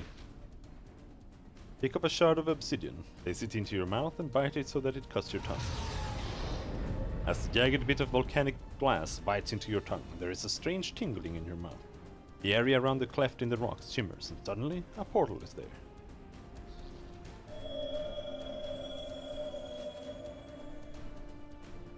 I'm gone. Gronks!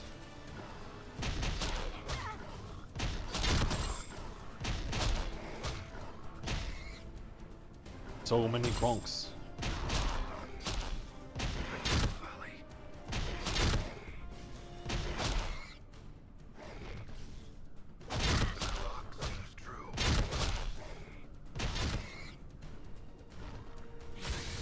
Frenzy This strength. is what I get for getting into swine up. Time is over. Will not practice it. Damn. Why not? I'm ready. Sure, we have a healing spell. No, we don't.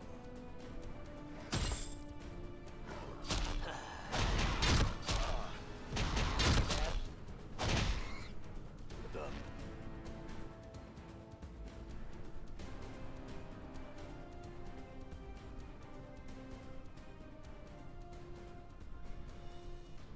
Excited? Done. Hello, friend.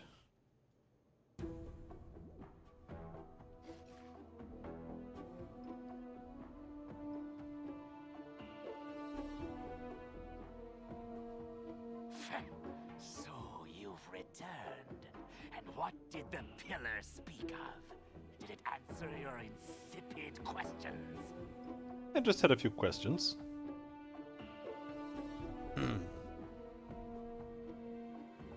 need a place to rest. What? Alright, you can press that button here.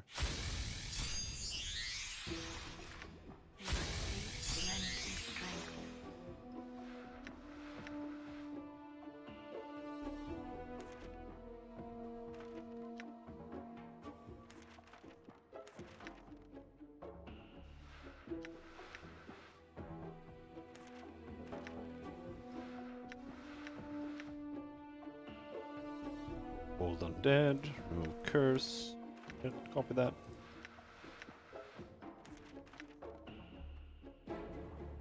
Armor blindness, ice knife.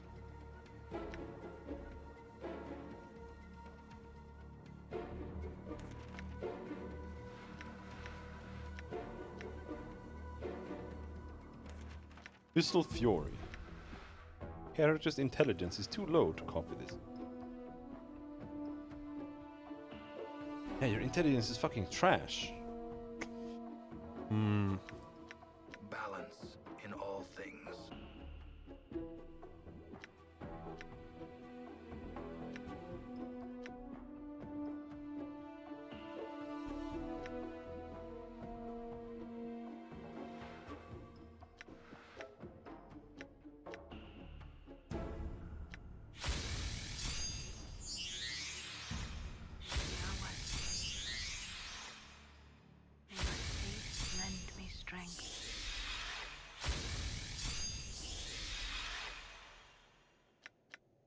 You done?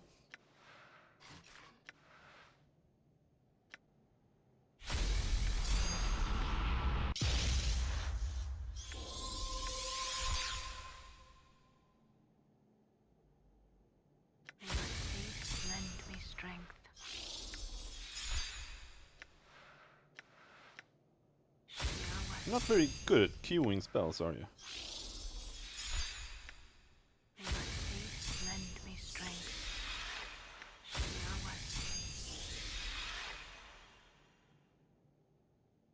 Done. Again, What? What? tell me about Trias. The skulking pseudo-child of light. That contemptible I mean no harm to him and his treacherous lying, no respect for the law ways. He's a deceiver, mortal. And you should trust him in nothing. I mean this, of course, with all due charity, and Porktongue spits on the ground. Kindness. His deception has cost me an eternity. Unless he should die. His toothy grin is surprisingly hopeful. So why are the Beatisu chasing you? They seek to balance their books, to redress wrongs, to ensure that all is set right. My existence away from their sight mars the perfection they seek to levy on the fates of you. How do I get out of this crater? My journal. Does this mean you shall leave me to my solitude once again? Then I proclaim with as much delight as possible that the portal lies under the arse end of the creature's bones. It will return you to that groveling hovel town of Cursed, from whence you came. I think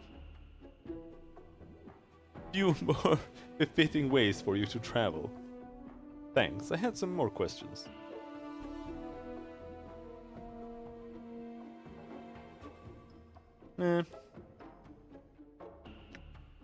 Alright, that's it. All he has for us.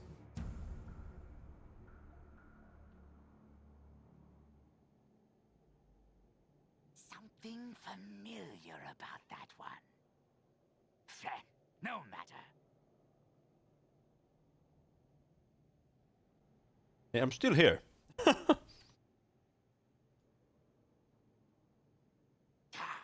What? What? Do you have anything you'd like to share with me? What have you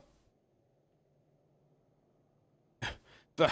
Thrice then be you mortal. You had best pray that a deva has eternity running through this vein, through his veins. For if he has not, I shall see to it that you will pay me back in kind. But it will not be magic that I will expect in return. No, I meant no harm. I withdraw my poorly worded speech. I meant no harm. The fiend freezes. Nothing of value, maybe a trifling charm. A trinket you might have. If you're truly in the need of him. Might have. Hand it over, now. Would you like to see? No, okay. I thought maybe he had something new. Or something because you... Something more because you took all everything he had. All right. The arse end of the thing. Nothing on the other claw?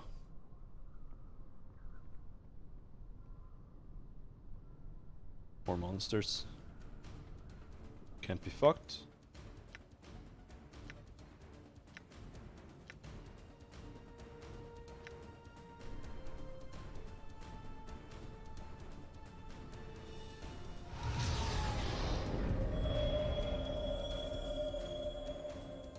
Cursed gone. Did Cursed get annihilated?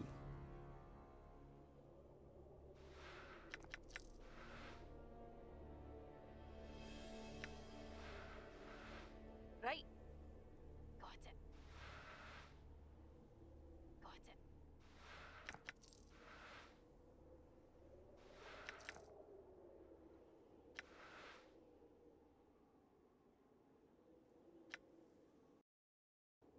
I'm gone. It's just another part of Curse. Darkness mothers the flames. What?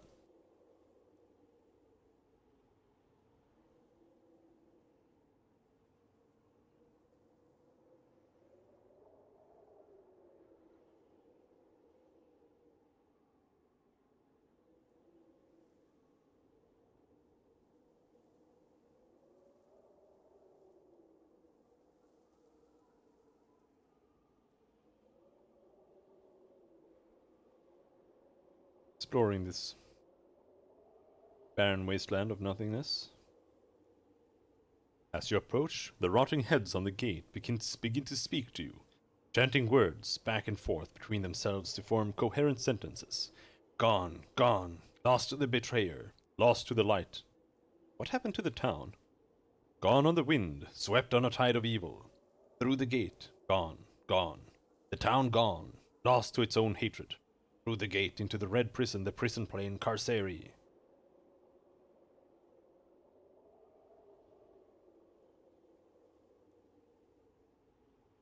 Do you have any idea how to get there or get it back here? Through the gate into the prison. No return from the prison. No return. Go through the gate. Through the gate. Your destiny awaits you there. What do you know about my destiny? Updated my journal. The Deva awaits you. The heads fall silent. And do not react to further questioning. Farewell then. I fear that not all of us shall return from this place. What does that mean?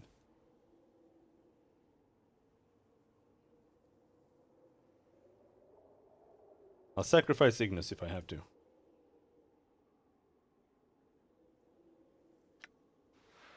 Right. Got it.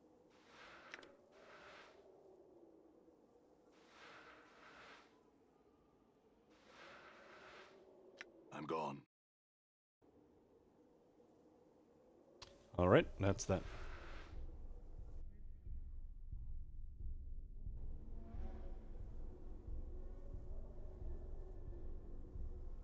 Is this why the town was in quarantine? Because it was about to slide. Carceri.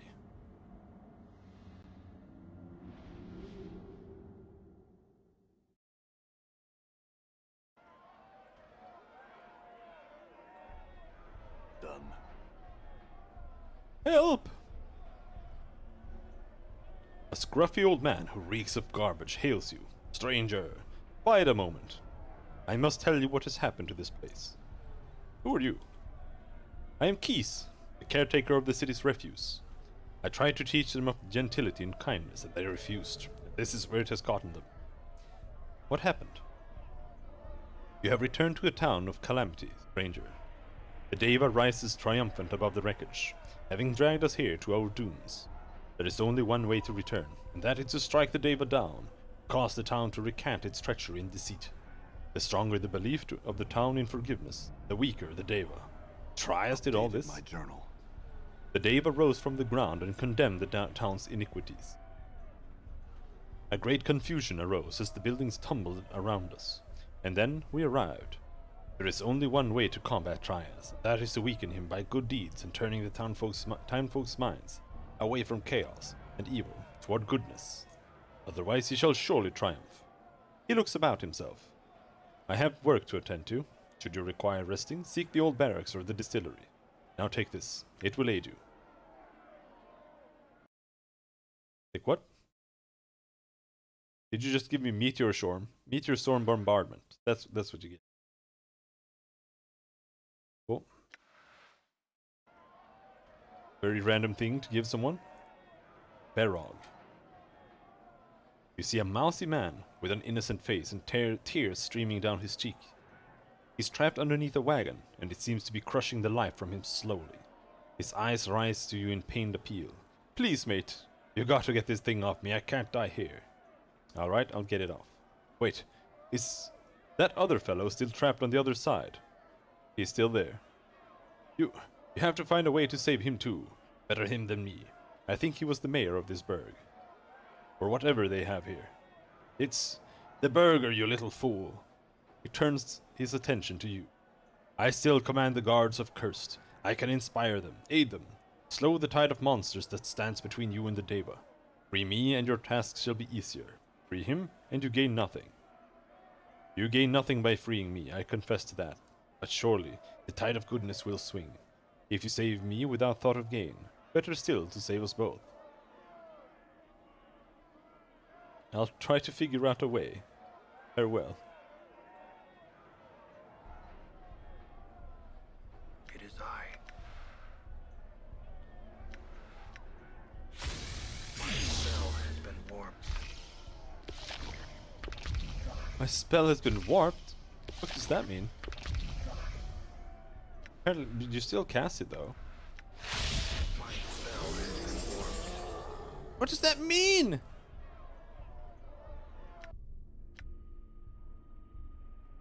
Oh shit.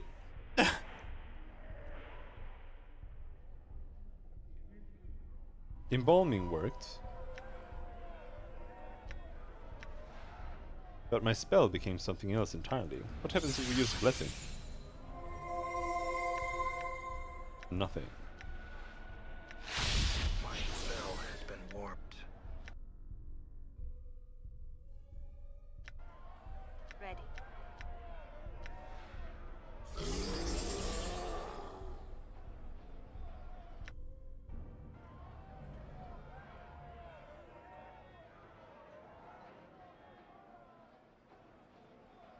All right.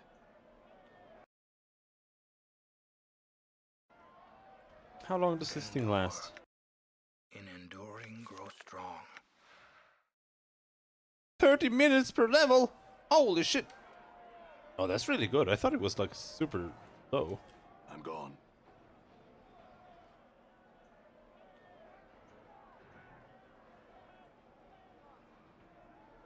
Why would I only be able to save one though?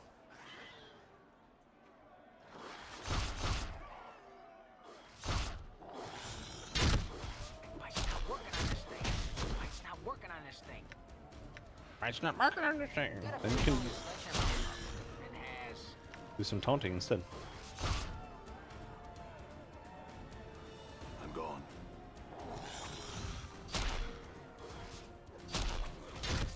14k XP. Oh. That was a force missile.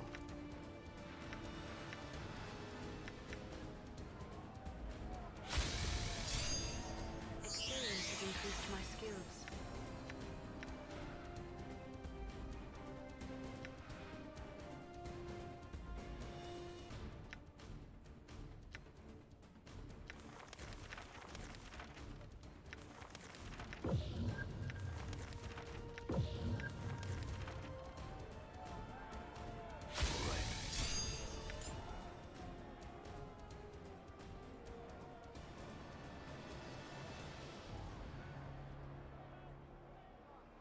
Hey, townspersons. There are two people over there, and they're locked underneath a thingy. You wanna help me? No?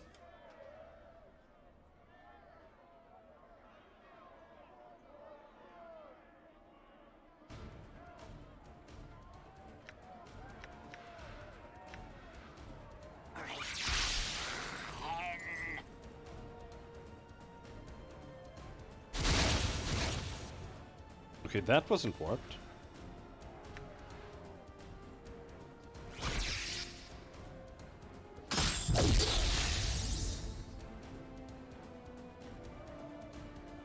What's up, Chief?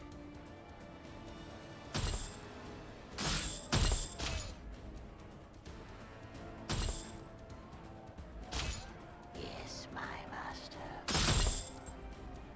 Done. Can't run while I'm carrying all this. Can't run. Playtime is over. Can't run while I'm carrying all this. Oh my god, why does it Can't last run for while I'm carrying all this. 30 minutes per level? Can't run while I'm carrying all this. Oh my god, shut up.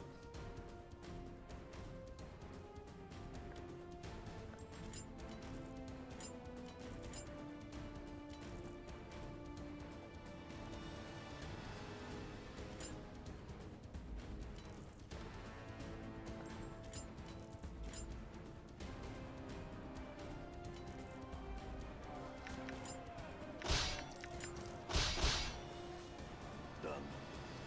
First guard. What? Where? There. Stop working on this thing.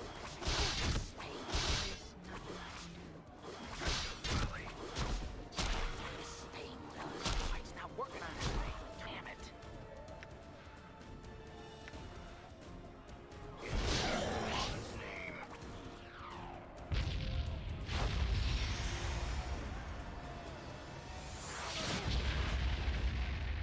I think I accidentally hit one of us. Done. Rock sings true. Oh! Racy Mage. I'm sure we can deal with you.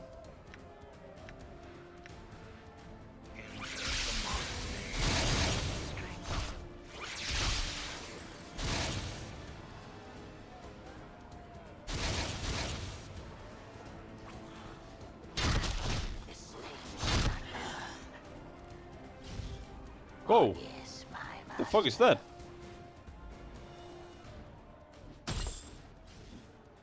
What's the word, Chief?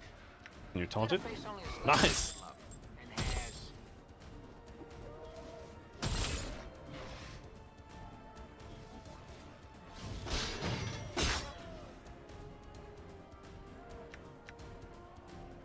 I'm here. You father of trolls.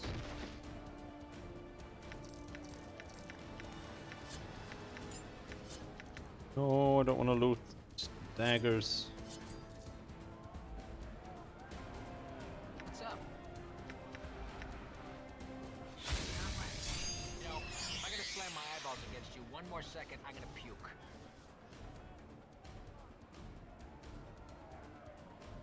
Oh my god, dude! Yeah. You know, if I'm gonna slam my eyeballs against you one more second, I'm gonna puke. What is this, by the way? Is that the distillery? I don't remember. I shall serve.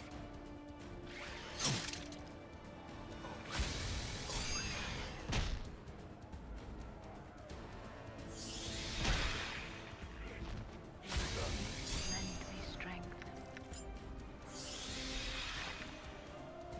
All right. You leatherhead. I'm gone.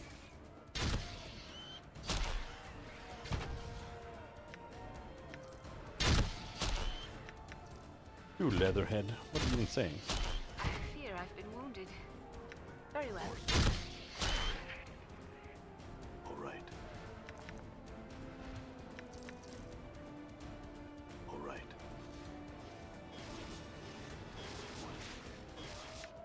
Very well. Our way.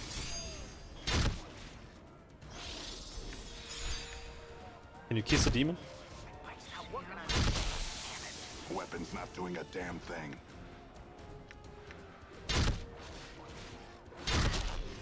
Weapon's not doing a damn thing. Weapon's not doing a damn thing. Oh, this was the guy in the basement. All right. See the Cornigon, Tekelach. Gives you an amused smile. So we meet again, little human. What do you want? I have some questions. What has happened to Curse? Why all the changes? It sighs and looks away. Cursed was a border town balanced between two extremes. On one side were the Outlands, on the other, the Blade of Carceri. Pauses. Yes, I understand that, but upset the balance and caused the city to slide into Carceri. We already know that. My ass. What can be done? Determine which way the city has slid and apply an opposing force. Too much order? Instigate some chaos. Too little order? Impose more law. It smiles at you. If you are persistent in your efforts, you can pull the city back to its border status, or slide it to the opposite extreme. You're saying someone needs to impose law and order on the city. It smiles at you. Yes, that is exactly what I am saying. Would you help me in this? It gazes at you steadily for some time before answering. Yes, I believe it would be within my best interest to do so.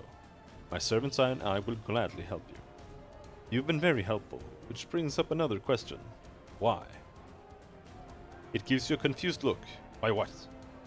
You Beatsu are supposed to be the incarnations of evil, so why are you being so helpful? It barks out a laugh and smiles at you. Do not mistake my help as kindness, nor me as anything other than evil. I am helping you because it serves my needs, nothing more. How does helping me serve your needs? How indeed continues to smile at you. Whatever. I want to stab him in the head, but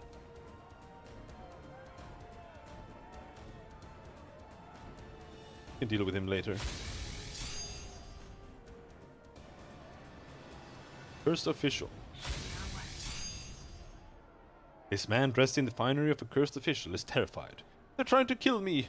I was just doing my job when the town shifted, and they think I had something to do with it. Just because I signed execution orders. I meant no harm. I was just doing my job. Please help me. I'll do what I can. Wish me luck.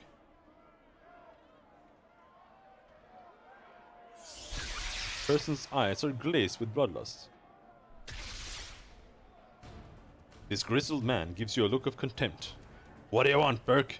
Can't you see we're busy cleaning up the trash that got us into Carceri? We get rid of this sod, we're golden. We're back in the Outlands, no problem.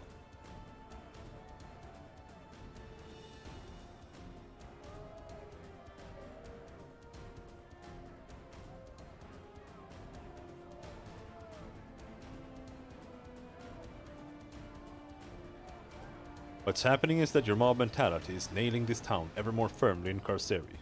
Forgive him and work together to repel the evil that's overtaking the town, and chances are far better that you'll be golden. But he... Crap. Alright, you got it. He raises his voice to the crowd, so the crowd can hear it. Let him go. We got a whole city to take care of. Thanks, friend. Good luck. Dude, I want you to help me. See a burly Thokola slaver. Its eyes are dead and filled with hate as it stares at you. It grunts at nearly everything you say, but offers no response. Great. First one of the ladies' mazes, now the prison plane. Why can't we go somewhere nice?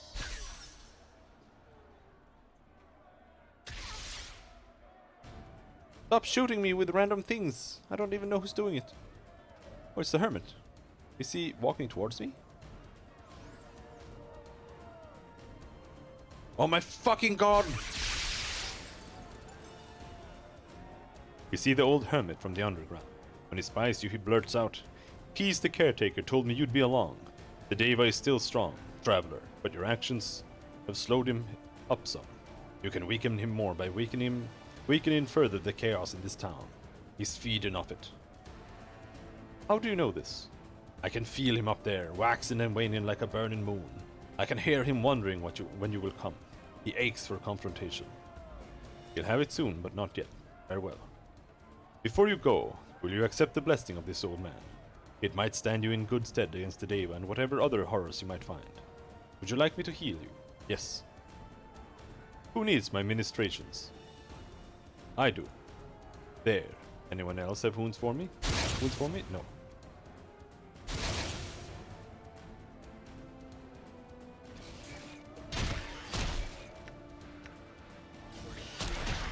Stabs pain into my eyes. I'm gone.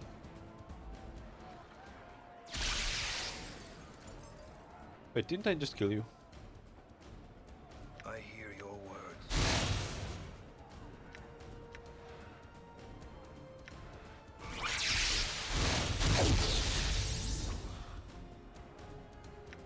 I'm gone. Uh-oh. Yes, my master. Nothing I can do.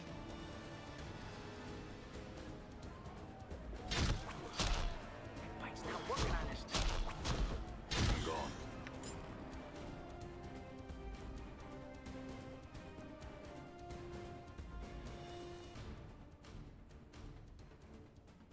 Really? No one can take that? No one wants bot charms?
Inventory is so full.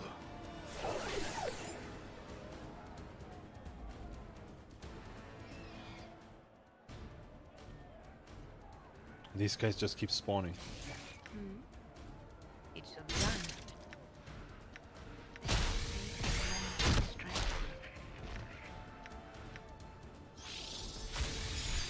All right.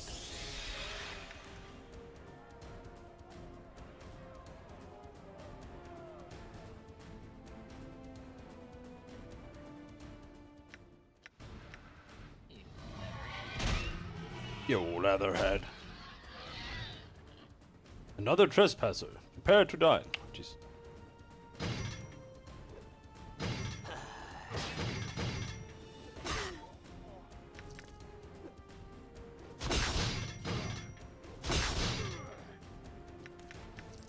All right. Trespassing on what, dude? There's literally nothing in here. Just a bunch of beds. Was that really worth dying over? I'm gone.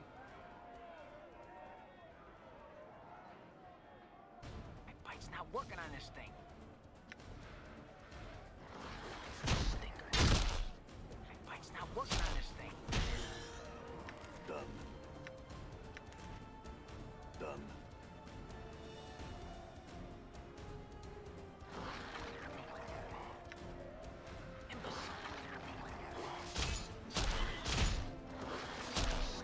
Practice, it seems. A lot of practice.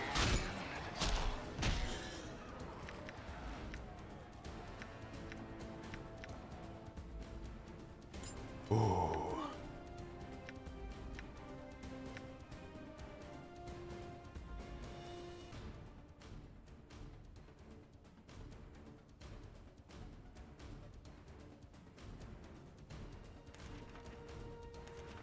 Level 1 spells. Let's toss them. They're not gonna sell for anything worthwhile anyway.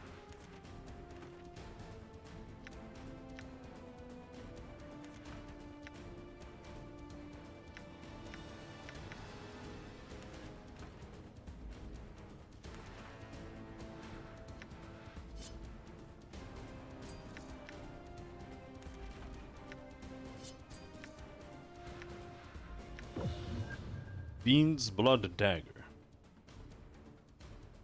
Cursed.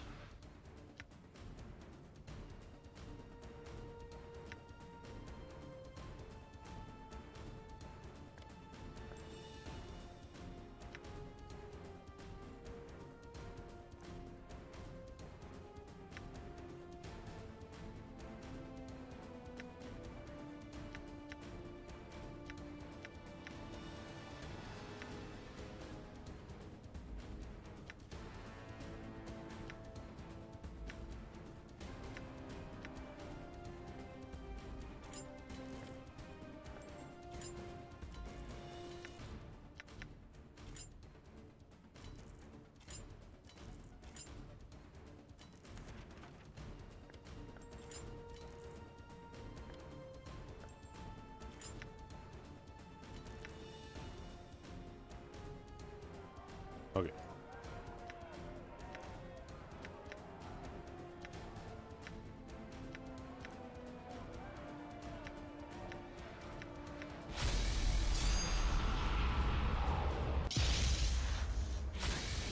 Lend me strength. All right. Hello, merchant. Oh, merchant. Judge Executioner. What's going on here? This person seems annoyed that you're distracting them from the sentencing and execution that's about to take place.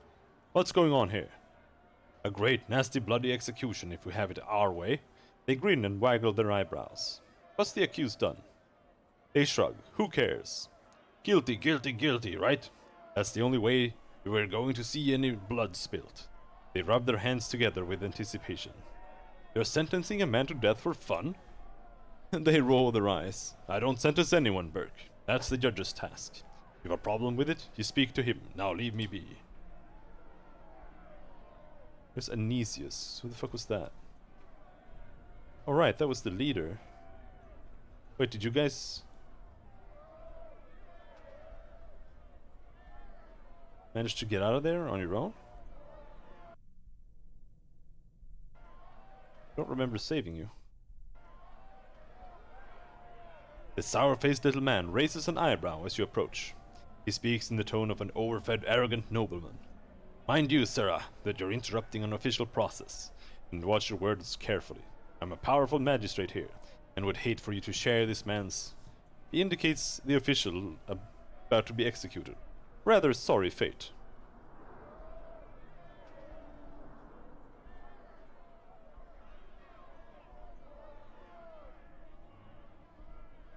If you execute this man, it'll add to the chaos that threw this town into Carceri in the first place.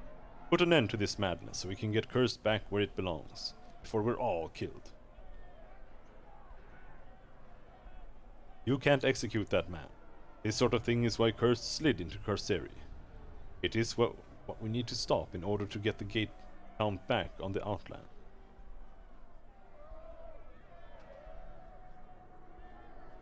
These are the same. Gonna go with the first one. The judge furrows his thick brows, forming a bushy, white V over his eyes. He looks at you, then the official, then to you. Again. Both clever and wise are your swaying words, sir, and I thank you for your timely aid. It is well appreciated. By this town as well as the accused. There shall be no more hasty executions. Guards, release the man. What about Anesius? What is he doing here?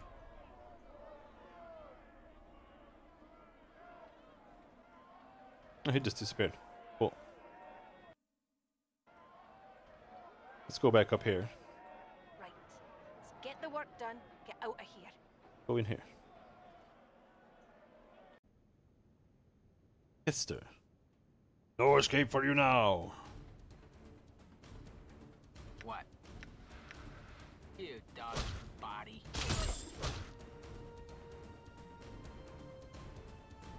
Ignis wishes to burn. Seeking flames, that's not it.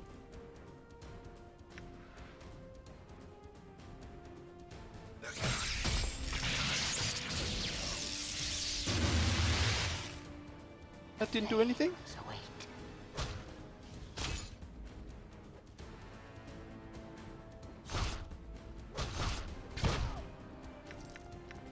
Yes, we managed to save him. My thanks for your help. I'll work on organizing my friends, he pauses, such as they are. Go on now. Done.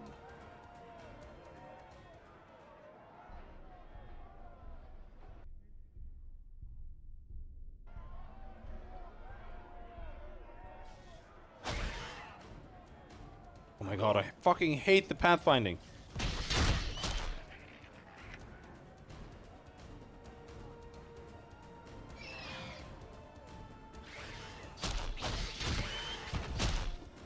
Oh. Yes, my master. What a perfectly good waste of arms and legs.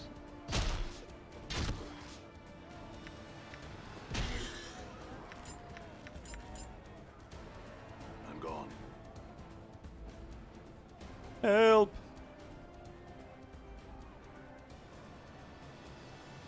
I'm saving this guy.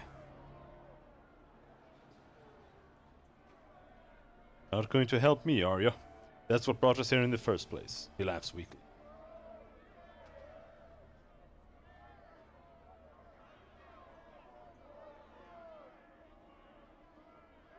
Who are you? He is a true traitor to the Githzerai. He has cursed our people. The Khan draws his blade. That is reason enough for him to die. Put the blade away, Dakan. Yes, put the blade away, Zerth dog. I spit on your teachings. Wear your chain a little longer. The Githzerai turns his head toward you. I am Tovus Kiljaf. I used to be the burgher of this town, until the accused Deva broke free. What can you tell me of the Deva? We had imprisoned it, oh so many years ago. I thought it perfectly hidden from all sniffing dogs and traitors. Suddenly it burst from under the earth, blazing, and my beautiful, beautiful home slid. He looks at you intently. I would have my revenge. Free me, yes? You were the burgher of this town. My compatriots and I, we were using this city as a base to return ourselves to power. But that is another story for another day. Free me. No, I don't think so. Then I curse you, scarred man, and wish all the plagues of pestilence upon you.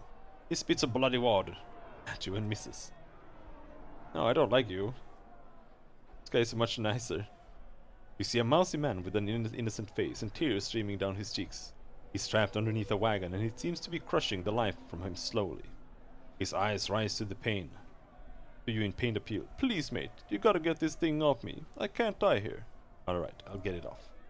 Wait, is that other fellow still trapped? He's still there. You have to find a way to save him too.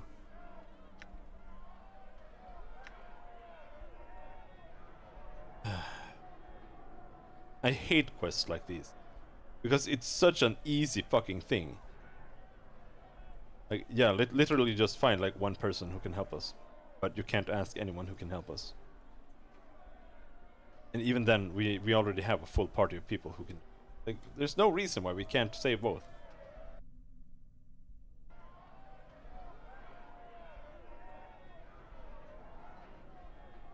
It's just gonna be some stupid shit somewhere that... Thank you! Hello?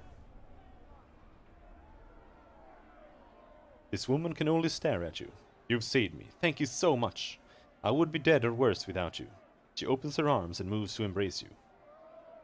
Allow her to put her arms around you. She squeezes you tightly. Her cheek, wet with tears, presses against your chest. After a time, she steps back and looks up at you, smiling. I must leave, but let me say thank you. I shall not forget your kindness. Farewell, traveler. Anna rolls her eyes, gives a sour huff. She flinches slightly, and gently works herself out of your grasp. She gives you a slight, distraught, nervous smile. Farewell, stranger, and thank you. I shall not forget your kindness. Whatever, dude.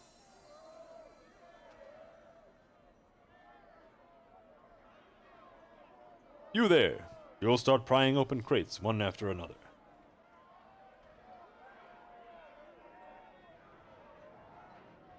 The large guardsman is bellowing orders to the civilians gathered around him. He glares at you through the slits of his helm as you interrupt him. What do you want, Piker? Make it quick before we get to work in here. What's going on here? What's it look like, Yasad? We're about to loot this warehouse. You want in on the action or not? Cause this ain't gonna be some sorry arse disorderly mess. We're doing it right and I'm giving the orders. If we can calm things down, it'll help the town slide back into the Outlands. Once Cursed is wholly overrun with monsters, how long do you think you'll live to enjoy the spoils of your looting?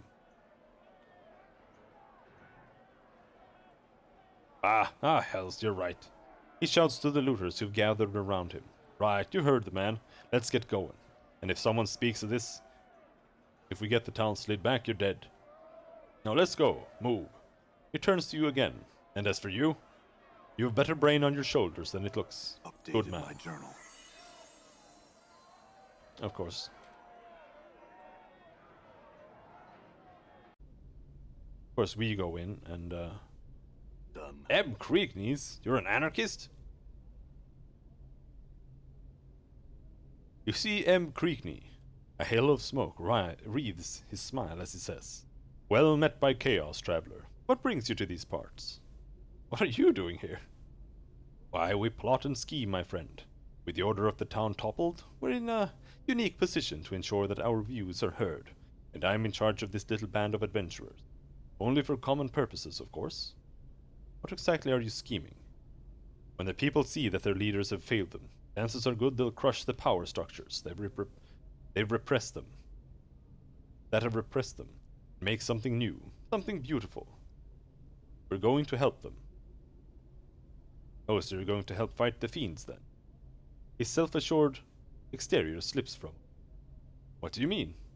"Well, I mean, is that while you've been plotting the overthrow of the city government, evil has come to Cursed and is currently destroying what's left of the city. But we must do something. All our work will be for naught if they're all dead. Here, take this." It turns to his brethren. "We must go, or all our work will be for naught. Come on," he races for the door. I feel stronger. Scroll of Desert Hell. Summons the scorching heat of the desert plains to scorch all enemies within sight. Enemies within range must save versus spell or spontaneously combust for 4 to 40 points of damage. Even if they save, they still take half damage from the searing heat. Yeah, let's give that to him.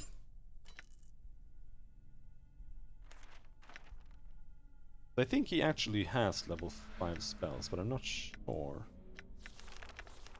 Yes.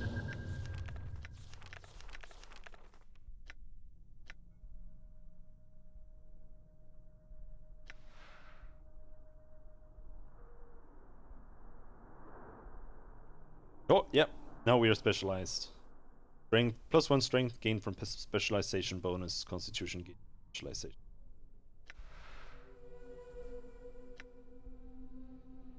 Maybe we'll keep upping wisdom then. Until we get to 25. I don't know how many wisdom bonuses are left, of course. But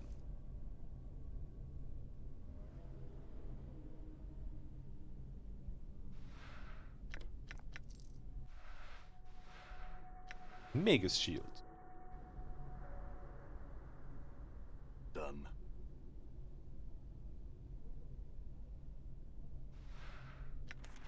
Ancient Scroll. Despite its age, this scroll is amazingly well preserved. Strange symbols have been carefully penned onto the parchment. The scroll is filled with flowing cryptic runes that you can make neither heads or tails of. Perhaps a mage could decipher the meaning behind them.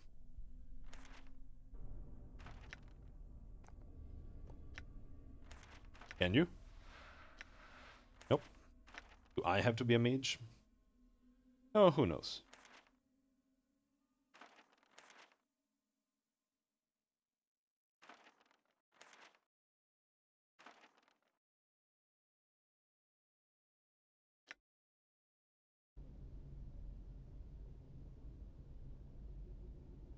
All right. Done. And again?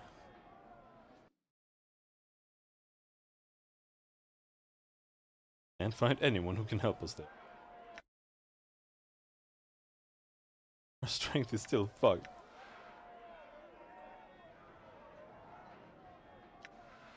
Done.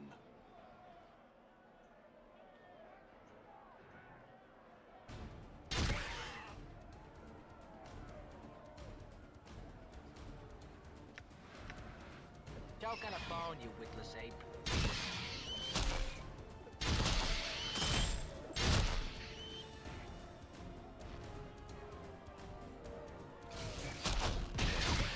I fear I've been wounded around the backs, it seems.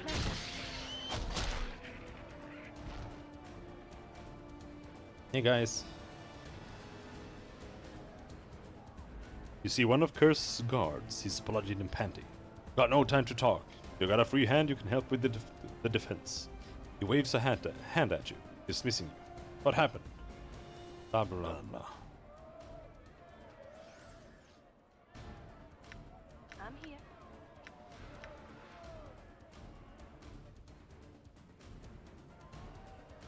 There's only one thing left that I have seen that we could try. Voice is ugly.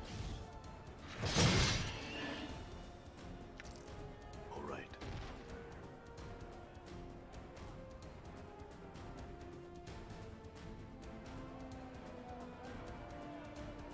That's this. But like, don't get it either. You're just standing there and you can't get to them.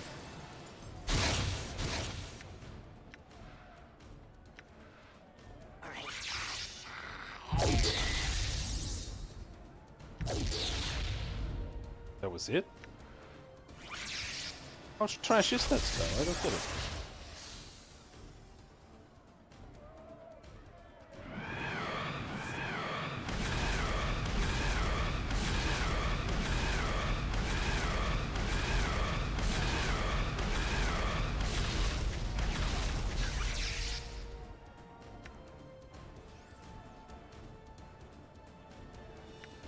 Done.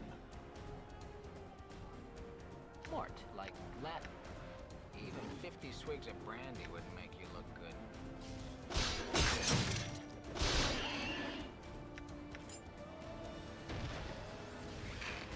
Yes, a pleasure.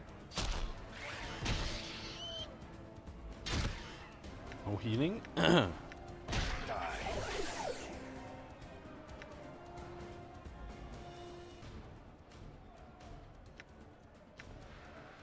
What a perfectly good waste of arms and legs. I shall Ouch. serve. It shall be done.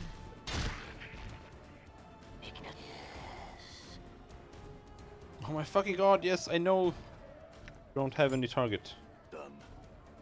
Oh, can I get past?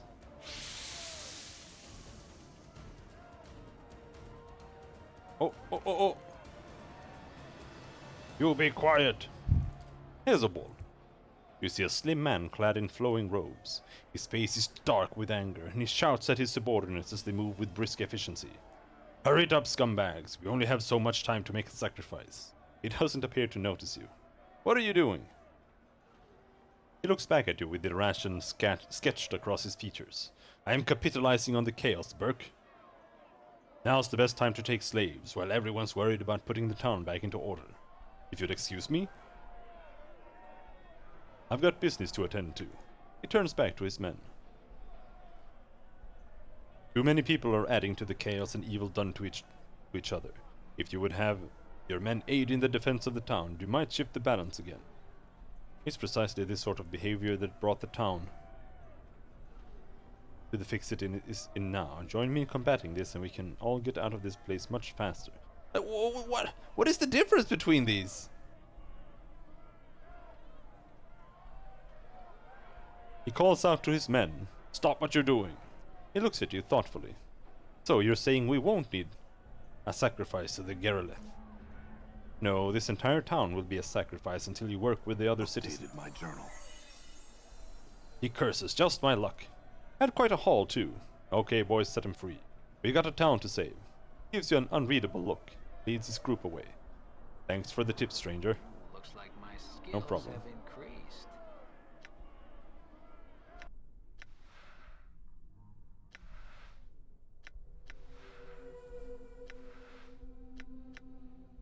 Spell memorization.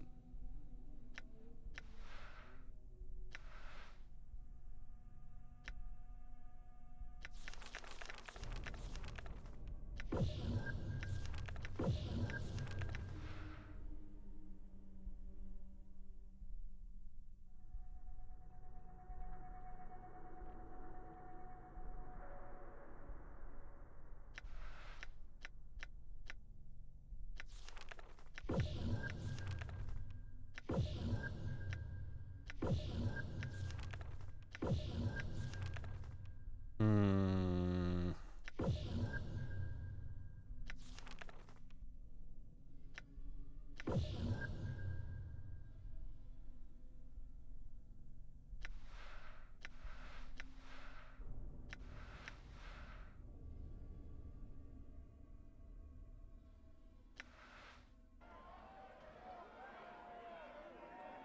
All right. Yeah, see, there is no solution. Like, we just have to pick one. That's all there is to it.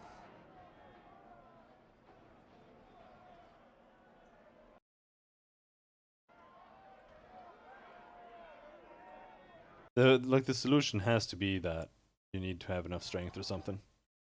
And we don't. So, can't solve it. That's a lot of Trellons.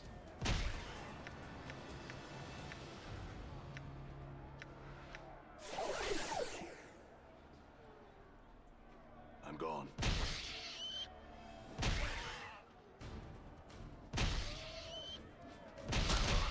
True. Whoa. Hi, Dad. Those guys are easily taunted.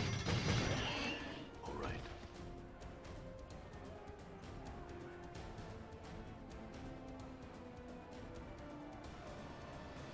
Alright.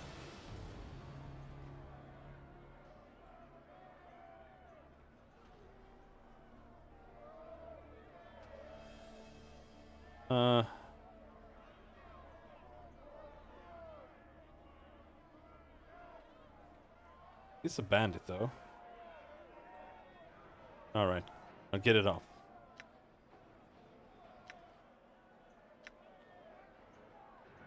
Let's get the cart off Barrogue. It's not worth it. He crawls up as you heave the wagon aside.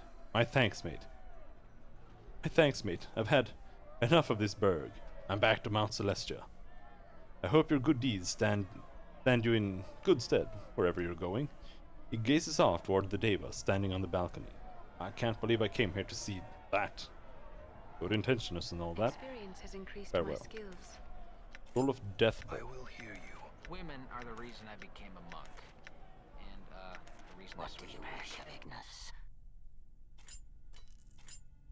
Oh, Jesus Christ.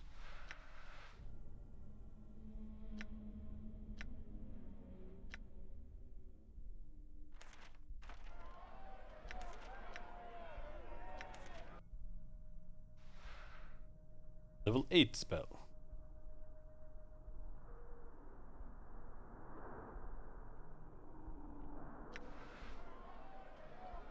Help! Done. He's dead. Done.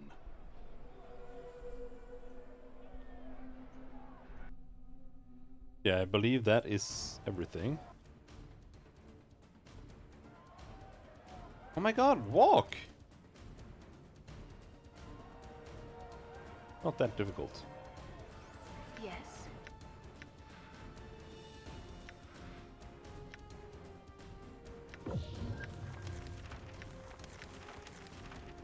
Why are there like 3 spells for priest? Really weird. All right.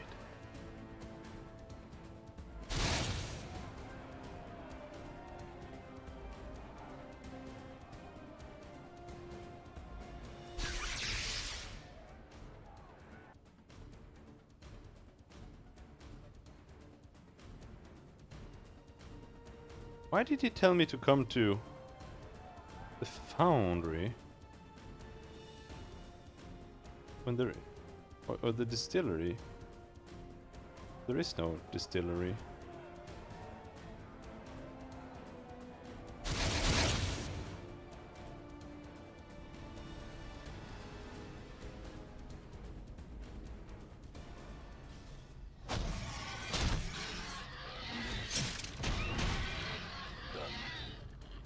Your path is mine. This time is over. I'm gone.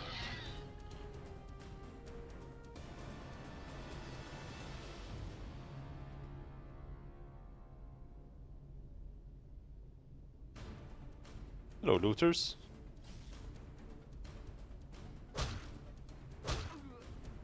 Are you ready to die? For your sins?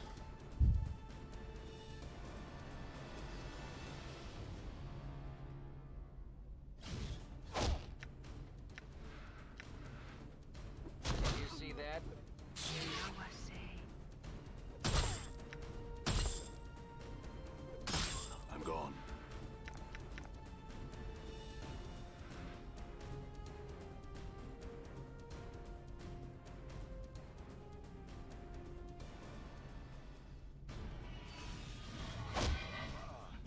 Oh, hello there. Good as done. Good as done. Did you see that? Ideal Valley. Rock sings true.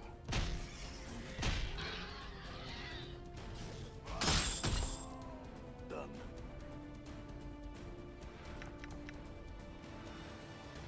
Needle and thread, huh? No one has any slots. Friends, throw that away.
Got my bandages.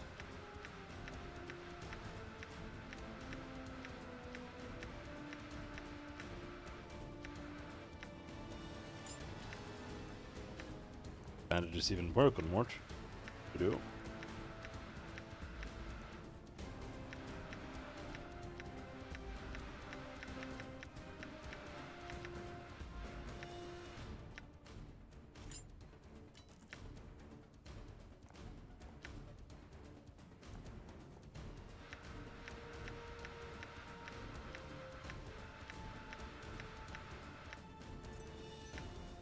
We'll have some needles.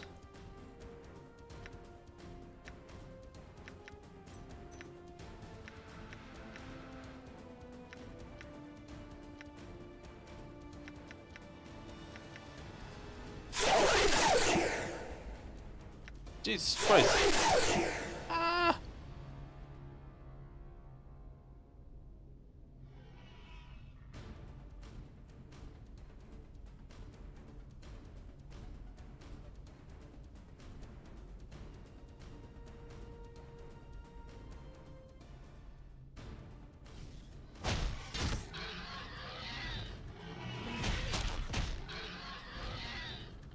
See that?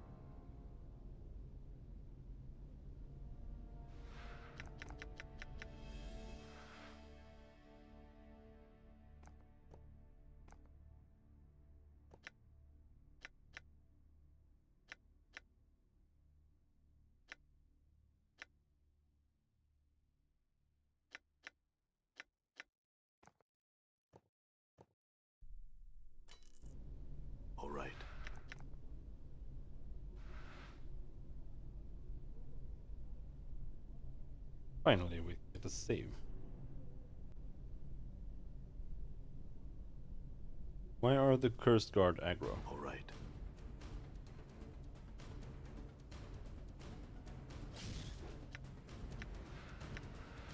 Oh, you alley dog.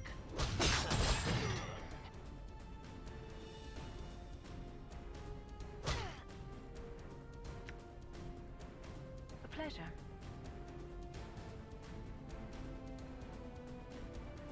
Done. What a shitty place to fight in.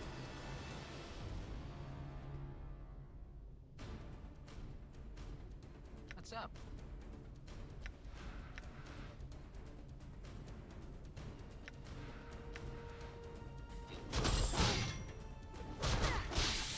Very well.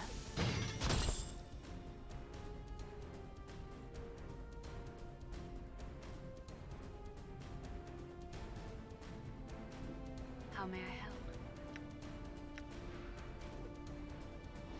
Here, I've been wounded. It shall be done. I shall serve.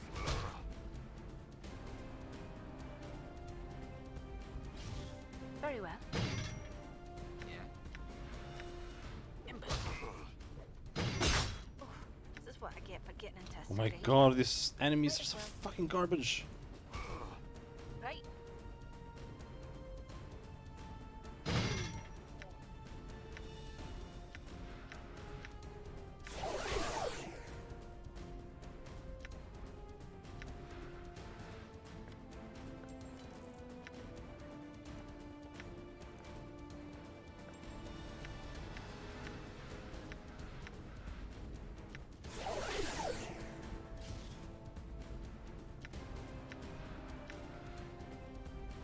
Here, I've been wounded. Very well.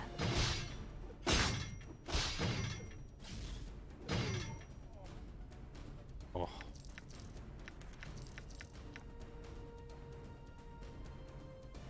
Done.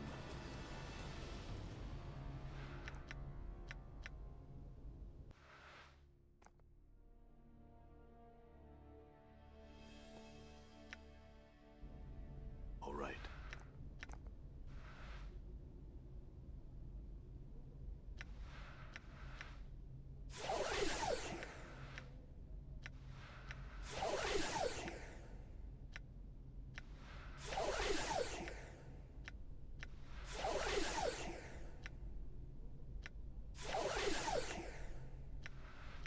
Yeah, now I'm more or less out of healing items.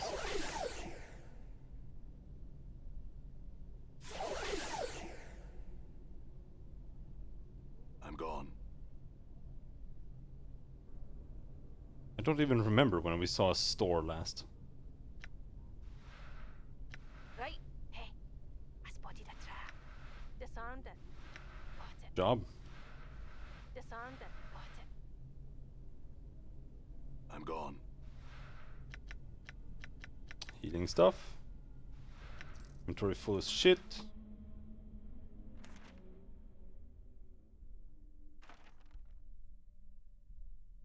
Holy shit.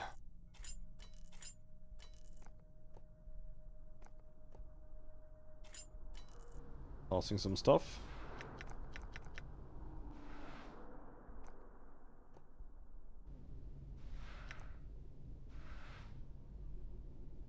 I'm gone.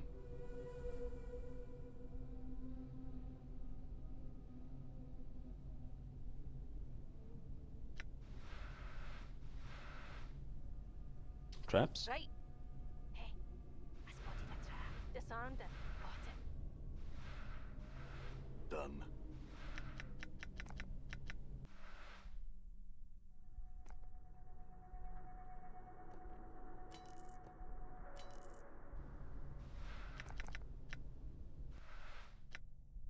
Who has corpse slice? Corpse slice. You.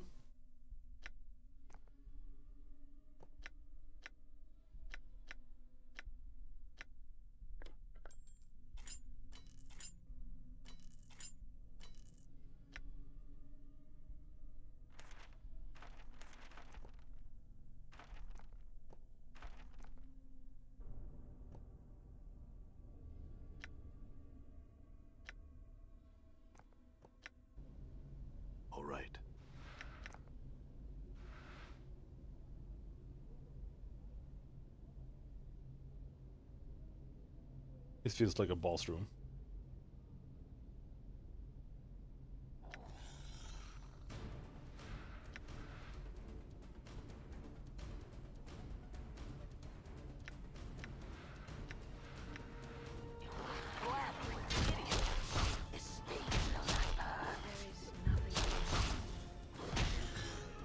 Done.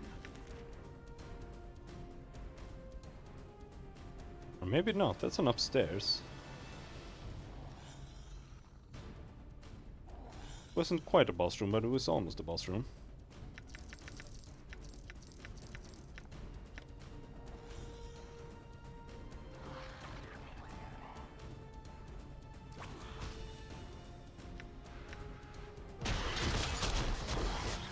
I'm a pleasure. Why it's not working on this thing? Huh? Sure, why That's what we know. stabs pain into my eyes. Your path is mine. All right. I'm here.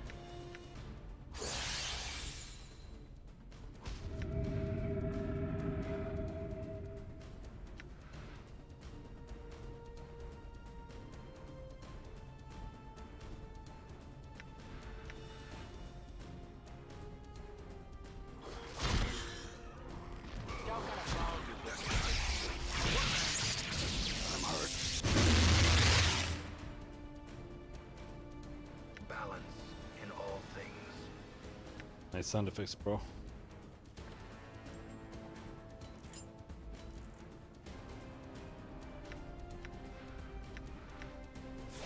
Not working on this thing. I shall serve.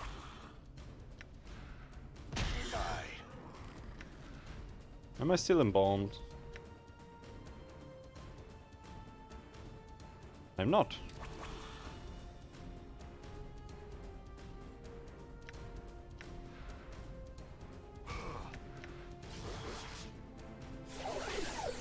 Done.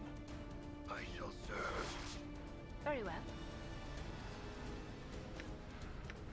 Not working on this. Not working on this thing.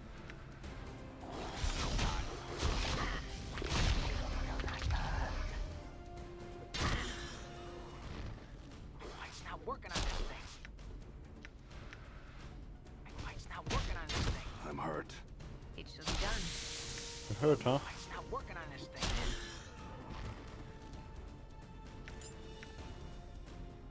All right. Holy shit.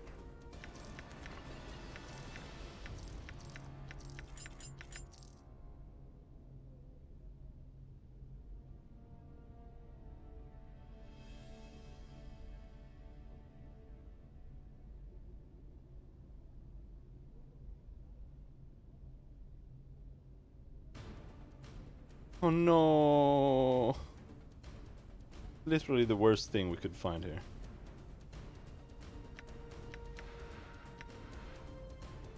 You know, if I gotta slam my eyeballs against you one more second, I'm gonna puke. Done. Yes, my master.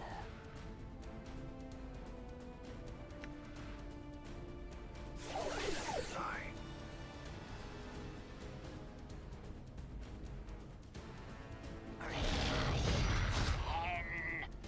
Oh, yes, my master.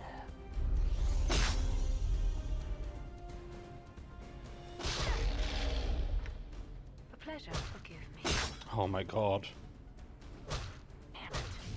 This is worse than Pathfinder monsters. You see that? Done.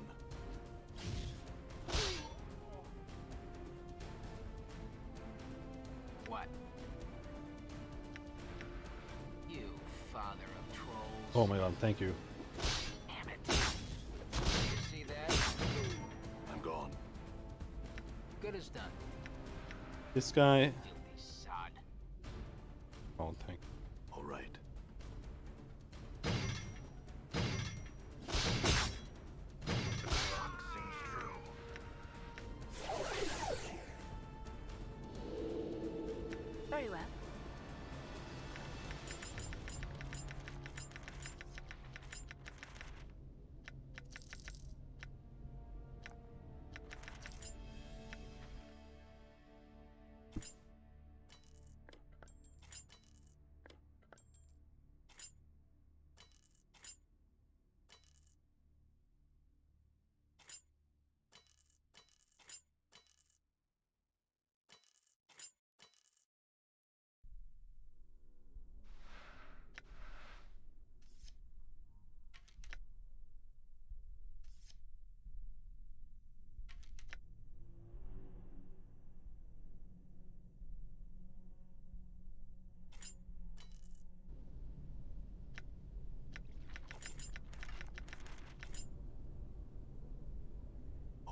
There was nothing here. Too dangerous to rest here. Gonna get to the boss and he's gonna kill us because we're gonna have like 2 hit Very points.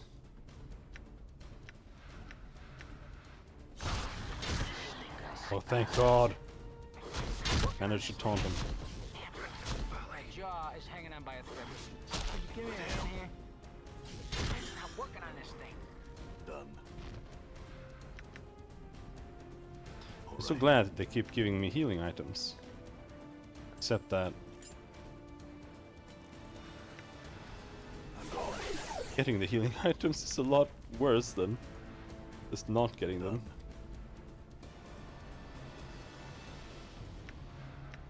Dangerous to rest here. Alright, so what do we have here? Heart Charm. Reduces resistance. Got a Blood Charm, Clot Charm. Also resistance.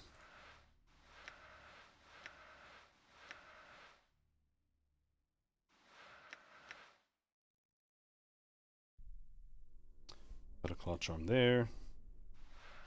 Got a Blood Charm. Blood Charm. Heart Charm.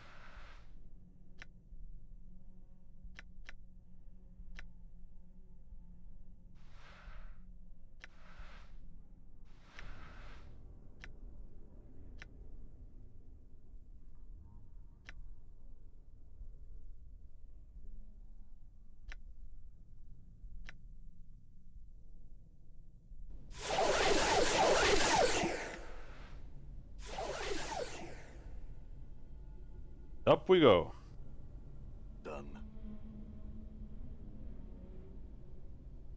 All right. What do we have here? Heart Charm. You see one of Cursed's finest, lying in a pool of his own blood. His armor has been thoroughly savaged, the flesh underneath it looking as though it is baked in the heart of 1,000 suns. He gasps up at you from the ruins of his face. The Deva is strong. Do not enter until you can defeat him. He expires quietly. I mean, we've done everything as far as I know. Might as well. I spotted a trap. Disarmed it. Got it. What? I can't take all this. Alright. Let's see here. Ice thingy. Whistling Dooms. Bronze ring. Or bronze ring. What's up? Okay. Magic items. Right. Fucking nowhere. It shall be done. Enchanted Battle Axe. Strange Object. That's very cool.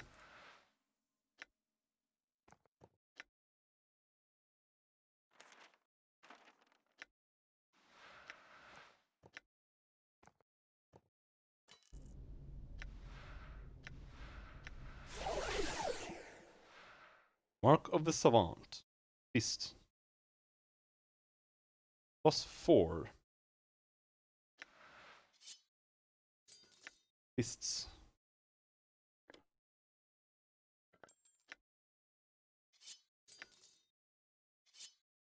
Put those on. 3 to 18. These did 2 to 8. Enchanted +2. +1 piercing damage. +2 armor class. +1 luck. Luck of 1. 3 to 18. Enchanted 4. +2 armor class. +1 dex. +15 base hit points. +25 open locks and stealth. +10 detect traps. Taco 3. Same speed.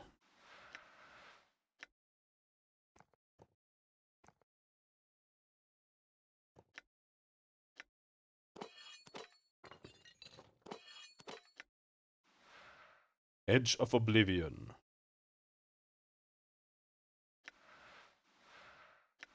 Enchanted hammer, enchanted thingy.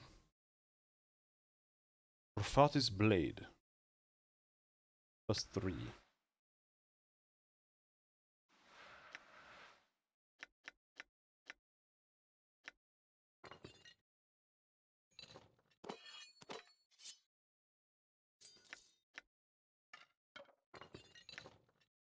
We're gonna have any interesting sledgehammers here?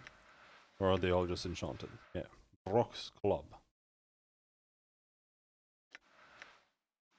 I'm just worried that the +4 enchantment is gonna be good enough.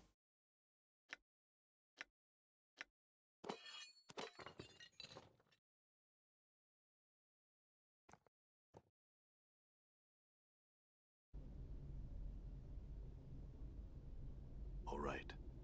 Alright, time to die. Unless you can rest here, and you can't. I'm gone. Done. We're gonna find more encounters here to further deplete our hit points.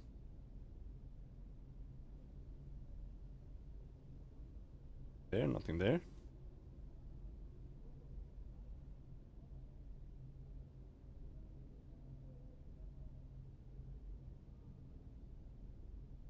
There he is. Oh, Trias. What do you hope to accomplish here? Trias looks out over the city. Much good you have done in such a short time, mortal. It shall not be enough to keep these traitors from realizing the depths of their folly.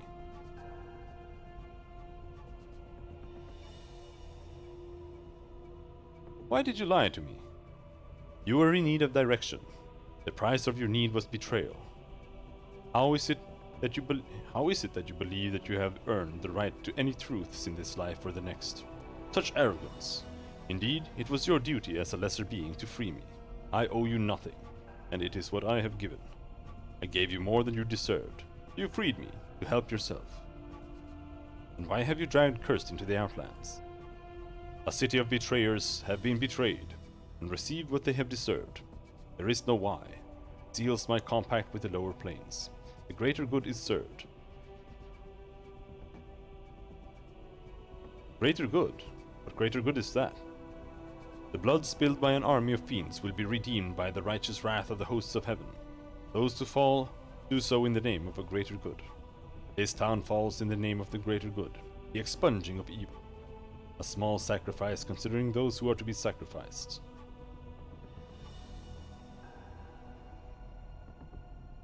No good comes of evil roots, I fear. I will not be judged by you, mortal, not when you have lived the lives you have. Let me tell you of betrayal. Betrayal is cowardice, selling weapons to your adversaries out of fear that they might stop killing each other and turn upon you. Betrayal is refusing to lead by example. Betrayal is letting the fiends run rampant through the plains until evil has corrupted all hearts. Ask not therefore why I scale Mount Celestia and seek to set fire to its slopes with war.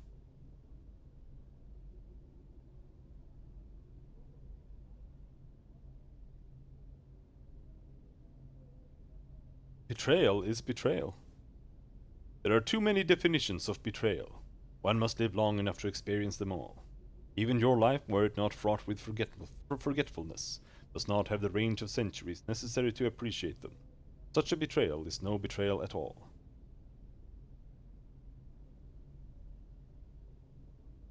Tell me how to reach the Fortress of Regrets, Trias, and I shall leave you here. Trias' eyes gleam. I think not, mortal. You cast shadows on existence, you call torment down from the heavens, and it is in my power to open you to the light. White fire dances on this blade. We shall duel, you and I. Alright, Trias. I'm going to kill you. Ignis wishes to burn. Do you now, Ignis?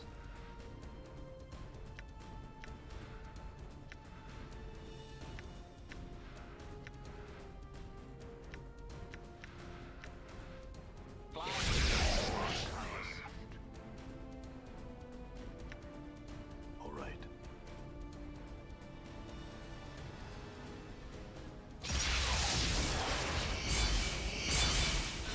That's Guardian Mandate. I have no idea what that even does.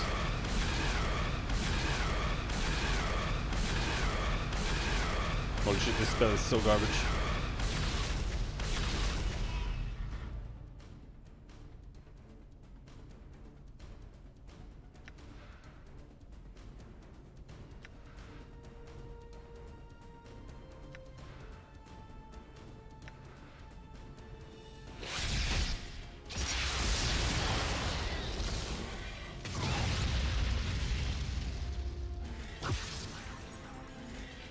That guy is attacking in the middle of my cutscene.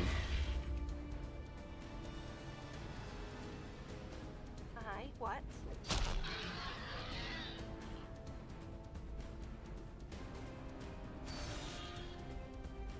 Dude, are you gonna just keep summoning those in that case and just It shall be bonk you? done.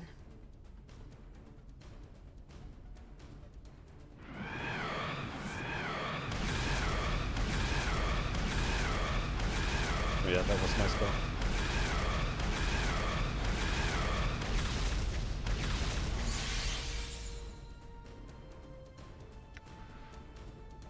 What's the word, Chief? Get taunted, noob. Never could love. And has.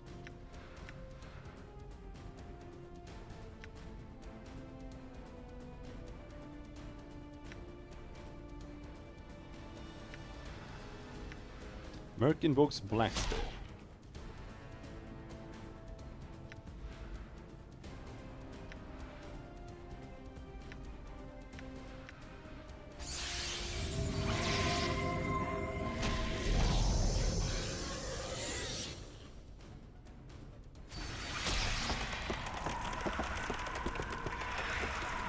You're just chilling.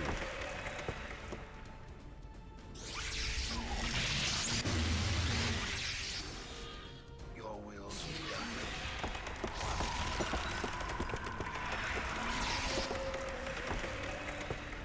Enter the monster. Has Elysium Tears, nameless one. Ouch, ouch, ouch, ouch!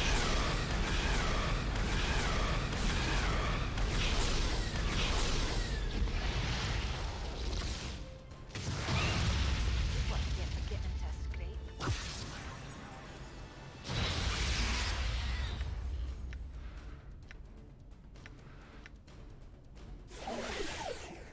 The flames await. Yeah, a pleasure.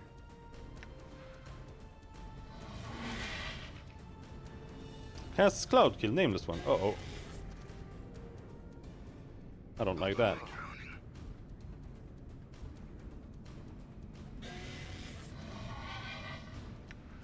Oh, Yes. wasn't that bad.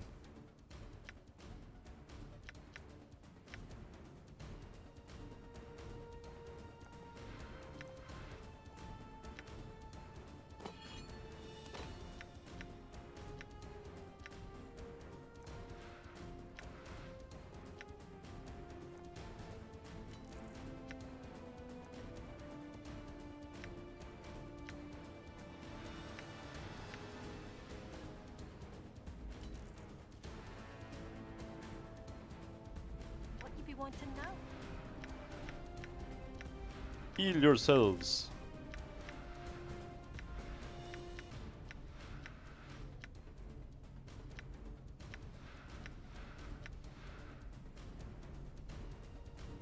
It shall be done.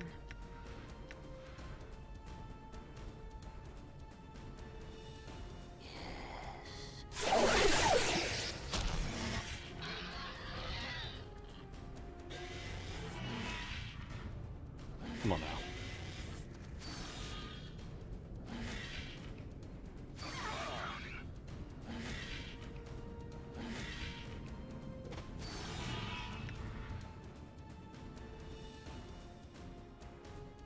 Where do we have...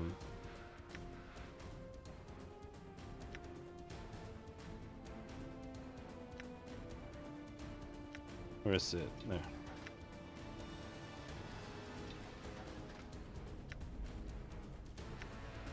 I just don't know how this spell works, if it's just gonna end up killing me.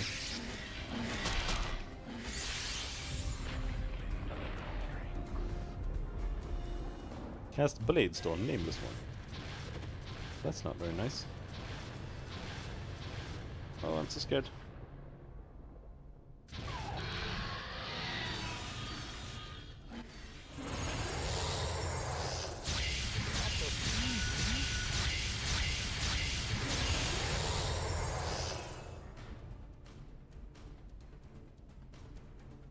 It's 77 damage on me.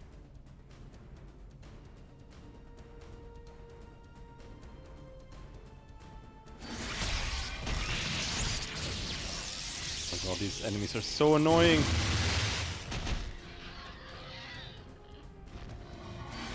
But he just keeps summoning them, there's no point.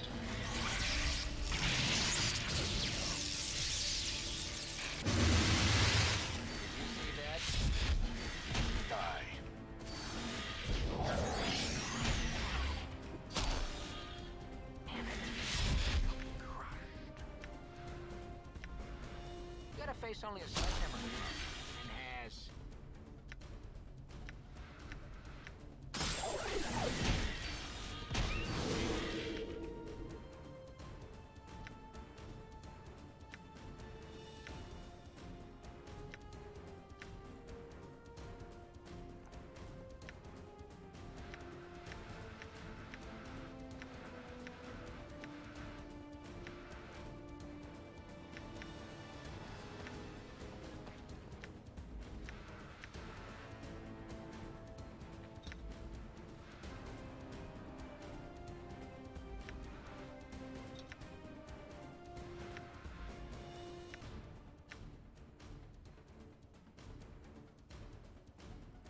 In anti-magic zone.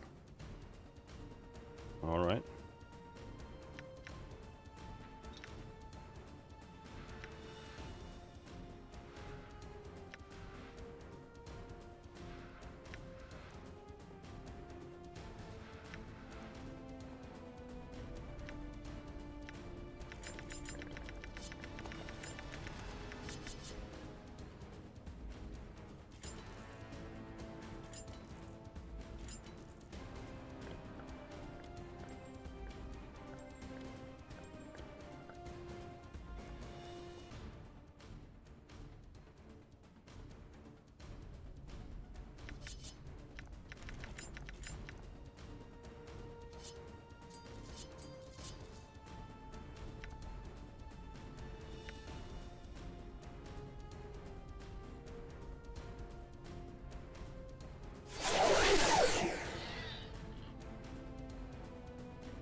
He's still barely injured.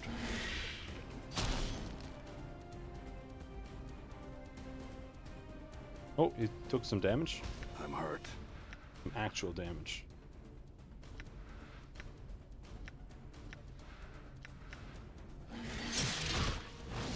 What's up?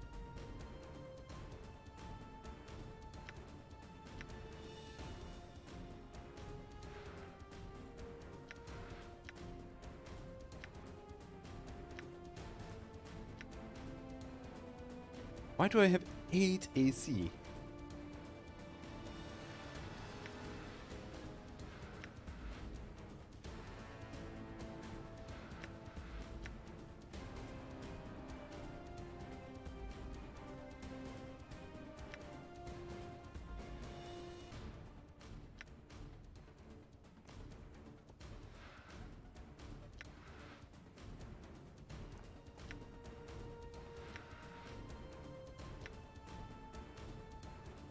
Not anymore. Yeah. All right.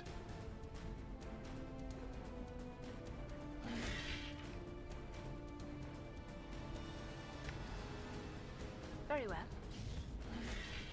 All right. Very well. I'm gone. How may Huh? I help? A pleasure. What was that? Done. Did it just fail or something? Endure. I'm In listening. enduring grows I'm strong. gone.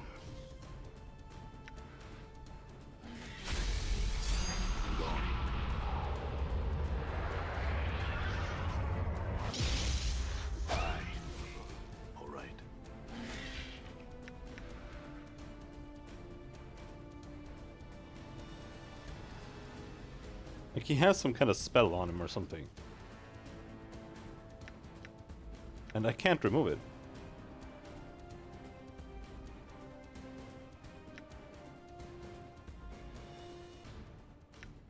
And I can't do any damage on him at all.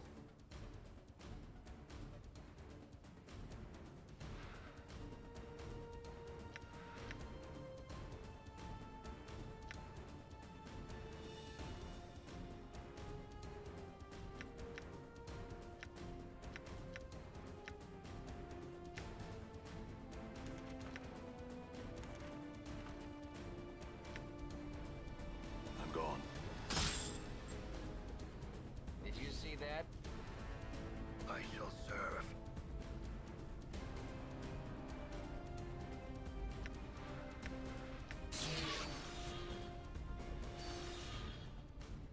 And spells don't work here either.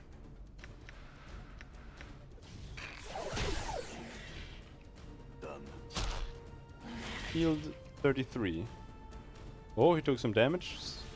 Still barely injured. All right.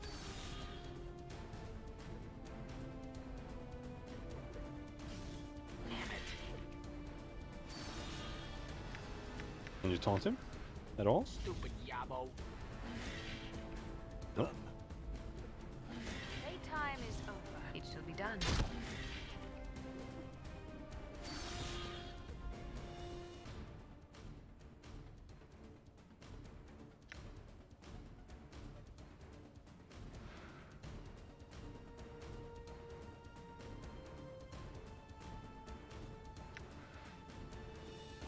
I'm not sure what Berserk means exactly.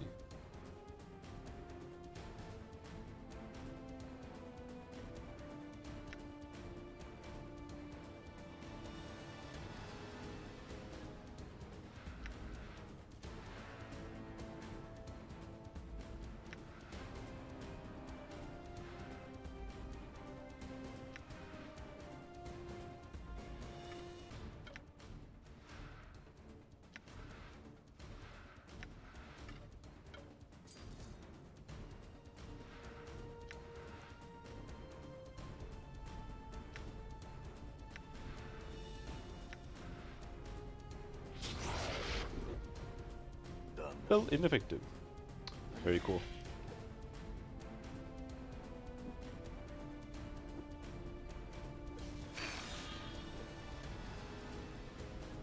This is gonna be the entire fight.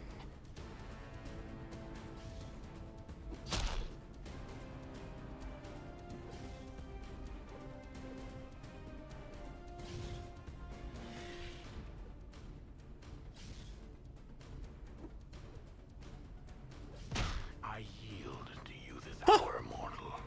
My imprisonment has weakened me. In my state, I am no match for you.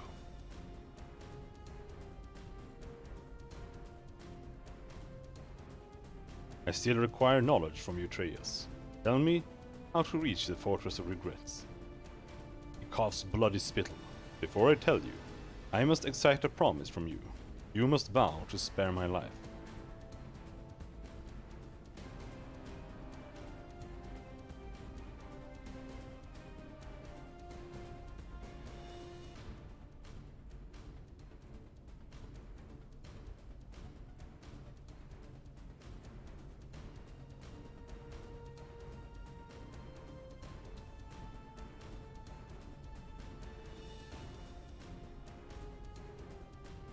I will spare your life if you give me the knowledge I seek.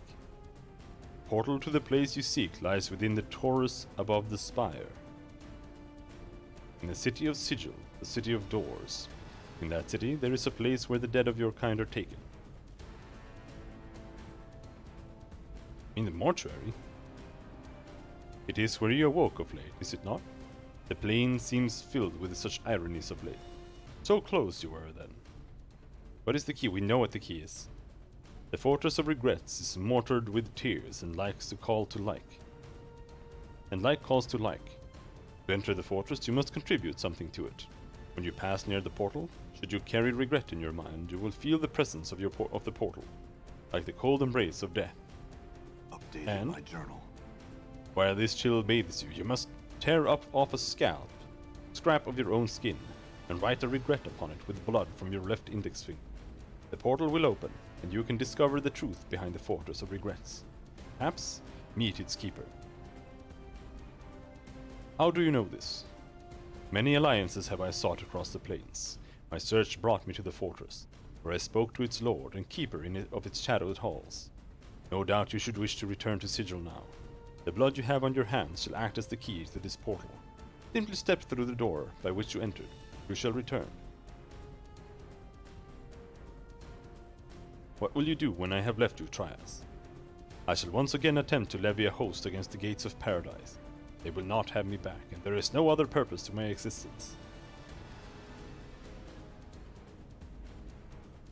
Trias, have you forgotten the face of your father? What?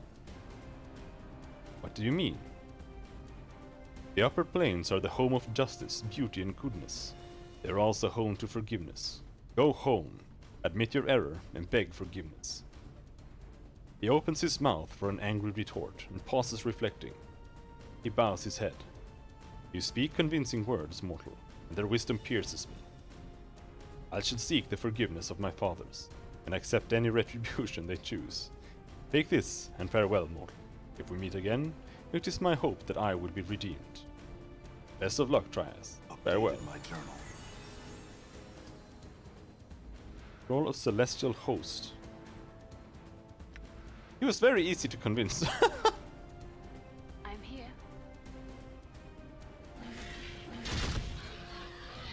Holy shit, that was fucking wonky as hell. Oh no, they're bugged! They just keep coming anyway!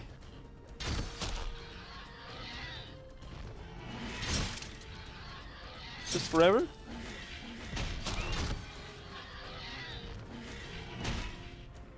Seems like it.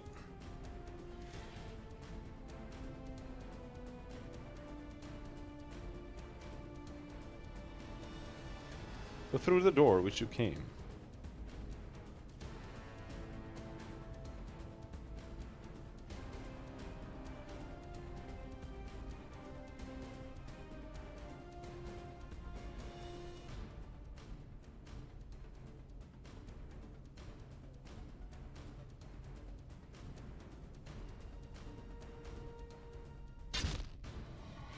Where's the portal, asshole?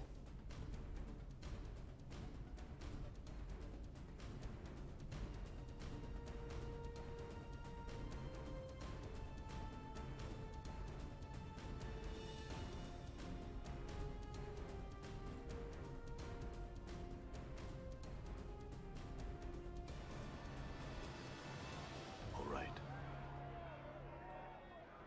Crazy mage. No, don't shoot me.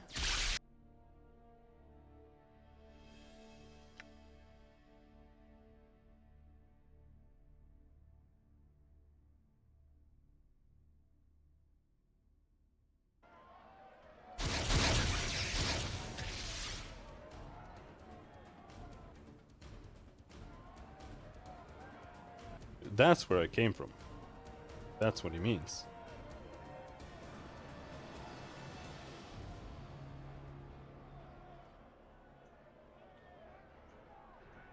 Oh my god.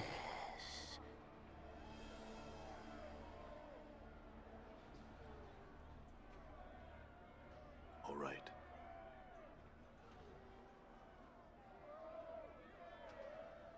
Oh my god, what the fuck is he talking about?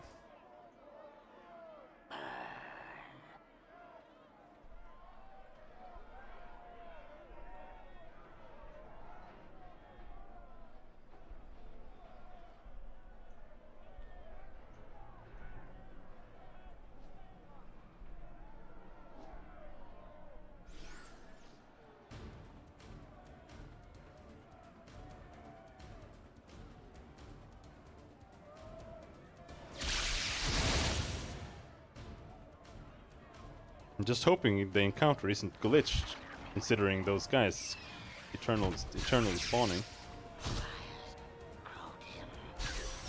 Don't kill him! Don't fucking kill him! All right. Done.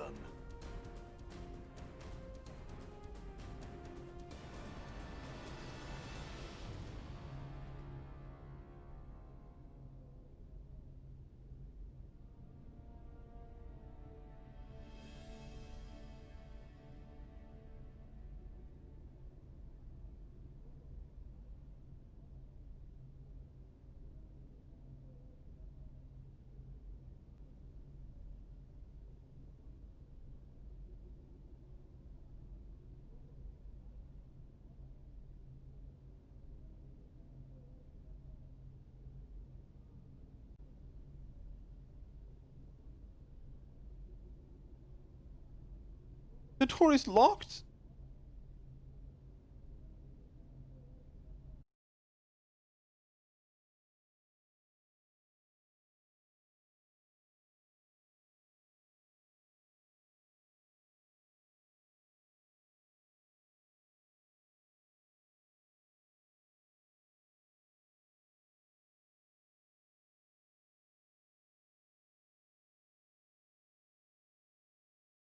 Planescape, Carceri, walkthrough.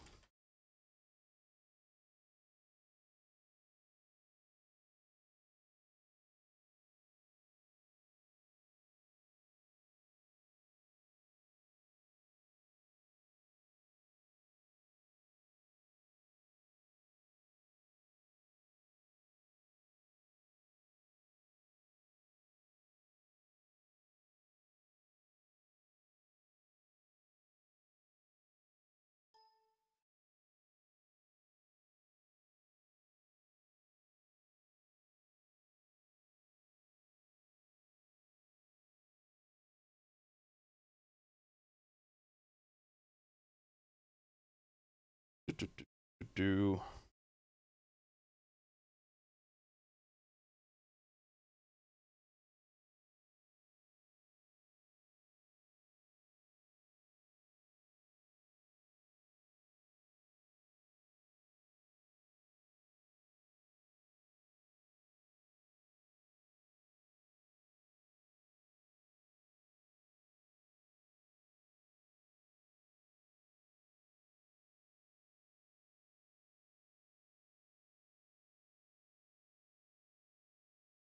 Oh my god, can you show me the steps? Stop showing me the fucking side quests.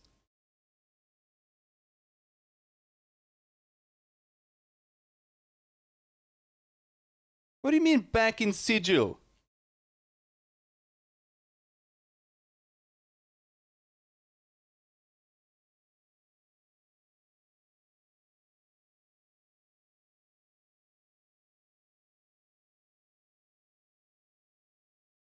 This is actually bugged. The portal's supposed to just be there. And now the door is fucking locked for some godforsaken reason? What? Aye? Done.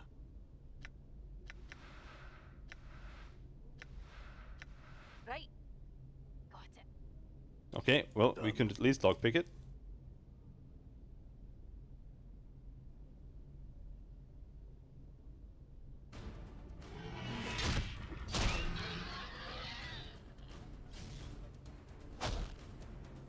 Come here, you stupid horse. A lot of practice, it seems.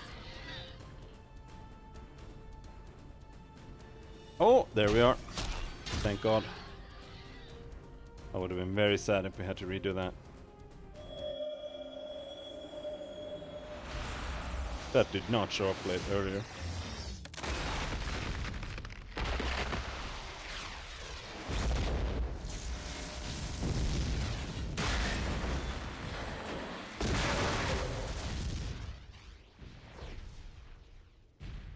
This whole gate town concept is super weird.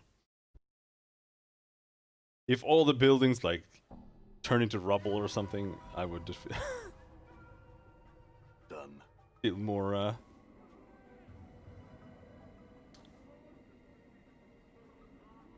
ready to accept it. Greetings. Leonora Doll. I'd like to bear your name. Leonora Doll. Buried. Why would I bury Doll? He's not dead.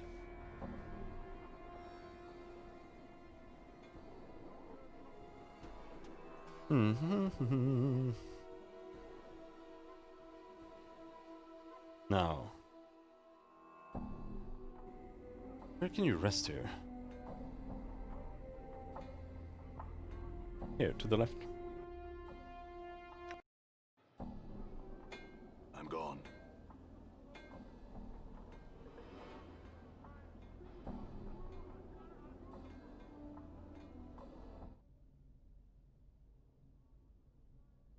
Could I rest here? Thank God. Done. And then we go to the market. I'm gonna buy like 100 blood clots.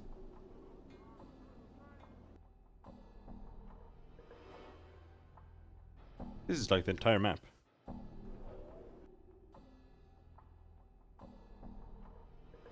Done.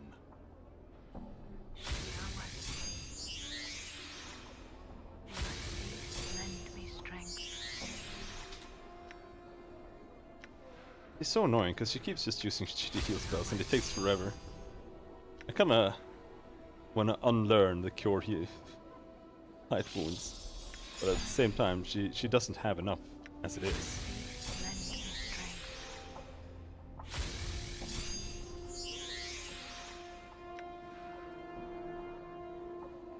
Like in 3.5, healing spells.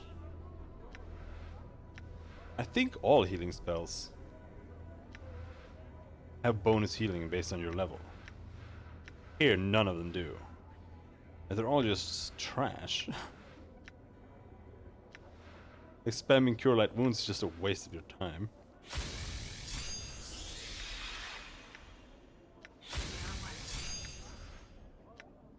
Cure Moderate Wounds heals what, like 3 more than Cure Light Wounds? It's absolutely ridiculous. Oh, I grew up here. Not a pleasant childhood, mind you. You gonna cry?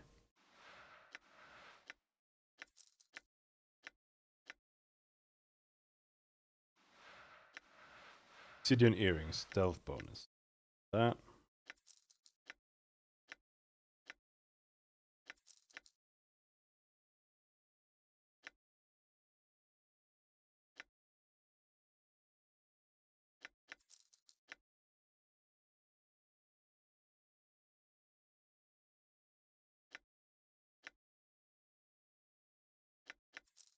No, I already regret it. Back.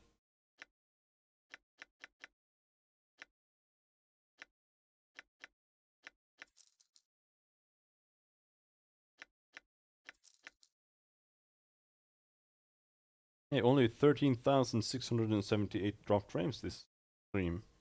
Very cool. Now let's see here. Bunch of trash equipped here.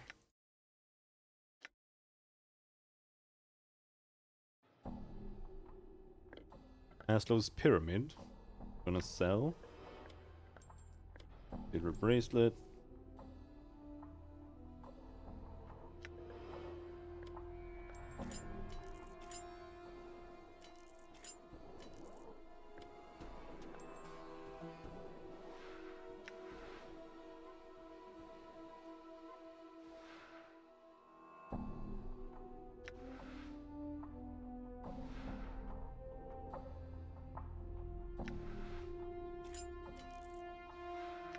Alright, I wanna try this. Just gonna save.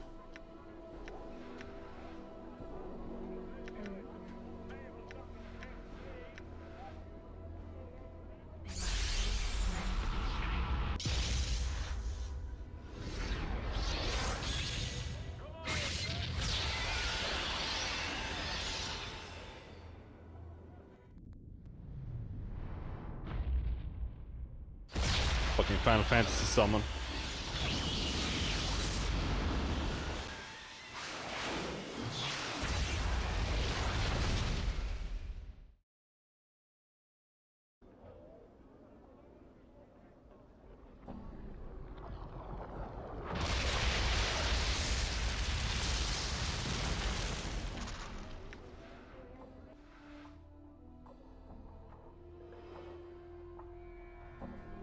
Yeah, that confirms it. I just wanted to see if it just got used up permanently or what.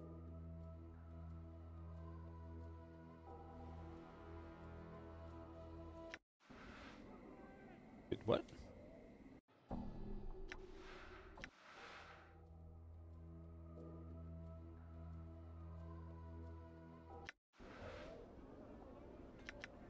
No.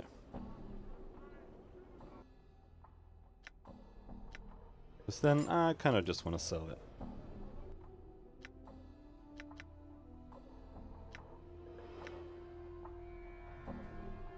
Never mind.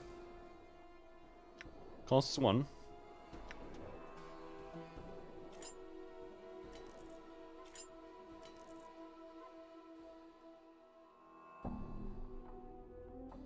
Still haven't found anything to put on hand.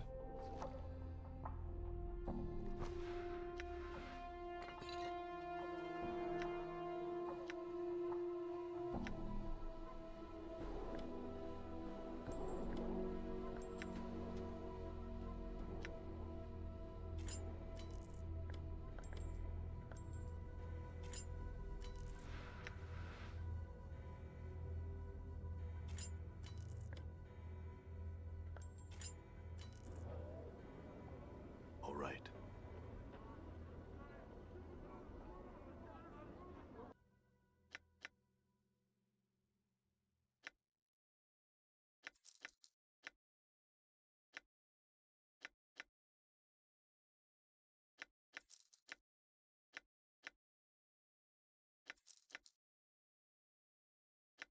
So the magic missile rod, also trash.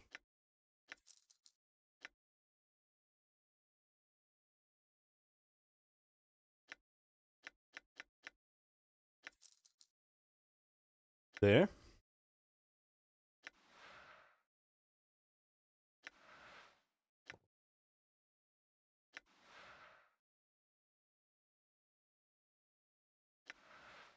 That's 200 blood charms.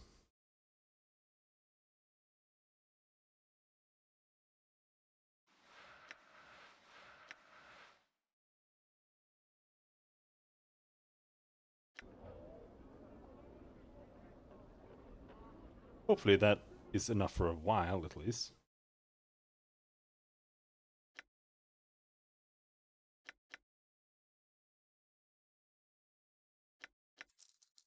Cursed items worth 1. Worth keeping.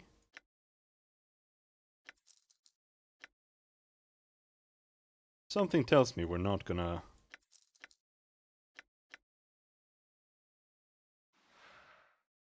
Edge of Oblivion.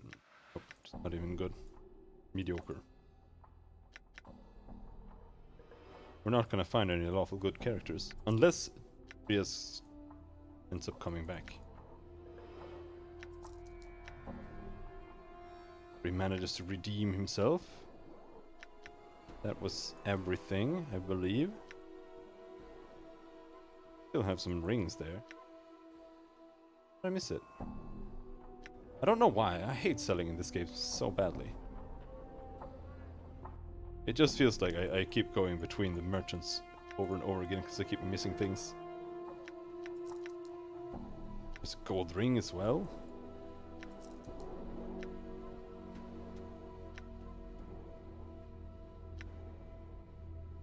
Little ring. Alright. There we go. Now. I'm gone. Let's go to the tattoo boy. I'm gonna buy tattoos for everyone who can have that tattoos.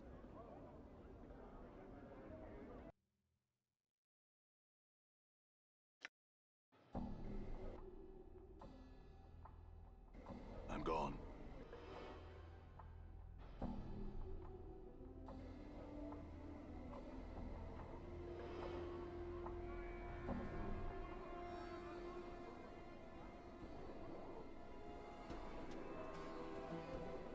This is one of Fel's studios, is it not? I have long wanted to meet him. Let's see what tattoos you have. Tattoos of the Redeemer. +2 wisdom, +1 charisma, +1 luck. There's the story of the redemption of Trias the Betrayer. How you steered him from the path of evil into forgiveness.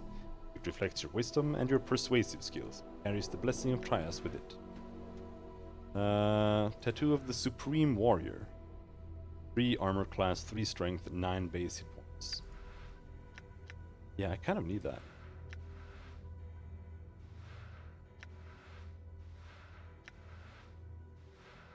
Tattoo of Avernus. Resistance to fire. Tattoo of joining friends. Tattoo of Trist's savior. Tattoo of grow 60 eyes, improve strength. Travel charisma +1. Tattoo of Anna. Usable only by nameless one. Okay. Nope.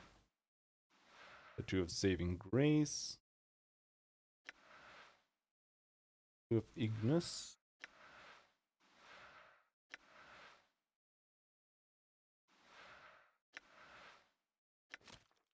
Let's buy those. Okay, let's see here.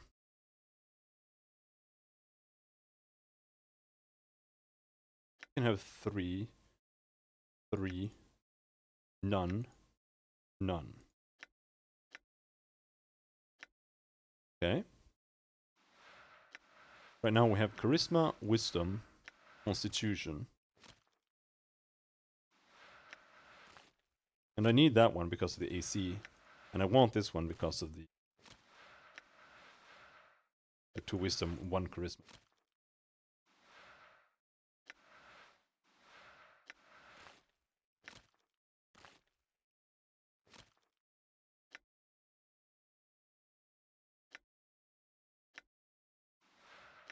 But charisma does nothing for either of these characters.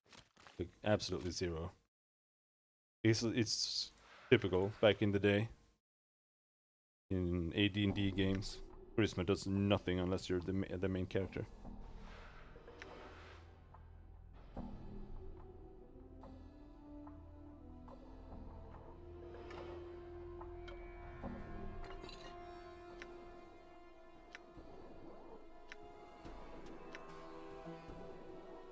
So...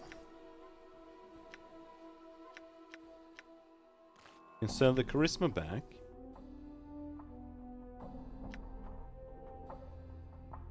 We have 25 wisdom now.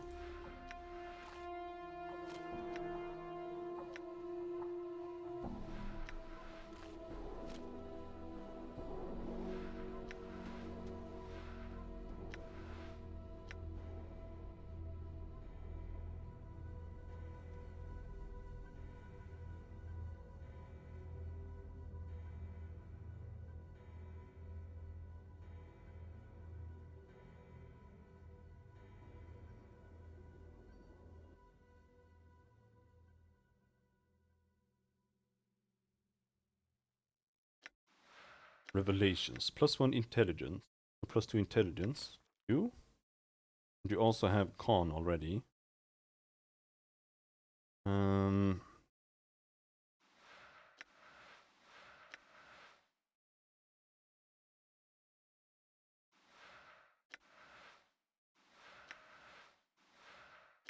Okay, I can't buy another one. Sad.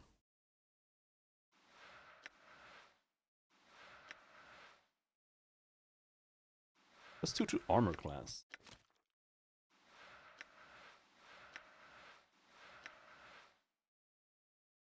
Of greater action. Spirit, insight, greater might.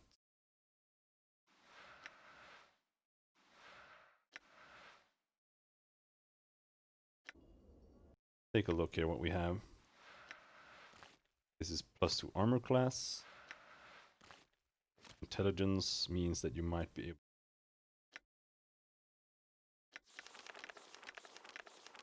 Actually, I don't know.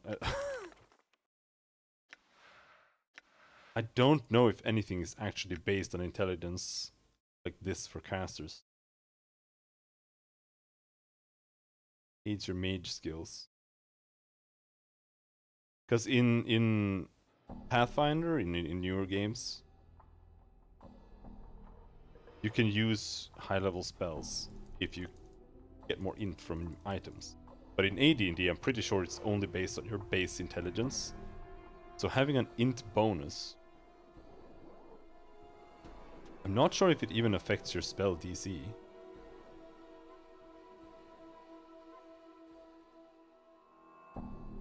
I don't think there's anything like that.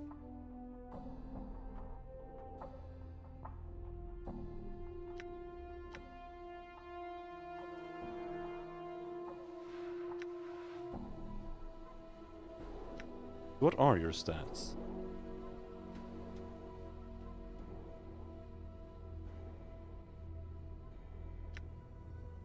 And Anna.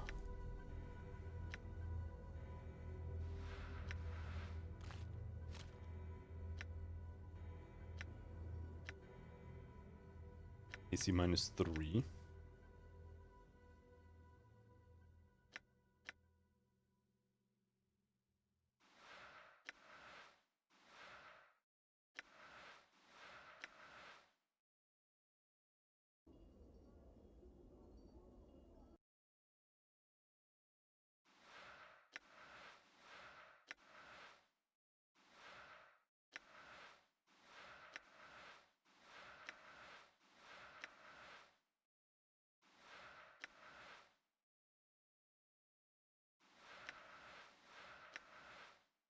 Like, +1 Paco is not bad.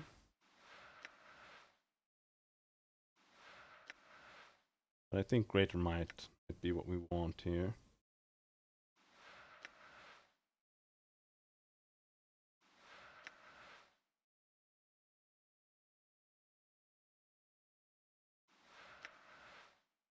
And then the option is either a +1 Taco, another AC. I think I prefer the AC.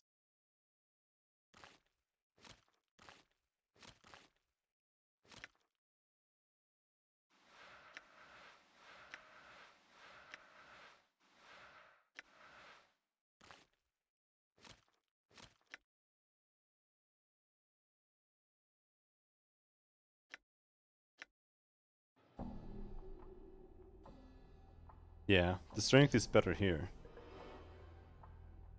Okay, so when you have strength bonuses, you go straight from 17 to 19. You don't bother with like 18 slash whatever. So here we go from +1 to hit, +1 to damage. +3 to hit, +7 to damage. It's pretty fucking big. And on Anna that would barely do anything. No, it wouldn't do anything. Maybe +1 to hit.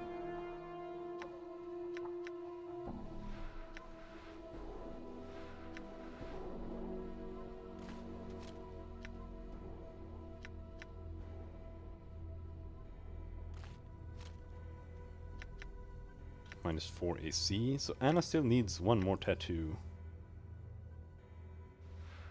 Revelation. Ignis doesn't want any tattoos. I wish I could sell them back, but he doesn't want them back.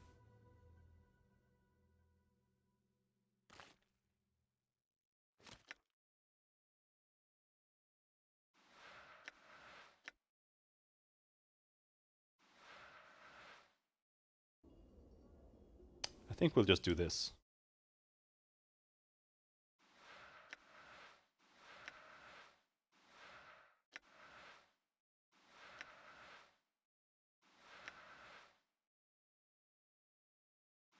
Tattoo of action.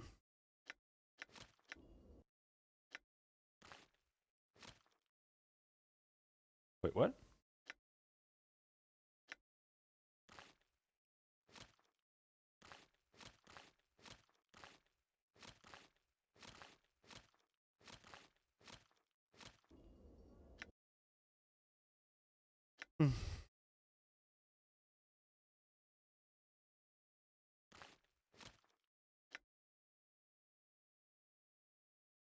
He needs one more dex.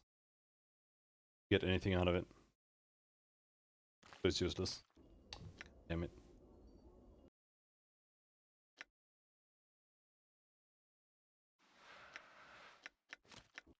One more AC one then. There. Hopefully we don't get insta-hitted by everything anymore. And you really don't want to buy him back? Like, I know he's not actually selling skin of tattoos. He's selling tattoos. Giving them back makes no sense.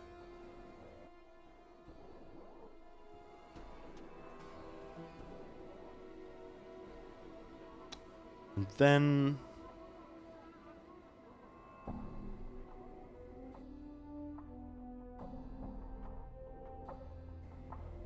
we head down to the lower wards. Sure, let's try the lower ward. Done.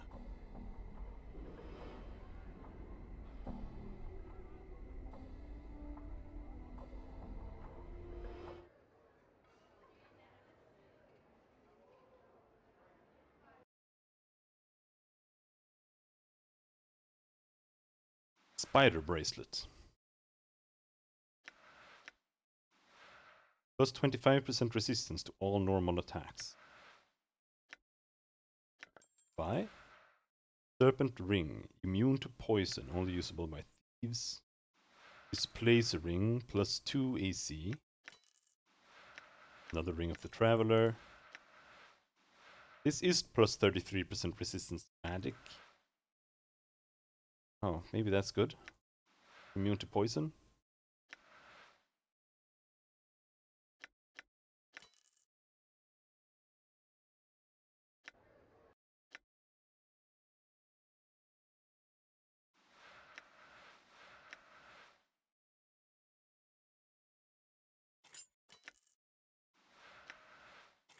Honestly, get some more AC here.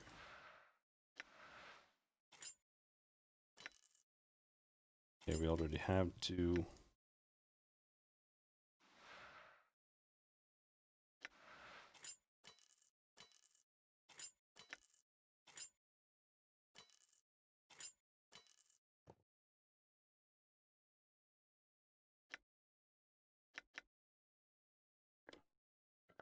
Spider bracelet.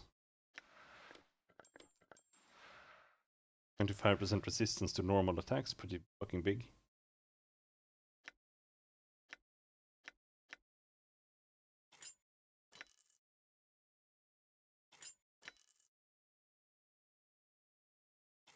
We don't really need it that much, but okay.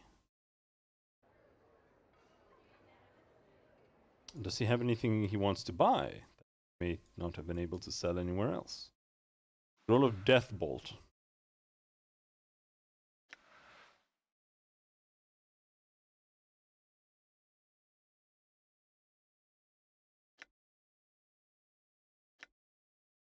Ball Lightning. Codex of the Inconceivable. Roll of Death Bolt.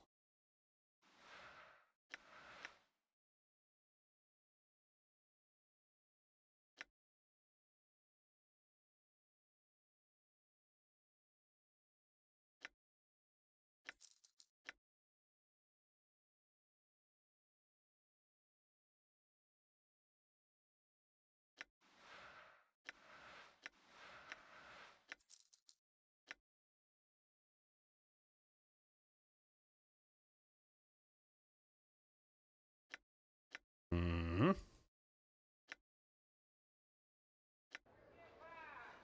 That's that. Done. That checks spells. See if he has some kind of dispel or something like that.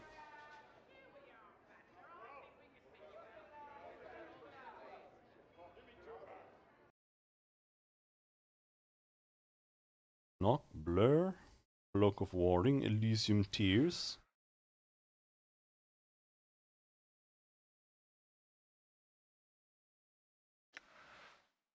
No. Confusion, Shroud of Shadows. No.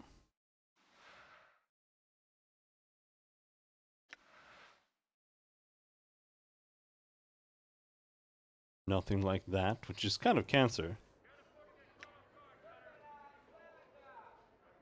Not being able to remove certain... Like, it depends how much it is like Baldur's Gate. I'm gone. Like, in Baldur's Gate 2, if you can't remove the defensive spells, then you can't finish the game. I'm gone. What do you have? Shards of Fate.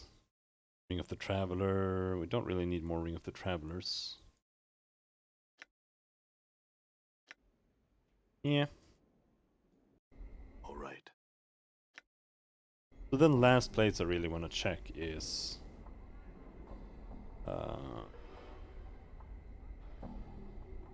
that lady who sold a bunch of special items. We bought all the special items, but she might still have stuff.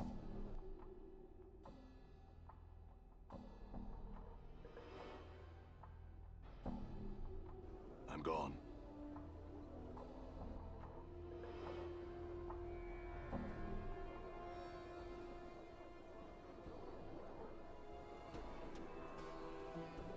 The harmonium, no, not the harmonium. The sensate also had some stuff, but I remember all the items being trash.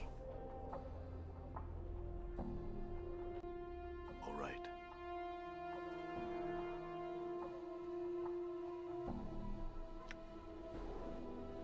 Well, well, fall from grace, or whatever it is you call yourself now. Truly a pleasure to see you here.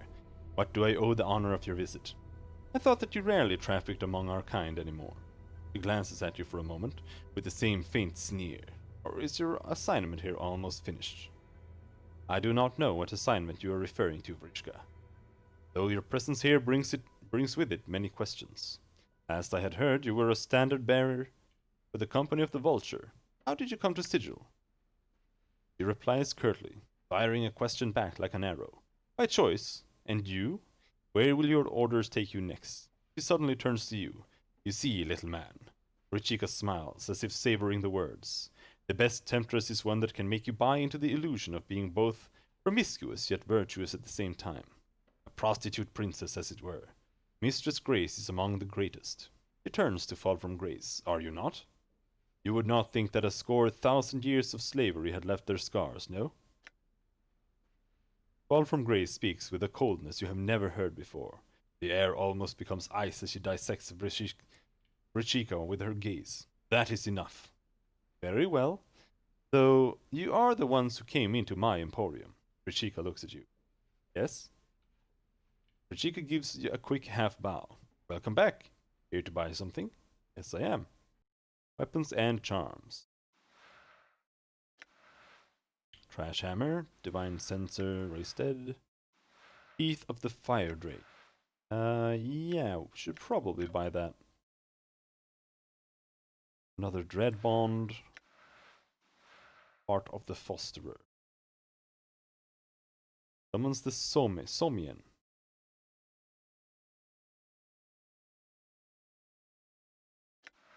Oh, what, like one use or something? What's the point of that? Summons Trellans.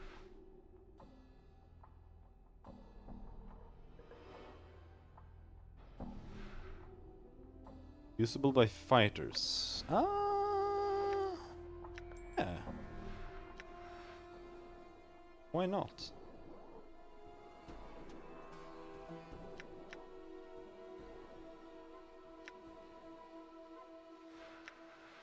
Retractable scope, so...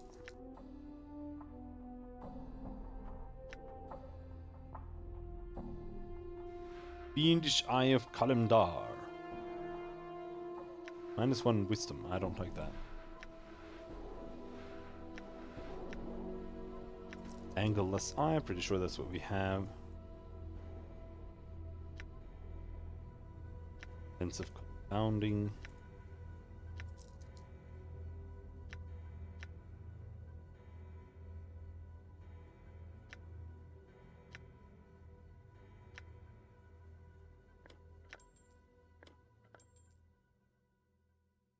Another +1 strength. Was that just like +1 damage? Okay, kinda lame.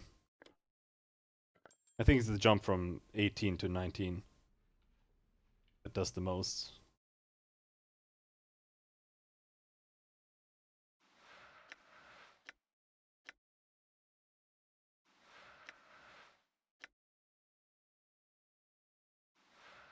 Their Ingress's teeth are nice, I suppose.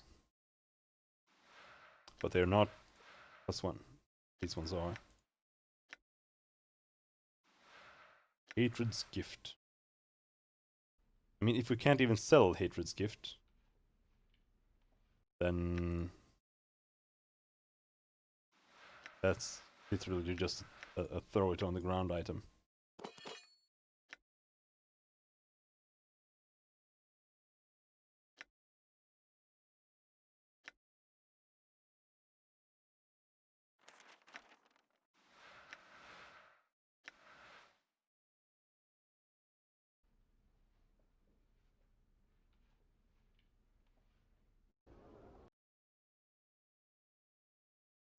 I'm gone.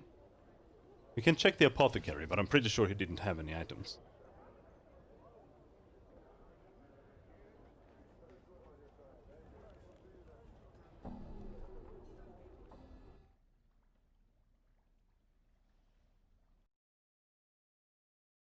Any equips? Nope.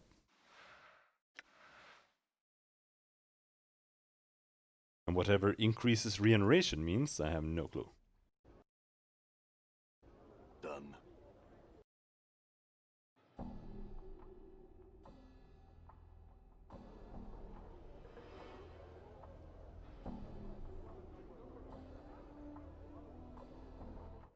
Done.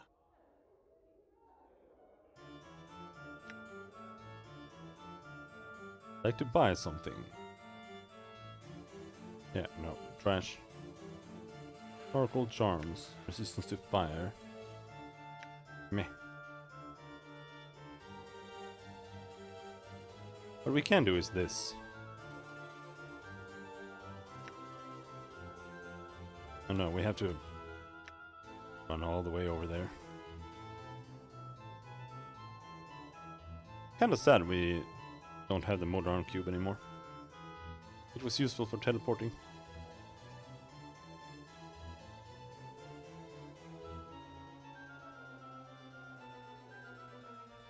All right.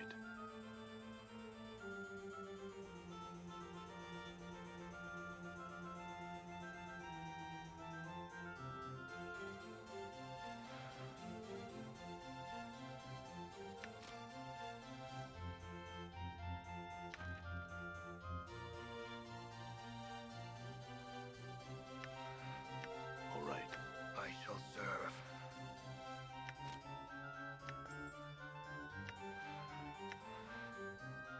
Alright.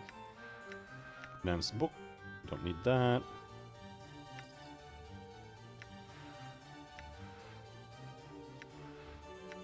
Okay.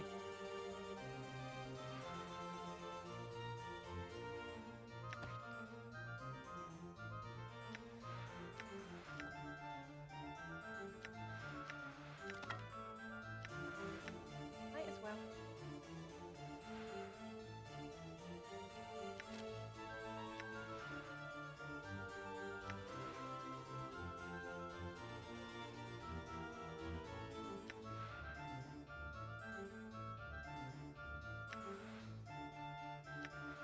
Yes, a pleasure.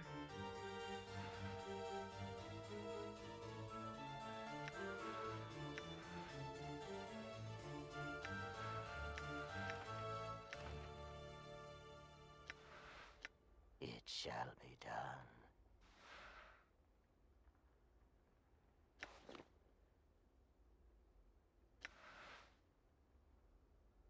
Alright. All right.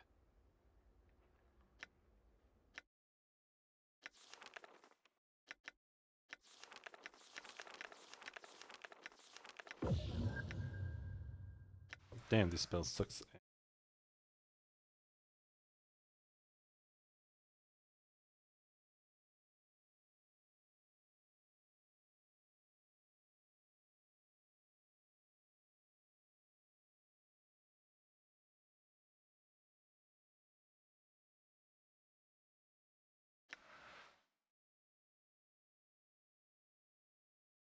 This spell is basically for level 12.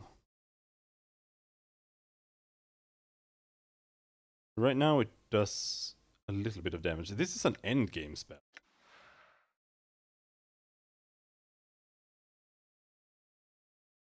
Every third level after 7th. Right now we're shooting 2 missiles for 2 8 points of damage. Garbage.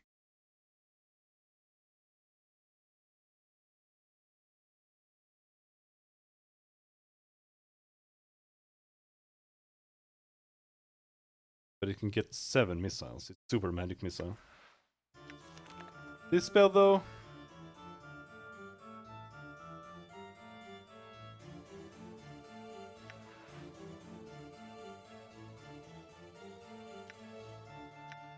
If I can find a better 3rd level spell here instead of this whole shit. Same here.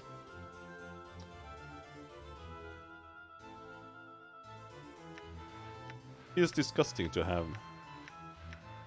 Ice Knife on him though.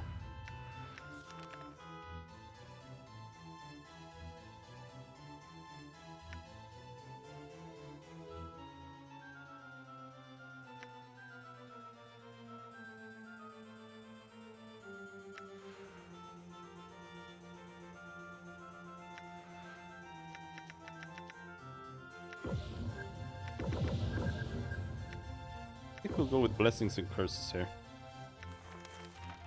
Nothing else.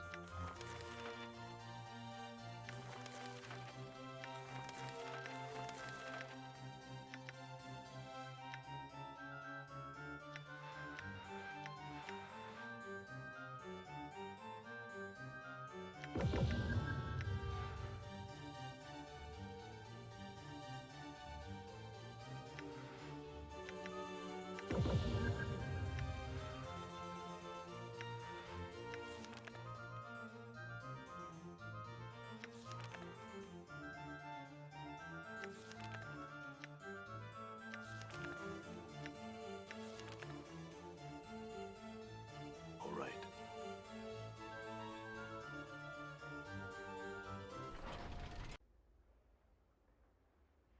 We've rested for 8 hours.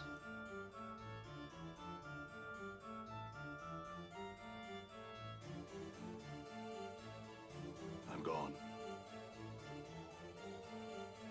There, but we have bought a bunch of stuff now. We have 25 wisdom.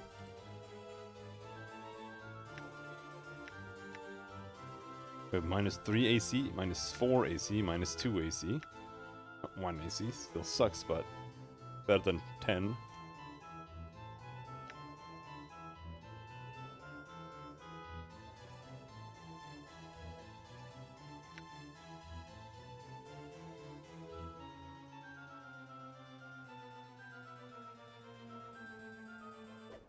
All right.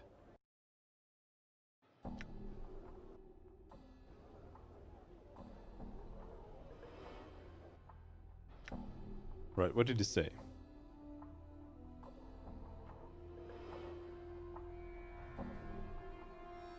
It's a portal. Somewhere in the mortuary.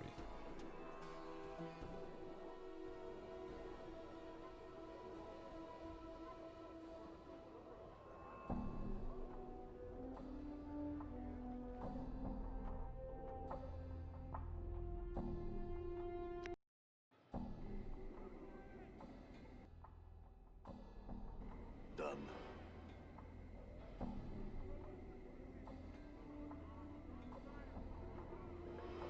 Dustman.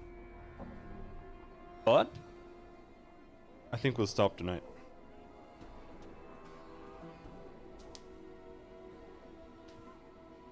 It's an 11-hour stream, and there's plenty of time tomorrow.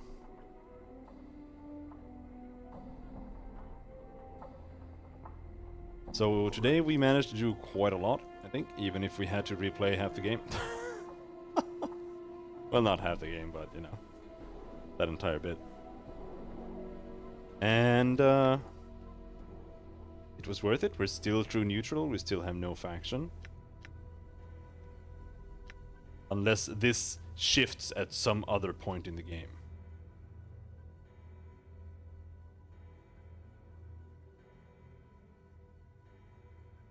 They don't tip the scales between the two and tend to oppose anyone who does.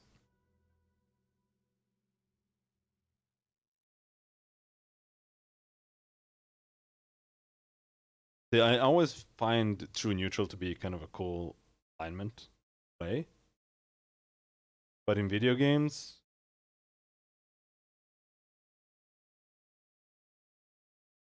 very difficult. I don't really know the good way to do it.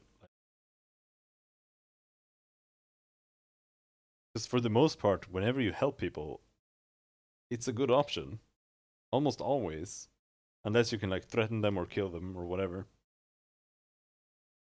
So the best I feel like I can do is just ask for a reward for everything I do.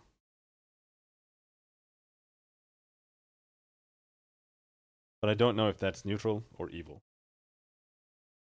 I mean, it could be both.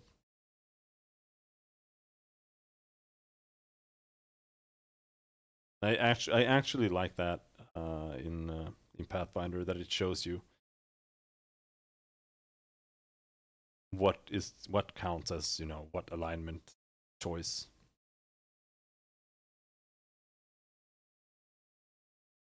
Because otherwise you kind of have to guess what the developers intended. Like, it's not actually about your choice, it's about what the developers choose that is. Because it might be subjective if it's or not, you know? All right. It's kind of hard. But until next time, also known as tomorrow at noonish or something, thanks for hanging, and I'll see you then. Bye-bye.